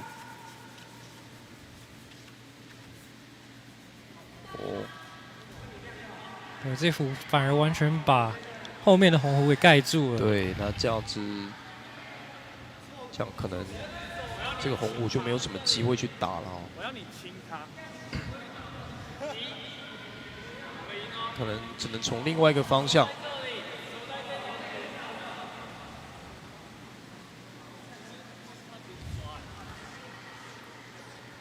我只是做了一个弧圈，啊，想办法旋进来。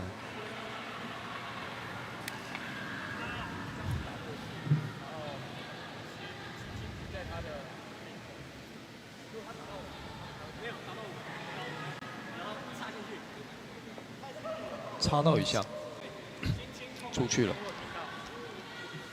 听前面指示好像是希望用一个比较慢的，希望旋进的方式来到大本营里面，可是这边是投一个速度比较快的。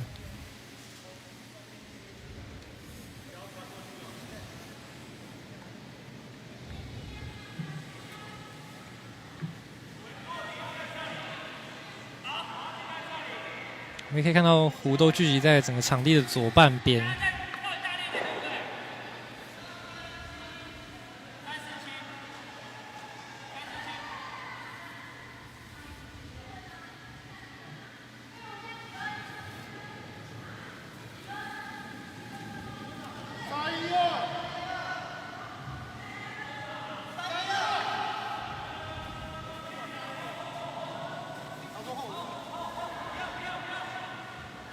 哦，哇，这壶速度也是太快了。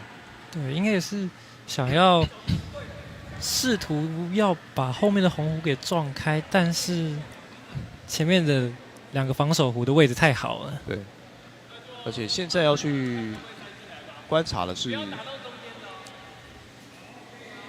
大部分的壶都是在左侧，所以有没有可能就是因为右侧这边的冰面呢不太好去掌握？对。而且如果现在突然用到右边的冰面的话，可能整体的判断上也不好做出来，所以大家就是不敢冒险，因为左侧大家已经现在有大概的秒数，还有一些力道，所以大家会多运用左侧这边的冰。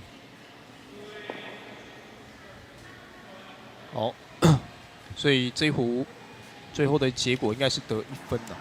白队1分，1分，所以再把分数给追回来。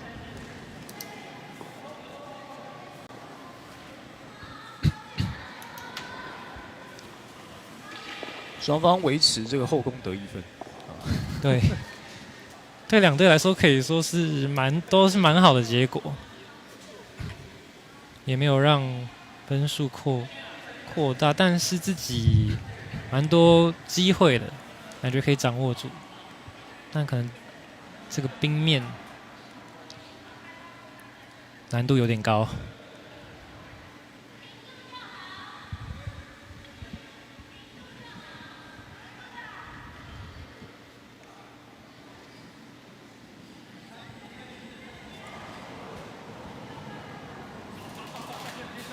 看一下第5局，第5局现在是蓝队的后攻。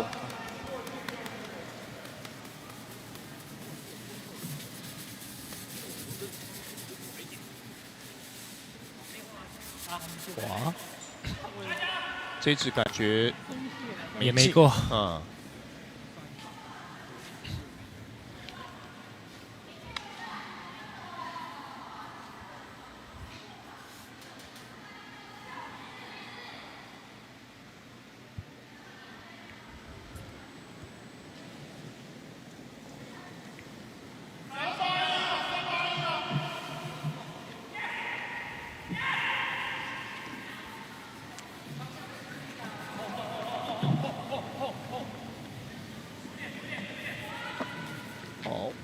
哎呦，这差点滑倒。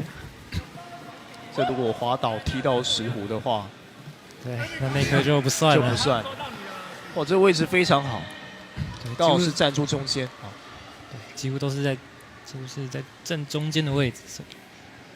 看看白队这边的策略是什么？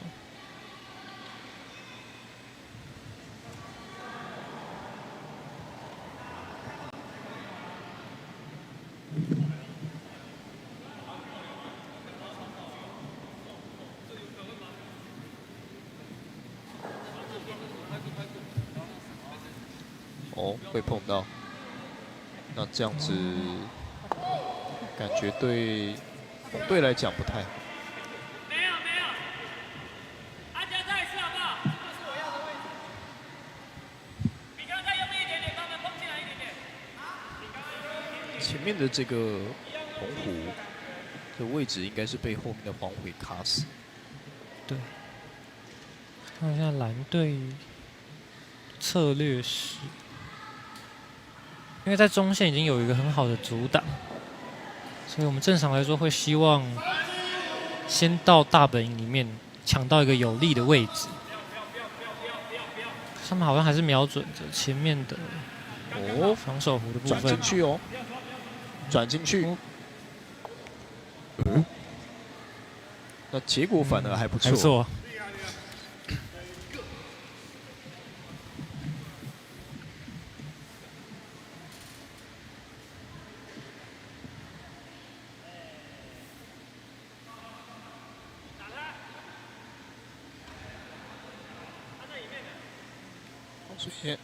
所以现在红虎要抓着内侧去打。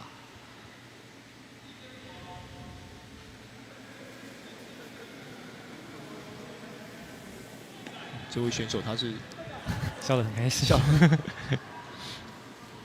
止不住的笑意。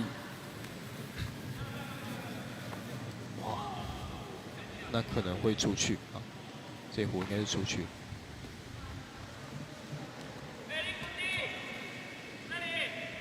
我这边浪费了一个机会。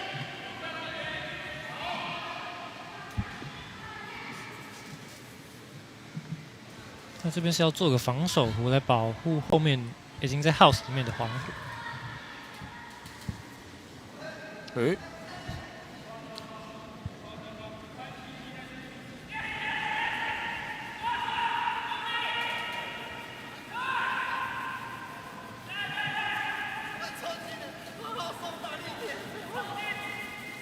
抽了再说。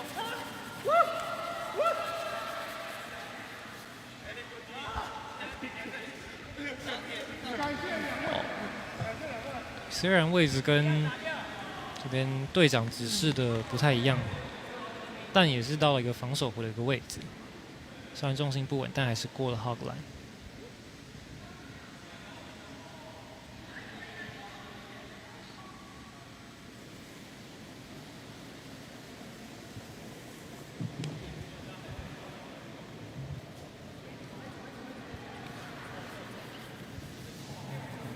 哦，这壶很重啊，应该是出去了。哇，那红壶这边浪费了2颗啊，这应该是3颗了，3颗是没有进到场内的。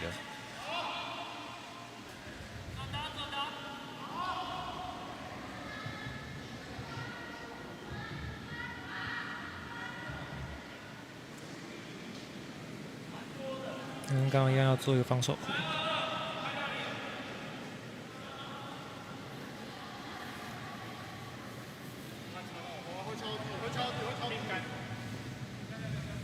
力道看起来有点大。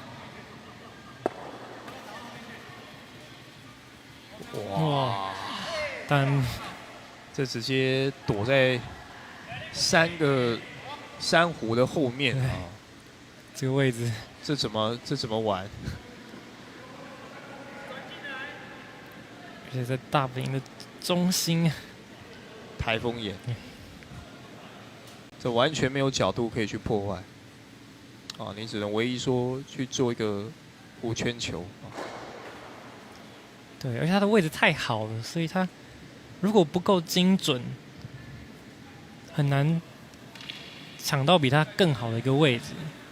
所以我们这时候除了要把弧旋进去之外，我们也可以可能试着破坏前面的防守弧，让中线空出更多的空间，然后再来运用。哇！但现在就是没进，这应该是没进。现在4个弧浪费掉了。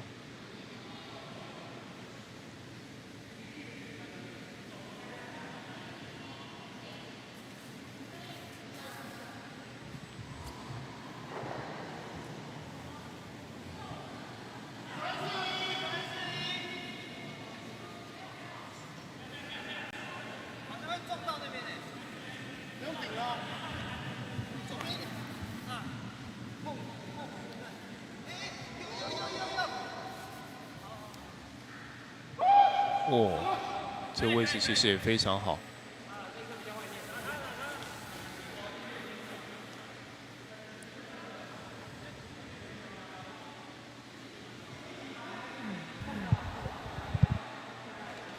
很漂亮。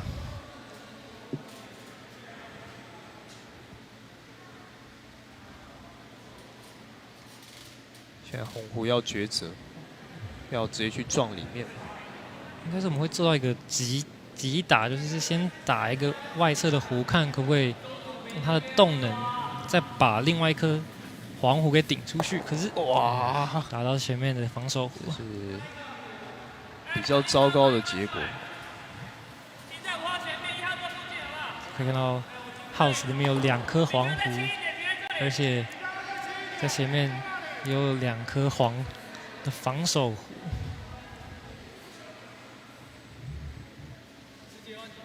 蓝队还是后攻，现在这个可以拉开比分的大好机会。对。那现在蓝队就是要追加分数，或者说保守一点继续去做一个防守。可能是现在要去考虑。这边看起来应该是要送到里面去的。对，有机会哦。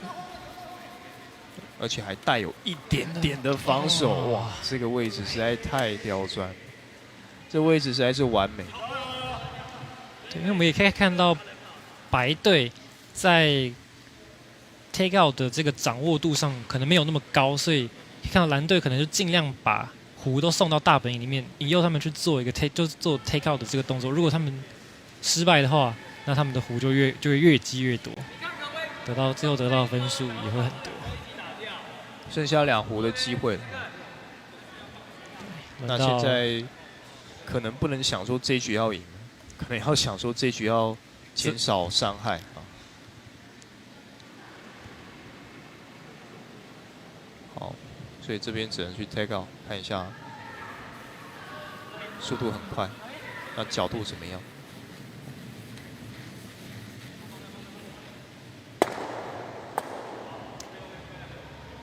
好哦，一个 double take out， 不错，一次就解决了2分哦，至少可以少掉2分，而且停的位置也非常好哦，后续其实有蛮多的可能性。那接下来看是蓝队的黄虎这边在选择上。看是不是也要想办法把前方的这个红雾给打掉。但这个是有一定的风险。如果角度不好的话，可能会打到自己的黄狐，让红狐停在中间里面。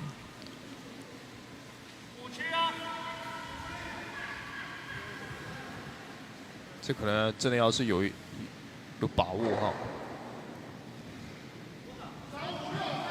有把握才能出手哈。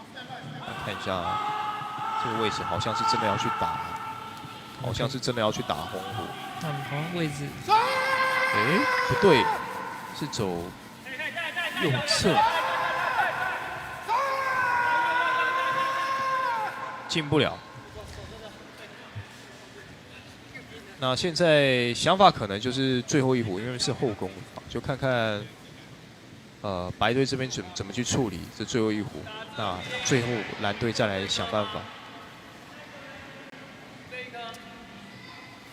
现在要去解就只能解中间啊，对，所以可能就是2颗星了，看是不是2次的一个撞击可以解到中间，或者是有其他的路线可以选择嘛？这边有一个想法是，白队是可以想说，你要让蓝队就这样得1分吗？或是你要是就是冒着更大的风险，然后去。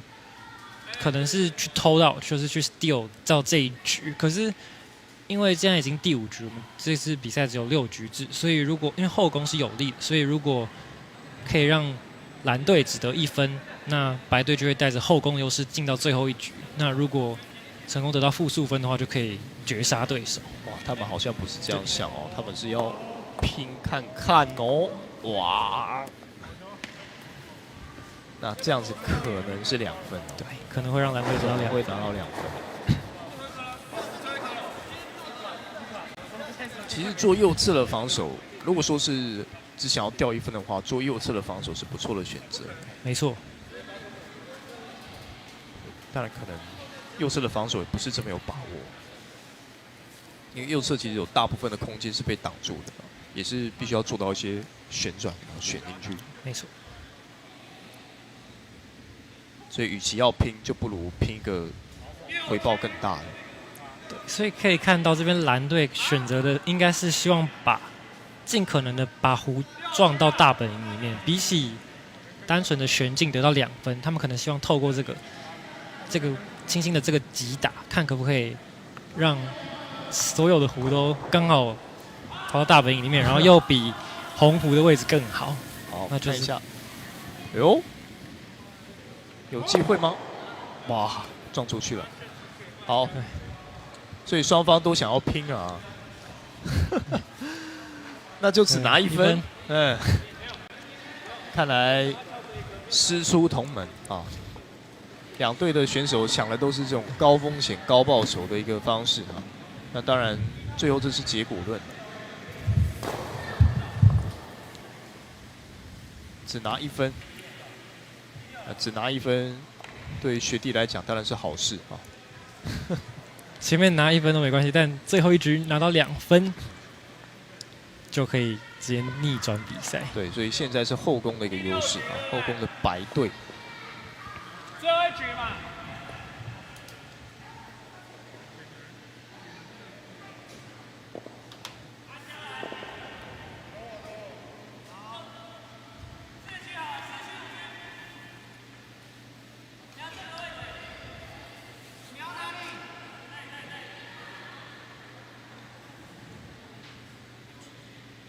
蓝队的策略也是蛮关键。一般我们会进行中线的一个防守弧，力道有点大。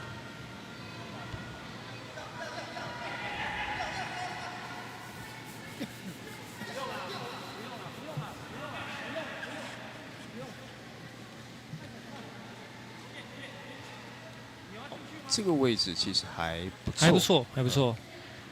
而且大家不要忘记啊，应该是在第4局就偶数局的时候，其实这个方向其实左半边大家比较有把握，右半边其实大家不太敢去指，所以卡在这个位置其实基本上是已经是咽喉了，要害了。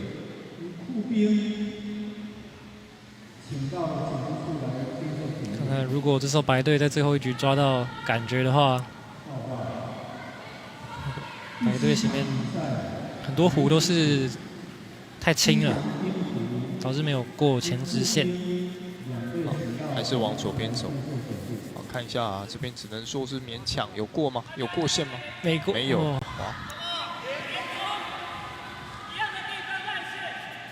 他那起危险哦，因为后攻的优势就没了。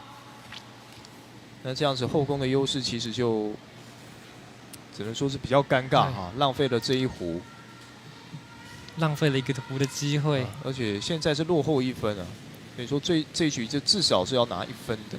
每个弧都非常重要。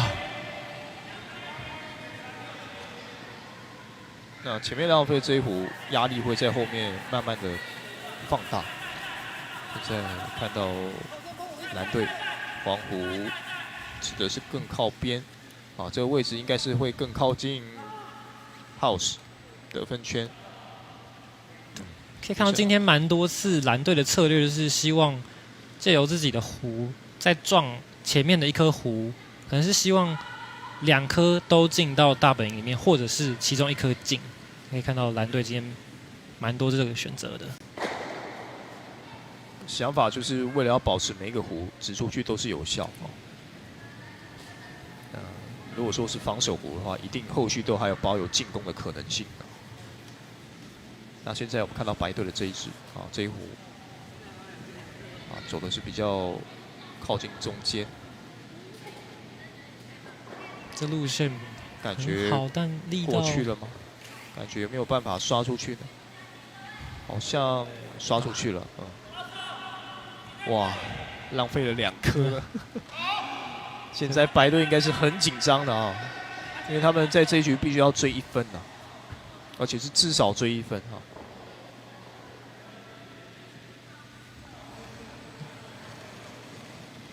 现在黄湖就很轻松，前面2个防守弧做得很好，那这一弧路可以把前面的中间比较靠近中间这个撞进去的话，这个优势就很大。看起来是要继续做防守，做一个防守弧。哇，3点直接连成一面了哈，中间只剩下一个缝隙可以穿进去。对，但我们也可以看到整个场地的右半边虽然没有防守弧，但是也因为大家比较没有用那块区域，所以大家都不敢去。对。不过这也可能变成说是白队最后如果真的没有选择，也只能去冒险了，因为白队现在已经浪费了3颗了哈。如果继续没有办法有建树的话，可能右边这边是唯一的机会。对，可能就只剩下右边。应该也是要清掉前面的防守弧。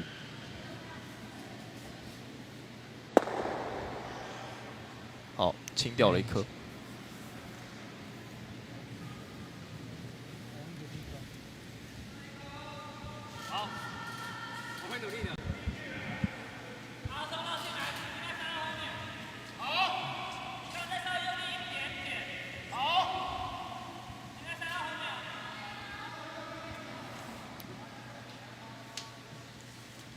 蓝队这边选择一直直防守弧，其实也有另外一个好处是，如果你的直弧的力道不小心比较大了，那你有可能就可以跑到 house 里面做好的位置。但如果你的力道轻了，就可以留在前面做防守弧。所以这个可能是因为我们比赛的时候可能会定一个优先的 A plan， 那我们可能是希望到大本营里面。但如果力道不够，那我们留在前面也是我们可以接受的选择，就是我们的 B plan。所以一般会进行2个这个想法。好，这个位置也是非常好，不过打开了中间的一个面啊，所以在这个位置其实是可以尝试去破坏的啊。所以白队现在看到了机会。对，但他们可能还是选择要把前面的防守弧清开。现在因为是第4个弧，所以我觉得可以选择去试试看，抓看那个旋进去的那个秒数跟力道大概要多少。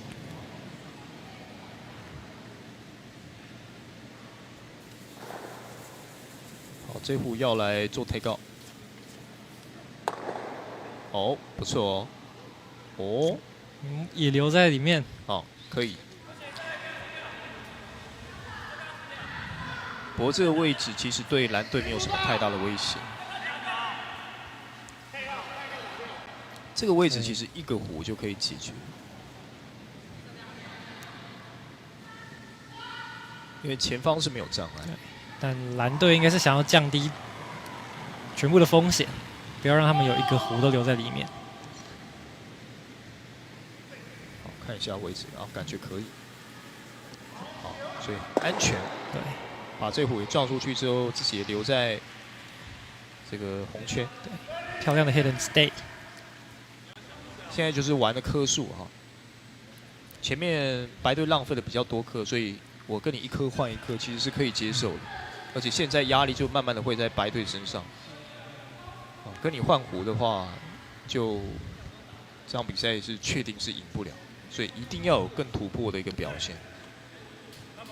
一颗打2颗哈 ，double take out 或者是有更靠近中间啊，直接旋进去的这样的威胁。才有机会。对，我觉得现在白队应该要先抢先的去抢一个最好的位置，而且现在因为前面防守弧的有2颗的关系，所以我们可以看到，而且刚刚那颗黄弧的位置也不错。有一个方式是就是一般的旋进，旋到最靠近中心的位置；另外一个方案就是去击打刚刚那颗在 house 里面的黄弧，然后看可不可以打到靠近内侧的1/3的位置，然后让自己的弧可以 roll 对躲到2颗防守弧的后面。这是最好的一个想法。不过现在看起来是要打正面，对，又要持续的去破坏前面的防守，而且要直接破坏2个啊。他的想法是这样。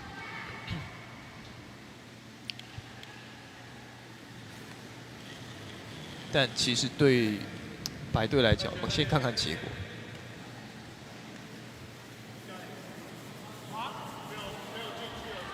哇，那这个结果是不好的。你就算真的去破坏了这前面2个弧，红弧也没有办法留在红圈。对，没错。而且如果真的去破坏那2个弧，如果自己力道轻的话，可能又把对方更多的撞进去。对，所以你成功了，没有办法占到很大的便宜，但你失败了，要付出很大的代价。对，那反倒是刚刚以乐你讲的这个，如果说是打右侧的这边的黄色弧的内侧内缘的话，它是有可能形成一个逆转。对，而且如果是打到正中心的话，留在那个位置，也是给白队一个就是去 hit 的一个选择。如果白队不小心失手的话，那自己就可以左边一个弧，右边再一个弧，让白队让压力跑到蓝队这边来。哇，这个止损。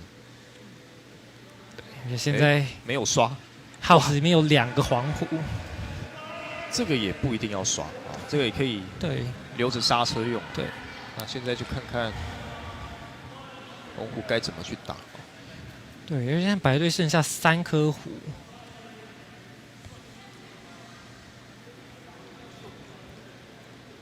感觉只能去转了啊，或者是要真的要尝试一遍以乐讲的右侧的这个黄弧的内缘，现在也可以考虑。后面还有3个弧，其实这个方案也是可以考虑，或者是直接从左侧转进去。对，现在一定要想办法让自己的弧赶快进到大本营里面。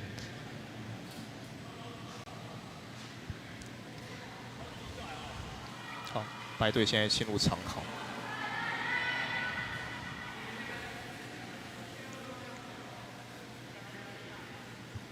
哦，要直接打吗？要直接转进去吗？对，这时候因为前面都没有旋进这个弧，所以相对来说他们应该也蛮难抓这时候的力道的。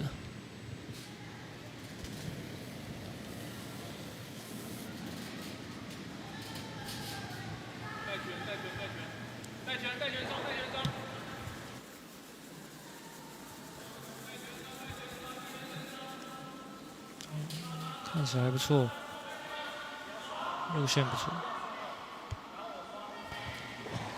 但是还是没有哦，还是没有。因为右侧的这个黄弧还是比较靠前。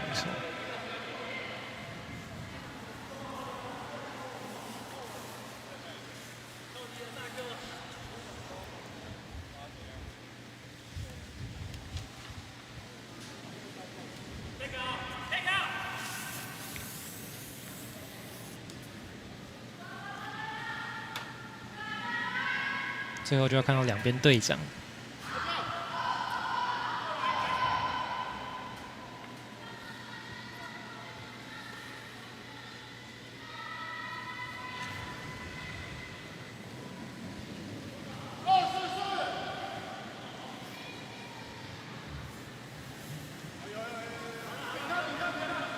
哇哇，漂亮！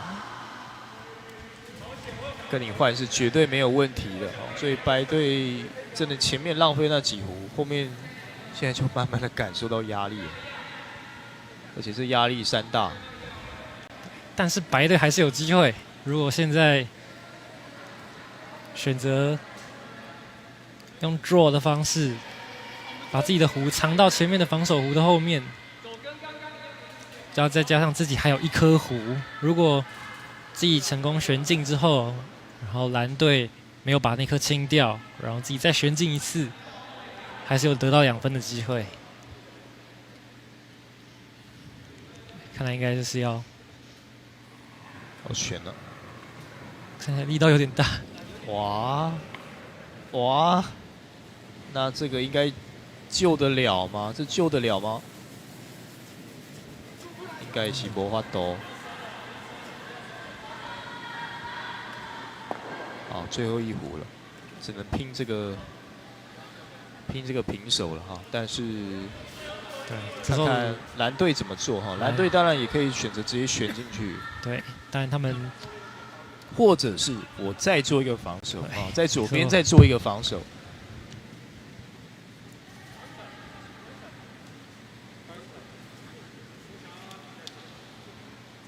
看一下蓝队最后的抉择，其实想法现在可以有很多了，可以做防守，也可以旋进去进攻。对，现在压力应该完全都是在白队这边了。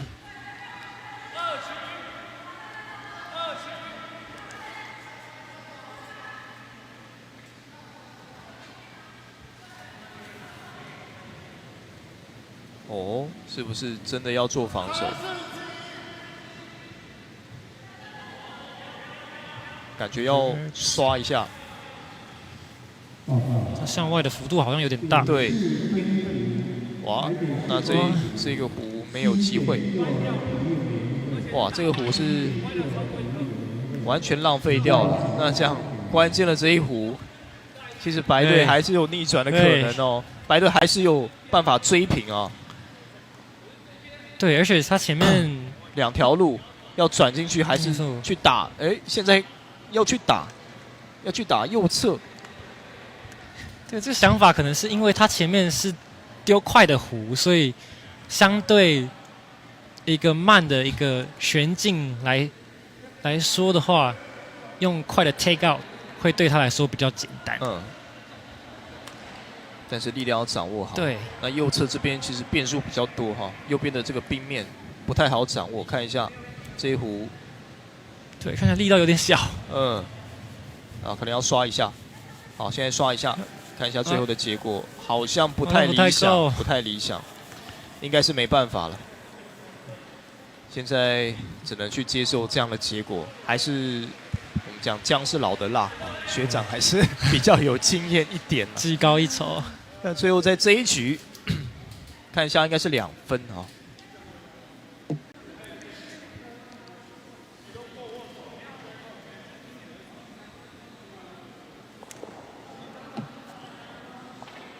所以最后的比数是5比2，好，最后的比数是5比2，那恭喜蓝队，好，最后是拿下了这场比赛，击败了新竹市白队。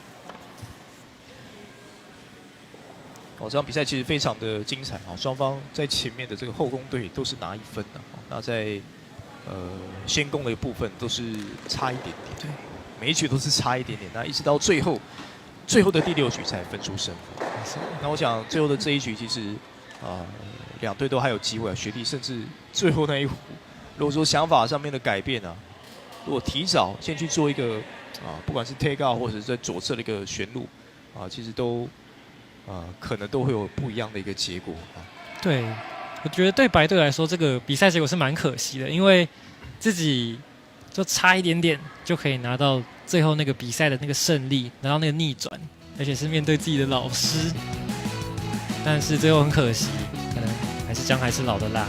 对，好，我们稍微休息一下，待会看到是新竹县冰壶协会对上酷冰的女子组的比赛。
112年红道杯全国冰石舞锦标赛12月9号、10号在极光冰场来看我们的冰上对决。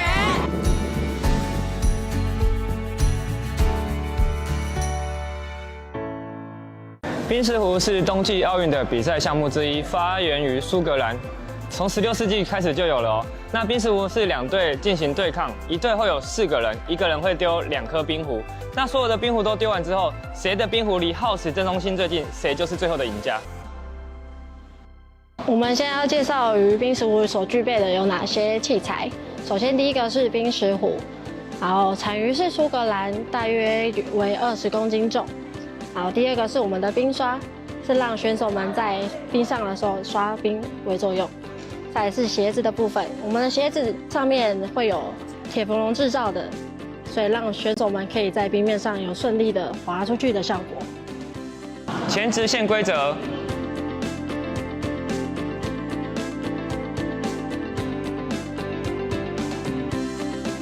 坐。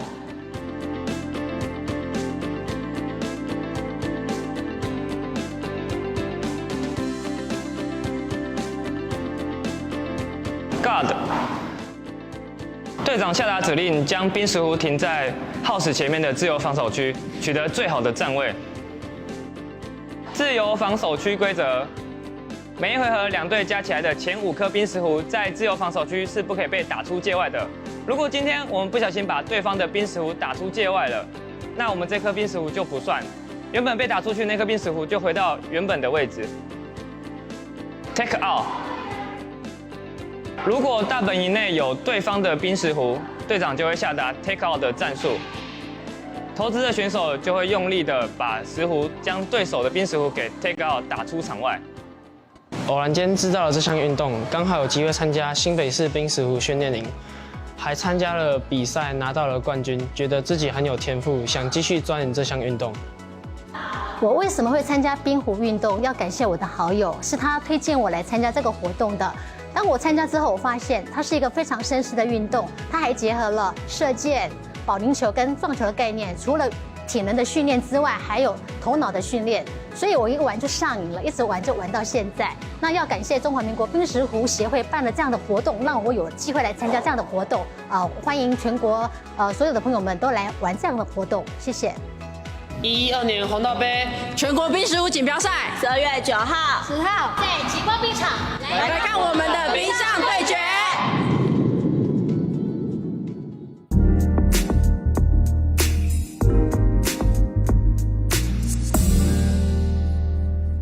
112年红道杯全国冰石舞锦标赛12月9号、10号在极光冰场来看我们的冰上对决。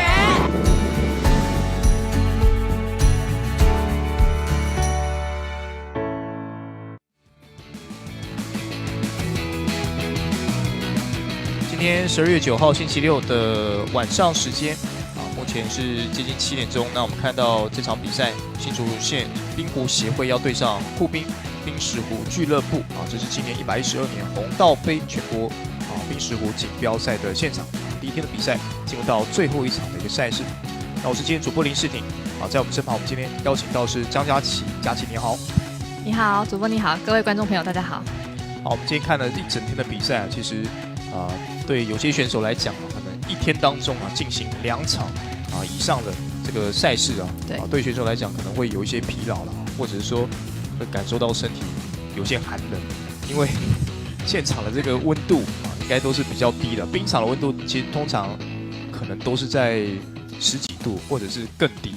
大概5度左右。哇！直接在冰上就是5度。对，但是你在打的时候，现在是很热的。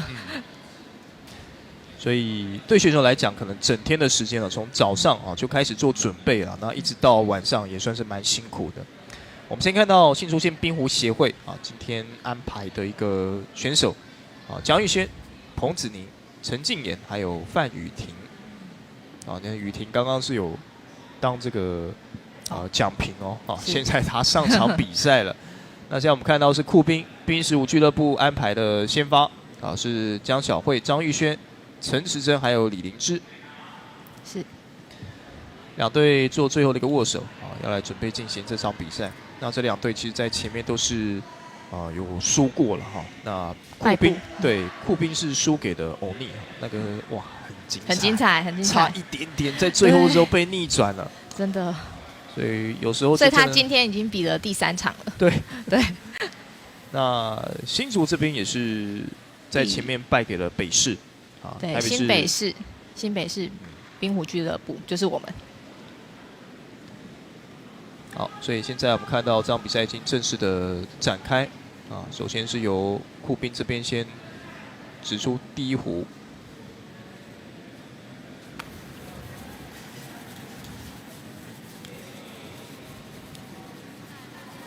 哦，这一壶感觉好，好，自由防守区。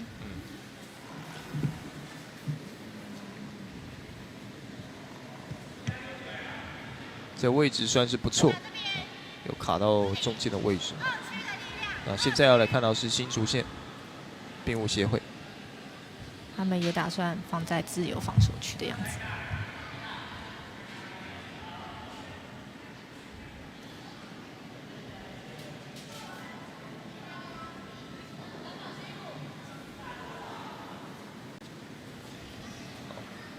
这壶速度比较快哦。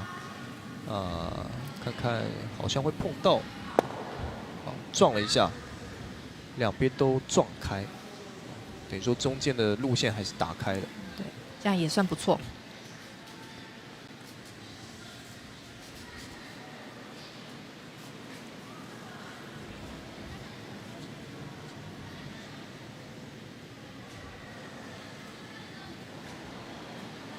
好，酷兵这边第2指，第2壶。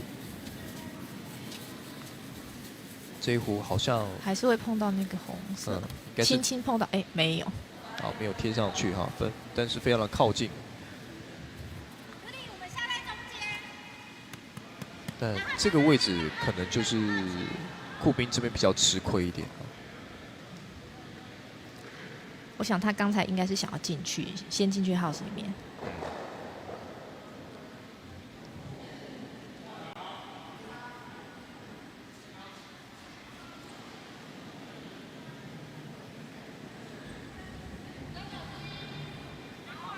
好，新竹这边第2壶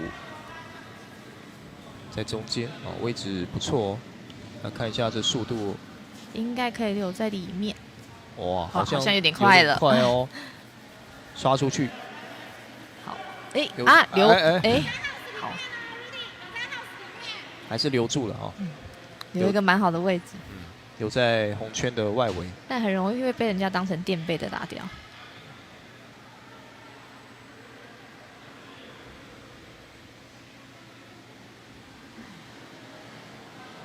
哦，感觉这冰好像有点卡。对，刷的不是很顺。可能现场人越来越少，那冰面也会越来越不滑。早上的时候打是非常滑的，哦，所以大家要刷很大力了。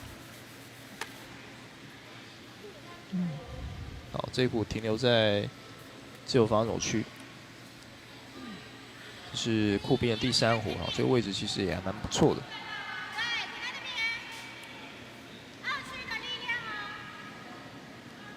不过中间路线是持续打开的哈，所以看起来应该是新竹县要来挑战一下哈，在中线的位置。他应该要转进去。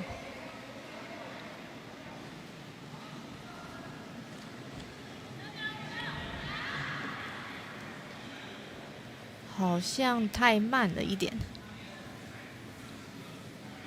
哦，因为我觉得这冰面好像变得比较直滑一点。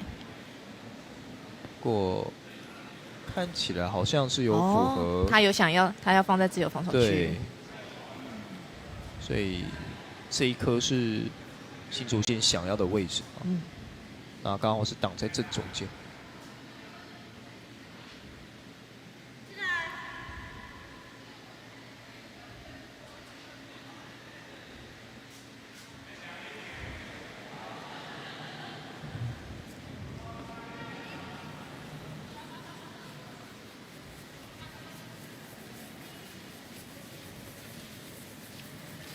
这边应该是骗了。对，我觉得他应该是转错边，而且应该有可能进不了哦。对，没有进。应该也是转错边，他应该要往内侧选。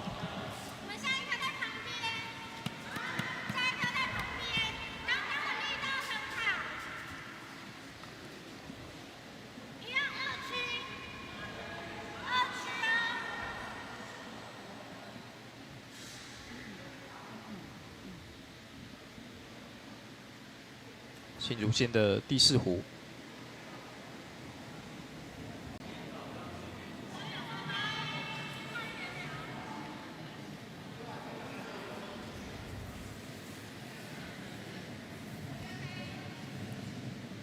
这湖的位置感觉还不错哦，会留在圈内。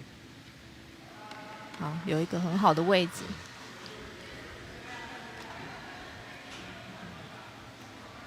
不过中间这边路线都是打开的，所以他接下来应该会把它打掉 ，take out。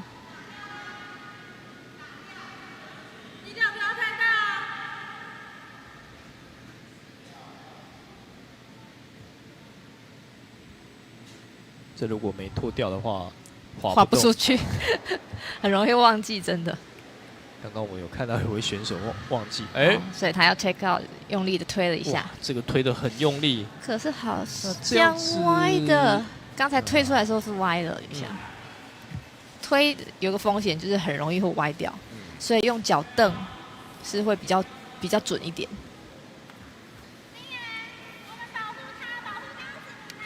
而且力量这么大的话，如果说真的是去打到，可能也留不住。应该可以。一到，对，它就会往回弹。所以应该是可以留得住。正面的话就可以。对。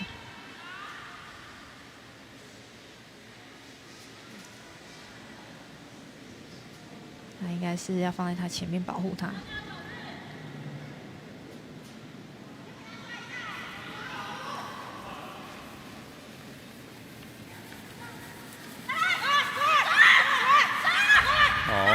过得了吗？好像刚刚好。有吗？没有。哇，那这样子浪费了比较多了，这壶又浪费掉了。还是走刚刚的路线。好。一样是推。就看推的准不准。不准。没有到黄色的。看这边效果怎么样？谁说不准啊？很准，很准。原来这是他的策略。对，他的想法是这样子的。哦，一箭双雕。这样更好啊，对啊，留了一个，然后又打出去一个，更好，而且又到更中心。对，而且是受到保护。对，很好。这个位置是不太好去破坏。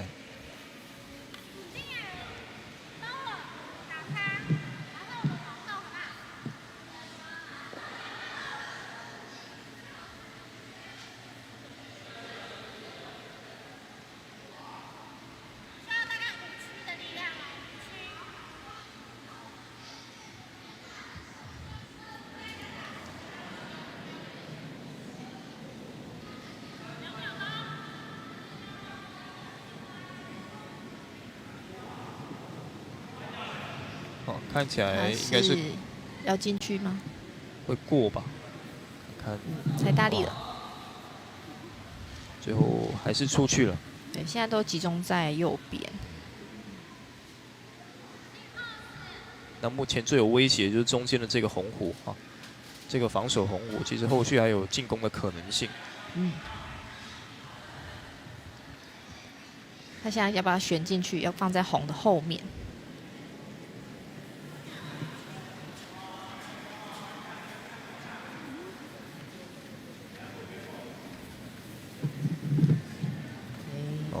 好像是撞进去。有进去吗？好，有进去了。这样也好，等一下就比较好解开。现在我们就看新竹县该怎么去处理。那中间这个路线打开了，直接直准进去的话，就直接下一颗就会被解掉。对。那如果说要去打旁边的啊，就比较靠近这个中心的这个黄湖，感觉路线应该是有，但是空间比较小，可能会碰到他自己的红的那个。所以就看看要不要去挑战这个角度。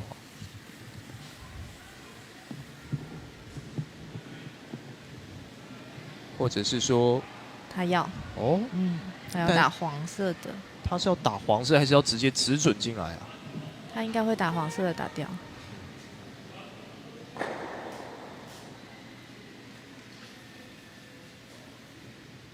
因为他现在比的这个点是直接在正中间的。对，他是选另外一边。好，看一下这球是不是能够转进去哈？速度有点太快。对，有点太快了。好，过去了。不容易啊，蛮难的。如果说是打外那这个红虎已经被针对了，哇斗啊！因为刚刚上一壶红虎其实还有一个选择，就是看是不是可以打现在黄虎要去破坏的这个红虎的外侧，让这个红虎往里面去走。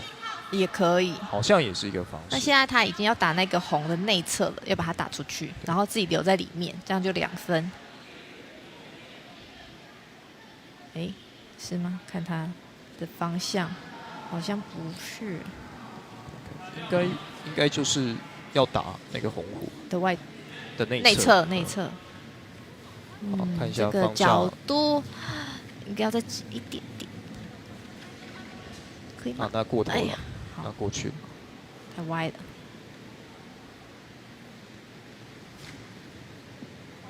再刷直一点点。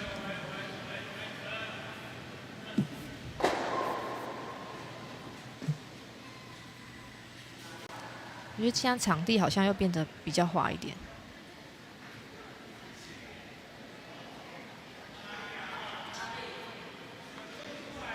好，所以现在新竹剩下最后一壶，后攻的优势在这边体现出来。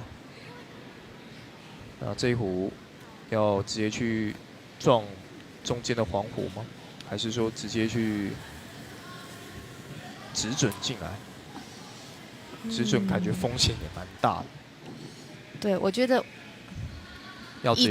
以直准为目标，然后可能会碰到自己的红色也没关系，也可以进得来。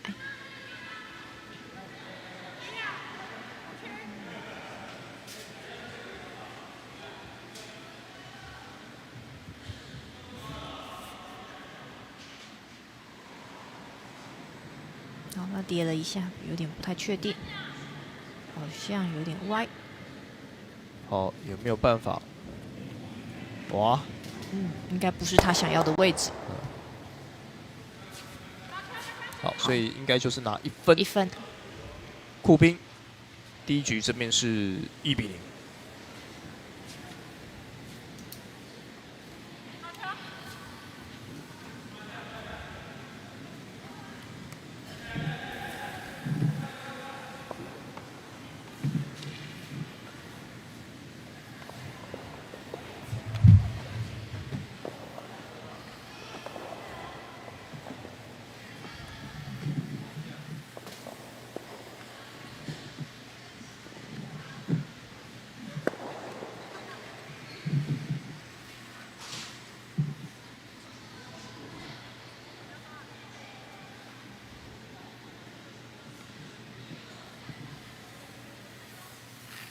这一壶是关键。对。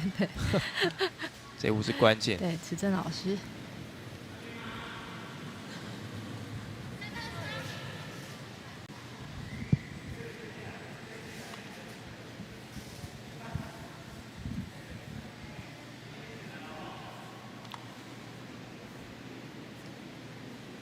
好，应该有知道他的位置，留在自由防守区域。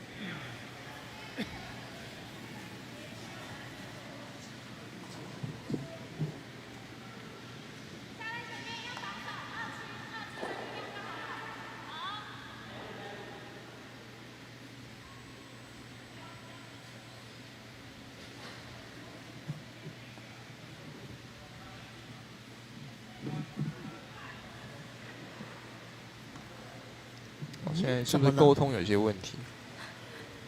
可是这才是第一指而已哎。不知道，是不啊？棒刺错了吗？忘了拿鞋套，难怪觉得不滑。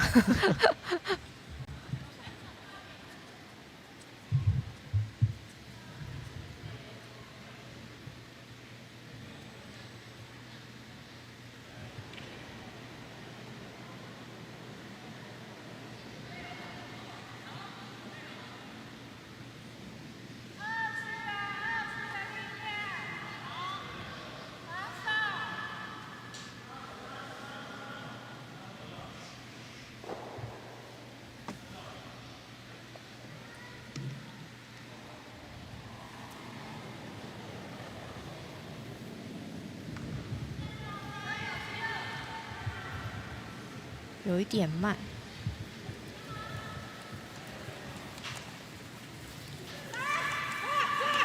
那弧也没有很多转。不过位置好像还可以接受。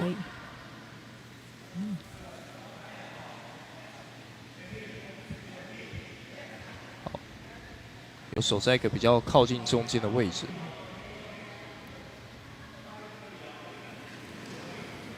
现在我们看到是酷兵执第二弧，他也是要留在自由防守区。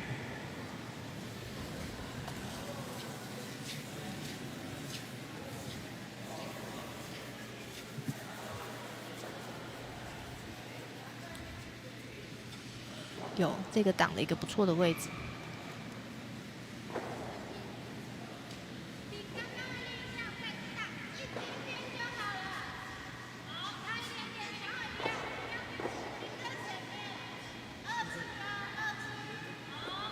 那还希望再轻一点，留在刚刚差不多的位置，挡在前面。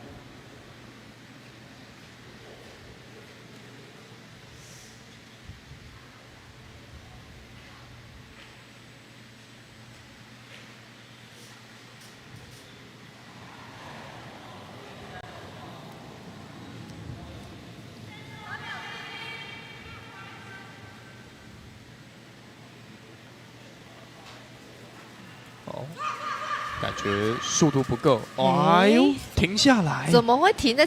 怎么突然停下来？哇，因为这个冰面应该是都持续在变化的。哦，对，这是最大的挑战。所以同一个赛道，不同时间比都不一样。直接刹车。对，大家也是傻眼。啊，这里队长也刹车，不过队长的刹车是带甩尾的哈。但没想到他会停住，所以这冰面变化很快。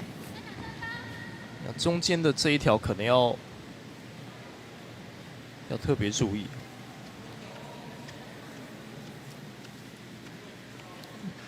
还很顺利的到达他想要到的位置，又进来了一点。哇，刚好是在中心。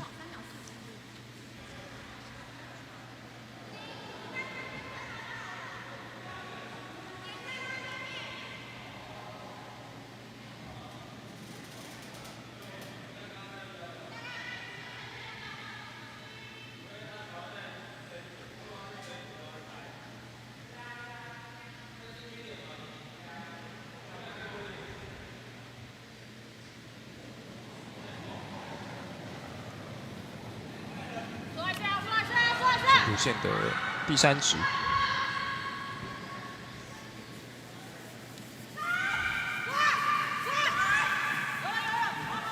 应该是以为他为目标，贴着他，贴着黄色的，好，很好，很好，不错。这一值的效果非常好，但他前面也是完全没有任何的遮蔽物。也很容易变成目标。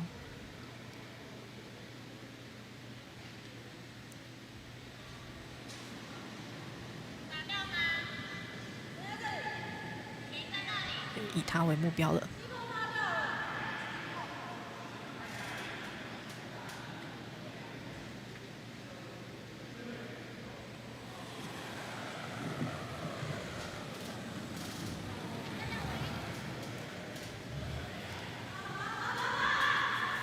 破冰这一局看一下，这个力道感觉不像要 take out， 哦，贴在上面而已。哦，不错哦，嗯，哇哇完美，哇，现场就响起掌声。最好的就是这一种，对，会让别人有点顾忌，就是说不要打太大力把它 take out， 至少会担心后面红色的自己也被打掉。嗯，对，造成一种心理障碍。这一壶算是100分哦，给新竹县算是蛮大的压力。现在还要再去抢比较靠近中心的位置啊，中间这边有2壶。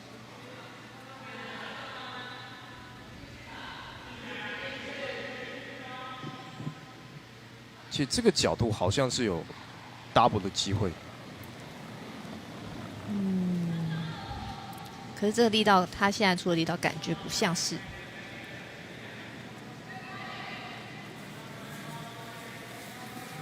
哦，角度好像可以哦。一个哦，厉害厉害！哇，吴高俊。啊，这颗可以啊，这颗是100分，刚刚那100分，这120分嘛。如果可以 double 那更好了，但是很棒，已经很棒了，很准，很准，很准。好，也一样变成了目标。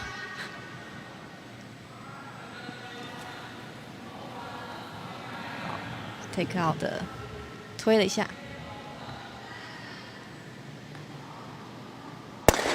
啊，没有，好，但也打开了。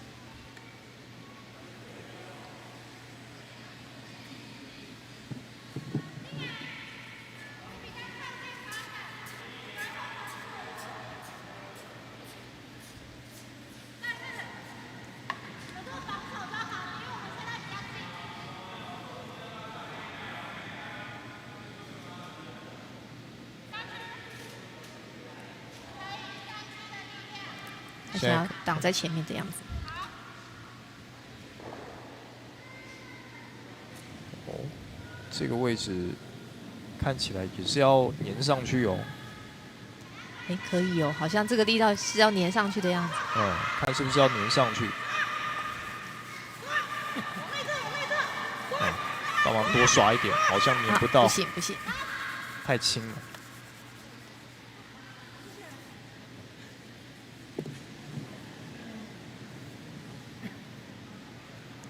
目前还是很开的。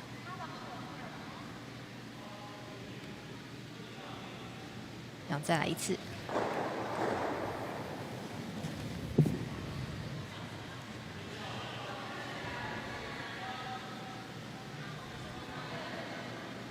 比较靠右边啊，这壶应该是出去了。所以 take out 很不容易，要很准。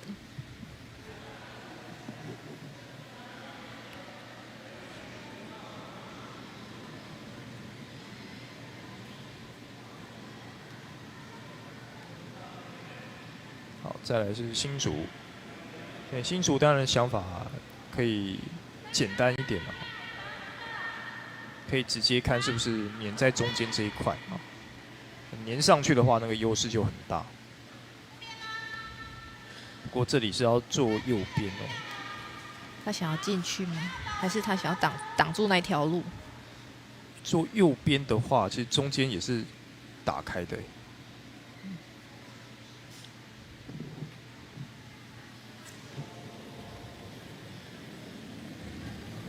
这边想法可能要稍微了解一下新竹县，看一下这个球哦，这个壶最后的落点，哎，这个位置就最好的，这个位置直接粘上去是最好的，对。哇，好，目前2分，这个要解开 double， 只有就把它打掉吧，就不要管那么多了，就直接撞上去，而且中间也没有任何的阻碍。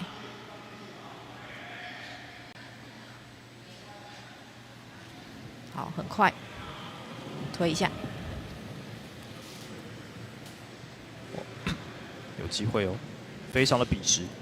现在看一下这个位置，可以，哇，这个很美，很漂亮的 double take out。所以这个因为刚好又是前后，这真的是角度很好。对。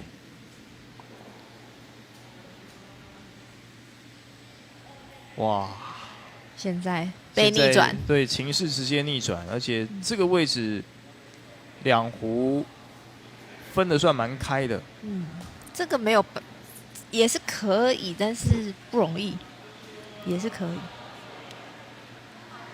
一次打2个也行。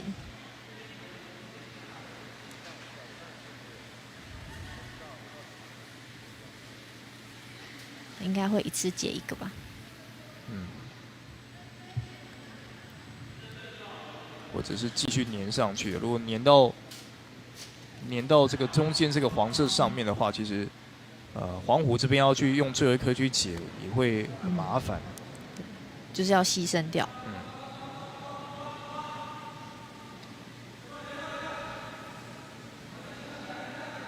这时候可以扣奥吗？现在他有什么问题？对，裁判长进入了。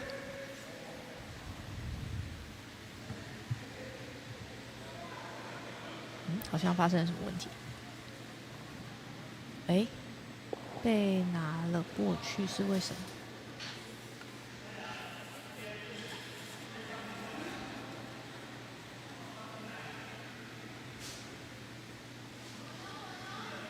刚拿的应该不是刚刚的黄湖哦。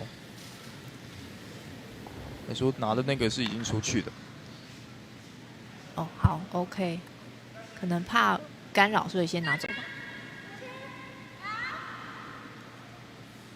好，那个应该是要贴着黄色的，或者把它稍微碰开。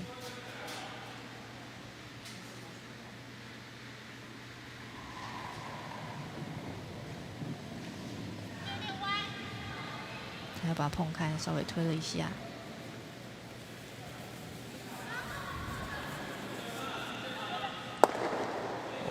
不错哦，不错哦。哇，有。不知道是不是他原本想的，但是是个很好的结果。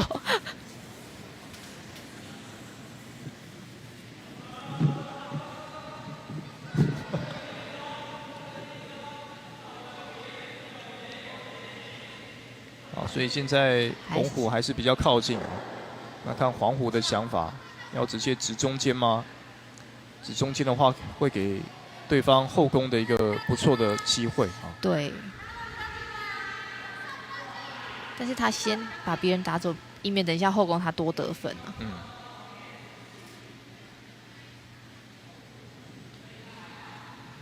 要稍微转进去。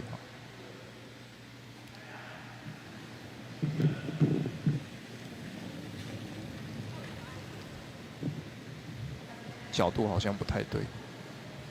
这个应该是出去了，打到黄色的，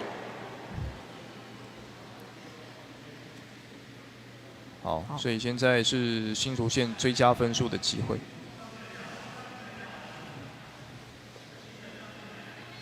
打到自己的，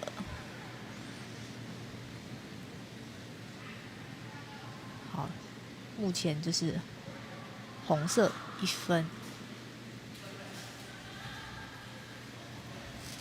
稳稳的进来就可以了。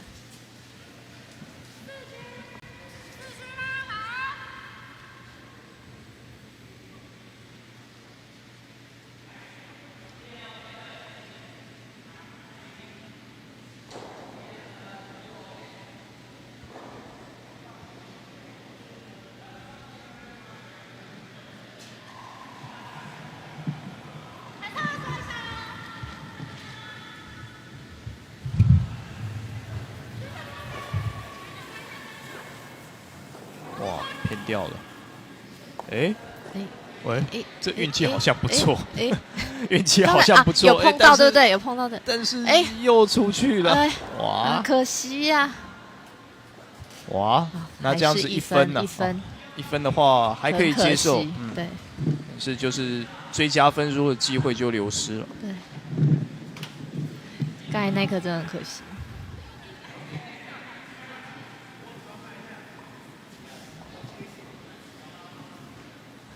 但这一场有蛮多好胡的。嗯。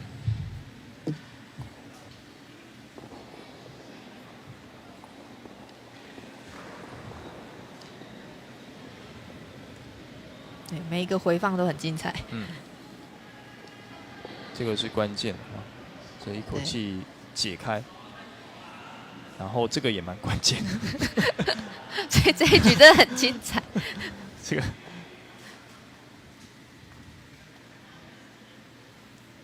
感觉虽然是败部复活，但是也是很厉害。对，而且运气也是拉满的。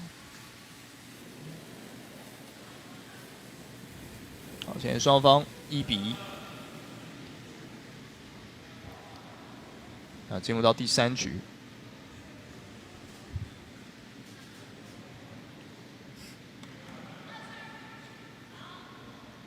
一样放在自由防守区。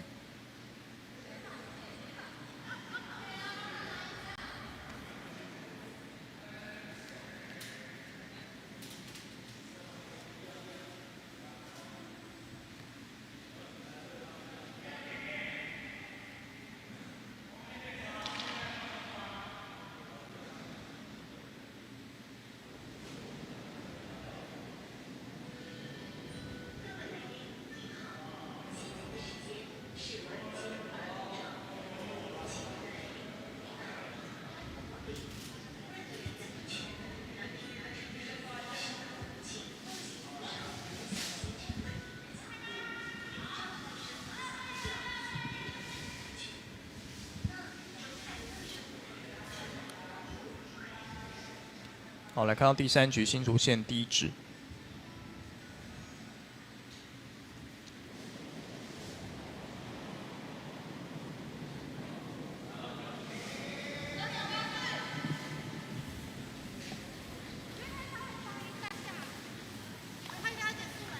可能要刷一下，有点太晚刷了。看看进得了吗？进得了吗？应该有进去吧？有吗？看一下，有吗？哇，哎，有吗？没有。太晚开始刷了。嗯。谢谢。这个刷冰的时间其实要是要看冰面的状况，而且判断真的要够快。对，所以你可以看到，就是在值的时候，旁边负责刷冰的人他会记一个码表，看旁边有个码表，他会计算这个直弧的时间来确定他要判断要不要刷，当做一个参考，但还是要看冰面的状况。有时候你到中间的时候就会突然慢下来。有吗？有。有还是没有？但是另外一个角度看，怎么感觉？让裁判定，没有，没有，没有，没有。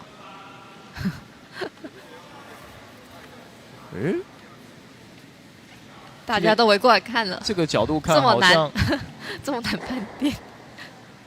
其实这边的角度看，第一时间感觉好像是有，好像有还是有裁判那边直直的看过，应该是有吧？有打圈圈。裁判累了。最后一局的，大家都累了。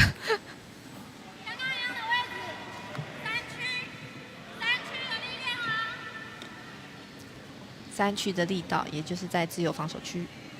这一壶其实影响也不会到这么大，因为这壶其实站的位置是比较靠侧边。对。看新竹县的第2壶。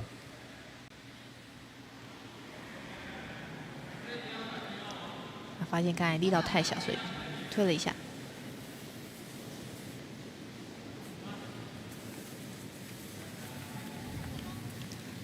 好像会跑出去哦。慢慢的停下来了，留住了。哦，留在红圈的边缘，虽然是有勉强流入，而且这一壶就直接把刚刚的那个侧边的壶的价值给体现出来了。哦。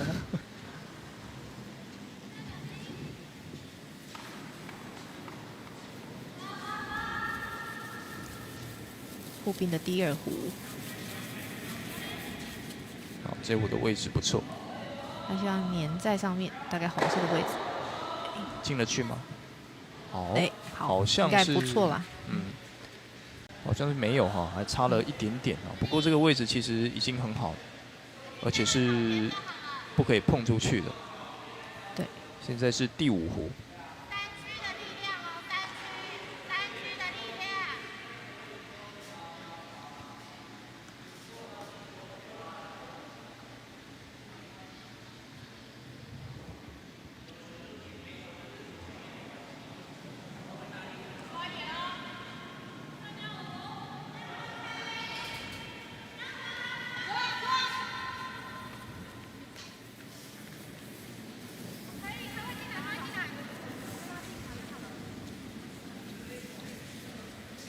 哦，他不想要碰到黄色的。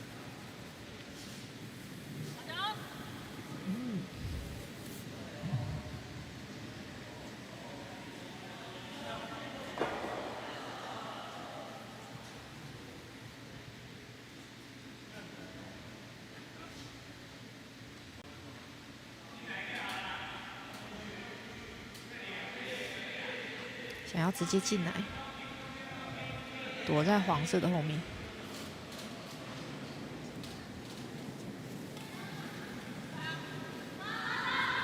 好，想办法转进去。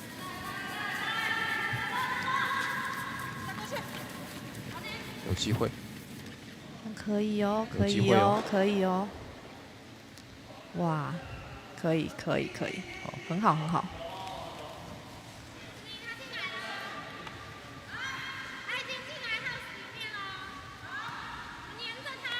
好，要 take out。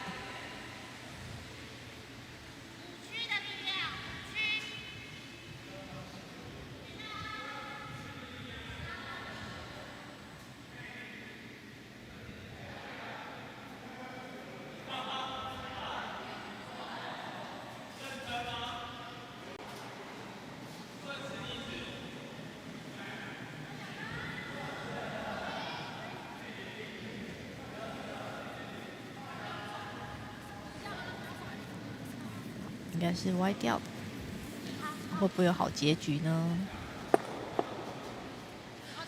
哇，这壶刚好放在前面，但对新手来讲不是说这么好，因为把黄虎给往里面再撞一点点的距离，刚好帮他保护了一点点。他想要打自己的进来。嗯，这个位置就给步兵一个机会。步兵如果说撞得够直的话，这一步应该会有不错的效果。看够不够准？偏掉了。红色的。哦，那这样子，嗯，好像对红色蛮有利的。但是机会还在啊，中间这2壶还是都是黄色的。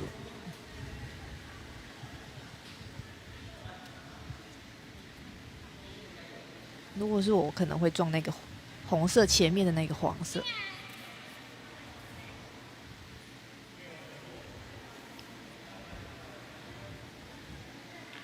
红色前面的黄色，如果说是酷兵自己去撞的话，效果应该也可以，但是力量要强一点。对。啊，他打算解那个。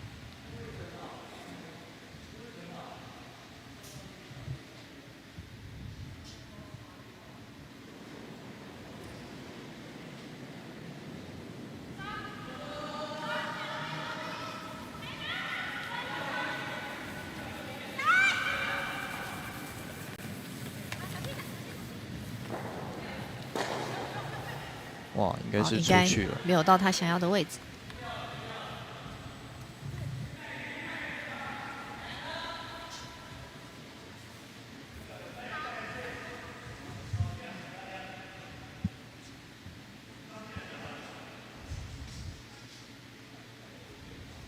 哇，这个慢动作回放的重点，跌倒的回放应该是跌倒。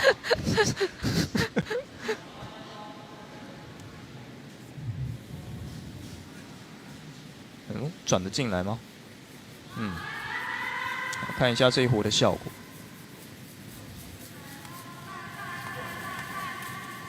好，可以进来吗？啊，没有，那也不错。刚好红色原本想要挡那个路嘛。现在基本上已经路线越来越少了。那去打这个黄虎的话，其实红虎也是会浪费一颗。如果说是打外侧，自己要留在里面。打到黄色的出去好像不太好。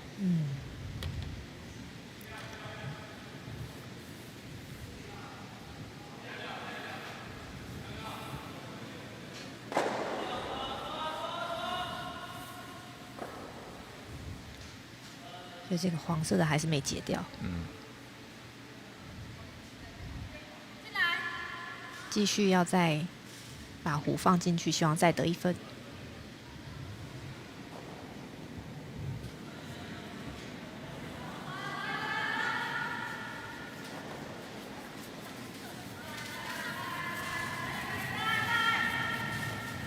哦，力量有一点强，撞出去了。把自己也撞出去了。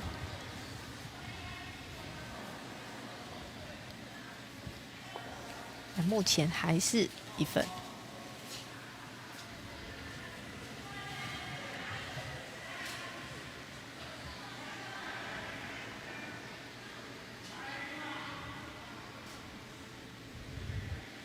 目标是自己的红色。好，外侧角度好像可以哦，好像不错哦。哇，还是太外面，太外面，刚好插过去。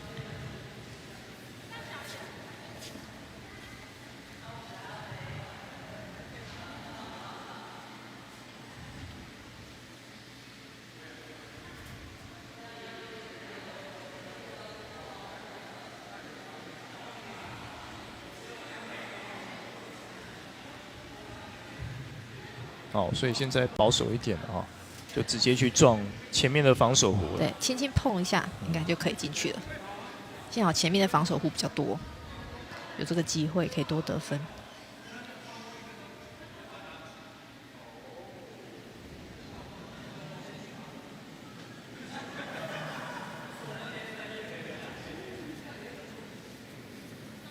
哦，这个角度好像不太妙哦。有点偏。对，有点偏，那这边可能进得去吗？而且速度有点快，哎，有进来了，嗯、哦，至少留住了，留在红圈。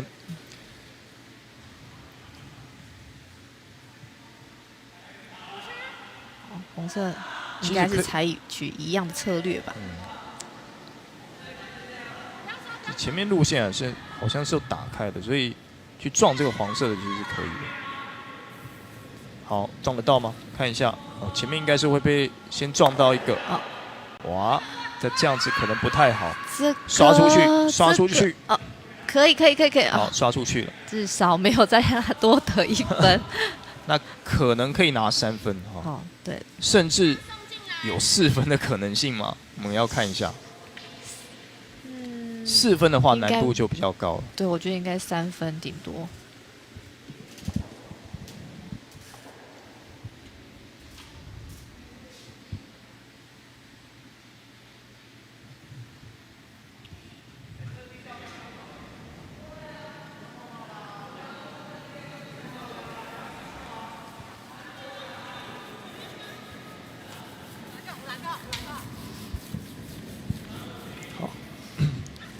这个哇，这个刷出去，好，结局应该是没变，应该是2分。很可惜没有多打1分哎。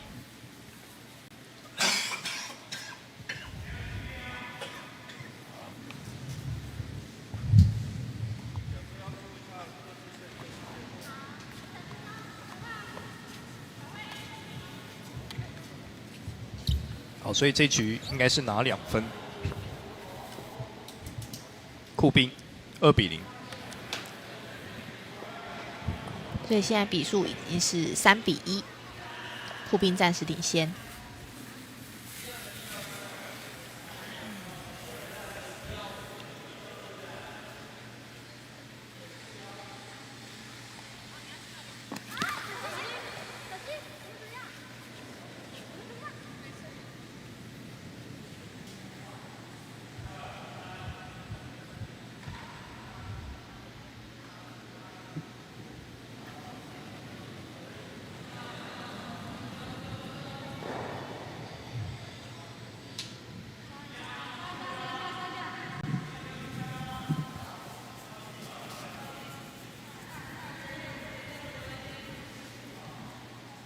看一下第4局，酷兵这边第1局有进到 house 里面，应该是有。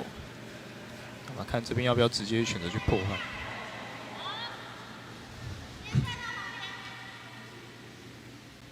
如果说像这种不确定有没有进到 house 的，哦，按刚才另外角度看起来是没有，对，队长会判。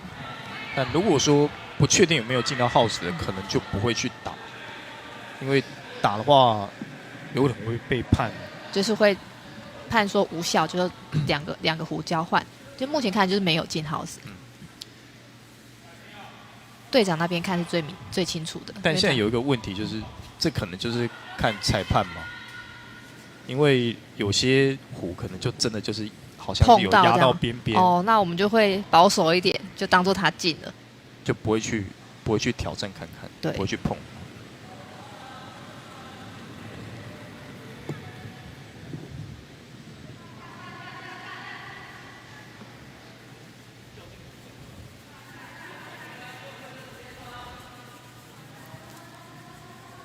好，至少进到防守区。刚刚好，在几乎是他的正前方。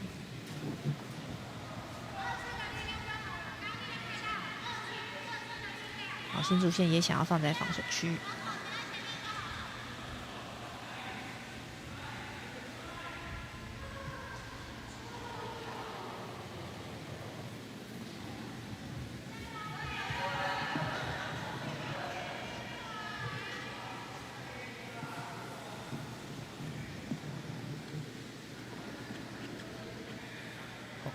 这壶应该是会进到里面，没关系，他后面还有一颗啊，没有碰到。哦，出去了，就刷掉了。这壶没有进圈。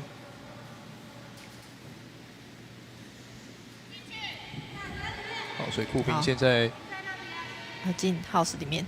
对，还是说要来打后面的 take out。他进去比较没有压力，后面还有个垫背的。对。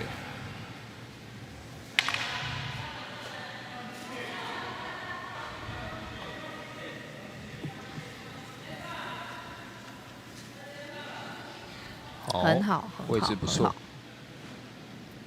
刚好3个互相保护。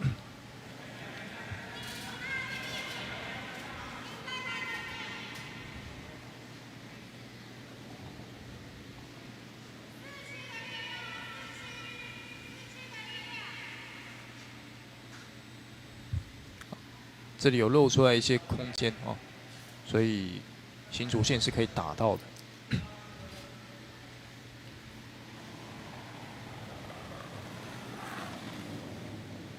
但是打外侧这一壶可能也要牺牲掉，看一下是不是去打外侧。他要打的是内侧。好，靠水可以碰得到，哇，很准，很准，很准。力量的掌握也很好。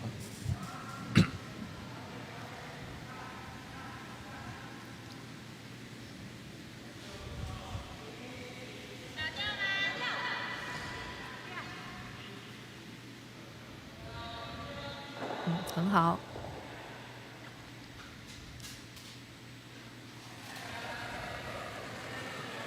好，也是 take out 的。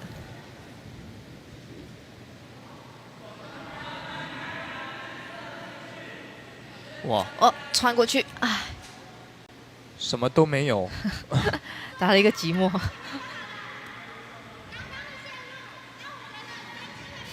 那这样子，护兵是浪费了一壶。